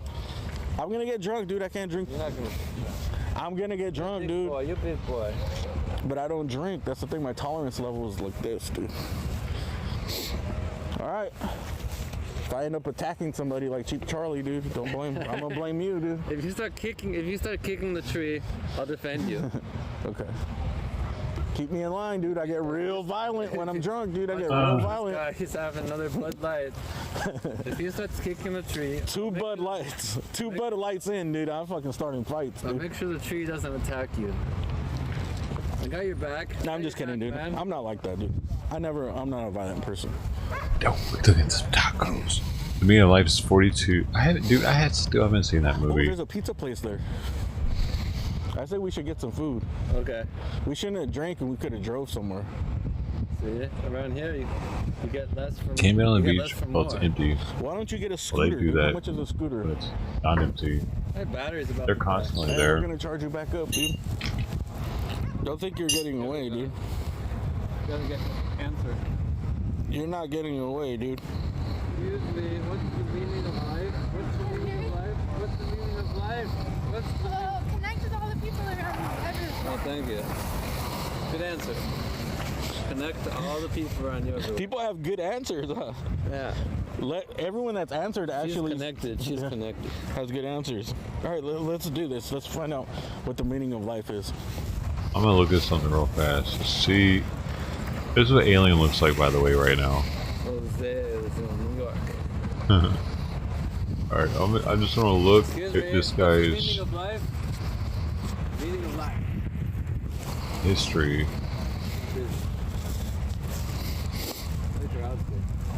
Oh boy! Where did this start? You remember Wow. Hugh Hauser? You know who that is? Hugh Hauser? Yeah. Where he's like, oh boy!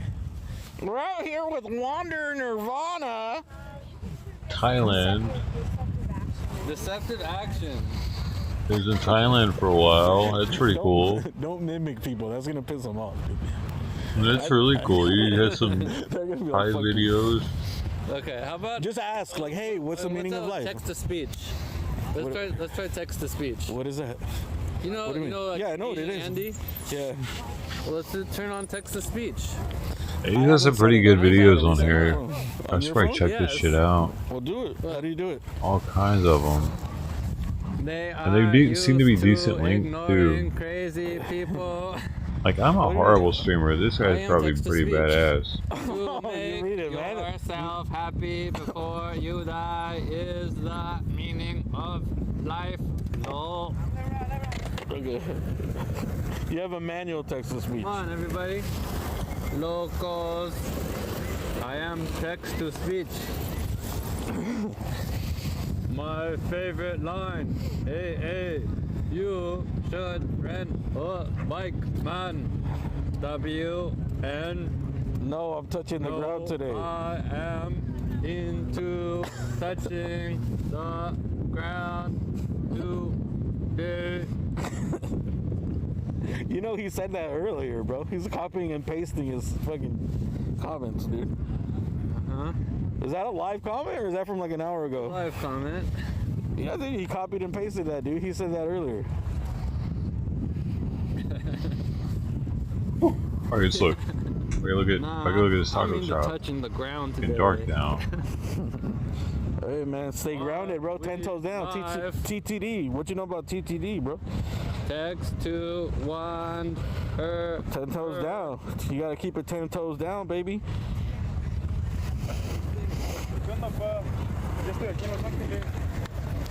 If you see fucking Ronnie, dude, let me know. You know Ronnie, right? The guy in the wheelchair? Yep. I'm gonna go back in my things and clip his shit out, dude, because he was so funny. He was such a cool guy, dude. Everyone loved him. If I the guy, wait a But second. he disappeared, dude. I'm sad to say, but I think maybe COVID might have got him. Because he was in... Dude, he was out here with all the people and all that time, and he was in really bad health. Either that or they took Dude, him and put him in a facility. And I was here the hopefully. first, Let's see your chat. the first time Text to speech. he met Ronnie. I was here. We were here. Remember, we were donating to get Ronnie We should ask this lady. a drink and Excuse shit. me, we're trying to find out what the meaning of life We is. were here the first night he met Ronnie, and we were the main reason he stayed. Thank you. Because if it weren't for us donating for him to give him drinks, he wouldn't have Love thy stayed. neighbor. Like we gave him a reason to stick around. Actually, I'm the only one There here you that go, remembers love this is the shit, meaning of probably. life, dude. You want to read the Main text man speech? Chris says, report anyone streaming without your consent. Like None of y'all were here for that? Bees and I butterfly. failed. She got Fucking streamer, I failed. text to speech. Salute. Jackson Land was here. Happiness. You get the next person. He probably doesn't even fucking remember. God damn it. I had a major contribution in Ronnie even being a part of this fucking thing. We did. The Dosho channel did. Because we were the only ones, literally, the only ones donating. And we donated like $40 that night. A lot in the alien alphabet world. It's a little bit in between the pier and once you go behind man, the what a wall, there's way waste. you could enter I don't the even beach remember. and service. I went there at nighttime and there was service, so we should go there. I remember you were streaming there. There was an accident. Yeah. Well, this was recently. Yeah. We should go there during the day so people can see those big ass houses on the beach, dude. That's like, I think Tom Hanks, people were saying that was Tom Hanks' house and all these celebrities. Yeah. But you have to access the You're beach. all doing some other shit, that's the problem. You don't ever... Major Tom, take your protein pills. I get it, it's boring around here. Put your helmet Fucking on. boring, I get it.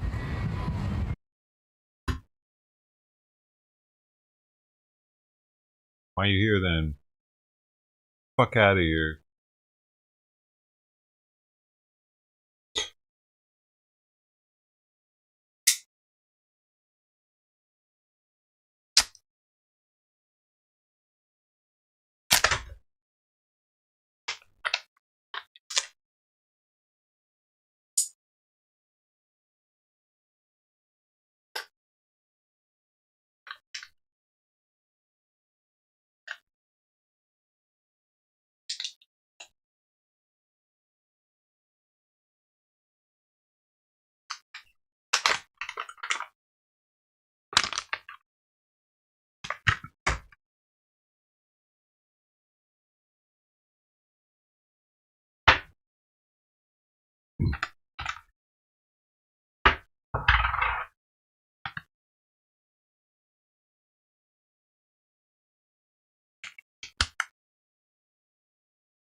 Wasn't before your time.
Might have been.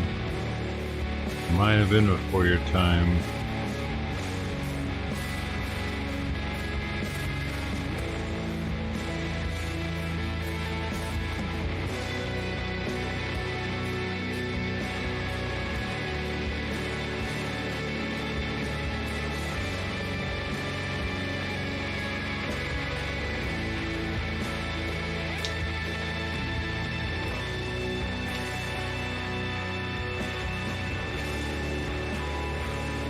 Even for my time.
Yeah, it might have been. Probably was.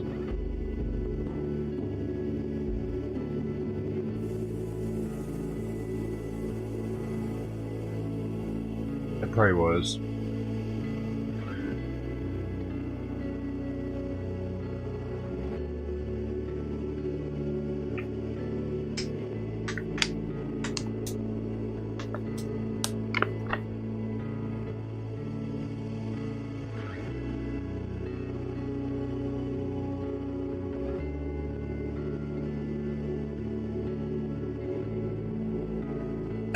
This is the first grass I've smoked all day.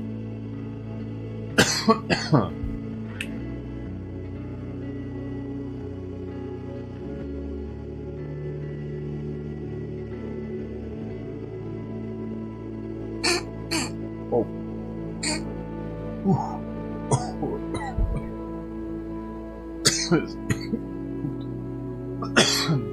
This is some strong weed.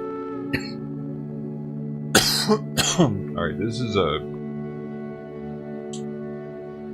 by Almora Farm. This is blueberry. Damn it, I cut it off. But yeah, it's blueberry kush. This comes out to 37% cannabinoid, but 29% THC, 29.6. Manufactured 2/12/21. This packaged on 2/12/21. But guess what? Here's the best part. 30% THC. We're just going and we're going to call it 30. It's only 0.5% off. But check it out. This 30% THC flower is only $22.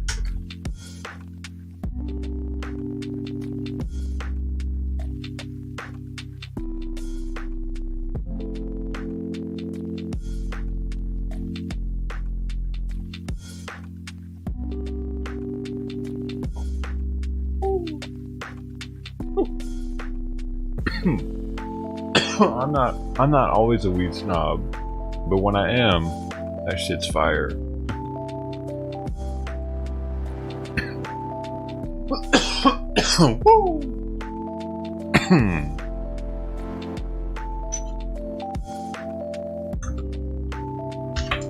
What we got here? We got a new gangster in the building. 50 hours. Nathan Randleman coming through with the 50 hours.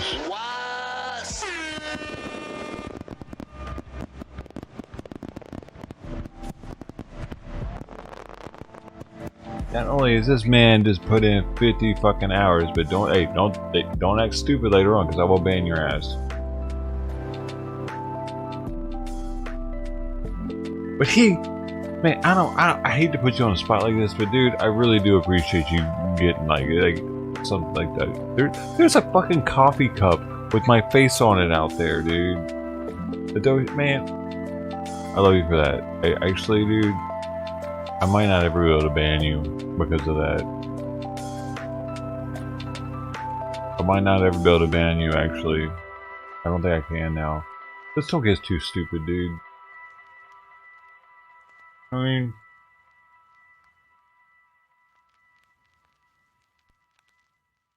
Like, I could never ban One Leg Ant, even though he never shows up anymore. I could never ban Night Owl TV, even though he never shows up.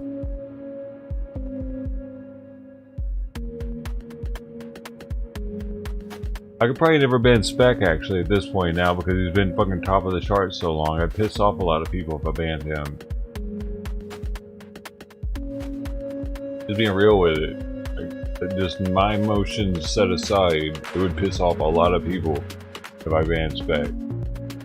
That's how it goes.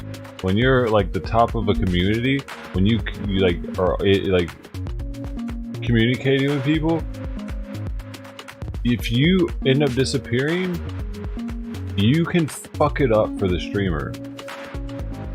Actually, because people come to communicate with the people that they meet in chat. You know, that's like their friends, dude. I get that. A lot of narcissistic streamers don't get that.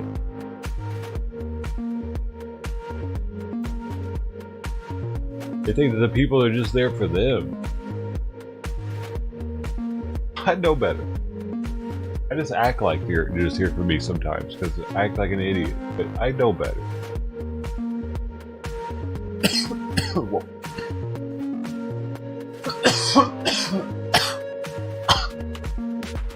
Dang. I'm not that likable, you know what I mean? You know what I mean. What do you mean? Why do you want me to ban you, dude? Hey, is the music too loud? This weed is stout. I'm getting blitzed right now. Actually, like, I can feel it. I like, whoa. I'm not in the same level as I was before. I don't know if I went higher or lower, but I'm definitely at a different level. Bro, let's go. There's too many words on the screen. Oh, I can't unban that coin. Oh.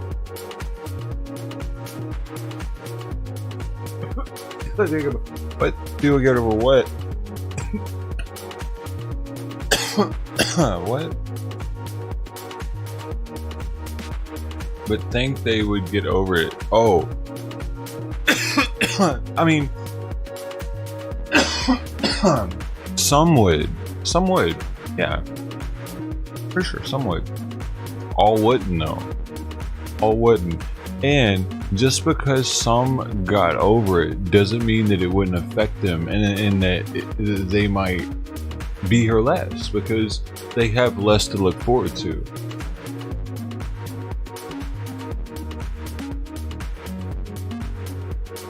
Fuck, this shit keeps going out, bro.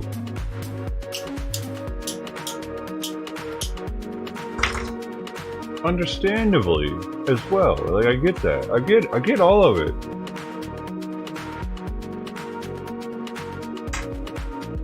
I don't know everything, but I get the. I get. Not a fucking totally boneheaded, one-sided, like.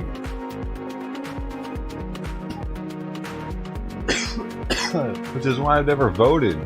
You got to be one-sided. You got to be like. You don't have to be one-sided to vote, but you have to be more one-sided than I am to believe that votes matter. Fucker, dude. I'm totally right in the middle. I'm like, I don't even vote. I can't do any more of this. I can't do any more of this. I'm fucking baked, dude. No, I gotta put that out. God damn. It's the first time I've smoked this one, dude, so I didn't realize how, like, it says it's that strong, but you never know if they're bullshit. Right? They're never bullshit. I don't know what I'm talking about. But shit, it was. I knew it was gonna be strong. I should never smoke a fucking joint that big. Okay, we're in it. I need. Oh my god. Is the music too loud? Hold up. It's a little better. Instagram roast, I cut it to say I'm too fucking baked right now, dude. I shouldn't have smoked that whole thing. Alright, I'm chilling.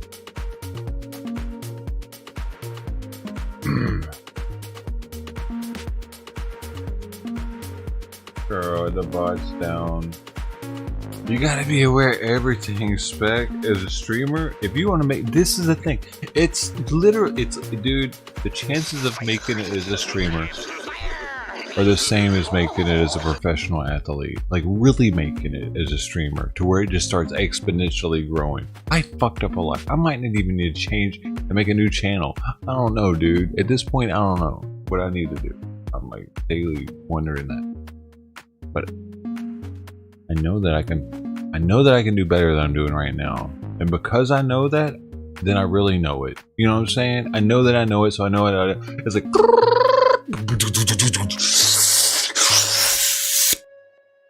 I know it can happen. Because the strangest secret and how to influence. I need to use that book more. Okay? I need to use that one more. Use that one more. Dale Carnegie, how to influence friends and when you know the one, that one. You'll do that more. I need the 3Gs. The 3Gs. What were they? I keep fucking up with those. I know I do. 2, 3G.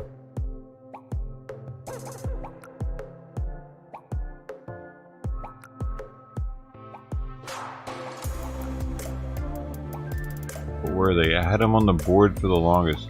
Oh my god. I gotta figure this out again.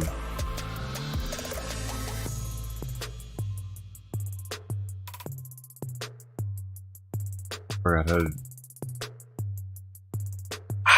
She's never taken them off. I stopped doing them, dude. Yeah, that book. Dude, this song is cheap. Gotta go. Right? And the volume on this has to and lower. Right? Yeah, no, I stopped doing some things I should never stop doing.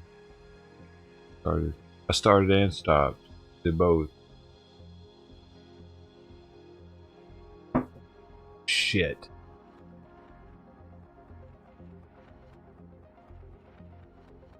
What I used to have on the board in the background. I can just, okay, I can find a stream of an earlier stream faster, and I can find the shit that I'm looking for online, dude, actually. Alright, so I'm just gonna, it's gotta be on the other channel though, doesn't it? Yeah. Go, red team, go. Red team, go.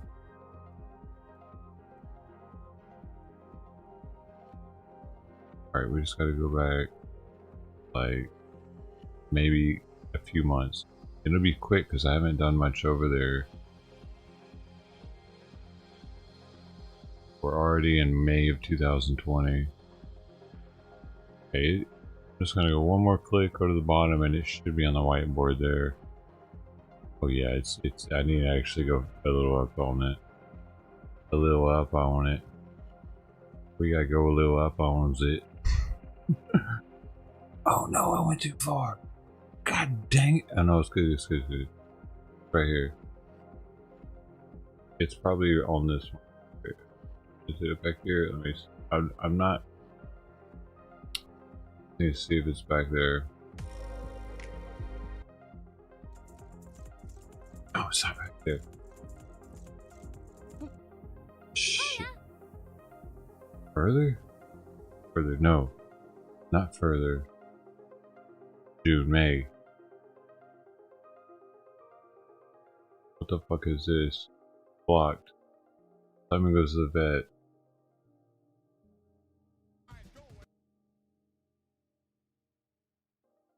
Simon goes to the vet. What the fuck?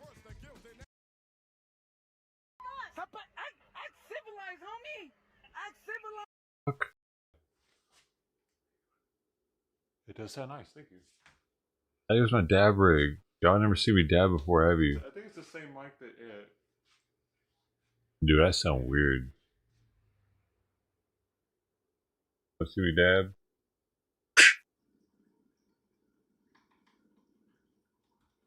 No, you can't see that. Get out of here. I need to see the fucking whiteboard. Is it? I can't see it. I can't see it, dude. Alright, where? I need to remember to do those things.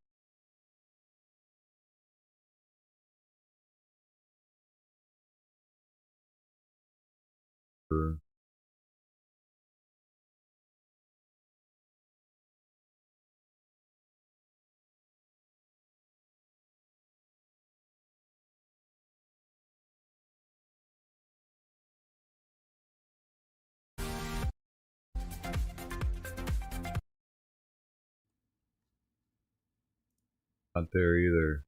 Dude.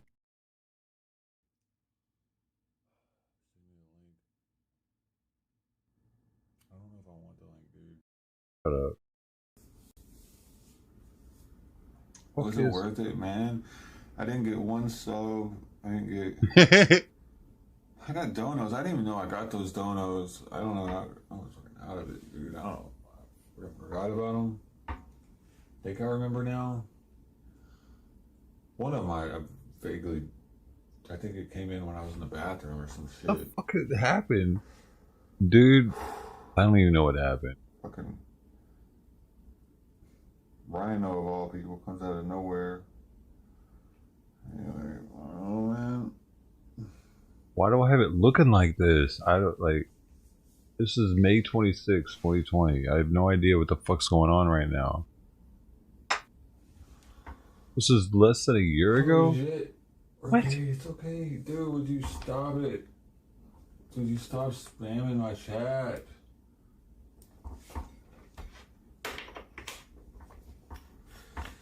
Bro. What the fuck, man? Are you like 10?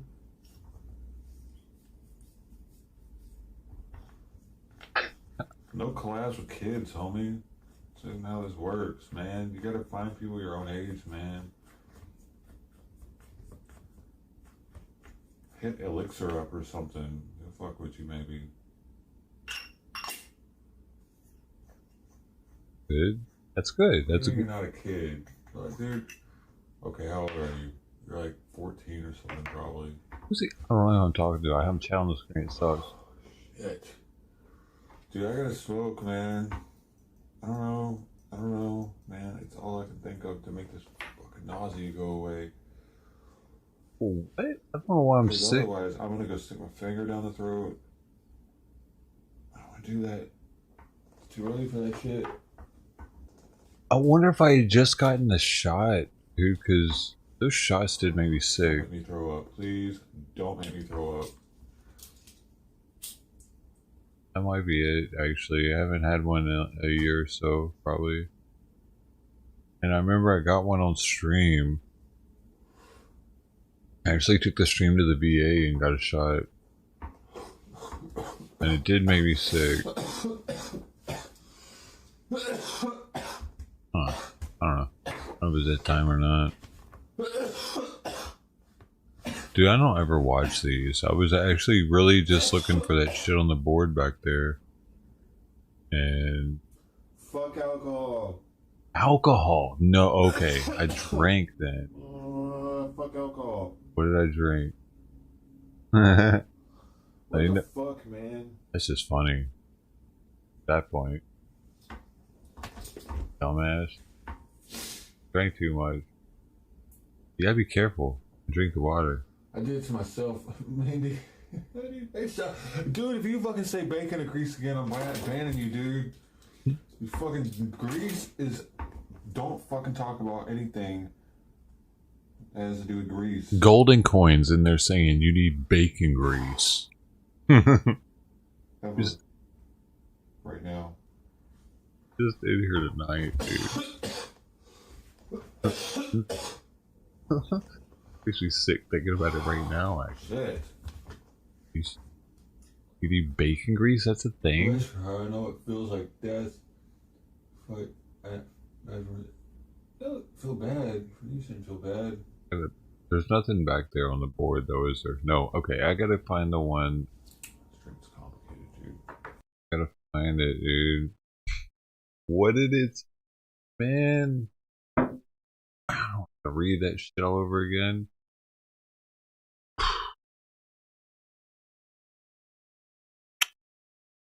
Hey, man, we could watch Alien. Oh. With Alien right there.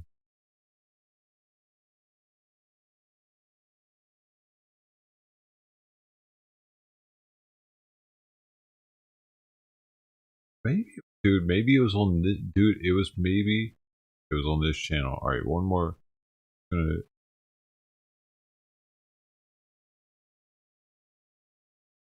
Actually drink on this? Probably not. I'm just clicking on it, seeing if it says anything on the board, and I'm going to the other channel. No, like it does. Whoa, holy shit, my beard is on fleek though. What the? Dude, I forgot my beard looked like that at one point. Dude, we're on the list, right? I mean, His beard, bro. Check this shit out. Sorry. Oh shit. Sorry, yeah. Hey. So what they're gonna do is fall.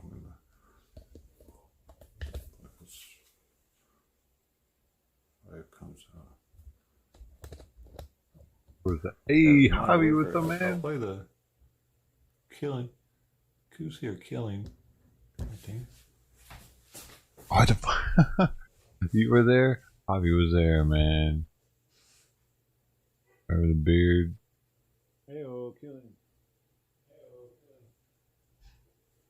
How you doing, Javi? What's up, Kelly? What's up, bro? There's like a delay. Mic check. Is there a delay for you too? Could be me, dude. I've been getting fat. Oh no, man. Me too, probably. Damn. What are we gonna do about that? Oh, we can't drink anymore. Hey, cheers, dude.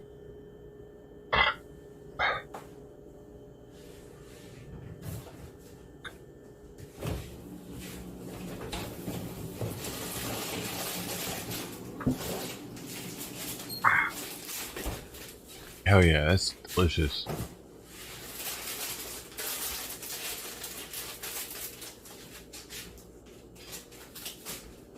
I don't know. I'm having breakfast. I'm sorry. I got caught up in what I'm fine, dude. Look at me. I'm a bearded dude playing Fortnite. What the fuck is really going on? oh shit! Get inside my build, motherfucker!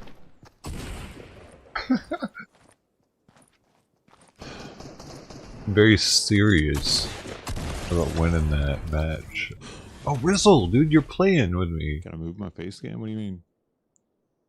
Rizzle was my teammate, dude. That's pretty sick.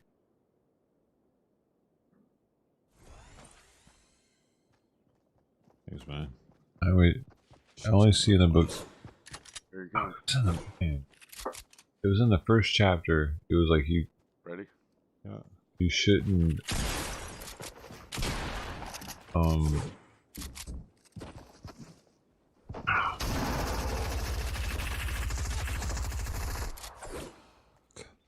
that motherfucker builds fast. To incite in them an extreme want was like something. The third one. How'd y'all get down in there? Never to. Dude, I'm not remembering the words, man. You're not supposed to do so.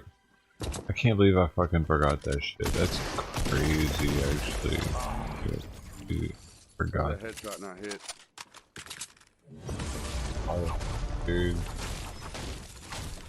It's on map? What do you need to see the map for? Yeah. You know what I'm talking about though? Why did you dump the beard? It makes my autoimmune disorder get all weird, dude. Because that's the perfect spot for it to be in blackout, and I don't know. There's no real reason to see the map in this game as a viewer. You don't really need to.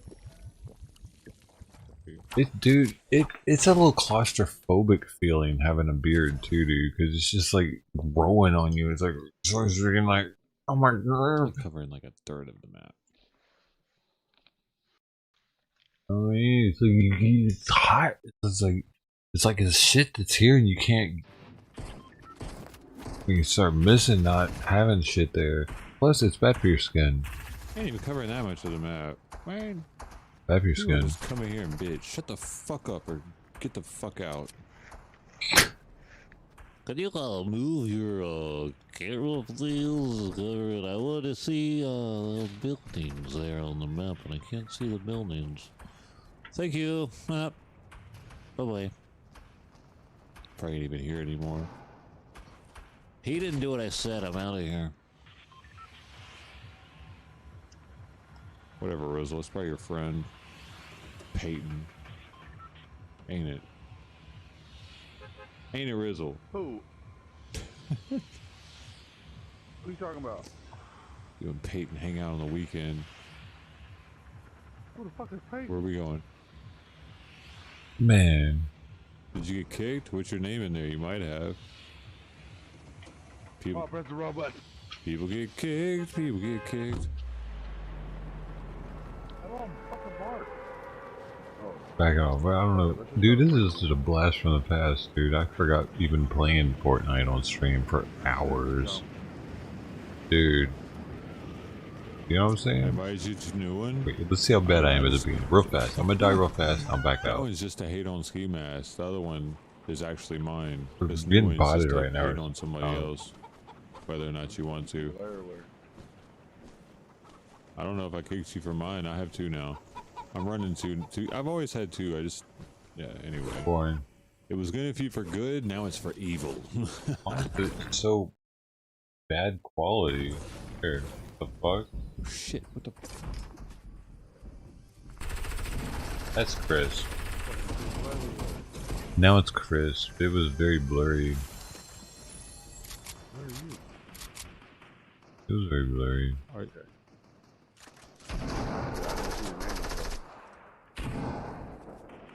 What?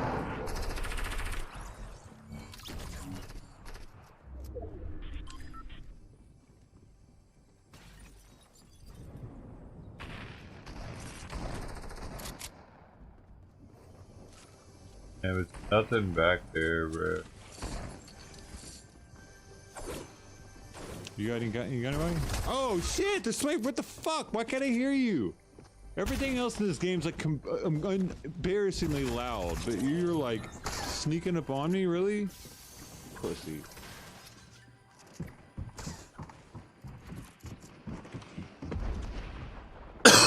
No time to shave and gaming. Yeah.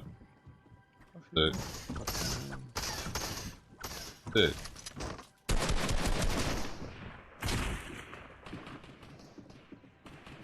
Can Rizzle do it? Rizzle cinch it.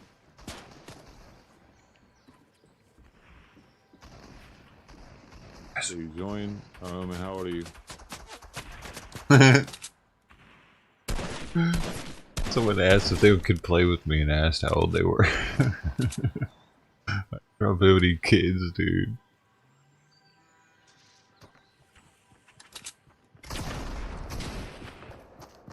Y'all trying to play some Fortnite? Let's go.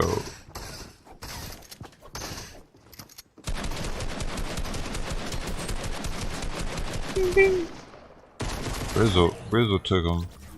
Rizzle took him, dude. He's gonna give me back to life, probably. It's in the attic, dude. He's not gonna get it. If he gets it, I'll watch it out. But he's got 14 seconds. There's a slight. Oh no. Nice.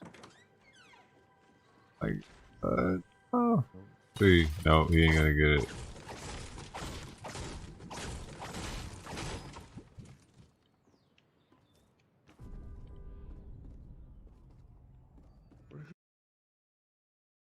fucking cool guy. Blade's a piece of shit. I said Blade's a piece of shit. What am I talking about, dude? Why am I just talking shit about people?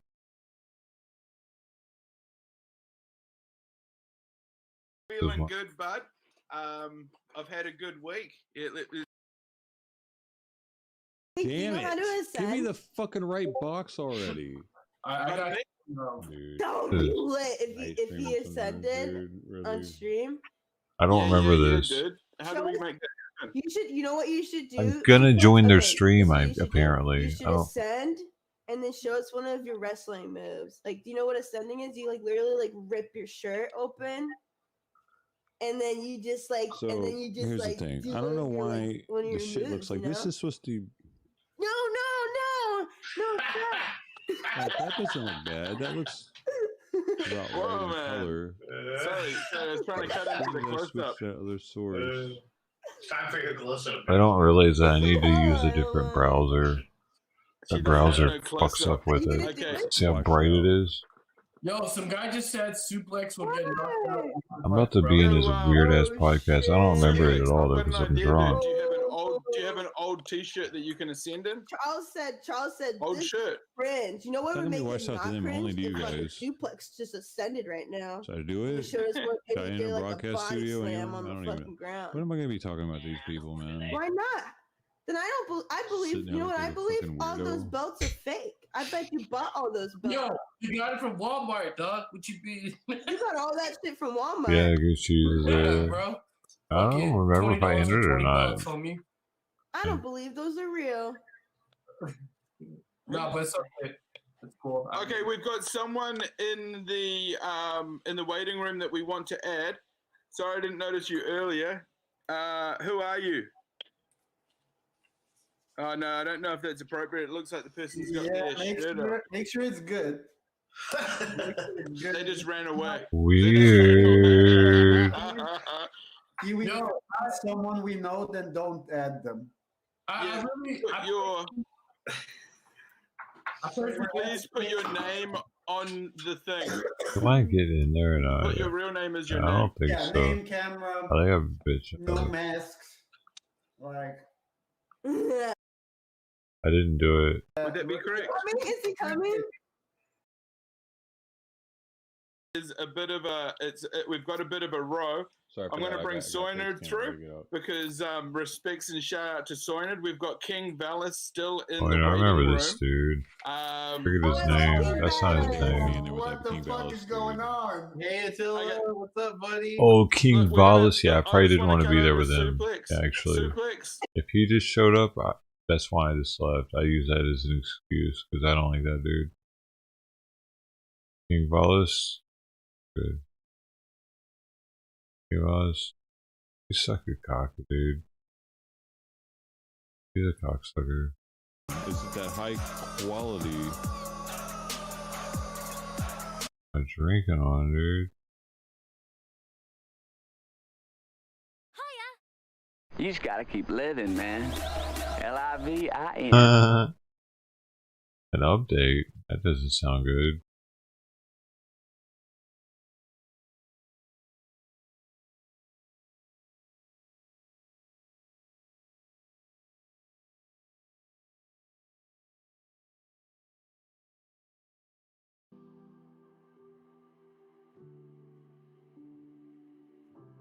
StreamYard? No, it was I forget what it was that did that.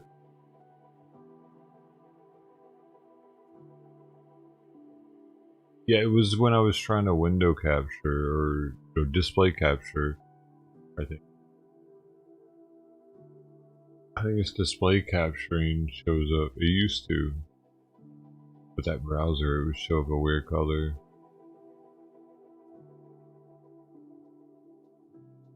Because it was doing it through YouTube, the YouTube link to.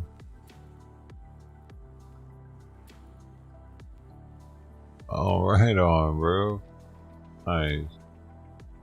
And scammers, I thought something was about to be bad. Wish I had merchandise. What you mean, man? I got merchandise. It's like It's like, I mean, first ISO. It's like the emblem I made, so it's got to be super bad. It's channel. It's on the Streamlabs link.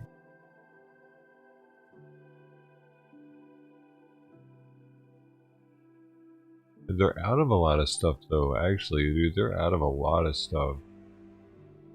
Dude, hey, this dude... Are you ready to step up your ball game? Right now. I want to see what he... No, not this guy. But...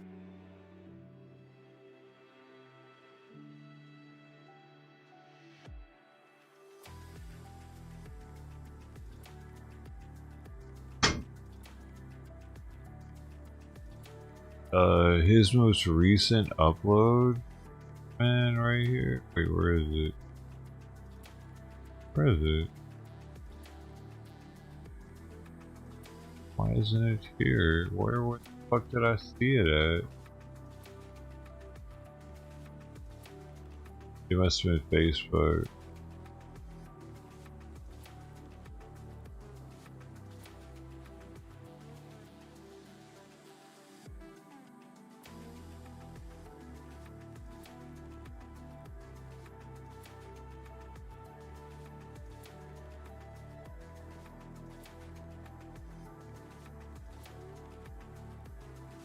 There it is. That's fucking awesome news though, Rizzle. I'm glad to hear it. I'm glad to hear it, my man. Huh. Come on. Take us out though. Anybody who's still here. We back on the East Coast.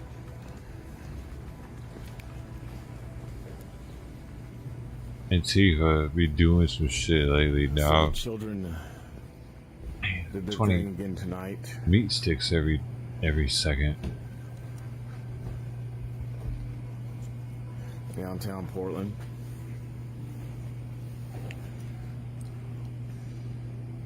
This is a Chipotle. Yeah, I figured that's you've been working your ass off right lately, Rizzle.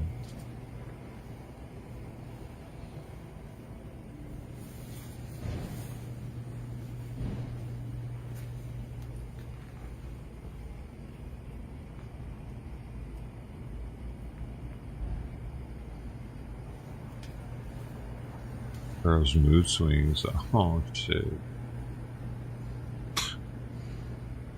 No, don't give her an excuse though. Oh.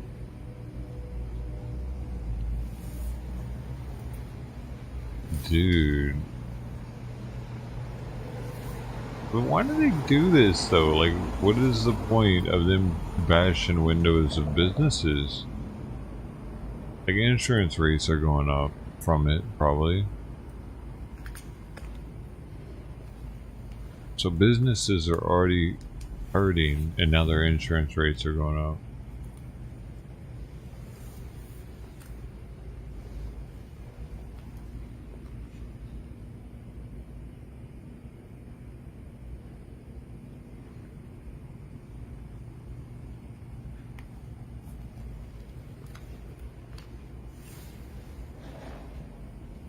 It has been a while, really.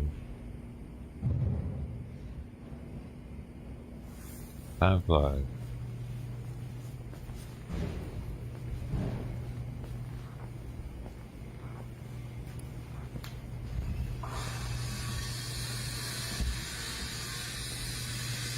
That's called peaceful protesting, folks, just in case you didn't realize it. And remember, this is just an idea. It's just an idea. Let's walk down this way.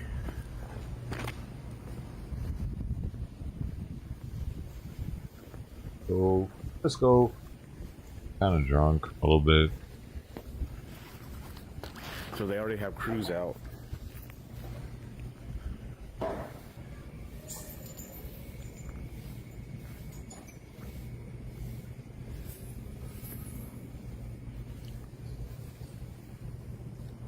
There's a bank.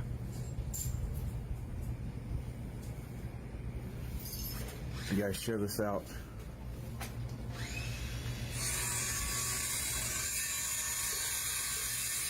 They have construction crews out instantly. Like they're waiting around the corner.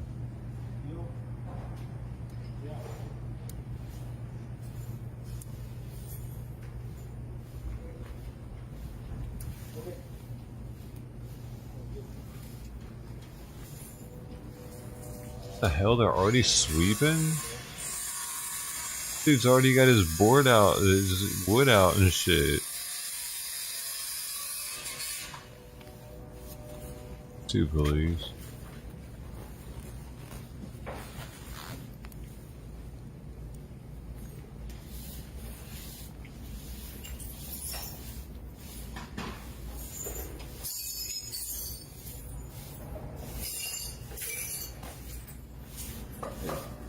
These gentlemen probably got called out of bed. Who knows? Probably got called, obviously, to come down and clean up their mess.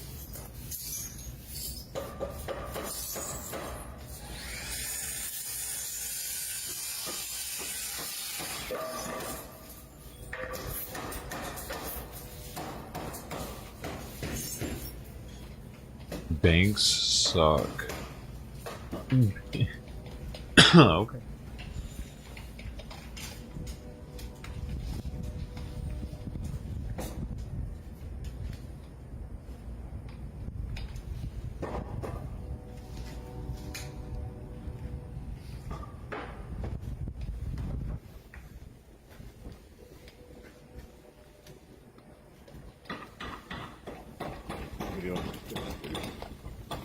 What time did you guys get called out, man?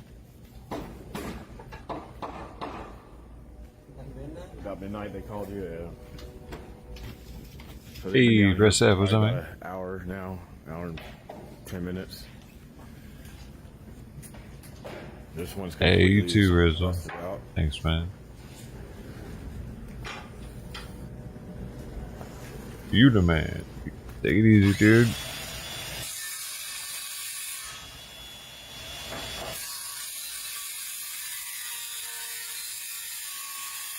Tacos. I forgot about them.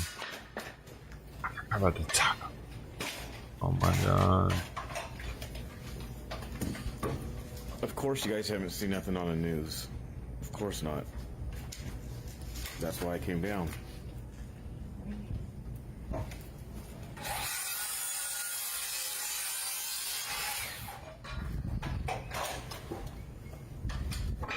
Take care.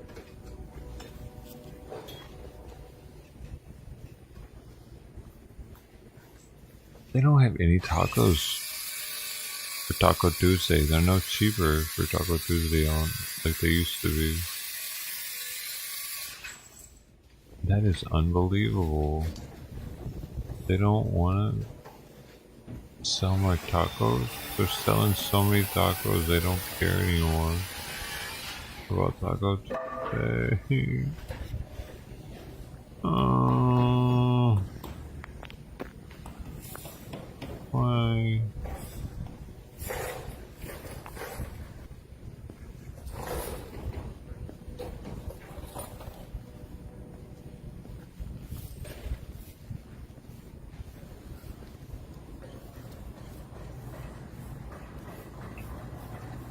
This is Starbucks.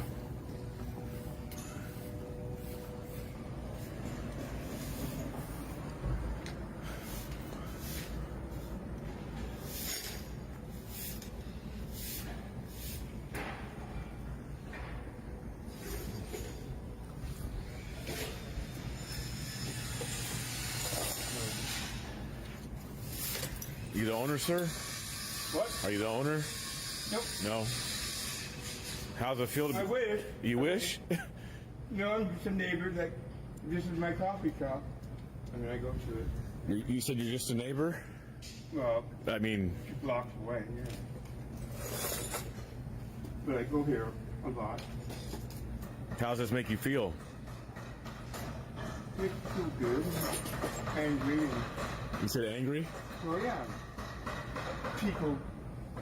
There are people around here. What do you feel about the city not really doing anything about this? Anger. Yeah.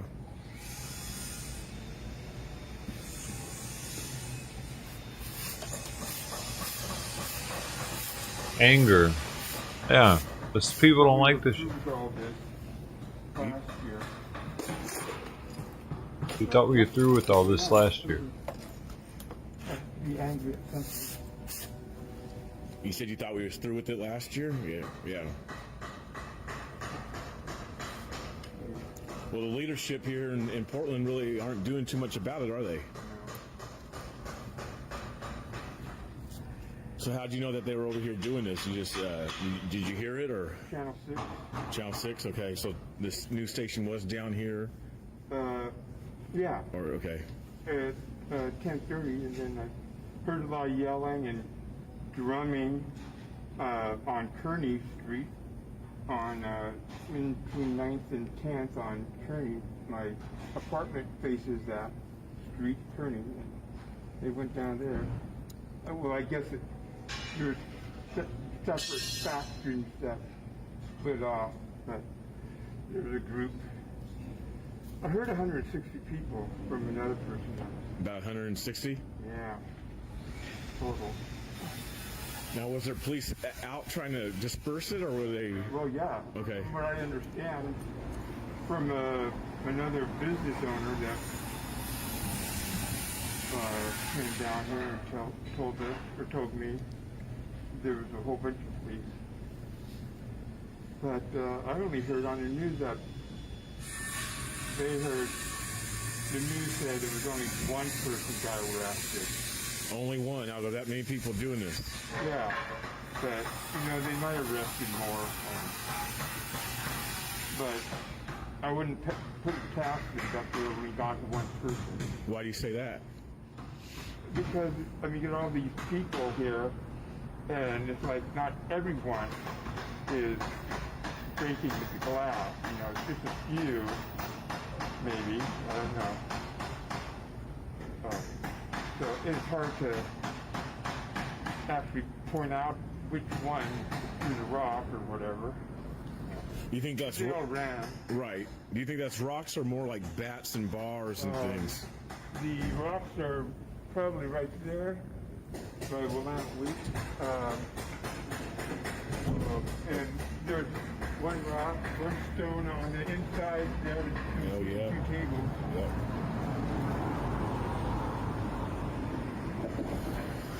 So what do you think the purpose is and the point of? Because I've noticed that. Yeah, the two people that were here earlier saying they don't have an agenda. They don't know what they're fighting against. They thought it was the police, but they don't really have an agenda, from what I understand. So you think they're just I've noticed that they've kind of targeted like Starbucks and banks and things like that. And this is like the second night that they did it. Yesterday they did it too. We're at yesterday. Well, I don't know if the bank got hit last night or not, but this morning I went to Starbucks and looked out across the street, and the bank was boarded over, and it hadn't been. Probably a few days ago it hasn't been, so. Right. Well, there's something going on again, but I don't even listen to the news anymore. I don't even watch the local news or anything. How come? I don't know, I'm depressed chronically, and I just don't need the stress and. Right. And everybody's, crazy. Well, it's very kind of you to come out here as a neighbor to clean up, their mess, or the mess. I feel bad for the people that work here. And you don't even know if they know yet, do you?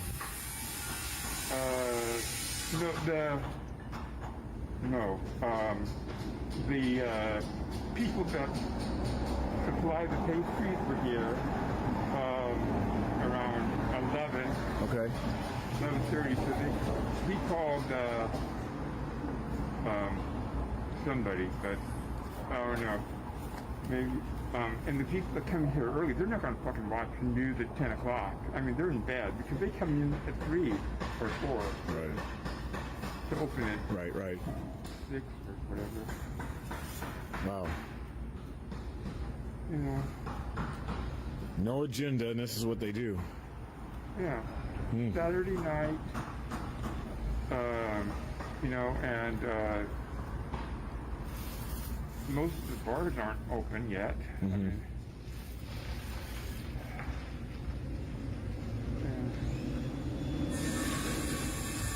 it's like, what is the point? I mean, of all this? I mean, you know, we know government, how it works. It's not the best, but yet, you know, if we want to change something, we go through the proper channels, you know. You think we need to replace, get rid of the mayor? I mean, or what? I mean, because that's who's running the city. Yeah. No, I think he just reflects at, just like everyone else, at what to do, you know, and but you yourself think that something needs to be done, correct? yeah. Although I've heard they were hiring more police recently. Like I said, I don't watch the news all that much anymore. So anyway. Well, I'll let you continue to clean up, man. You know. Okay. Yeah, I'm almost done with this. Yeah. I'm only a couple blocks away down that way. And they tore it up more down that way too. One. Whatever. Who's that? Dave Lundy was on. On the corner and the outdoor store, which is a Swedish or Icelandic or whatever. Yeah, it's a furniture store right in the middle of the block. Right. On the boardwalk. Okay. All right, you take care. Yeah. Be careful out here. All right, I'll walk down this way.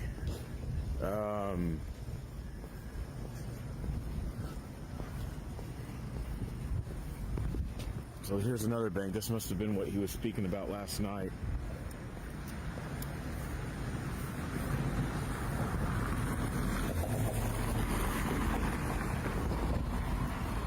It's kind of like the aftermath. They come to Discover it. Nice. F the banks, land back, of course, abolish ICE, F12. What? Sorry. Here's a. I don't understand the whole about, you know, F the banks. I mean, I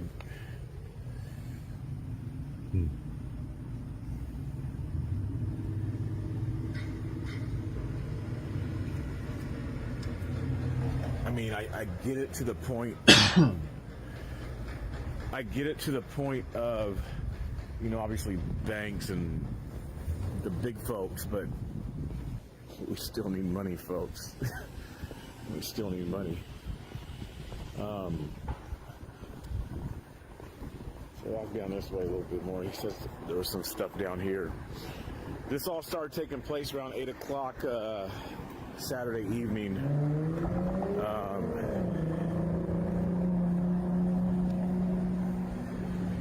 Do you really? So, heck yeah. You know, and people say that. Do you eat a lot of McDonald's though? But yet they'd call them. What's your favorite thing at McDonald's? Injured, or if they need to be rushed to the hospital or something was going on, they'd call them. You know, they still want to call the police. And the other part of it too is that there are black police officers. But you know, these racist white kids who are doing this type of stuff would probably call them racial slurs and things like that. The black officers. My favorite thing is a Big Mac. All day. I can eat Big Macs all day, actually. The ice cream? Oh, yeah. That's an easy one. I can squirt that right in my mouth out the machine. Yeah. I'd do that. I'm not sure exactly what he was talking about. I don't come down. I'm looking at tacos. I don't come down here to this. At the moment. This, ish hole, as Donald Trump would say.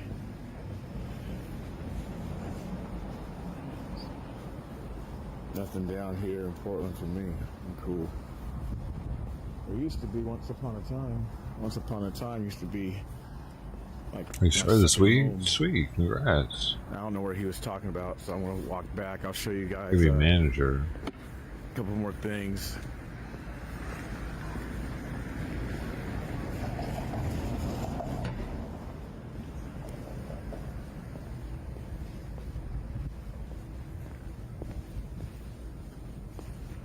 And a trippy thing about some of this stuff is that people actually live in some of these buildings where these shops are at and these stores.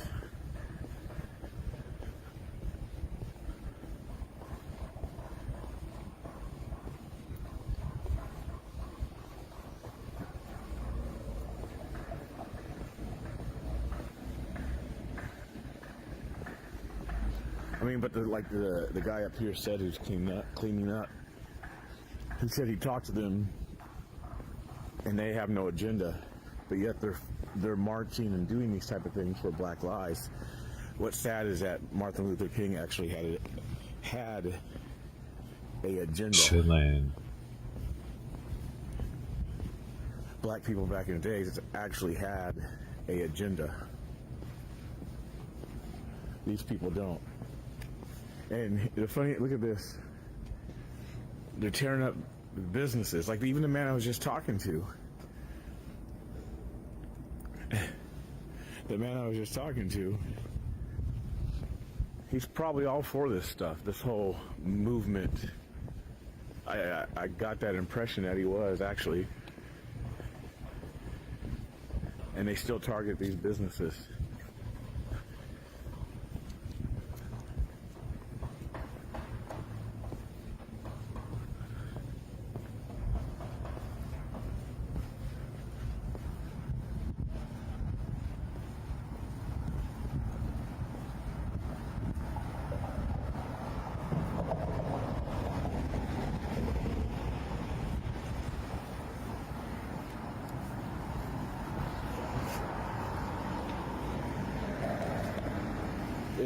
What's interesting too is that this stuff happens and then people just start to come back out onto the streets like nothing is wrong.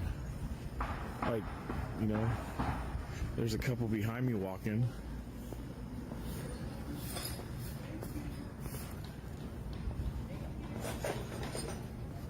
There's some people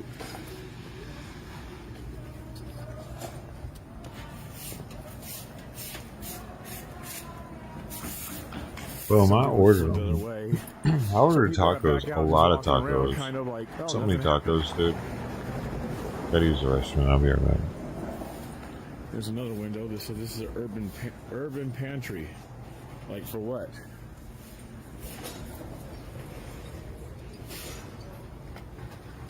For what? And there's what I'm talking about. There's two people just walking by.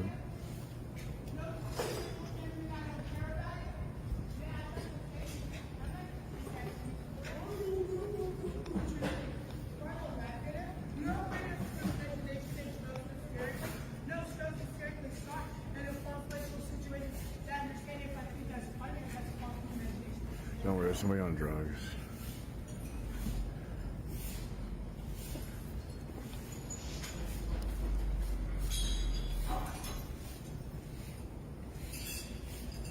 Like those people are just walking around. And so also the thing about this area, it's an upscale-y kind of area it's called the Pearl District.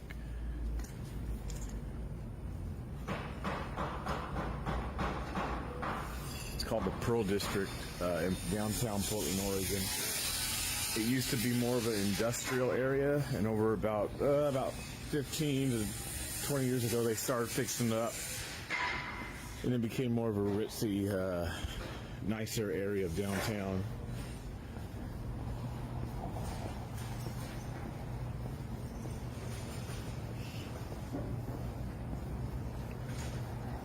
So this is a FedEx building. They got this one too.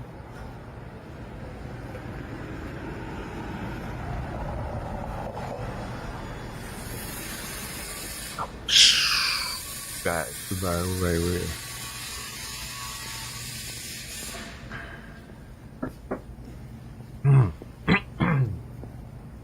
This is in Portland. Holy shit. Good.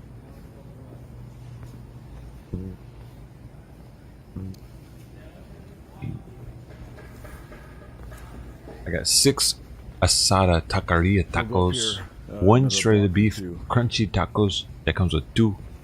You get 3 green tamatigo sauces, 1 asada rosarito taco, 1 potato crunchy taco that comes with 2, That's what I was trying to ask. and 3 yellow So you chiles. think leadership in Portland needs to change? You think we need a new mayor?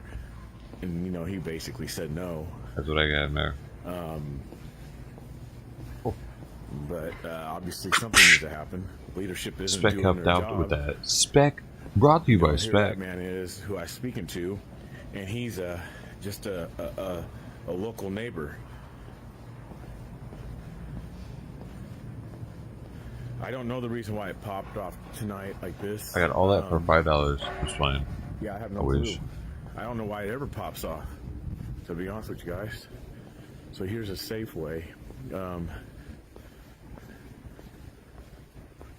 Andy is not protecting anything. Safeway might be What is up closed with because that? of, yeah, they're not getting in.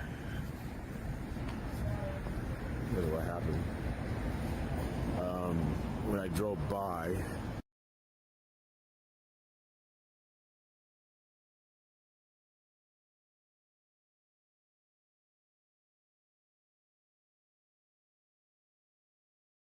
Yo. I bet. Oh, yeah. Hell yeah, bro.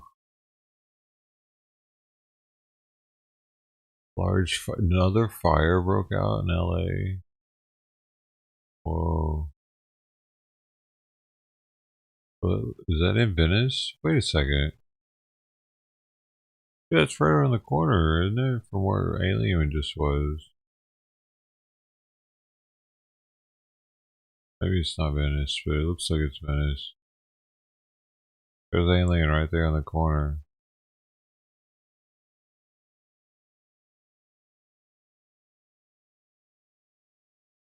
So many fires are breaking out lately.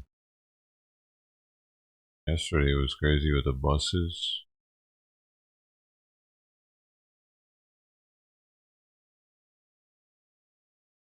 People are just burning the buildings up. Oh, he's getting mugged over here. There's a pigeon. Look at that pigeon. He's getting mugged. What the fuck? Oh, it's over.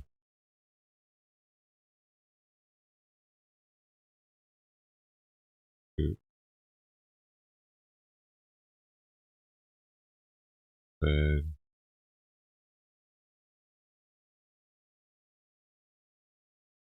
One smoky fire. Dude, whoa.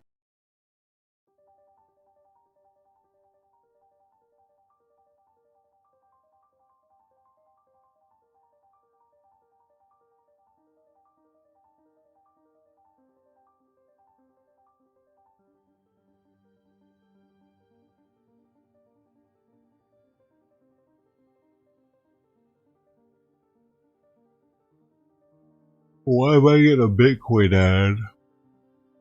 Oh. Oh, interesting. Maybe it still is a buy time. Over Smovra. Hey.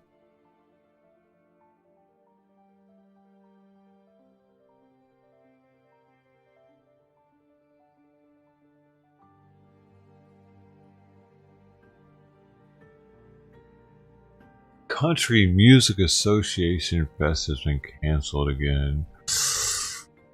Mikey Breaky.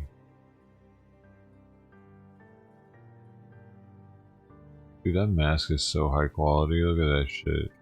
Hey, bro. Hey, you know you want to have that.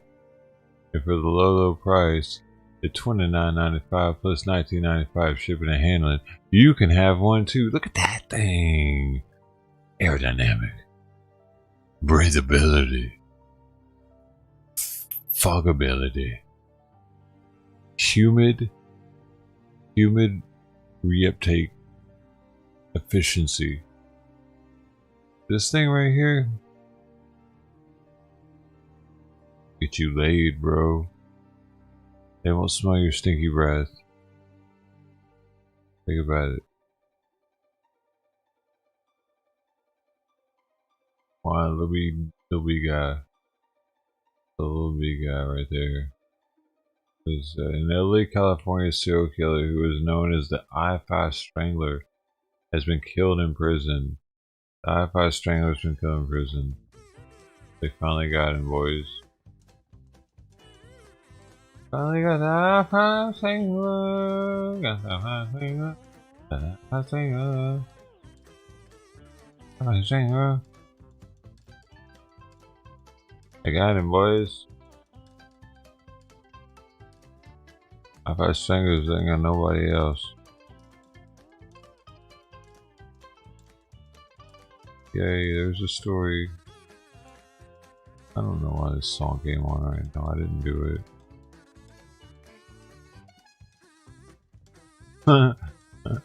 Congress to wear jackets like NASCAR drivers so we can know who bought them. That's pretty cool. Why don't they have that? Oh. Get it.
Oh.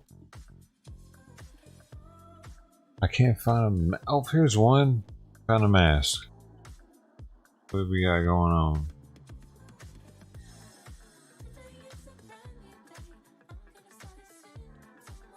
Flowers in placed? What do you mean? It just now told me that.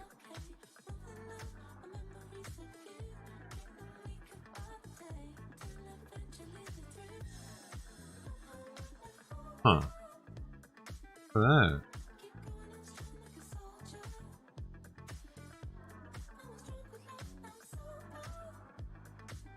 Huh.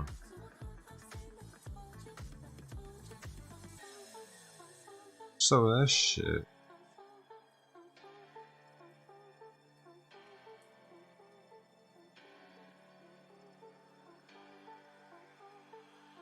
You guys are slacking on your mackin'.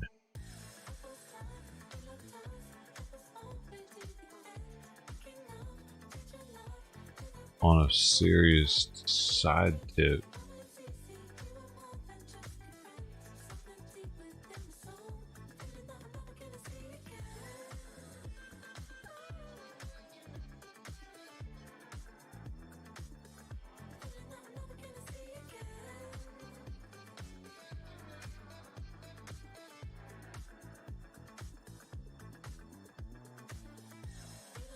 Whoa, what is that? Stuff. That's rocks, dude. Quartz from Pakistan. The Fatten quartz. Fatten. Wow, that's really cool though.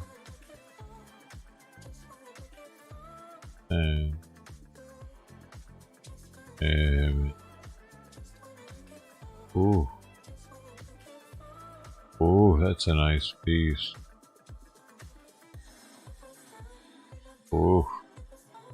That piece. Peace. Oh. All these are, you can buy them. You can probably get them pretty cheap from this dude. So it's a Facebook seller.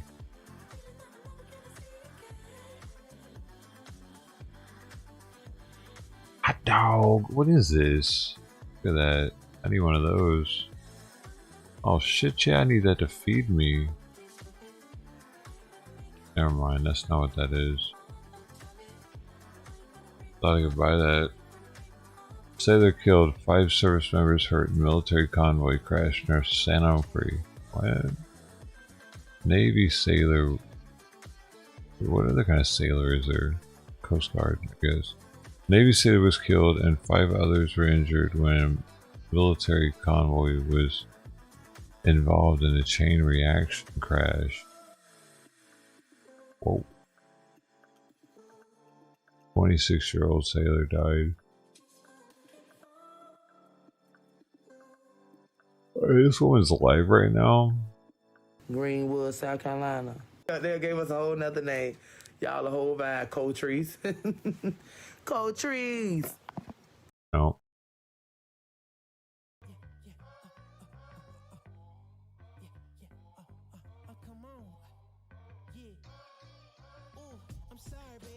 This dude said, fuck it, I'm going with the fucking Dr. Seuss. Even though the government thinks it's racist, Huntington Beach is like, or Seal Beach. They got a black dude in a Dr. Seuss outfit, dude. Actually, they went a step up. What? Dude, Seal Beach ain't giving no fucks right here. Where did they get this guy from? Is it a cop? Is it a black cop? Oh my god, dude.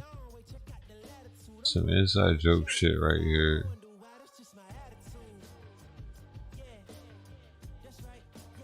The cop knows what's going on though. He's got 4 stars.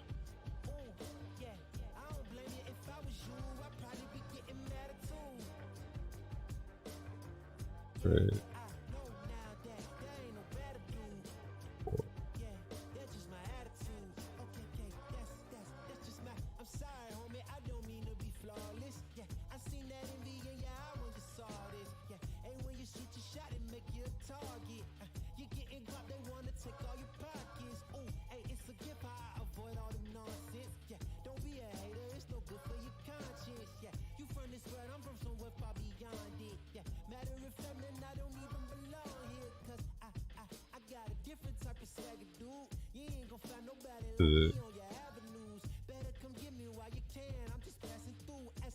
Oh my god, I gotta get the book.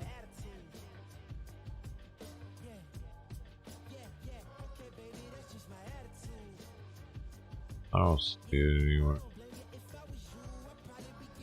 Already sold out.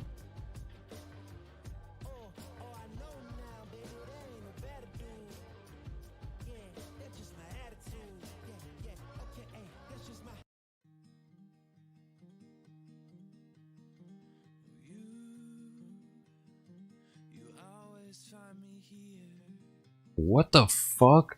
Man accused of cutting out dog's heart in a ritual to clear demons from home. 27 minutes ago. Warning, details in the story are disturbing.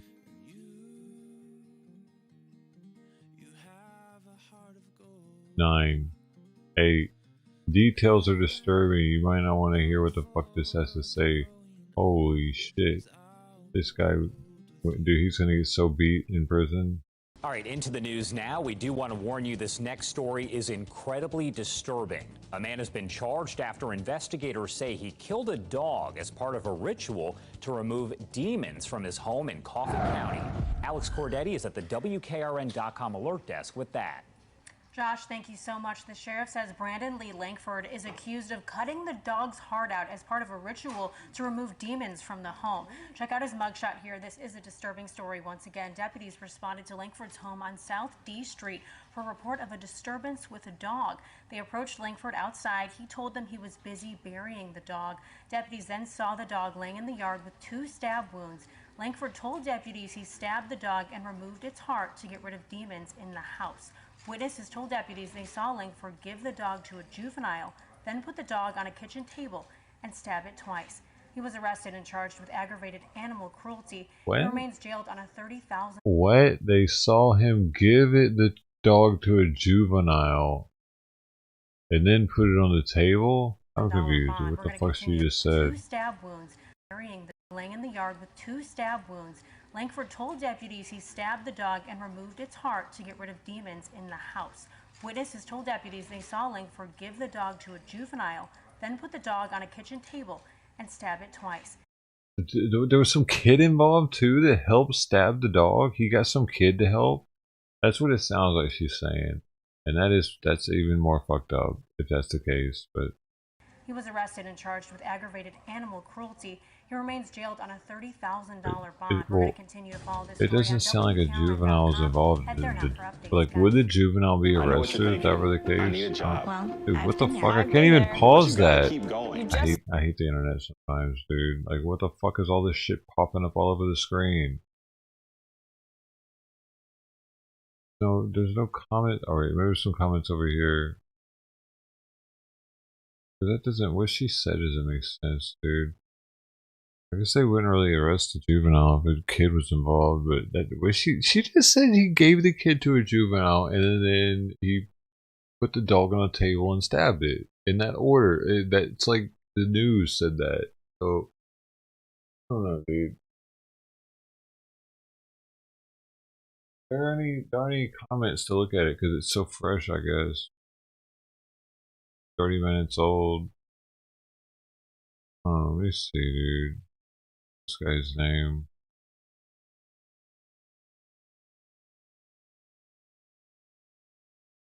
Oh my god, it's in Tennessee, go figure. What the fuck, dude? They probably are allowed to fuck dogs there, dude. I wouldn't doubt it. That's one of the states. Oh my god. Alright, so what's his name? He's only being held on a $30,000 bond? What? Dude, man, I've had a higher bond than that for doing way less. Like, what, that dude like did some sicko type shit, you know what I'm saying? I'd be scared that he was gonna like get in public and try to just start stabbing somebody else because he's got to rid the store of evil spirits this time. The grocery store has evil spirits. We got to stab this lady now. They only put a fucking $30,000 bond on this sicko? Dude, that's weird. Actually. Tennessee, all fucking weird. I guess they're not expected. All he would need is $3,000 to get out, though. That's nothing, really. I mean, if maybe it is out there. Like to get like people that care about you. If you're not, you must just be totally nut job, and the judge knows he can't get out no matter what.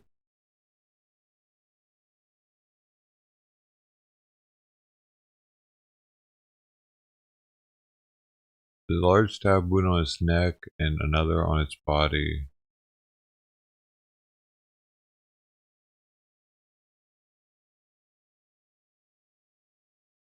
Okay, yeah, it says witnesses told investigators that Langford had given the dog to a juvenile, then put the dog on a kitchen table and stabbed the animal, in the neck and chest.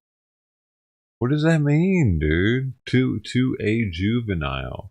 Does a dude have a kid that helped him do this? Like, it's so weird and broad, and I don't know what the fuck it means.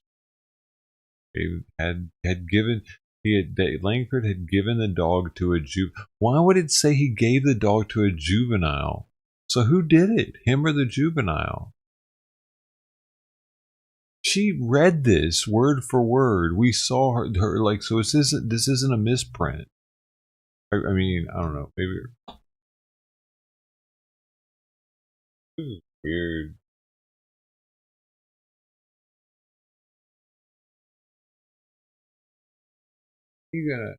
How you gonna have the news in two different forms, video and written, and it still doesn't make sense.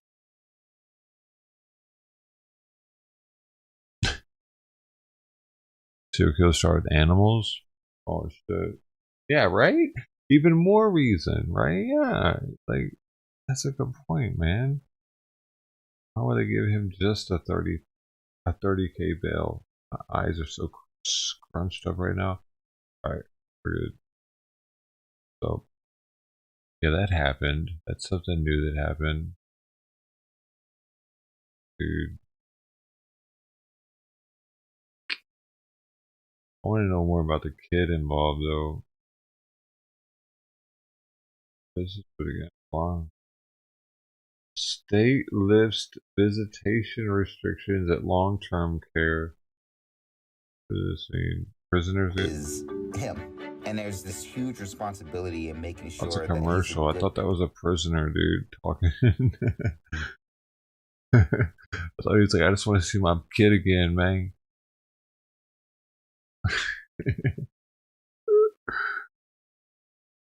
Man, another commercial. Oh shit, I got tacos on the way, man. I totally forgot. Man. Yo, what we got here? We got, ooh, a baby. Kind of cute. Oh, they're there now. They're there.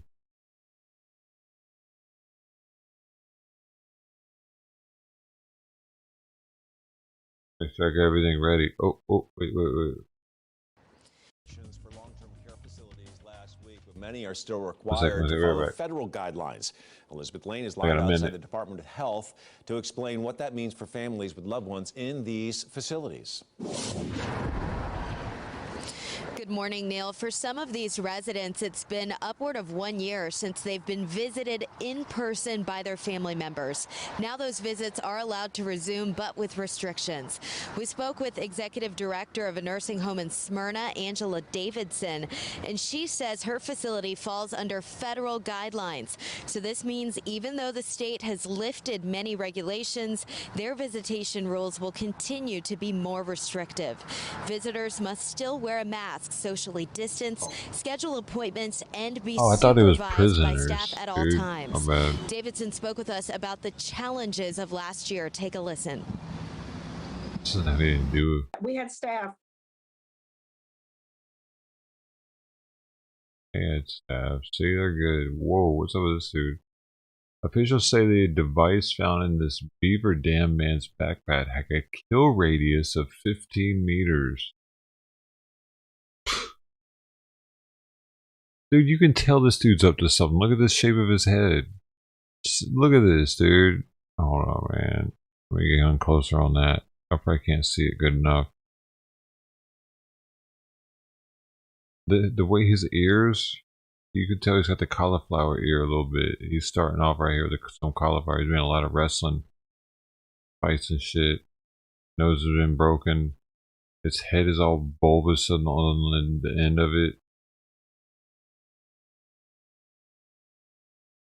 His name's Chad Lettner. You don't let this guy out of your sight. Chad. 42-year-old Beaver Dam man faces multiple charges for allegedly having an explosive device in his possession. The accused, Chad Lettner, and his feces, the following criminal faces. Sorry. The following criminal counts: possession of improvised explosives and felony bail jumping. 2 counts. Yeah, that's right. He's trying to blow some shit up. Where's the story on it? I want to hear it. They're making me read it. No, he did this shit. He had this shit. Boom, boom, bada, boom, boom. Hey, cash bond 50,000.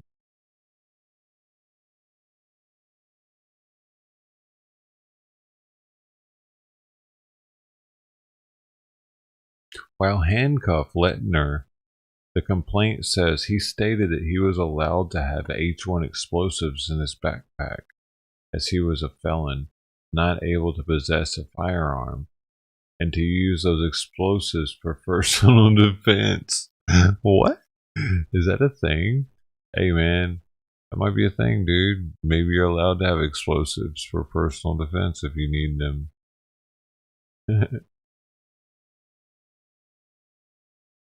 Why not? I'm allowed to have a can of gas if I want it. Why can't I have it for personal defense?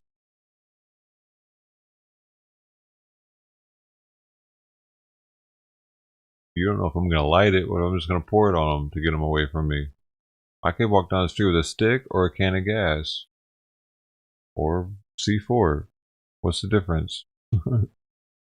As long as I use it for self-defense only, it's not the item that's dangerous, it's the person.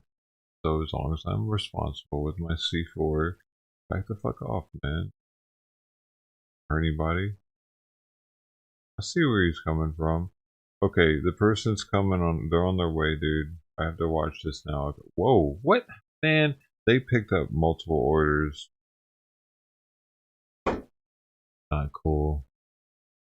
It must have, because that time is not right. It says it'll be in like 18 minutes.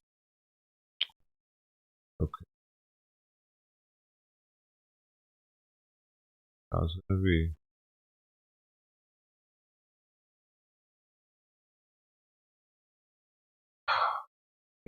Whoa. Interesting. That's kind of cool, actually. I might have to get one of these if I stay here any longer. I'm gonna drive my car into a bubble. Because I have this leaf blower dude that's always blowing dust and shit all over my car, even though it's in the garage. I know how much those things are. I'm gonna remember that.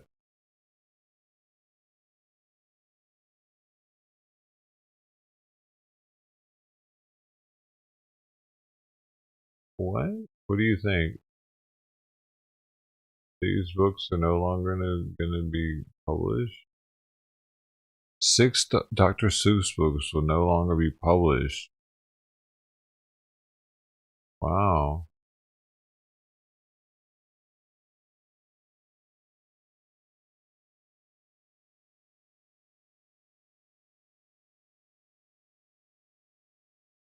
Slap the Jap, Bug Swatters, Cost Money, buy US war bonds. What's wrong with that? We're at war with the Japanese people. Wipe that sneer off his face, war savings bonds. What's wrong with that? Hey man, we were just supposed to forget shit happened or what? You think they weren't doing? Are they erasing all of their history because they feel bad? Is that actually happening? They might be.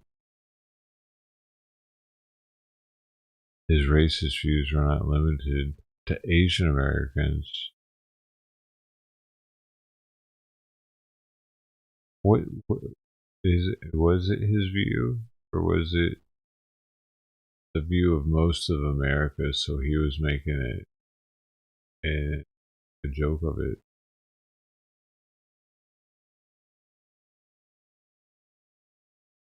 I want to see that closer. Oh shit! It says some crazy shit.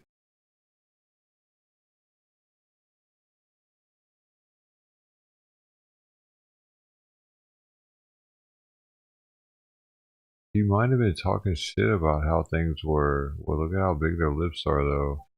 Their lips are fucking massive, dude. What the fuck? I would have never noticed that. Their lips are massive.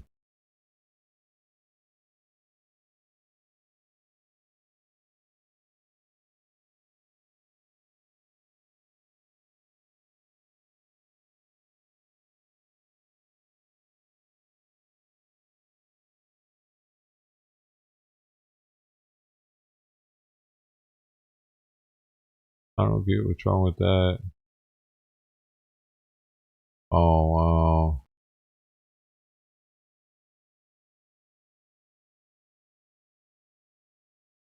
Yeah, it's a pretty bad one, dude. Damn.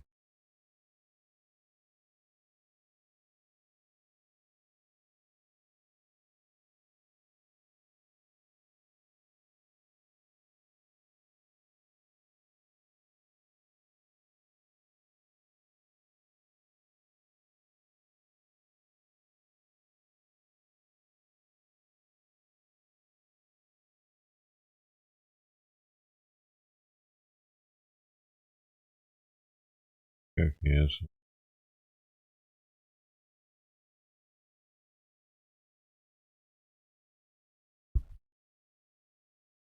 This how big I could keep. I should keep all the screens so you guys can see stuff.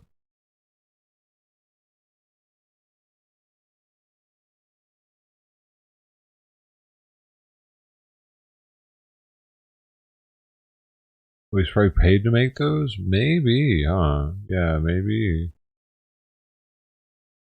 Maybe it wasn't like his belief, but he was like, whatever, dude, you want me to do that? But he did put his name on them. But I guess he chose the big lips, man.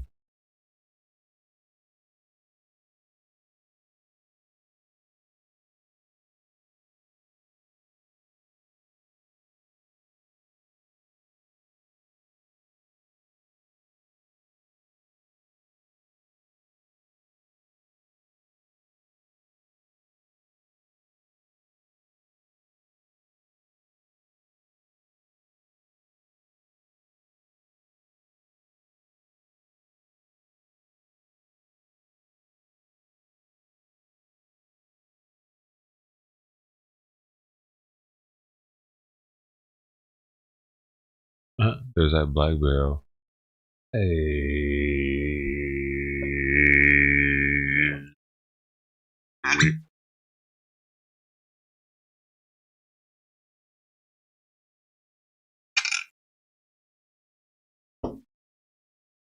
Black barrel.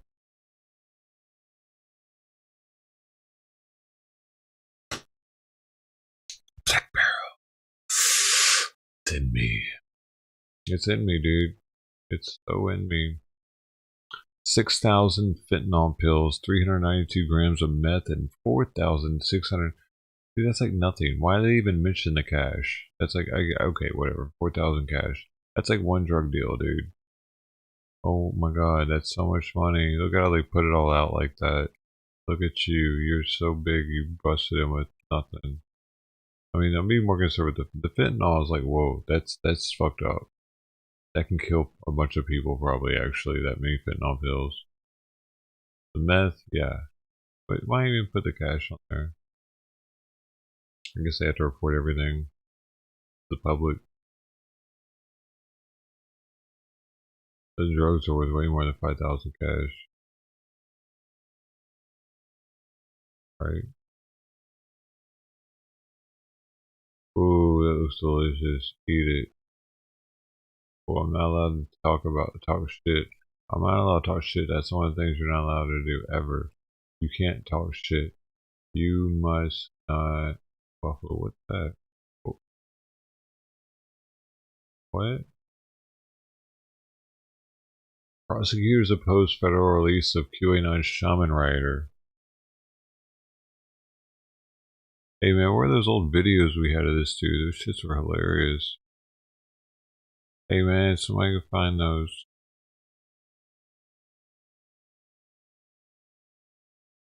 His client is suffering from digestive tract difficulties, even though he has been given him organic food as he had requested. This motherfucker's gonna have.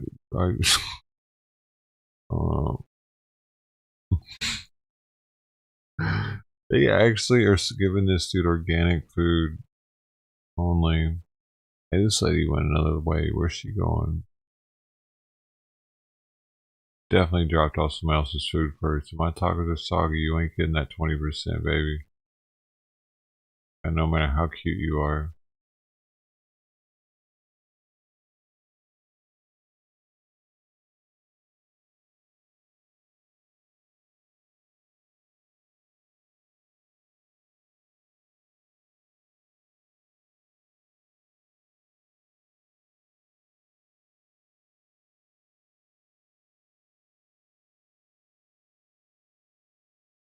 QAnon shaman writers should be given organic food while in jail after going on hunger strike, federal judge says. That's nice of him. Non-organic food was against his religion. and sickened him.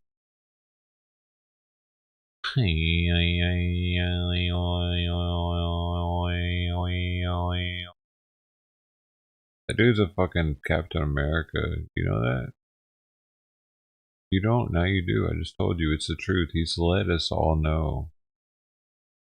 He told us. Look at this guy. He thinks he's a fucking prince. No, that's a narcissist. Why am I getting these weird ads all of a sudden? I swear, I should never said the word fucking narcissistic on stream. Now I'm just getting weird shit. I would never want some dumb shit like that. Are you kidding me? What are you talking about?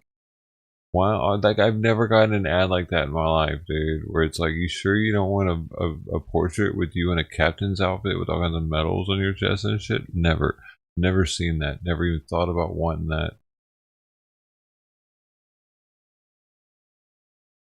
Weird, man.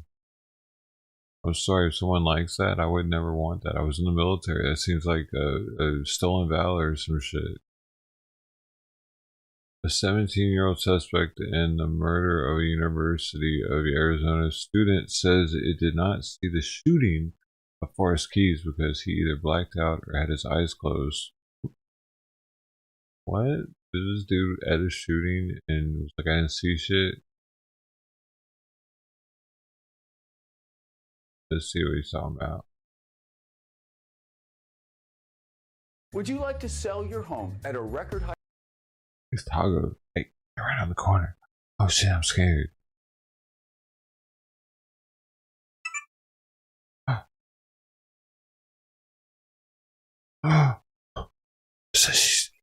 It says they're arriving soon. Okay. We're getting ready. Higher price for your home at 72sold.com. New information in the shooting death of Forest Keys, what one suspect says he didn't see when Keys was killed. Thank you for joining us. I'm Pat Paris. And I'm Valerie Cavazos. That deadly shooting taking place in a parking garage on the U of A campus just over a week ago. Now, one of the suspects in that crime says he didn't see the shooting, but he heard it. 9 on your side's Craig Smith has the latest on the murder of Forest Keys. Very Saturday, yep. University of Arizona and Tucson police announced the arrest of 17-year-old Ruben Young and 17-year-old Roberto Joaquin Camargo. On Friday, police arrested and charged 17-year-old Alonzo Orozco in the death.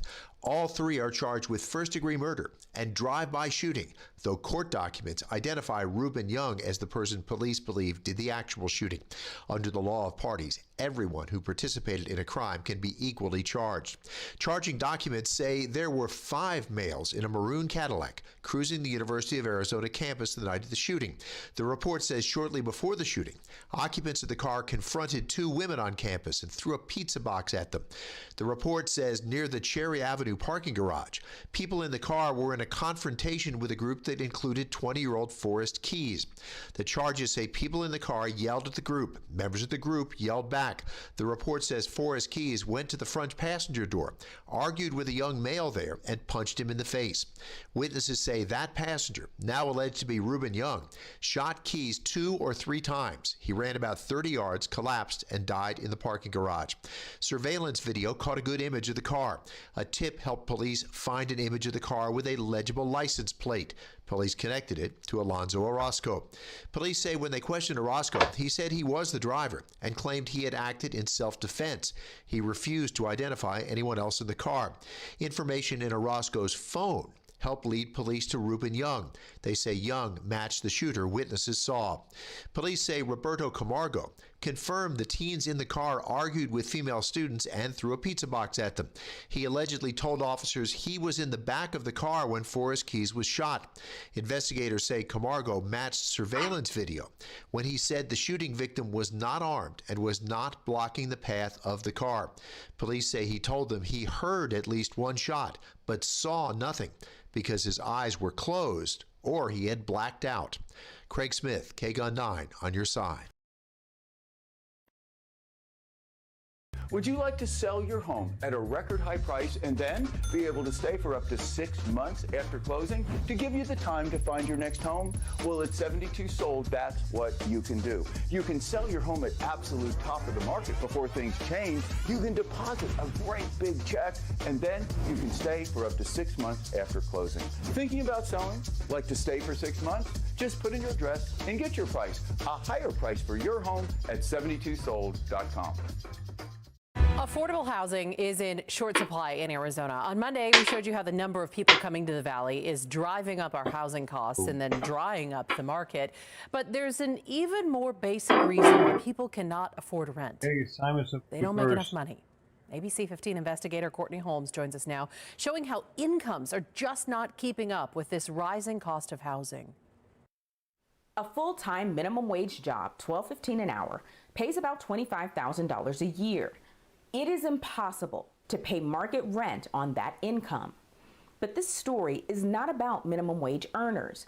It's about workers that make several dollars more an hour, go to work every day, and still can't afford a home for their families. From 7 a.m. until 3:30 p.m., this is where you'll find Emilia Jackson in her apartment, which doubles as her office, pushing through medical insurance verifications. Do you mind telling me how much you make an hour? I make $17 an hour. $5 more than minimum wage. And for Emilia, $17 is enough, but not for long. We're about a year-long program. Jordan Moreno is with Homeward Bound. It's a charity that owns the apartment complex where Emilia and her 3 children live. We see families come through our door with wages of $17, Yeah, we did it. $19 Dude, an hour that still aren't holy able shit, to was it? afford rent outside of Oh my Homeward Bound. God, what is They this? provide financial Forever. classes, workforce training, and 75 temporary affordable housing units for families experiencing homelessness. If I was not here, I would still Cheers, be guys. going from family member to family member. Emilia is going through a divorce, and for months she and her children house hopped while looking for something she could afford. But $17 an hour doesn't get you much. And it's, discouraging as well. In its 2020 report, the National Low-Income Housing Coalition found that Arizona workers need to make $21.10 an hour Damn. to afford a 2-bedroom rental. But the median hourly wage did not reach that amount for more than 900,000 jobs, and likely won't for years. According to a report commissioned by the city of Phoenix, between 2010 and 2018, the Phoenix median home price increased by 57%.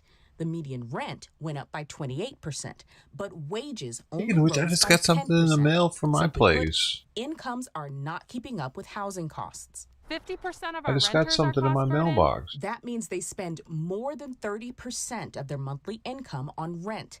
It leaves no breathing room, according to Sherry Boucher, who heads up the City of Phoenix Affordable Housing Program. If you have an emergency come up with a medical emergency or you lose your job, you really have a hard time being able to pay for that housing cost. And that's how families end up evicted, in shelters, on the streets, or if they're lucky, in places like Homeward Bound. I love the program.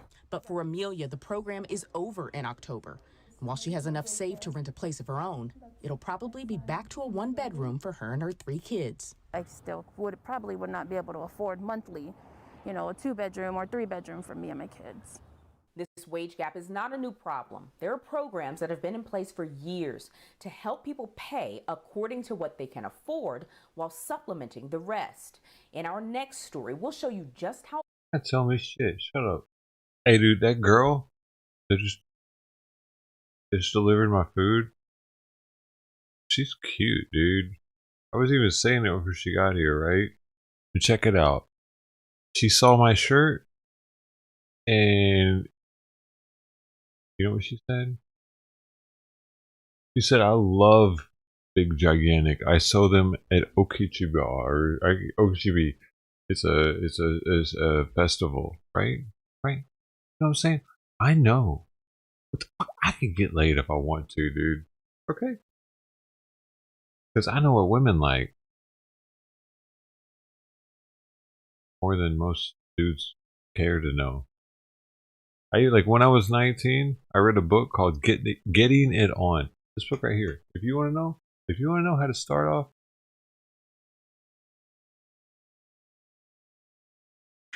If you want to know, this right here, this right here, this book right here, this book, someone stole it from me. It was so good. They were embarrassed to buy it. I wasn't. You know what I'm saying?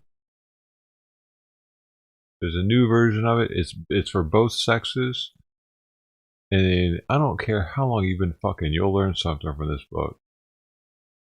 But I read it when I'd only been with one girl. So I was like all ears. Pretty much. Yeah, I was like, I was soaking it up.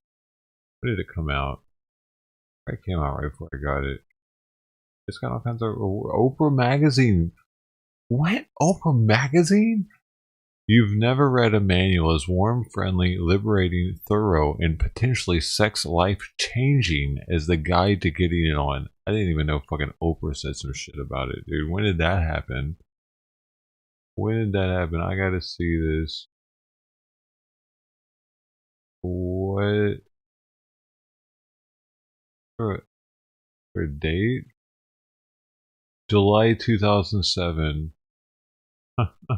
That's after I got it. Oprah caught on to it after I knew about it. That's off. Right. Hey, we're having some tacos, dude.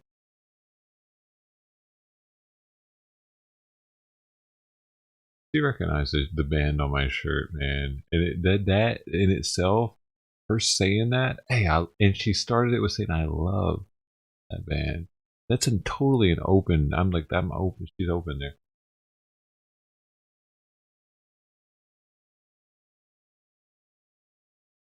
You guys are my girlfriend, though.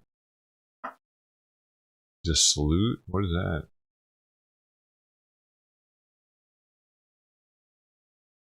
I think your ex is probably an amazing woman, dude. That's why you were with her for the time you were.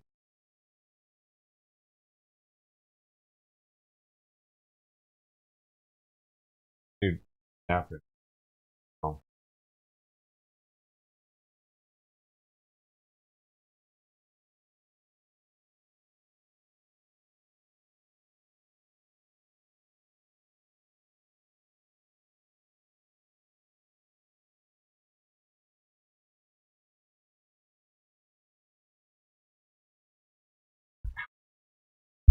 Right? Isn't it like kind of like, man, how you can get so close to someone, but then once you break up, you're the furthest away of anybody you could be. Like you're like direct enemies.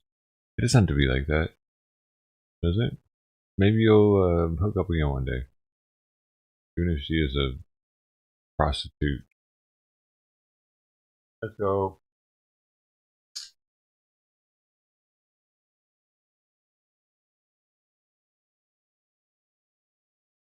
I don't know. I don't know.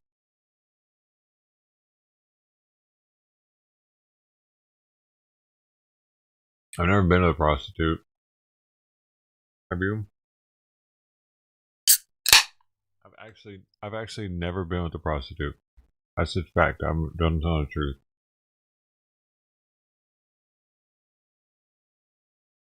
I've never directly given a woman money for sex.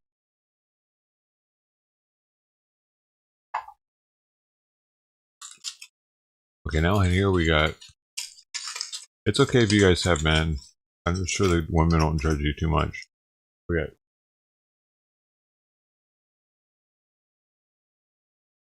these little green. Heck yeah. Oh, they gave me 4 instead of 3. Oh, this is a big old shit. Look at that.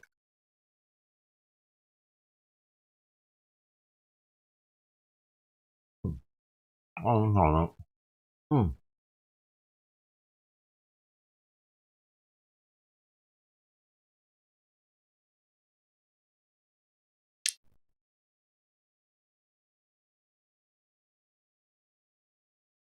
What's that?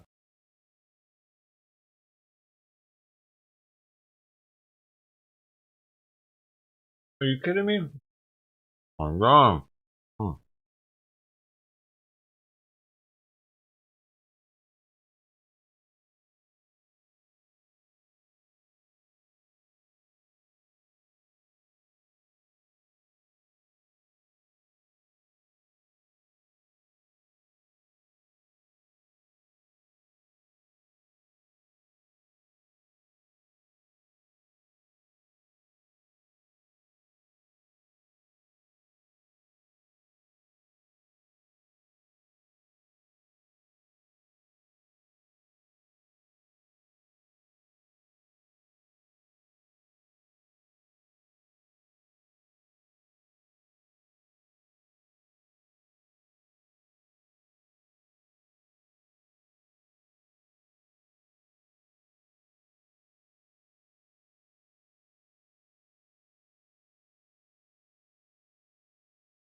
I should pay these people to move out of state.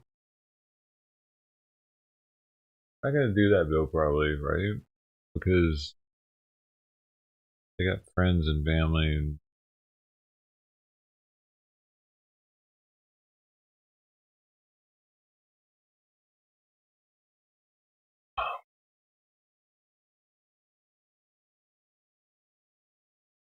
people outside.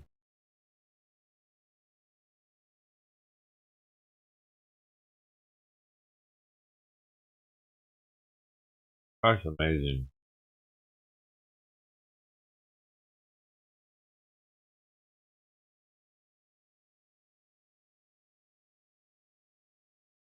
Oh.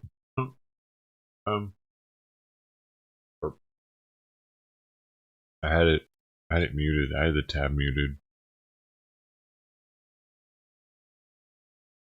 Right here. So those are the crunchier tacos. That's like potatoes and I don't know. Oh, this is the Rosarita taco that has like chips around it. I should probably do this one now, I think. Well, that's a big boy. That's a big boy right there, dude. Guacamole on it. I gotta do this one now because it's got guacamole on it. Whoa, whoa, oh wow. I didn't realize it was so big.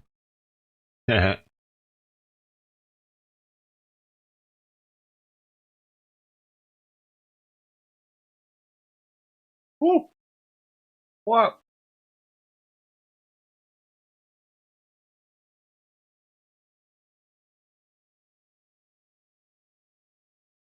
Oh.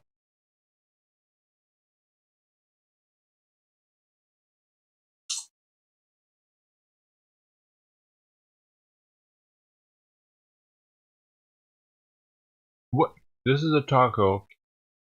It's soft. And it comes with chips underneath it. I've never seen that.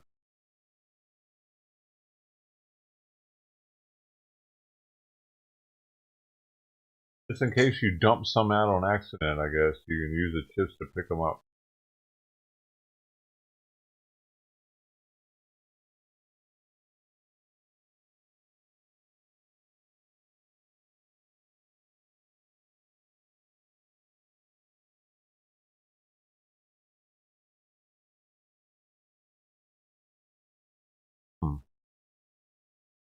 But that cilantro's good.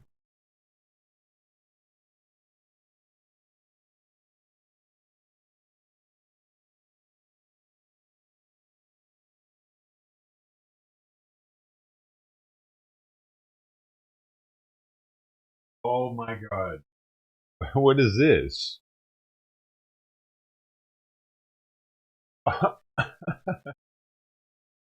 Oh shit. That's 6 carne asada tacos? Those look spicy. This. Ooh, let's throw some of this on there.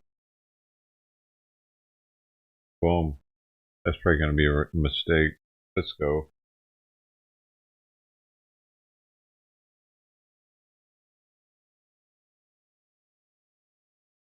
Hmm.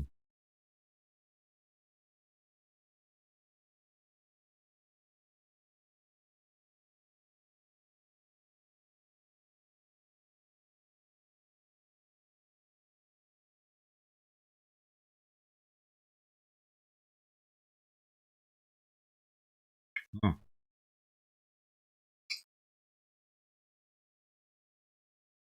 Jay Perez. Thanks, man. You don't want to eat pork rinds with me? I thought, oh man, those are so.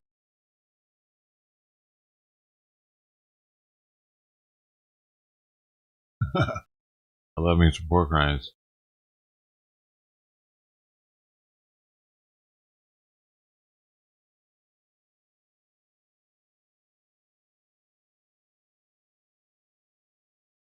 Hmm.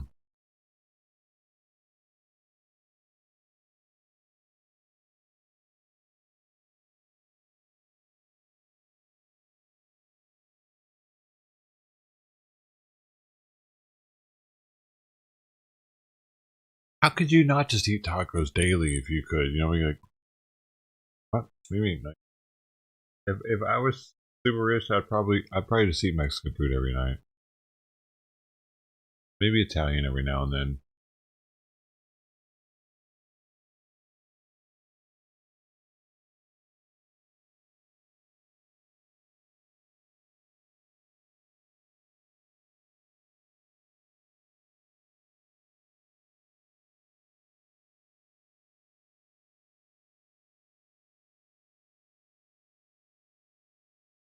Oh.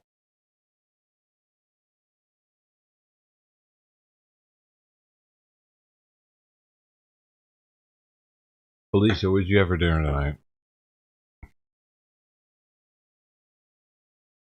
It was delicious.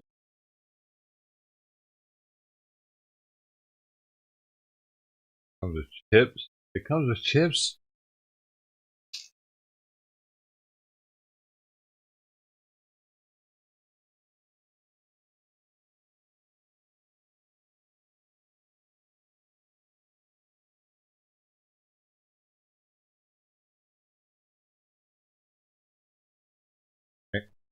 Uh-oh. I swallowed a piece of chip.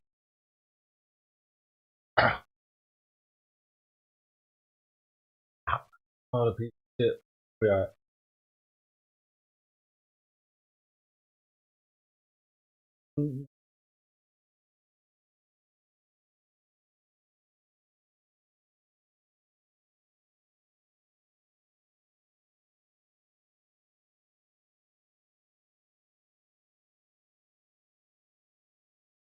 Okay, we gotta get on this potato one again. Wait, what? Another one of these? No, another one of these is a beef one, dude. They actually just got all the cheese one side of this container. All right, I fixed it. Bada boom, bada bing. Ooh, we going in. We going in. This has meat on it. Let's go. Mmm.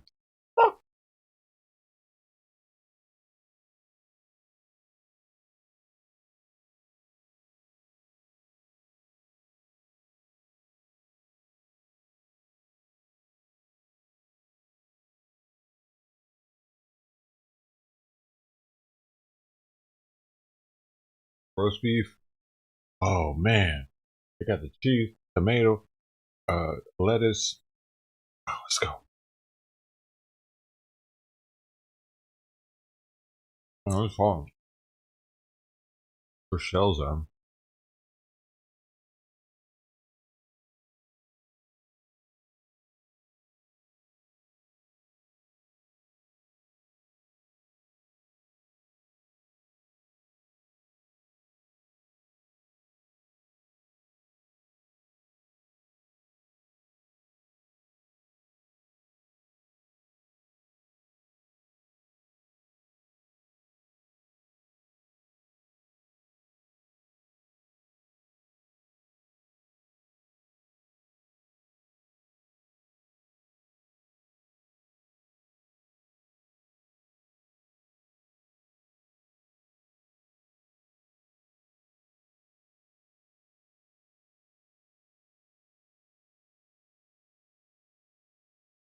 My mouth's on fire.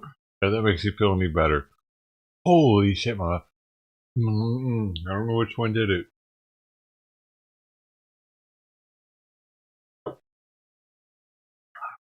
Oh, let's try the big pepper. Yeah, so if you, this is Holy Moly is the name of this place.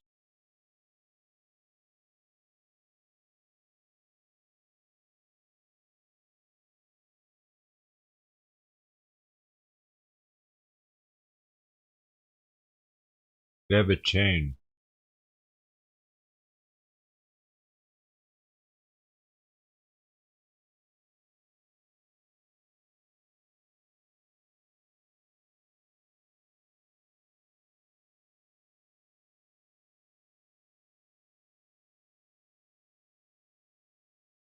You can't just, sorry, you can't just eat.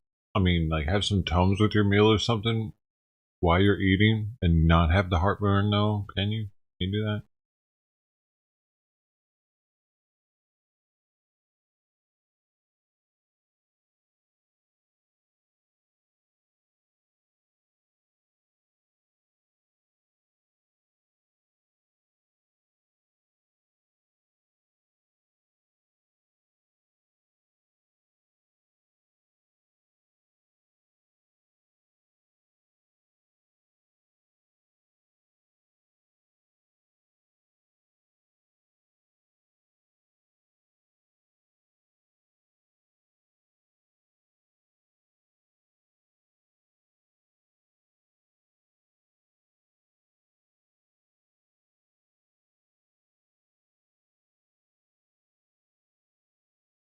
The symphony of flavor.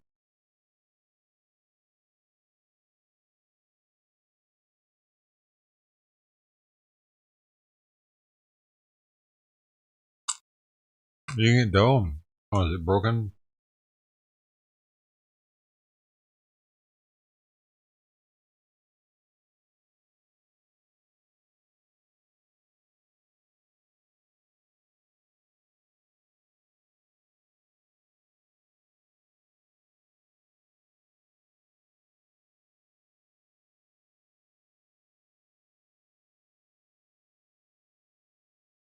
Here. Hi. Meow, meow, meow, meow, meow, meow.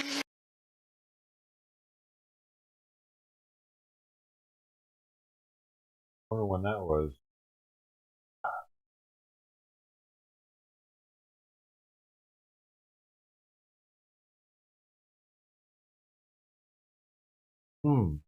Jalapenos are good on everything.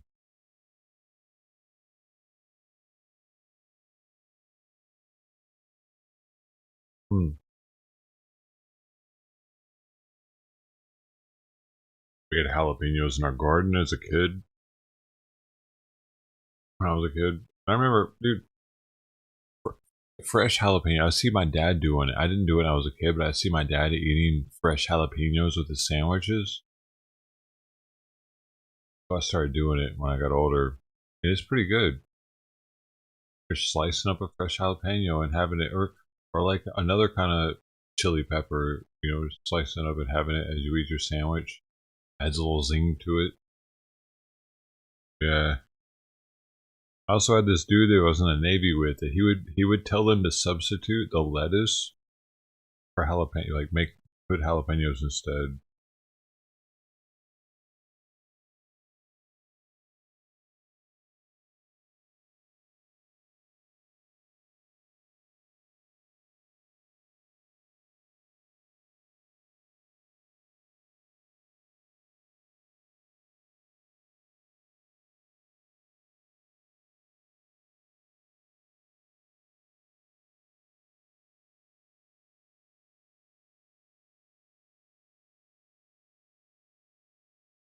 Carne asada coming in. Strunk, strunk.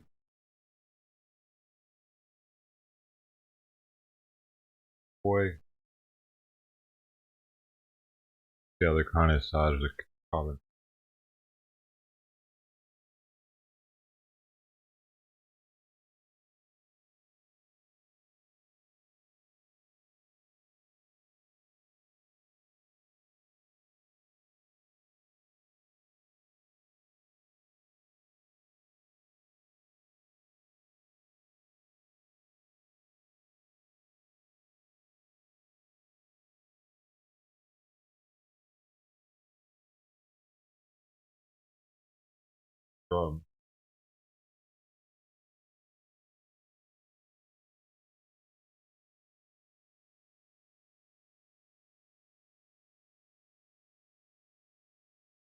Big, like, restreamers.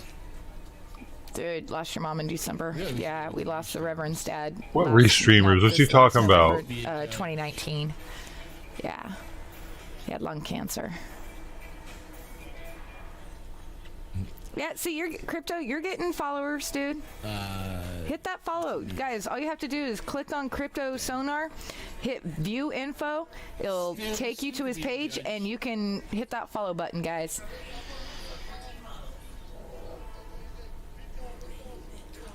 It's She's restreaming here. Right, hey, throw up your YouTube channel, man. This is a triple restream. Sometimes it's hard to figure out. I still have a hard time trying to figure out. But Crypto, throw up your YouTube, my friend.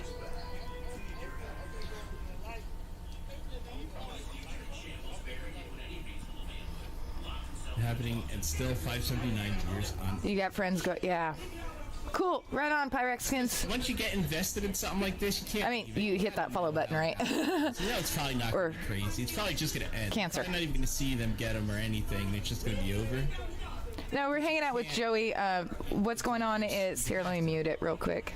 You can't waste this much of your time and not see what happens.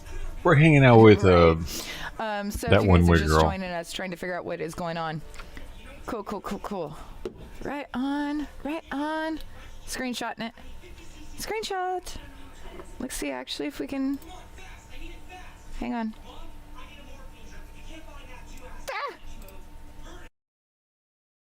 Well, potato tacos are fire. Oh, I forgot about the timeout tent. Oh my god.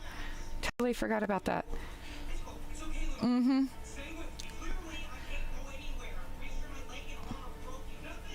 You was gonna tell us what was going on, what happened.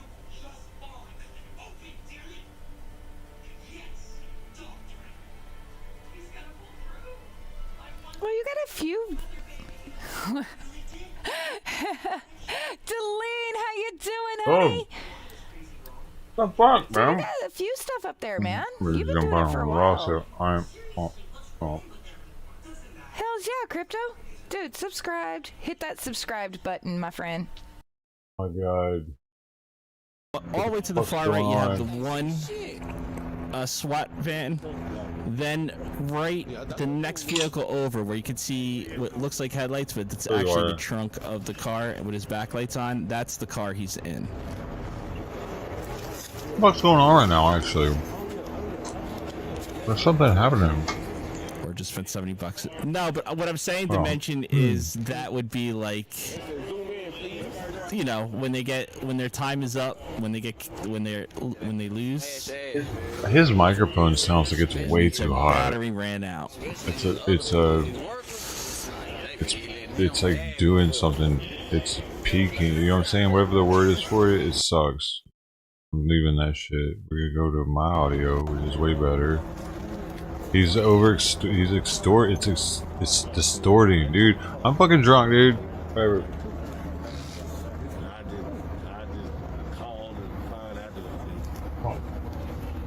Ain't nobody else out here working with you?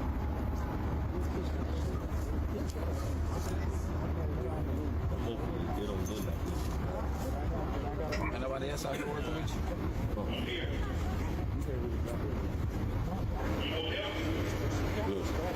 What they say? Oh, what in the actual fuck is going on right now, though?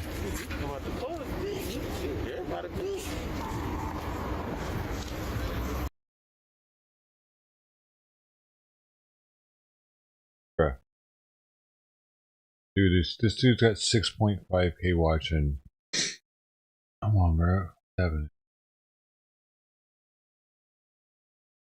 Did he actually just leave?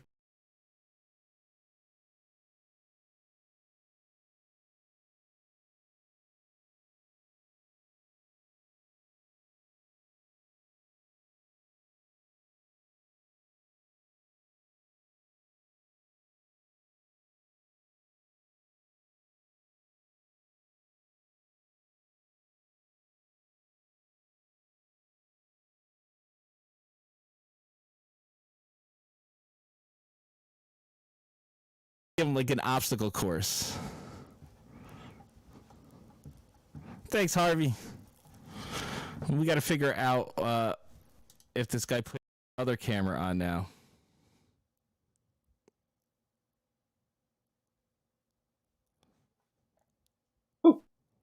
Yes, I know I'm not the only one. Yeah, clipping. That's it. Thank you. That's it. He's clipping. I need to let him know. He's a set a limiter or something. I don't know. Because it's not only his mic audio, it's everything.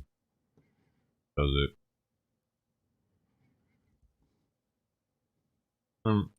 He's a good dude. I'm reading his chat to say, oh, now somebody needs to fix this. I ain't sit here for all these hours. Y'all complaining about the noise. Why the broadcast stopped? Because he just said, were they not paying attention? I heard him say his battery is about to die on this one, too.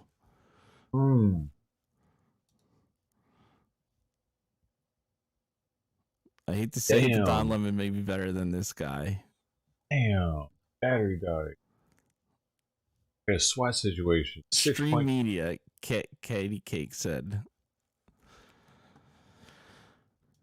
I feel like he would do better if his audio was better, because people really care about audio. I care about audio. It's just how we are. Audio matters more than video, even on video. Both of his phones died. But why? He should have been charging the other one while this...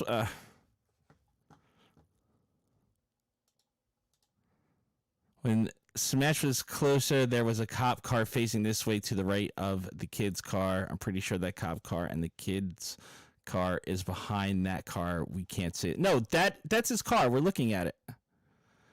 With the two lights on it. Oh, it's this car. Isn't it? I don't know what the hell's happening right now. What was happening? I so badly want this to be like Real World Road Rules Challenge. I don't even know where they were. Like what city they're in. I forget where Smash is. I have to pitch a show to somebody with a lot of money, and then do it right, where we like get the contestants, we send them out to the different events. Huh? I was dreaming big. It's got to be recorded like an actual TV episode. Oh yeah. Yeah, the front is smashed up, right? The back, that's the back of the car. A spaceship? Oh.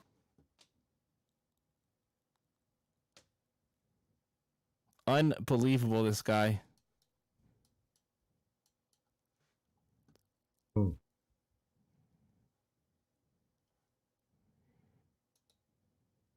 Damn. Let's see what this was. I'm staying on this page. I'm not switching it up.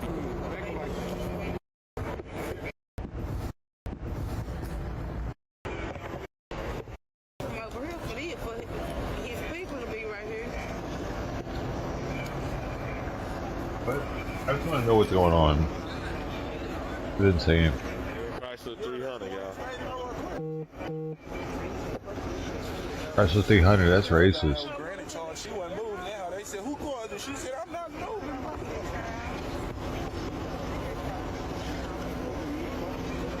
Granny finna drive out, but fuck this shit. She done had enough. Everybody should go in there. I've been out here 5 hours. Oh, no, we not gonna go there. You got baby in hold again? You don't push that bitch down the track. Is he on the track? He's on. It looks like he's on the tracks. Train tracks.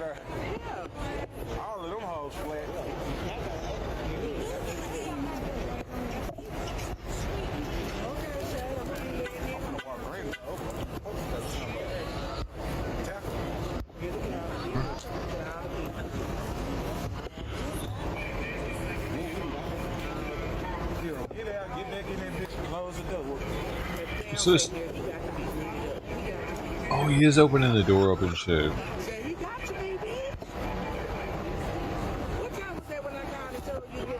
How's the door open like that, though? Dress him.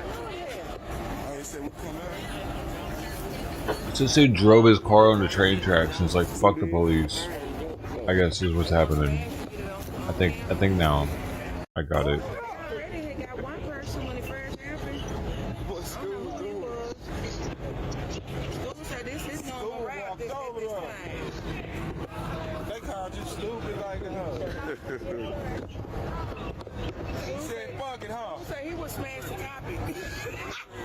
Shit. Nah, I ain't gonna even go that far. That close. He don't even know what's going on. He don't know what's going on. He's gonna see all this shit blocked off and walk over. Bitch! They ain't gonna say shit to me.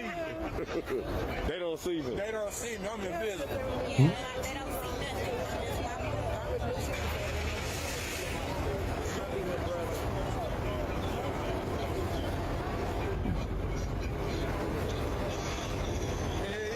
He wants to get out, but then he'll go back inside. I know y'all trying to save his life. That's what doctor got his hands up. He got his hands up?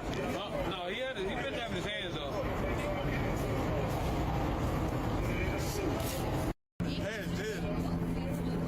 Not past jail. Past jail. Shit, you know what's next? TDC. Oh, really? State jail. Then TDC.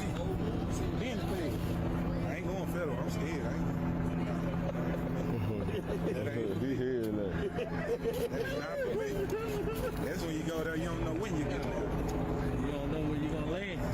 Be in Arizona somewhere. You hear me? Man, I heard Fed time was easy time in comparison. That's the only problem. You don't know where you going. I don't know what to believe anymore. Or maybe they're in Alabama? They be praying to go to Seagoville. They're in Alabama. Well, that's... I don't know about that. Oh, just a good old boy. Man, I'm about to fall asleep. You probably don't want to be Black and Joe anywhere in Alabama.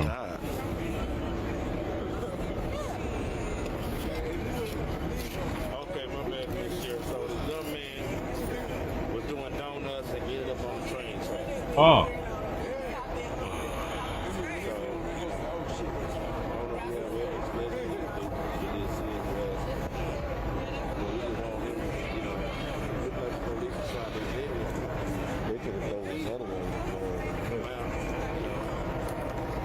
That's what's gonna happen. So y'all don't jump too hard when they do another one. He was doing donuts and ended up on the tracks that dude just said, because she misheard. It's shaky though. That's how they be going. There it is. He fucked up, apparently, and ended up there, and his car got stuck, and he's probably on some bath salts or something. They got SWAT out there on him, and oh, still on the street. Vehicle on dart track from a chase. It says from a chase, dude. You've been out there for a while.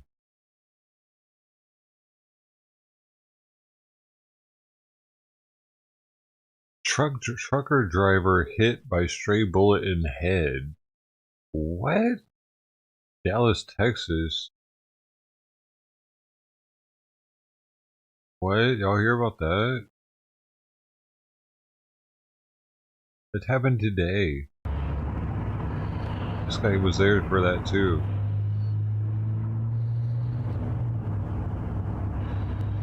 Let's see what he says about it.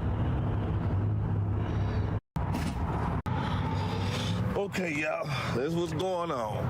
A trucker was shot on LBJ in Greenville from a stray bullet. 18-wheelers up ahead.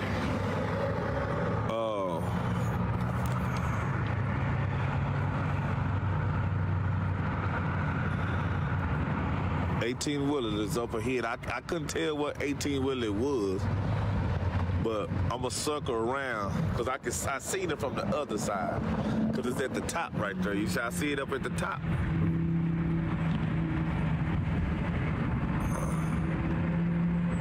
Let me see, can I get right here? Hold on, y'all. Y'all can see it right here.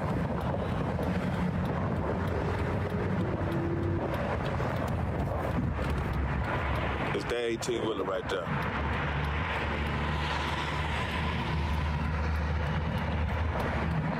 That's a weird spot to get struck by a stray bullet. I'm trying to see if I can see the name, but the 18-wheeler right there. Where would somebody be shooting from their car? Trucker was struck from a stray bullet, guys. Like he's way up there. A hunting rifle? That doesn't make sense. Or it's cold. Went through the windshield or something like that. It makes sense, dude. Driver, I can't tell what kind of truck it is. trying to get by with That's Peterbilt. My dad drove me down here on a Peterbilt good truck, man. Ramp shut down right there, so. Let me see this thing.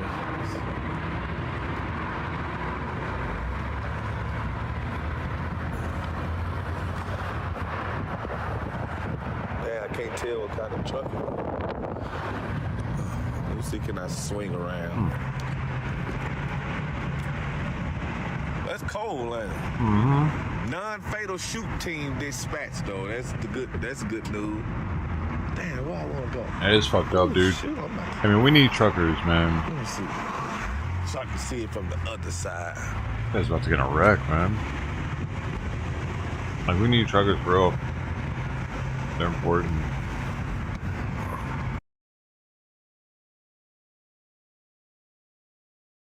This guy's at all kinds of shit. How is he at so many different things? With the Dallas, Texas is crazy, dude.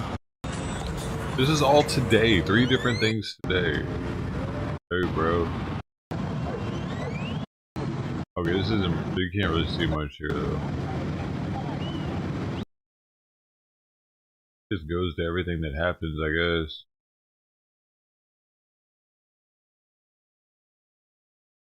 Probably tired of seeing him. It's the smash the topic guy again.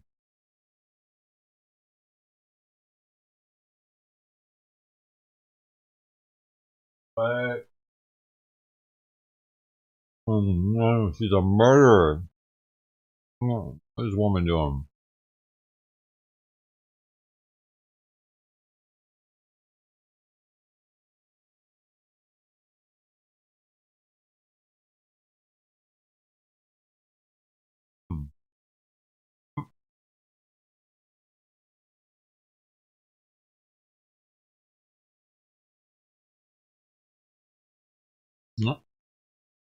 She shot a 54-year-old. A 54-year-old dude who's laying on the ground with a gunshot wound in front of his apartment. They later found out that she did it.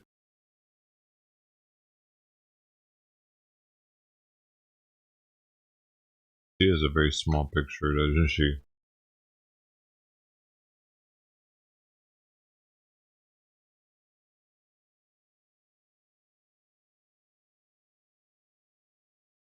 Want more?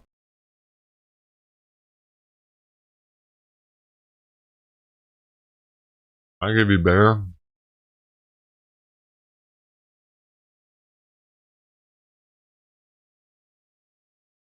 Oh.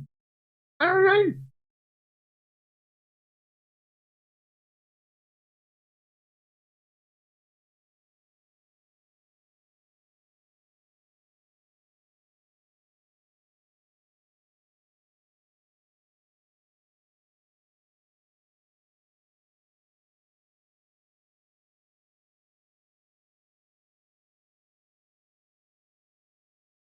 The good stuff that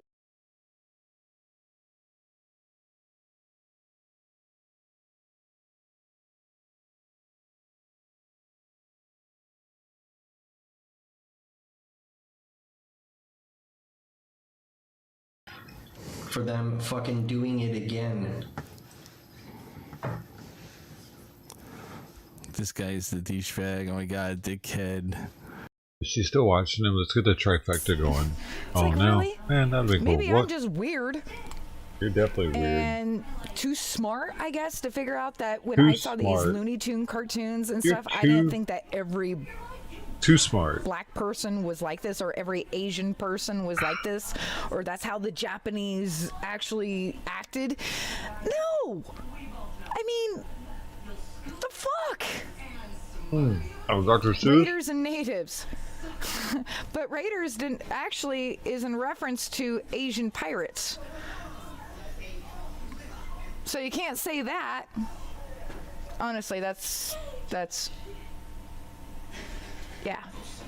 Now Raiders has been used, you know, if we think of the football team, but actually if you look at piracy, now of course I'm sure the nomenclature has even changed since then. Raiders were Asian, buccaneers were of the French, and then pirates were of British and Dutch. No, that's fine, fairy tale. We're still here. I don't know where the Vikings came from. And the Vikings are just, well, pillagers. They're the Vikings, period. I know. Happened. Me and my sister and my cousin Ashley and Caitlin, we used to pretend to fuse together into this like blob, like it was really weird. That's awesome, dude. Let me go back to Alex, and then I'd rather watch the car chase at this point, because like my adrenaline the car chase from the other thing. What do you mean? My reason was because my daughter, her grades are slacking. She's slacking. I don't got time. Mom works. I don't have time. So we're like, dude, we gotta get them back in school. Their grades are slacking. They're slacking. It was on live. It was like police summer vacation pursuits. still, you know. It's just like, man, send it back. Send it back to class. Yeah, Patty, but that person was restreaming the same guy we were restreaming, so that doesn't help us. Yeah, it's still a big scene. Ooh, what is this? Really, really big. There we go. We got another scene. Simp in AINTE for SY. Thank you so much for that follow. Welcome to the boardroom. Valerie, nice. Yeah, nice. I'm definitely running out of tacos, dude. So, yeah, human research. I was talking about the guy Joey is streaming this right was now. a Not fire sure response. Why my message was 1, 2, 3, 4, deleted. 5, 6. I don't know why your message was deleted, Sean. It came out as I don't think there's even a mod in there to delete your message. Best, baby. Our numbers ain't there yet, but we're growing a lot faster than you know any other person that started this journey. You know, but we remain humble. You know, we don't get big-headed or nothing like that. We work hard for our footage, and we feel like we earned it. What's up, Richard, over there on YouTube? 304, both hands coming. Shout out to you from here in Vegas, yo. That's right, Jason. Thank you. We appreciate that, brother. William T, what up? I see you over there on YouTube.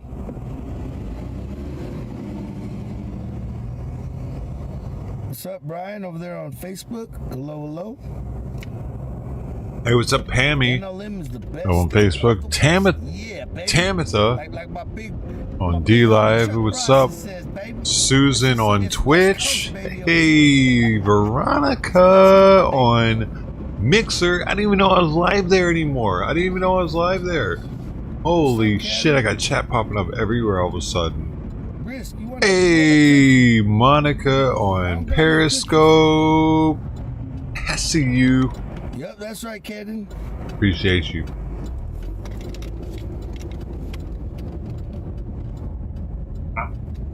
Retired Vegas PD. Welcome, Colonel. Welcome, brother. Welcome, welcome, welcome. Let's hope to see if we can get you guys some action tonight. Where was it up here? Oh, shit, right here? Yeah. Looks like somebody's there. The car. Yeah, this is it. I don't think there's an audible here. Oh, the lights are on, everything's on. Let's back up. I'm running out of tacos. Robert, we gonna change your name to Paul Blart? Hell no, Gary. Observe and report is the new motto. That's right. This is actually the last taco. For the super chat. William T. Donations to the donation to NLM Nation. Cheers, Robert and the crew. Thank you, William T. Appreciate that super chat, brother. Control Viper David 2 truck. There's my getaway truck. Viper David 2. California 5 Lincoln Adam Charles 214 on a Servo Volvo. White Dragon 420 all day. Bernard and Union. Hell yeah. Bernard and Union 10-4. Your dad. Your dad have. Nah, we hit Men in Black. What's up, Leanna? David 2, no stops. Current 2005 Volvo 4-door Bakersfield. I'm so glad I'm leaving. We're pulling into the Taco Bell. No more masking. Oh, damn. That's right, Shelly.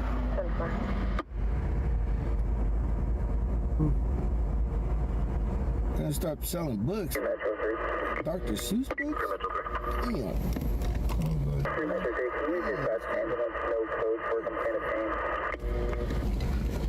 Back to him.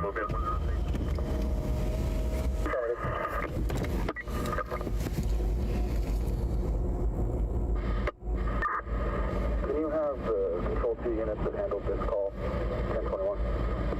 Okay, so patrol units here, guys. Is probably gonna come and assess the situation. The fuck? This is live, dude. What the fuck? I wasn't expecting cops to roll up right now. They showed up before the fucking cops. What the hell? Why are they able to show up faster? Brad, you want to hear the cacao? We only play that when there's two people around.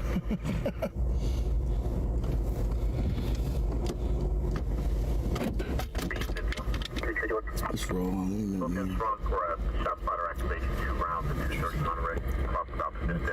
Nah, they're just all the lights on and everything. Let's roll. Yeah. There isn't crazy nothing over here. There's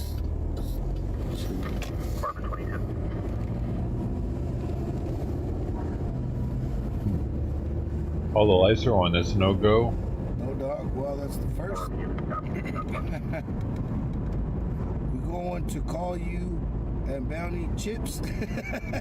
Well, American Strata.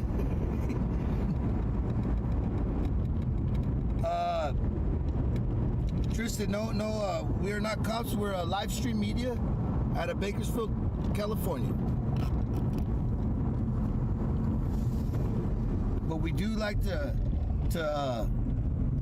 film the when did they change it? This is TW Live. People and, you know what I mean, putting in work. A lot of people love to see, the men in blue, you know what I mean, go to work.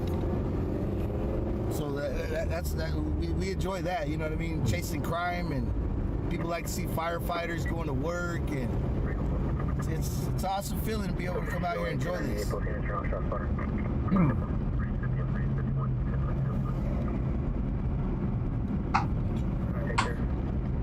Dude, that was delicious, Spec. Thanks for helping out with the taco fund. Holy shit. That was a lot of tacos. I don't even know, dude. How many that was?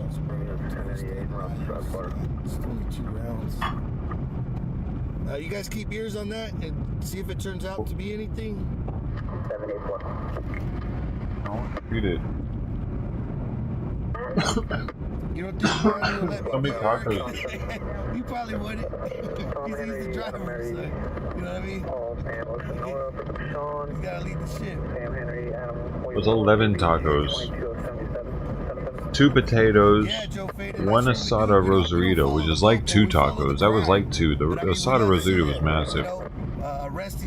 But still, count as 1. So 2, 1, then 2 more shredded beef crunchies, out there saving people's and lives. 6 asada Keeping people safe. taqueria tacos. You know what I mean? It gives you a rush, man. 1, 2, 3, chases, you know 4, 5. The 6 is 11 tacos. I'll tell you, there's always crime. I knew I was at least a 10 taco guy. Someone asked me that today.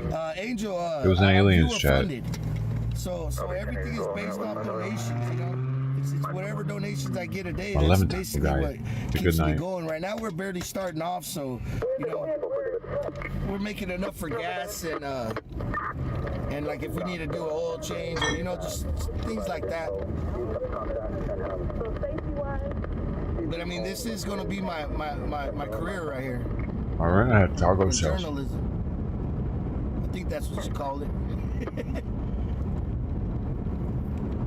I'm already a formed LLC. I'm a legit company. And the only way up, the only way is up.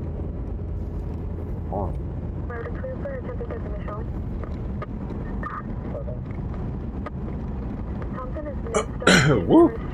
Bro, I just ate some tacos. My taco coma.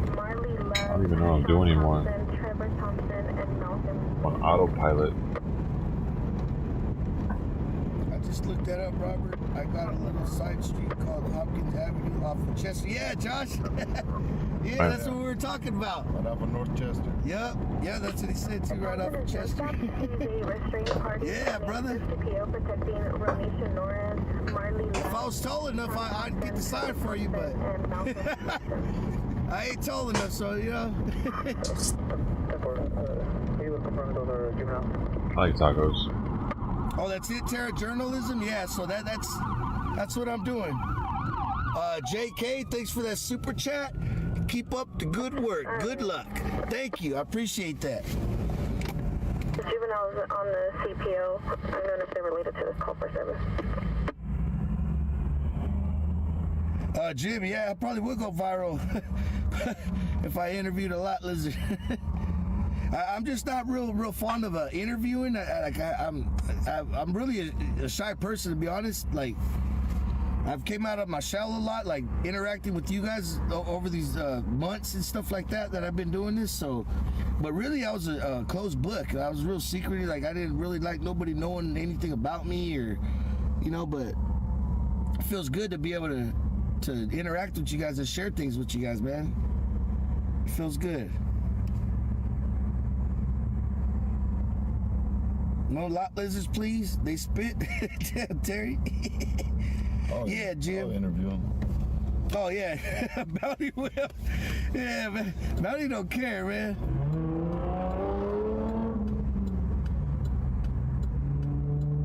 Thank you, Mr. Bonner. Sam 1097 on 901T. 901T. It's going to be 23rd and K King. 23rd and K. 10-4, we're en route. We're en route to 901T, guys. It's a traffic collision.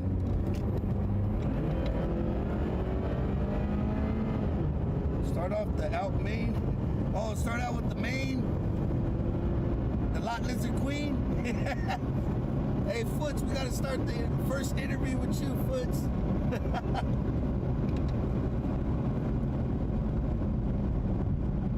Oh, hell no, hell. He said to interview those folks outside the store. Oh, man. Nah, I don't think they'd be too fond of cameras. Sam 7. It's going to be vehicle versus bicyclist. He's down in the number 1 lane, minor to moderate. Vehicle versus bicyclist. Copy, plate 7. Robert Boy Yellow 673 on a white Chrysler. Yeah, what's up, Primo Raw?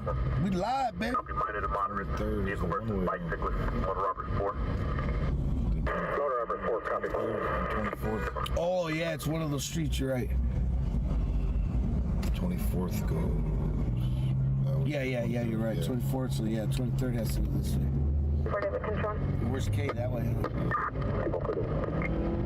truth is that they don't have an officer by the last name of Madrid. They have a sergeant in Madrid, Mary Adams, David, Robert, Ida, Zebra. Yes, Janet Hall, we'll keep her in our prayers. We pray for your granddaughter. That's not good. Keep you in our prayers.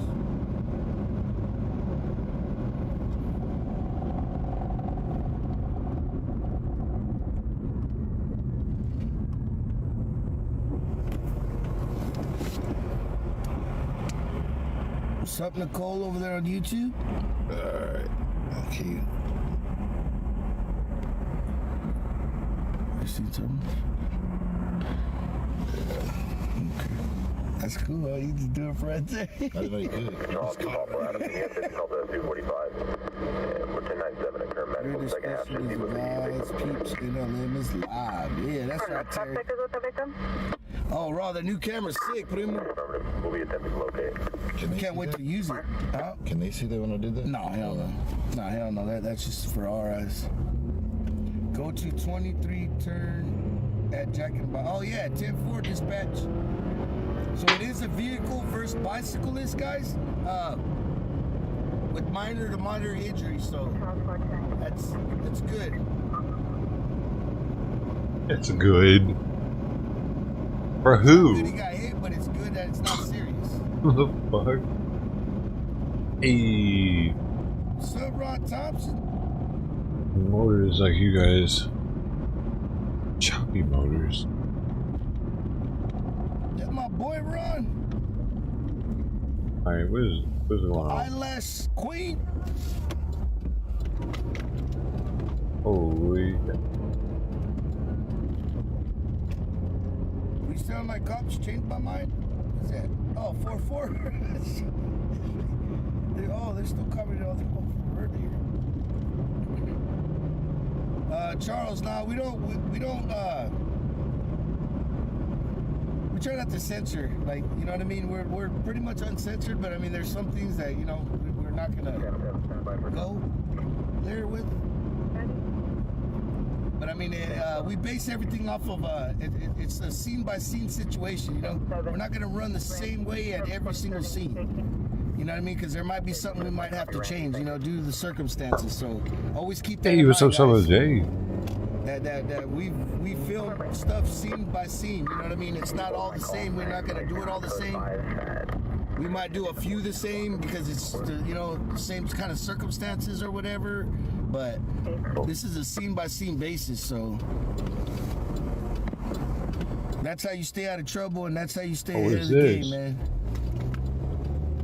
You gotta know how to adapt to different environments. Of that suspect as they went into the store. That had to be a second person That they have in the car that ran out. No one knew there was a chase? Right on the corner here. Oh. Box 11? There were 3 girls who ran out of Walmart with full shopping cart of stuff, and the security guy running after them. A dude helped them pick up the cart to the back of the truck, and they took off. We talked there for like 5 minutes. Oh, KTLA. Talking to the cops that gave them a tag number, but they said that one was close enough, and they weren't going to send anyone out. KTLA. It was KTLA. Levi said it was the driver. Wait. Well, then he almost pulled that shit off, because that's crazy that to be all the way out here. Dude, I'm fucking over you, dude. Not the first time. I thought you were watching something that was live. It wasn't. Pointing.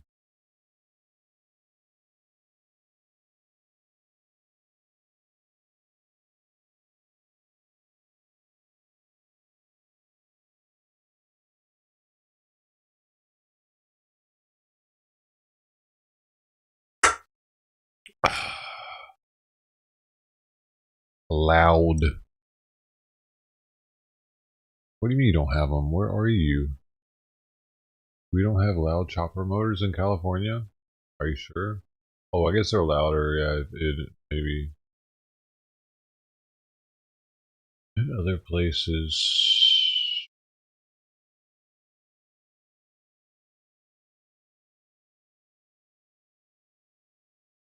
Wow, look at that. Look at those glasses. How much are they?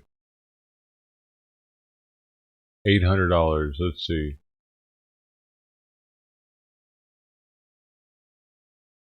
Hey, but they're $1,000.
Missions, yeah.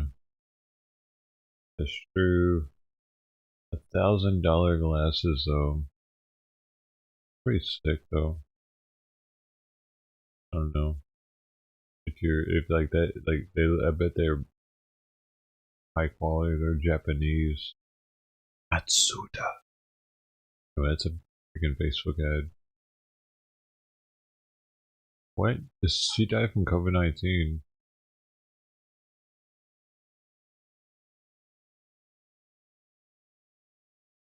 What? Rooster with knife kills owner during banned cockfight. Yeah, they put little knives on their hands or whatever, on their claws. India. A man was killed by rooster with a blade tied to its leg during an illegal cockfight in southern India.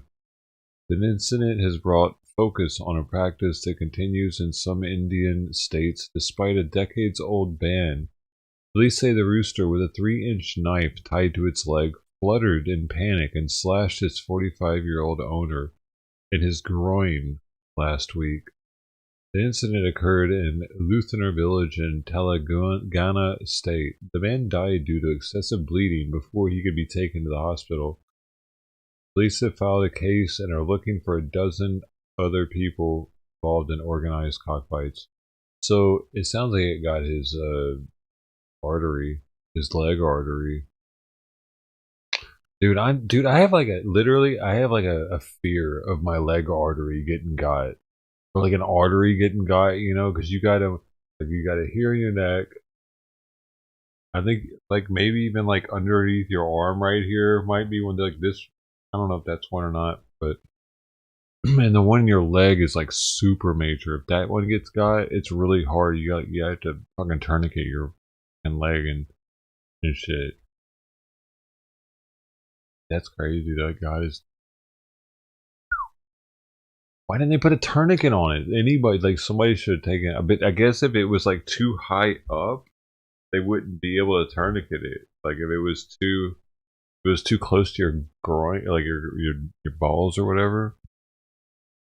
Bro, that's scary. I mean, bro, man, that'd be a shitty way to go. Just watching yourself bleed out of your dick, pretty much. Yeah, pretty much karma though. Yeah.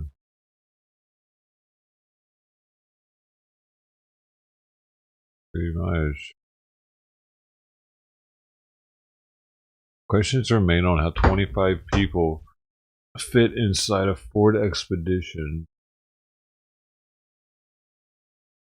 Yeah, but now we know we took the seats out. They didn't have any seats in it. Like, well, they had front seats, but that's all.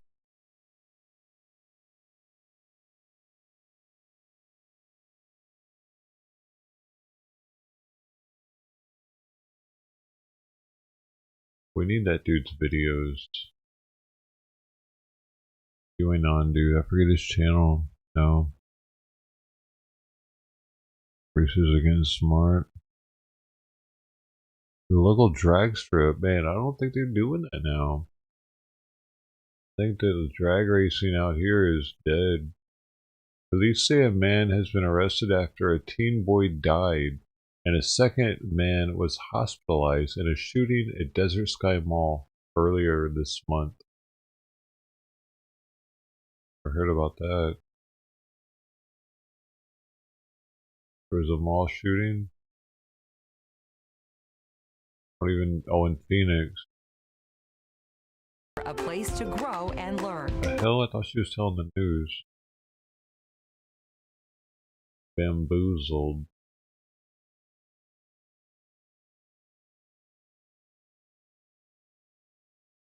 Man, there was so many tacos. I'm getting too good at that. I think that I should actually start losing weight, dude. I'm getting fat. I'm able to eat 11 tacos. Yeah, I'm gonna have to.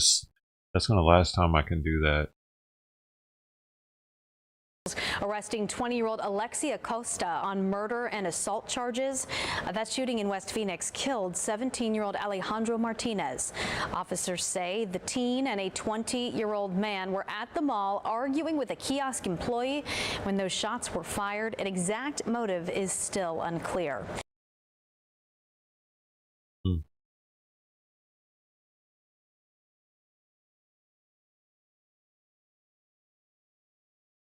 Pandemic drives car prices up? What? I would think it'd be the opposite. Prices of new cars far outpaced overall consumer inflation over the past year. Huh.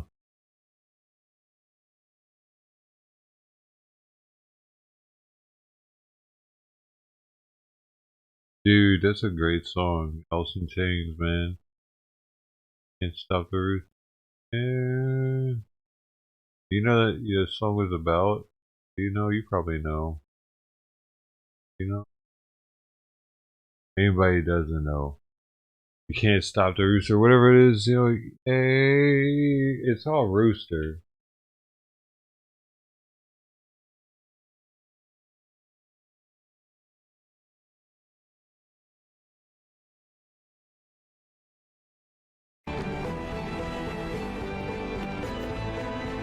I can't actually play the whole thing.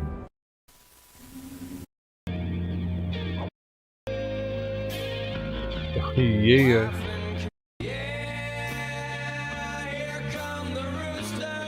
His uncle's nickname was Rooster in Vietnam.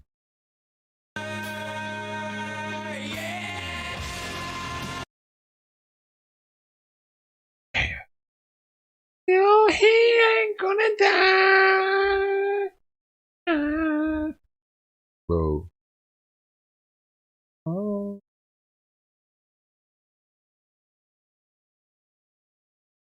Man trapped under heavy bale of hay at a Franklin County farm has been airlifted to the hospital Monday morning for treatment of injuries. Dang, man. 1,500 pounds of hay was on top of him.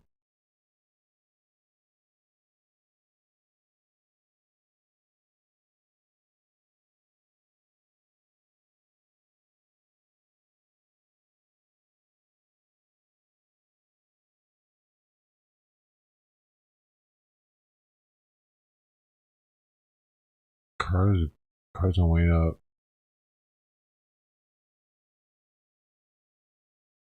These are gang members? These are gang members, by the way. These people right here are hardcore gang members.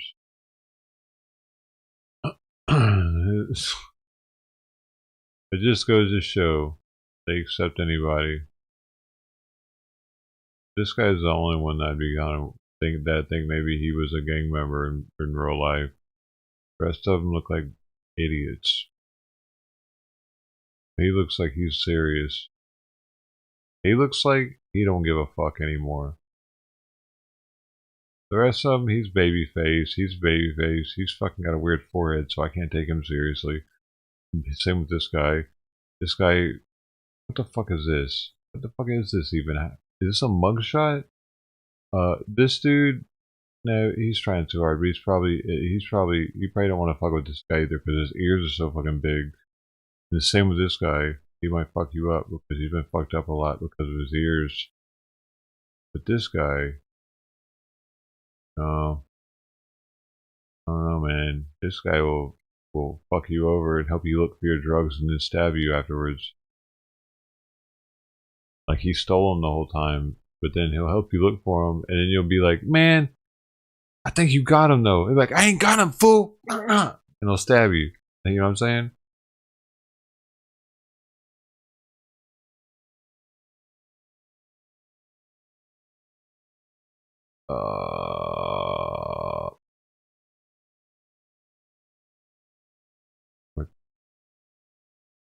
Juicy fruit. The rest of them are juicy fruit. You can tell him I said that.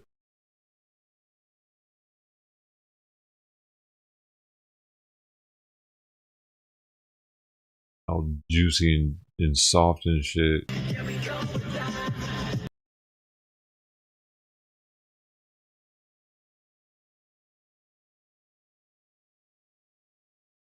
A space hurricane has been spotted just now. Breaking news. Breaking news. A space hurricane has been observed for the first time. This is what it looks like. Look at that. That's real. That's fucking real. That's happening right now. Space hurricane.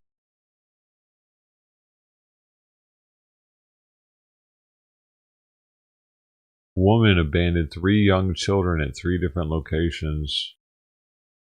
She was trying to make sure they didn't get back to her, huh? She want them helping each other. I need another one of these. Hey, red team, go. Beat you there.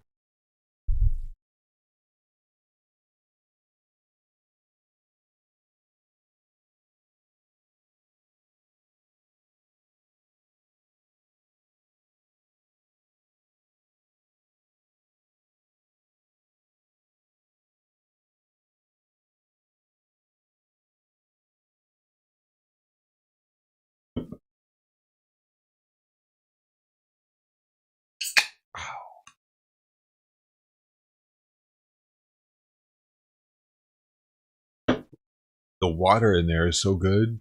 They use high quality water. I was thirsty.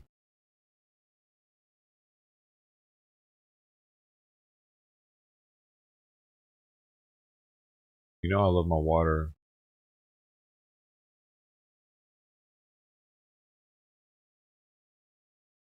Is this bad for me? Might be bad for me, dude. Maybe I should just drink water.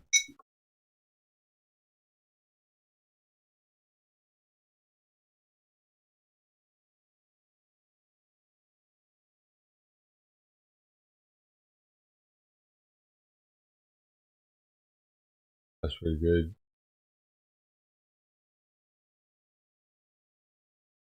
Active barricaded situation in Maryland. And we missed that one. Missed the man. There's no audio though.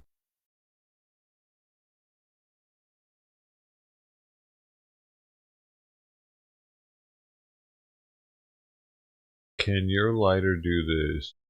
What is it? What is it doing? Plasmic. Oh, it's lighting a wick down there. I didn't, dude. I thought it was in a glass of milk.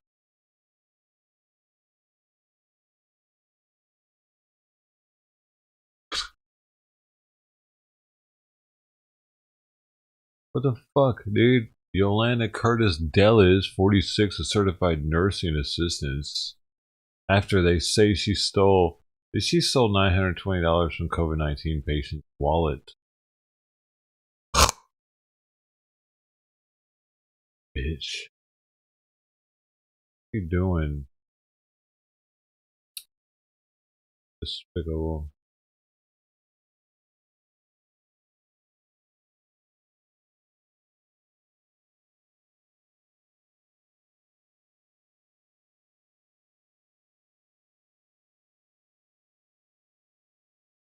What the hell is that? That's a Cadillac. The 2021 Cadillac SUV. Man, that thing's crazy looking.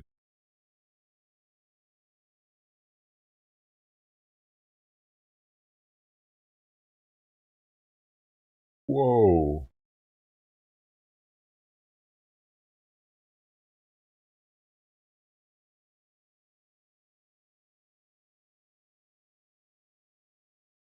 You know you need a scoop ball for your home.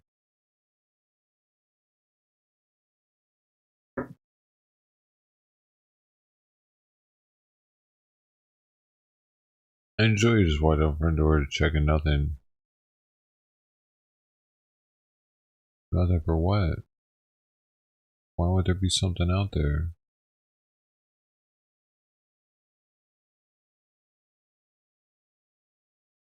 Oh, you're talking about the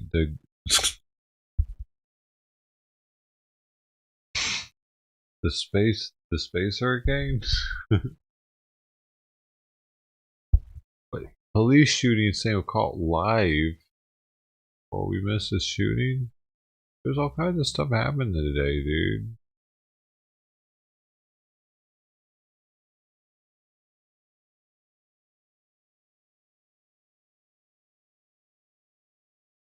We spoke to Trevor Christensen, who owns Activation Pros.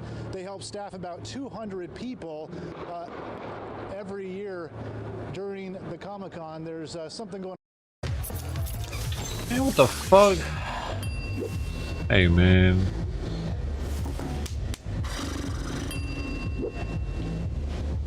If you need to do something to feel okay to drive, you're not okay to drive. Don't drive buzzed. This is a big, big loss. We spoke to Trevor Christensen, who owns Activation Pros. They help staff about 200 people every year during the Comic-Con. There's something going on here in the distance. You saw it play out right here on the Fox 5 News at 7. What appears to be a routine traffic stop turns into a shooting with police outside the convention center. And Fox 5 cameras were rolling. Fox 5's Jeff McAdam was there covering the cancellation of in-person Comic-Con this summer when gunshots rang out. He joins us live with gun the jam and an update. Jeff. Hey, Kathleen, yeah, a little shaken up. I'll admit that in the middle of my live report to hear those gunshots. You know, it's one of those things when you're hearing it live, it takes a few seconds to kind of figure out exactly what's happening. Thankfully, nobody was injured here, but yeah. Nobody was injured? Report, hearing those gunshots, looked right mean? Over my shoulder Did here the guy across say, the okay, street I'm done? to see a police officer backpedaling, appeared to be firing off a couple of shots as he ran away. This is a big, big loss. Oh, the cop ran away? What? Man, this is crazy. They help staff about 200 people. In the middle of Fox 5's report on San Diego Comic-Con, at least a dozen gunshots ring out less than a block away. Iowa police confirmed the suspect seen here and an officer exchanging those shots. Within minutes, dozens of police cars swarmed the Gaslamp district. The suspect ordered to the ground as officers make their move in to cuff him.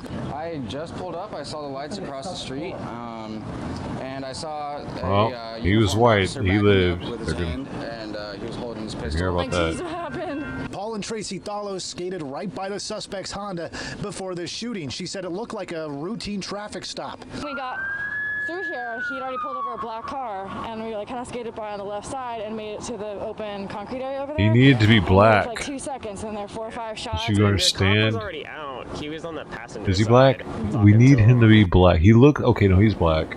His hair was black, Yeah, it's blacker hair started first. about 2 minutes That's before perfect. our live That's good. like right at 7 o'clock. We noticed a police car Good optics. trying to pull this guy over right on this side of the intersection to the right of the screen. And even my photographer and I commented to each other, gosh, I hope this car doesn't take a left-hand turn because we're standing right here. Wouldn't it be a shame to have this car right behind us in the middle of the live shot?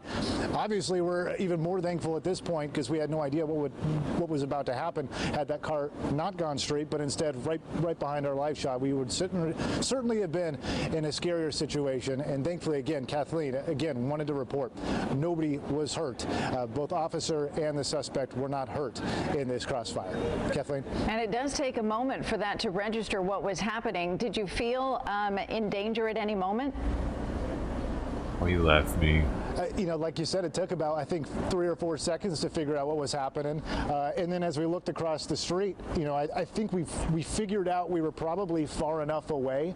But the first thing that came to your mind is, I saw the police officer here to the right of your screen, but I didn't know where the suspect was. Thankfully, you know, Steven, my photographer, could see him. But it's in that moment, you don't know whether that guy's, you know, across the street and you're far enough away and safe, or whether he's trying to find his way back over to where we're standing. And that's when you think to yourself, I'm concerned about my own safety. We better wrap up this live shot and get out of here. It is interesting to note too, Kathleen, as that was all going on, there were people just walking around out here. I think a lot of people don't necessarily understand what gunshots sound like as they're happening. Didn't see anybody running. And so it took a few minutes, I think, for people to fully understand what was happening. Again, thankfully, nobody hurt. And especially downtown, a noisy area, might think it's a car backfiring or something else. Well, it was scary for us as well, seeing you go through that, and we're glad you're both safe and no one was hurt. Our Jeff McAdam tonight. Thanks so much.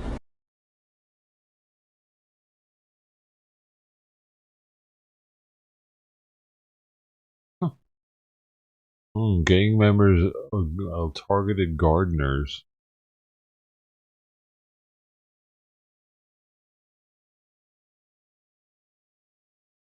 Smells like bullshit.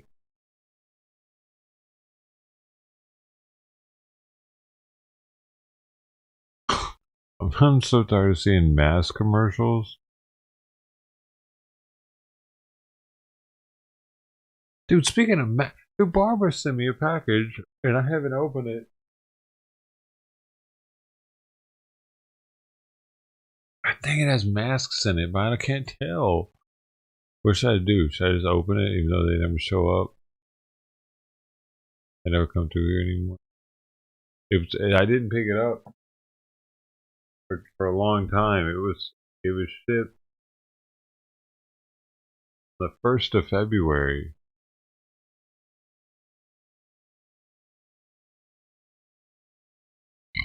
Oh shit. Right. How long do I wait before I open it?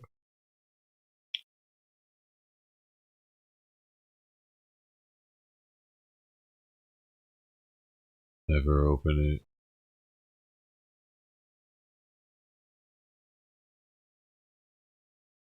I'm just gonna keep it like the FedEx package from Castaway. The wings, I'm gonna put wings on it. I believe I can fly.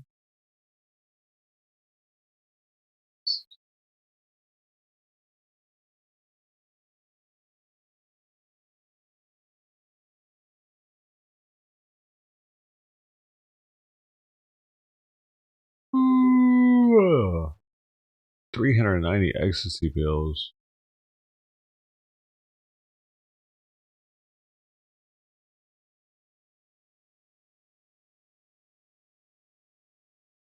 Good lord, that's a lot of them.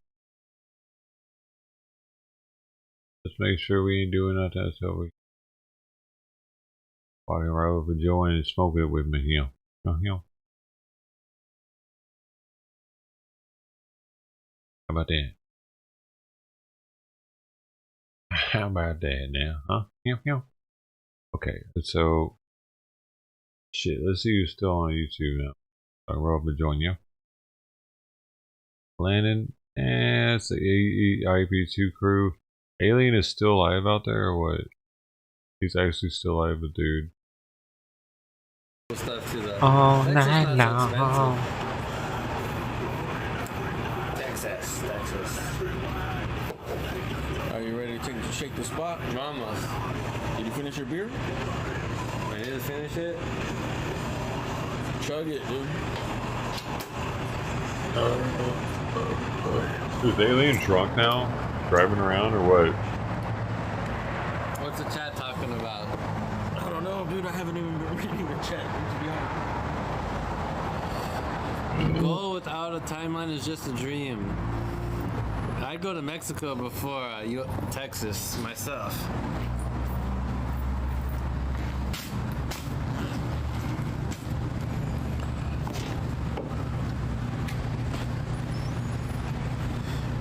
Your battery's at 14%. It seems like going down.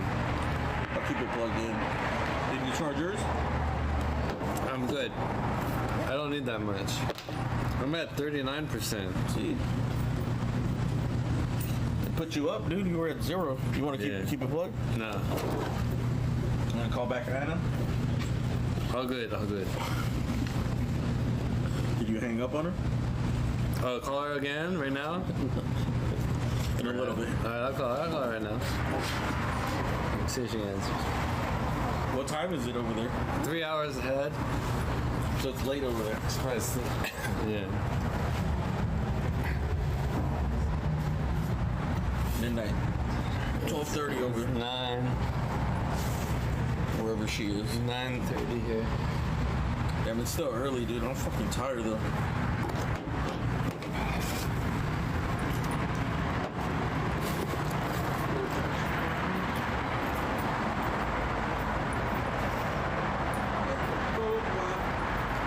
Ahead.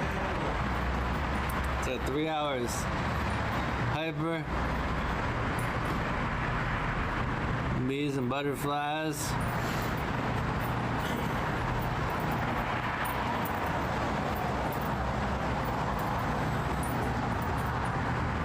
All good. Jigsaw. Where we go? Jigsaw drive. Alcohol. Jigsaw drive. This might be a calm. Let's what I'm talking about. Like in that Vietnam thing. Smell it. Like I was in the shower and like squirted that out and it was like all like it That was the cum. ultimate prank, dude. 100% it was cum, man. It was really cum. Disgusting, dude. Yeah. That's super disgusting. It was cum, man. I'm sure. Alright, dude, I believe you, bro. No need to repeat it. That means that they were videotaping it or some shit, some sick pervert. Who would do that and not videotape it or be around there to see it happen? Right? I don't think it was, yeah. Or do you think they just do that? Never thought about that. I mean, for someone to do that, like, that's a big fucking commitment, dude. Nah, that's not a commitment. It's a commitment, dude. You don't think it's a commitment? Yeah. To fill a shampoo dispenser with jizz?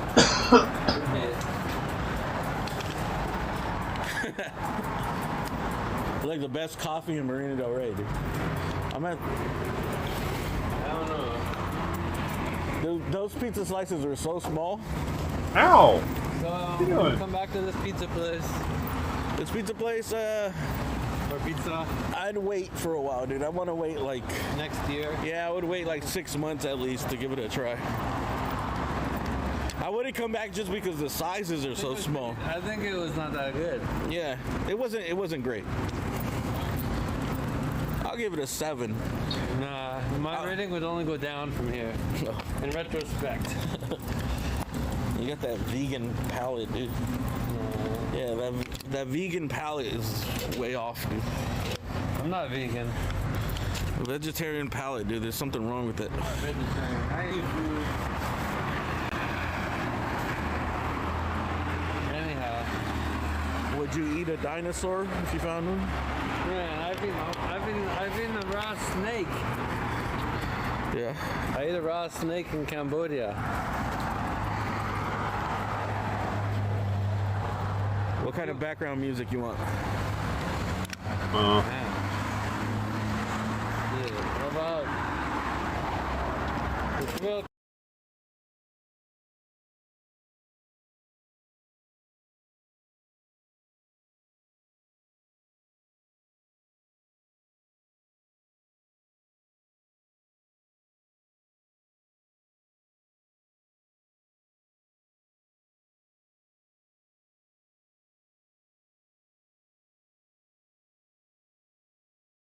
Let me show you how I create engaging content using stock footage. Go to artgrid.io.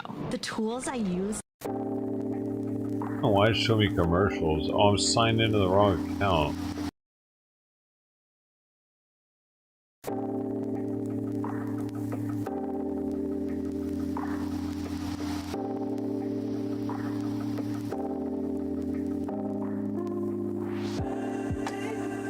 Music. Love this. Which is a Caroline! Hey guys, welcome to Newport Beach. Come on in. Thank you, thank you, thank you. How are you? I'm doing great. You look lovely. Oh, thank you so much. Wow, this is rather spectacular. I know. Don't you love this indoor? It's like you're outdoor, but if you just close the doors down, you feel very enclosed in this space. No, it's beautiful. Yeah. My mask This so is Newport retarded. Beach. We're in Crystal Cove, which is a gated community, and it's super safe. Like everyone has to check in. So if safety is an issue, this is a great house for them. Tell us about the house. Okay, well, it's 5 bedrooms, 7 bath, 8,400 square feet, and it's listed for $13,750,000. Let's take a look. Let's go. It's like walking into Italy, right? Yeah, it's a really beautiful house. Although it has a very Mediterranean vibe, there's also this very modern feeling as well. I love this. Yeah. This is like it's a dining room, right? Yeah, it's Which the opens formal into the dining courtyard? room. And it's really great because you get this like indoor-outdoor feeling, and in California we have wonderful weather all year round. So question, is that the front door or is this the front door? I guess that would be the front door. It's kind of like the entrance of the house, but this is like the actual main door. So it's like a big foyer, enclosed foyer. Yeah. Well, Very cool. this is Careful. the actually grand foyer. Wow. Oh, the steps have Doesn't it lights, feel dude. grand? It hell? really is grand. Wow. And I love this like lights that they put on the stairway. It really puts like this modern touch on it. Beautiful view when you walk in. What a lovely pool. This is definitely an entertainer's dream house. And so we have this living room here. Fully pocketing doors, which I love. I think that's a wine room. Is that a wine room? It looks like it could be. What? So this is brand new and it's not quite finished, I hear. There's a few finishing touches that are still happening. Yes. And then so here is the door. That's thick. Nice. What the so that'll be the wine room. It would be a really good fit for a wine room. The house isn't complete, but it's a great time if someone wants to come and purchase and change little things. It's a great time to do that. Do you recognize this? Kind of. Where from? Don't you have marble in your kitchen? Exactly the same one. Oh, really? Yeah, exactly the same one. Well, it must have been a big, deal on it. It was on sale. Beautiful kitchen. Beautiful kitchen. Yeah, it's a really grand kitchen. You're gonna have a lot of fun and cook some delicious meals. Not me, I'm not gonna cook anything. No, you're not into cooking? I don't know how to make an egg. Really? Well, actually, I could probably make an egg. You stick it in the microwave, right? Are you really into Postmates? What's that? Thermidor? Adam? Yes? Is this you guys usually have a punchline joke for alcohol? This is all my beer. This is he the likes time. beer. So that would be the refrigerator on the right. There's probably some beer in there for Adam. Oh gosh. Whoa. Damn. Fully stocked. Modelo. Hey, Michelob Ultra. What's the deal with this Modelo? Because Modelo is appearing in every house we look at. It's just a good beer. Is it? I think Modelo's really popular because it was funny when we saw it in the other house and then Adam said he liked it and then all the parties I've been going to, they've been serving Modelo at the party. So I think You're not supposed to go to parties. Have you been going to? They're illegal in California. 6 of us, same household, Yeah. Caroline lives in a She's commune. in trouble. What are you gonna do, arrest me? So this doubles up as another dining table, doesn't it? It's 8 seats. This You is could more put like more. an informal thing. You can have breakfast here. Or play shuffleboard. Or beer pong. Yeah, right? Yeah, I think if Adam bought this house, this would definitely be beer pong. 100%. I can totally imagine that. Where are we going? Well, I just wanted to show you this side. So it can be used to actually make the food, and that kitchen's kind of just for looks. But or if you want to do food that doesn't maybe if you want to cook fish or something that's gonna smell heavily, mudroom. All right, and then the other I'm all the way in the garage, see? and then you gotta guess how Damn, many that cars can flooring fit in and then there you is gotta so argue nice. If it's more or less. Okay, so you can put 4 short cars in here. It's not very long, is it? Yeah, it's not, is it? It's not particularly deep. I think your rolls would be butted up here and there. I don't think it would be a problem getting it in, but there wouldn't be a lot of room. Yeah, I think you could do 4 snug. Yeah. Doors are super high quality. Yeah, It's got a belt drive. No, because I just realized all your cars are larger because I drive more coupes and convertibles and smaller cars, but you like larger cars. Well, having said that, I do have a little Golf hatchback now, so Oh, you do? I do. Yeah. Oh, that's a shocker. I got a big van. imagine you in a truck. Yeah, well, I got the bet van. you like a Raptor. Caroline, he has a serial killer truck. Van. Oh. Van. Serial killers don't drive trucks. They That's drive true. vans. They drive vans. Yes. Has anyone ever told you guys that you guys fight like an old married couple? Yes. All the time. All right, I want to show you guys this outdoor area. Jeez. No, we'll come to that last, The right? fuck is that? A park in the backyard. See the outdoor area, please, Caroline. This way, please, gentlemen. It's gorgeous. Yeah, it really is. And it's Wow. a really great entertaining space. Can we throw you in the pool? Oh my God. People like that. I know, they're still Well, can we? Can we throw you in the stuck on pool? that. I don't know. We have to come up with a new That sounds deal. like there's a chance, right? Caroline, wasn't it your birthday yesterday? Yes, it was my birthday. I think we should celebrate with Yeah, a dip. why don't we celebrate? I'll jump in if you will. You will? I'll hold the camera. Yeah, there you go. All right. Are we ready? I only live 5 minutes down the road, so it doesn't matter to me. It's my birthday, not your birthday. How is that She beneficial has a to point. me? This is lovely. Yeah, it really is. Orange trees. There's an orchard and a fire pit. Yeah, this is a very big pool. Isn't it? And look at that house. It's just so grand, you know? Yeah, it does remind me of like a Tuscan villa or something. Mm-hmm. They did such It looks like an amazing job. the backside. Ta-da! This is where you will be sunbathing? It's lovely. I mean, it really is picturesque. And then you just pop over and yeah. Whatever. Is that a suggestion? What's the suggestion?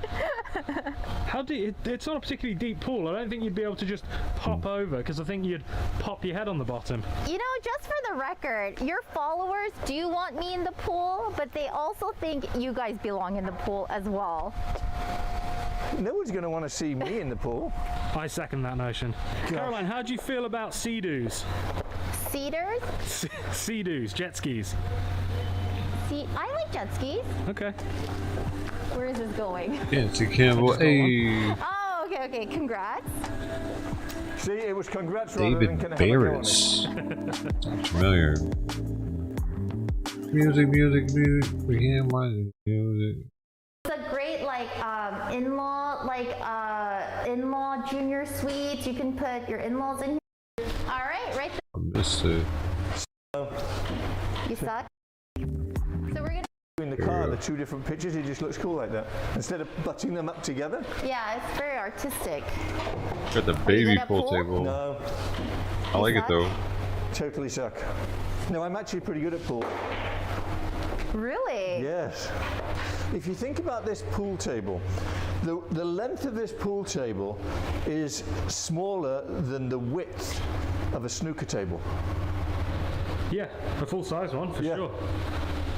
So a full-size snooker table goes from you to like here, right? Huge. Yeah. Okay, continue. All right, right this way. Real or fake? Fake. Real or fake? No comment. Rude. I was pointing to the tiles on the floor, whether they were ceramic or... Continue.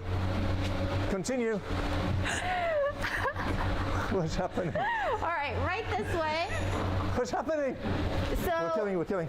We have a junior suite in here, and you know what's so crazy about this junior suite is that there is a washer and dryer in here. It's almost like a casita, but it's not technically a casita because it's still attached to the house. Any idea what she's talking about? Yeah. Okay. Nice bathroom. Mm-hmm. So you want to see the washer and dryer? If you make a left from where you are. Dude. Right there. Oh my goodness. It's even got clothes in it.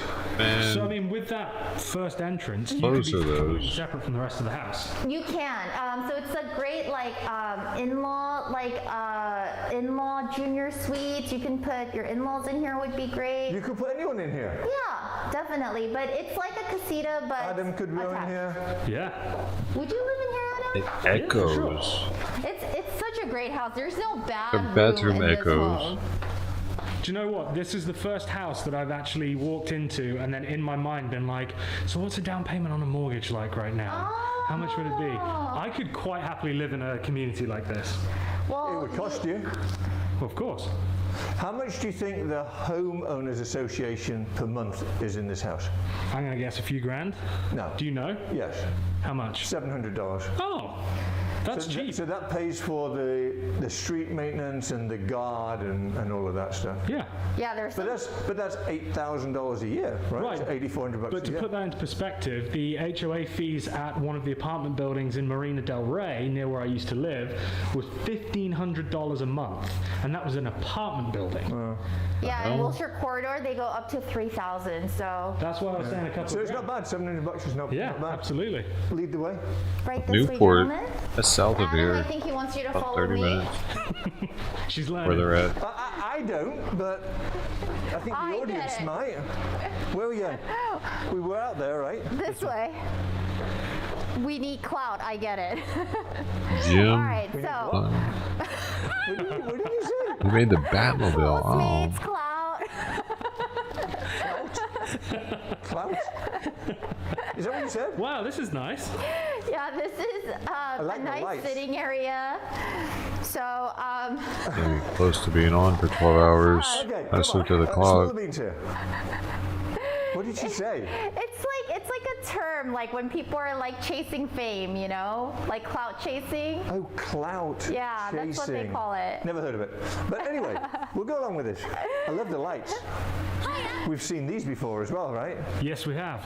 Very, very nice. So this is the formal dining room. It is. A little sitting area off the formal dining room. And it comes just off the kitchen. Yeah, we turned the other way, but if through the kitchen, it would be in here. Butler's pantry, garage, and we're back at the beginning. Cool. So are we now going upstairs? Yeah, I'm going to show you the bedrooms upstairs, and then we're going to do the master last. Come on, Adam. Look, Michael went that way. I'm just trying to keep you guys entertained. And here we are. Okay, so the master is this way, so we're going to go this way to see the other bedrooms. And you got this like Romeo and Juliet balcony. It overlooks the pool, overlooks all the backyard entertainment space. Beautiful. I mean, this house, you just feel so good in it. So let me tell you something. Yes. So last week, Adam and I, we filmed an $81 million mansion. 30,000 square feet. This house blows it away. Would you agree? 100%. Yeah. Right. Sometimes more money is not, This house is so beautiful. Even just the fit and finish. Like, That's there's 4 hinges on that door, Michael. The other one barely had 3. Barely? Yeah, I mean, like, some of those doors were pretty rickety. Yeah, and you could feel the volume in this door. It's really they're all sturdy So I and like this. heavy. I like this. Okay, I have to point something out. You ready? So you're laying in bed, and the phone rings, and you go, hello, because there's a phone jack. That's convenient. Who has a phone in their house these days? I know, but What's there a it is. phone? Look, phone jack. You mean a cell phone? Phone jack above the bed. That's for your internet. No. Cable, internet, cable. Cable, no. Where's the phone? I'm sorry, did I miss something? I don't know. You know. I don't know what it is. Is that a phone jack or is that a It looks like cable jack? internet to What me. does it say? Cat 5 and Cat 6. No, Cat 6 and Cat 6. So it's the internet, and then that's okay. TV. So you'd mount a TV here. Right, but why would you want internet coming out above the bed? Okay, just out of curiosity, who has a home phone these days? I do. You do? I have. Do you? No. I So, don't. yeah, but I don't have it for making calls. I have 2. Don't say facts. No. Captain Kangaroo. 2 independent lines that go to separate alarm companies and the police. Oh. And it's hardwired. It's just the way that they do it. So this is we What's are the gonna card? walk up, Michael. Okay, here's the favourite part of the house. Come in here and look down there. Okay. It's a doggy bath. Yeah, very cute. So you can wash your dog here. Whoa. And this is the washer and dryer cool. room. But this is It's really the grooming station. What are these? Bathroom. Another little balcony. I'll get out your way. I actually really like these royal blue cupboards that they're doing, cabinets. Yeah, they did a really good job with all the finishes in the house. So beautiful, very elegant. I don't think she actually sells it's like houses. elegant and modern at the same time. All right. Oh, an office. They just get women to show these houses for their This one YouTube. does have a closet on the side. No washing machine in here. Oh, darn.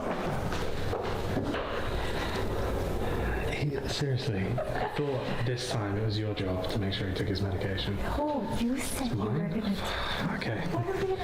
You're nasty. You could watch your grandkids there. I want in the comments, Perfect. new cameraman. Please let him know in the comments. Yeah, replace the Adam. You might get in trouble for that. I don't know. But they say that he's watching me and Including the fact. This is probably one of the most understated yet spectacular bathrooms we've ever seen. It's a bathroom? I gotta go where I'd watch this whole house.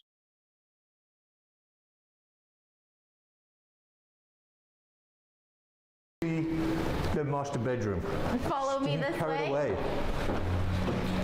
Oh, we know Adam drinks. Excuse me, who's feeling a little worse for wear this morning, Caroline?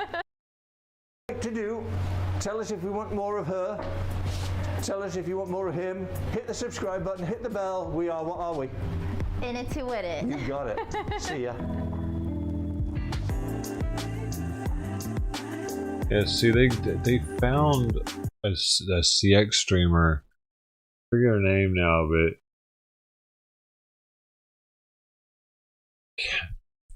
they didn't forget about her. CX community and followed her, and they made sure that they ruined that chance for her. They were all up in the comment section talking shit. What it? CX streamer going.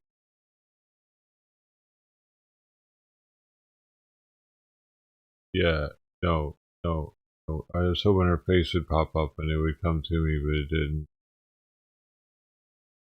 How the hell am I popping up? That's weird. Oh, she was friends with Cassandra.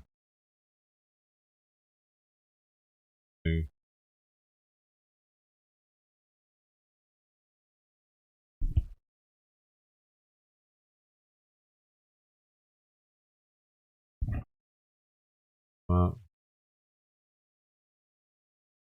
Oh man, I forgot her name.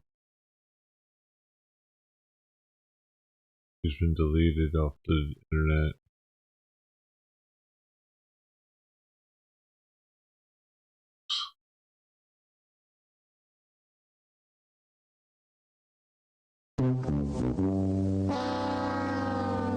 Dude, I got fatter from the tacos today. Okay, we can't do that anymore. We had to really knock it off. 11 tacos is too many.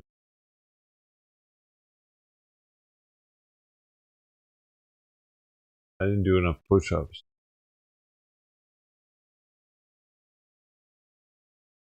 For that many.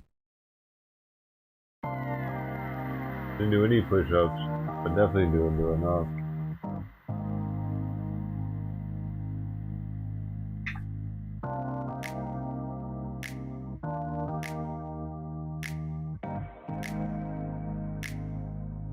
You know? We got top 15 hours. Number 1 Spec with 1210. Number 2 Main Man Chris at 1025. And number 3 Ted Thomas at 756. Then we got that boy Rizzle, Lonnie Ivy, Bubba Quinn Cash Smudge, Golden Cone 100, Wiggly Angela, ET99, Uncle Wayne, Gino Fast, Bubba Prison Barbecue, When Again, Night Out TV, and Mr. Wild Bill 47. Yeah. We also got the top 10 dough holders. That was our number 1 Spec and 2.3 mil. Mr. Wild Bill 47. Number 2 at 1.1 mil. And number 3 Lonnie Ivy at 1 mil.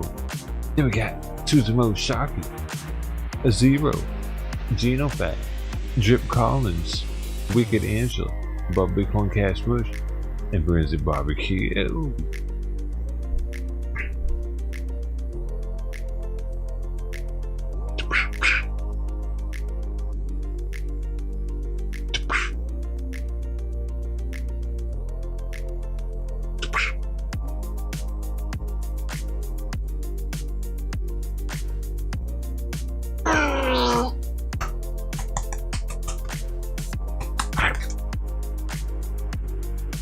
Can't do this anymore.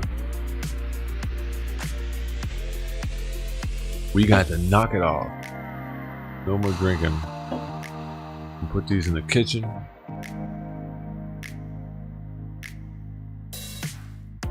We're gonna get swole. I'm gonna get so swole, dude. Look at this shit. I'm skinny as hell right now. I'm gonna get swole. I'm gonna stop drinking. We're gonna get swole together. I'm skinny as fuck right now. I know how to get bigger. I'm gonna get bigger. You'll see it. It'll be a transformation. No pain, no gain. I'll make it hurt. It's gonna hurt. I'm gonna hate it.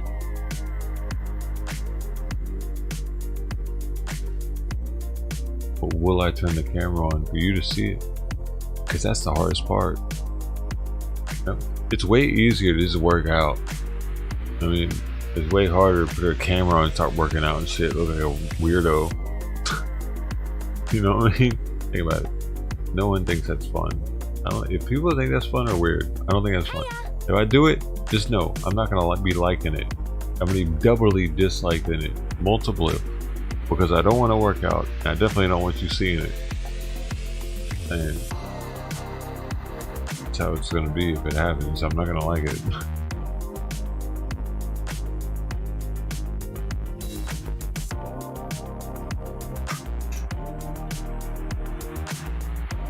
I need to.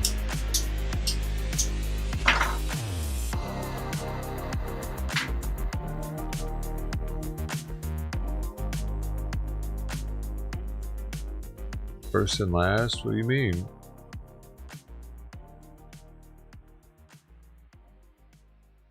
Dude.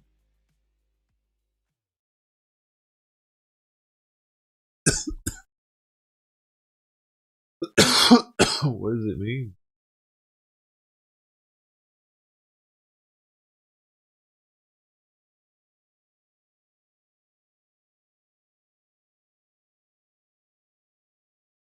What does it mean?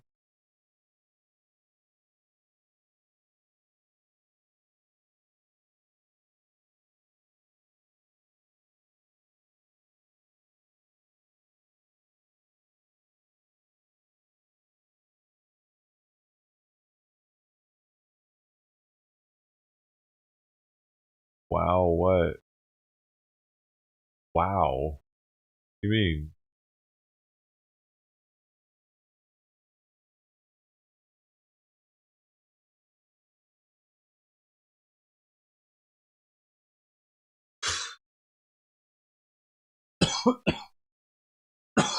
Wow.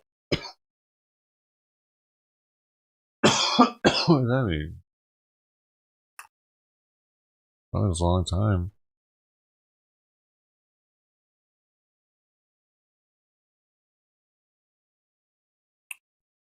Is it too long?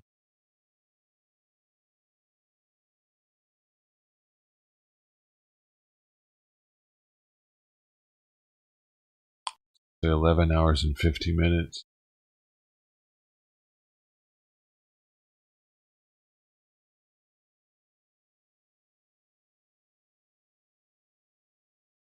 And maybe you're right. Maybe I should only go live for 8 hours a day.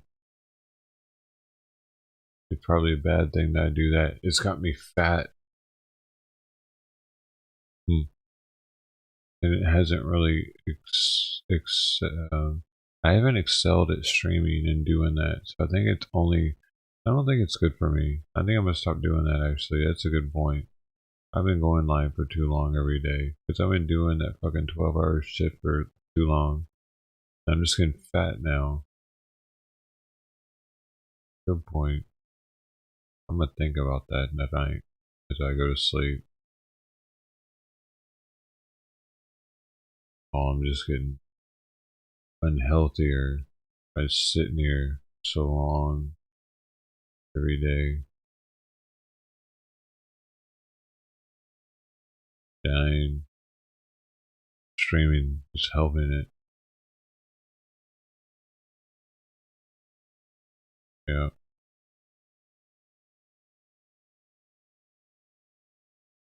Gotta cut it off. Stop letting streaming run my life the way it does. It's not good. It's not working out.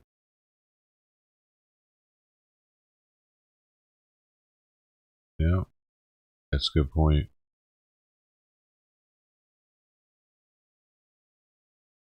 It is too long. Stupid.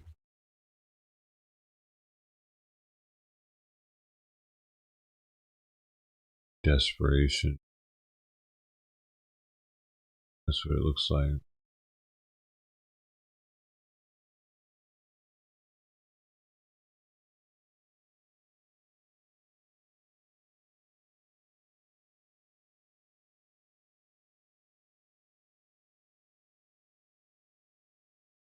It's not impressive anyway. Why would it be?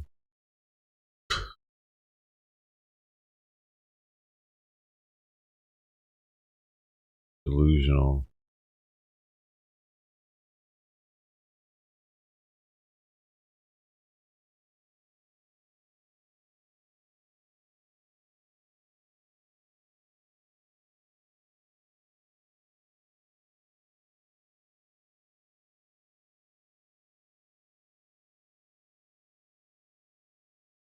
People think this shit's easy. They don't think it's impressive.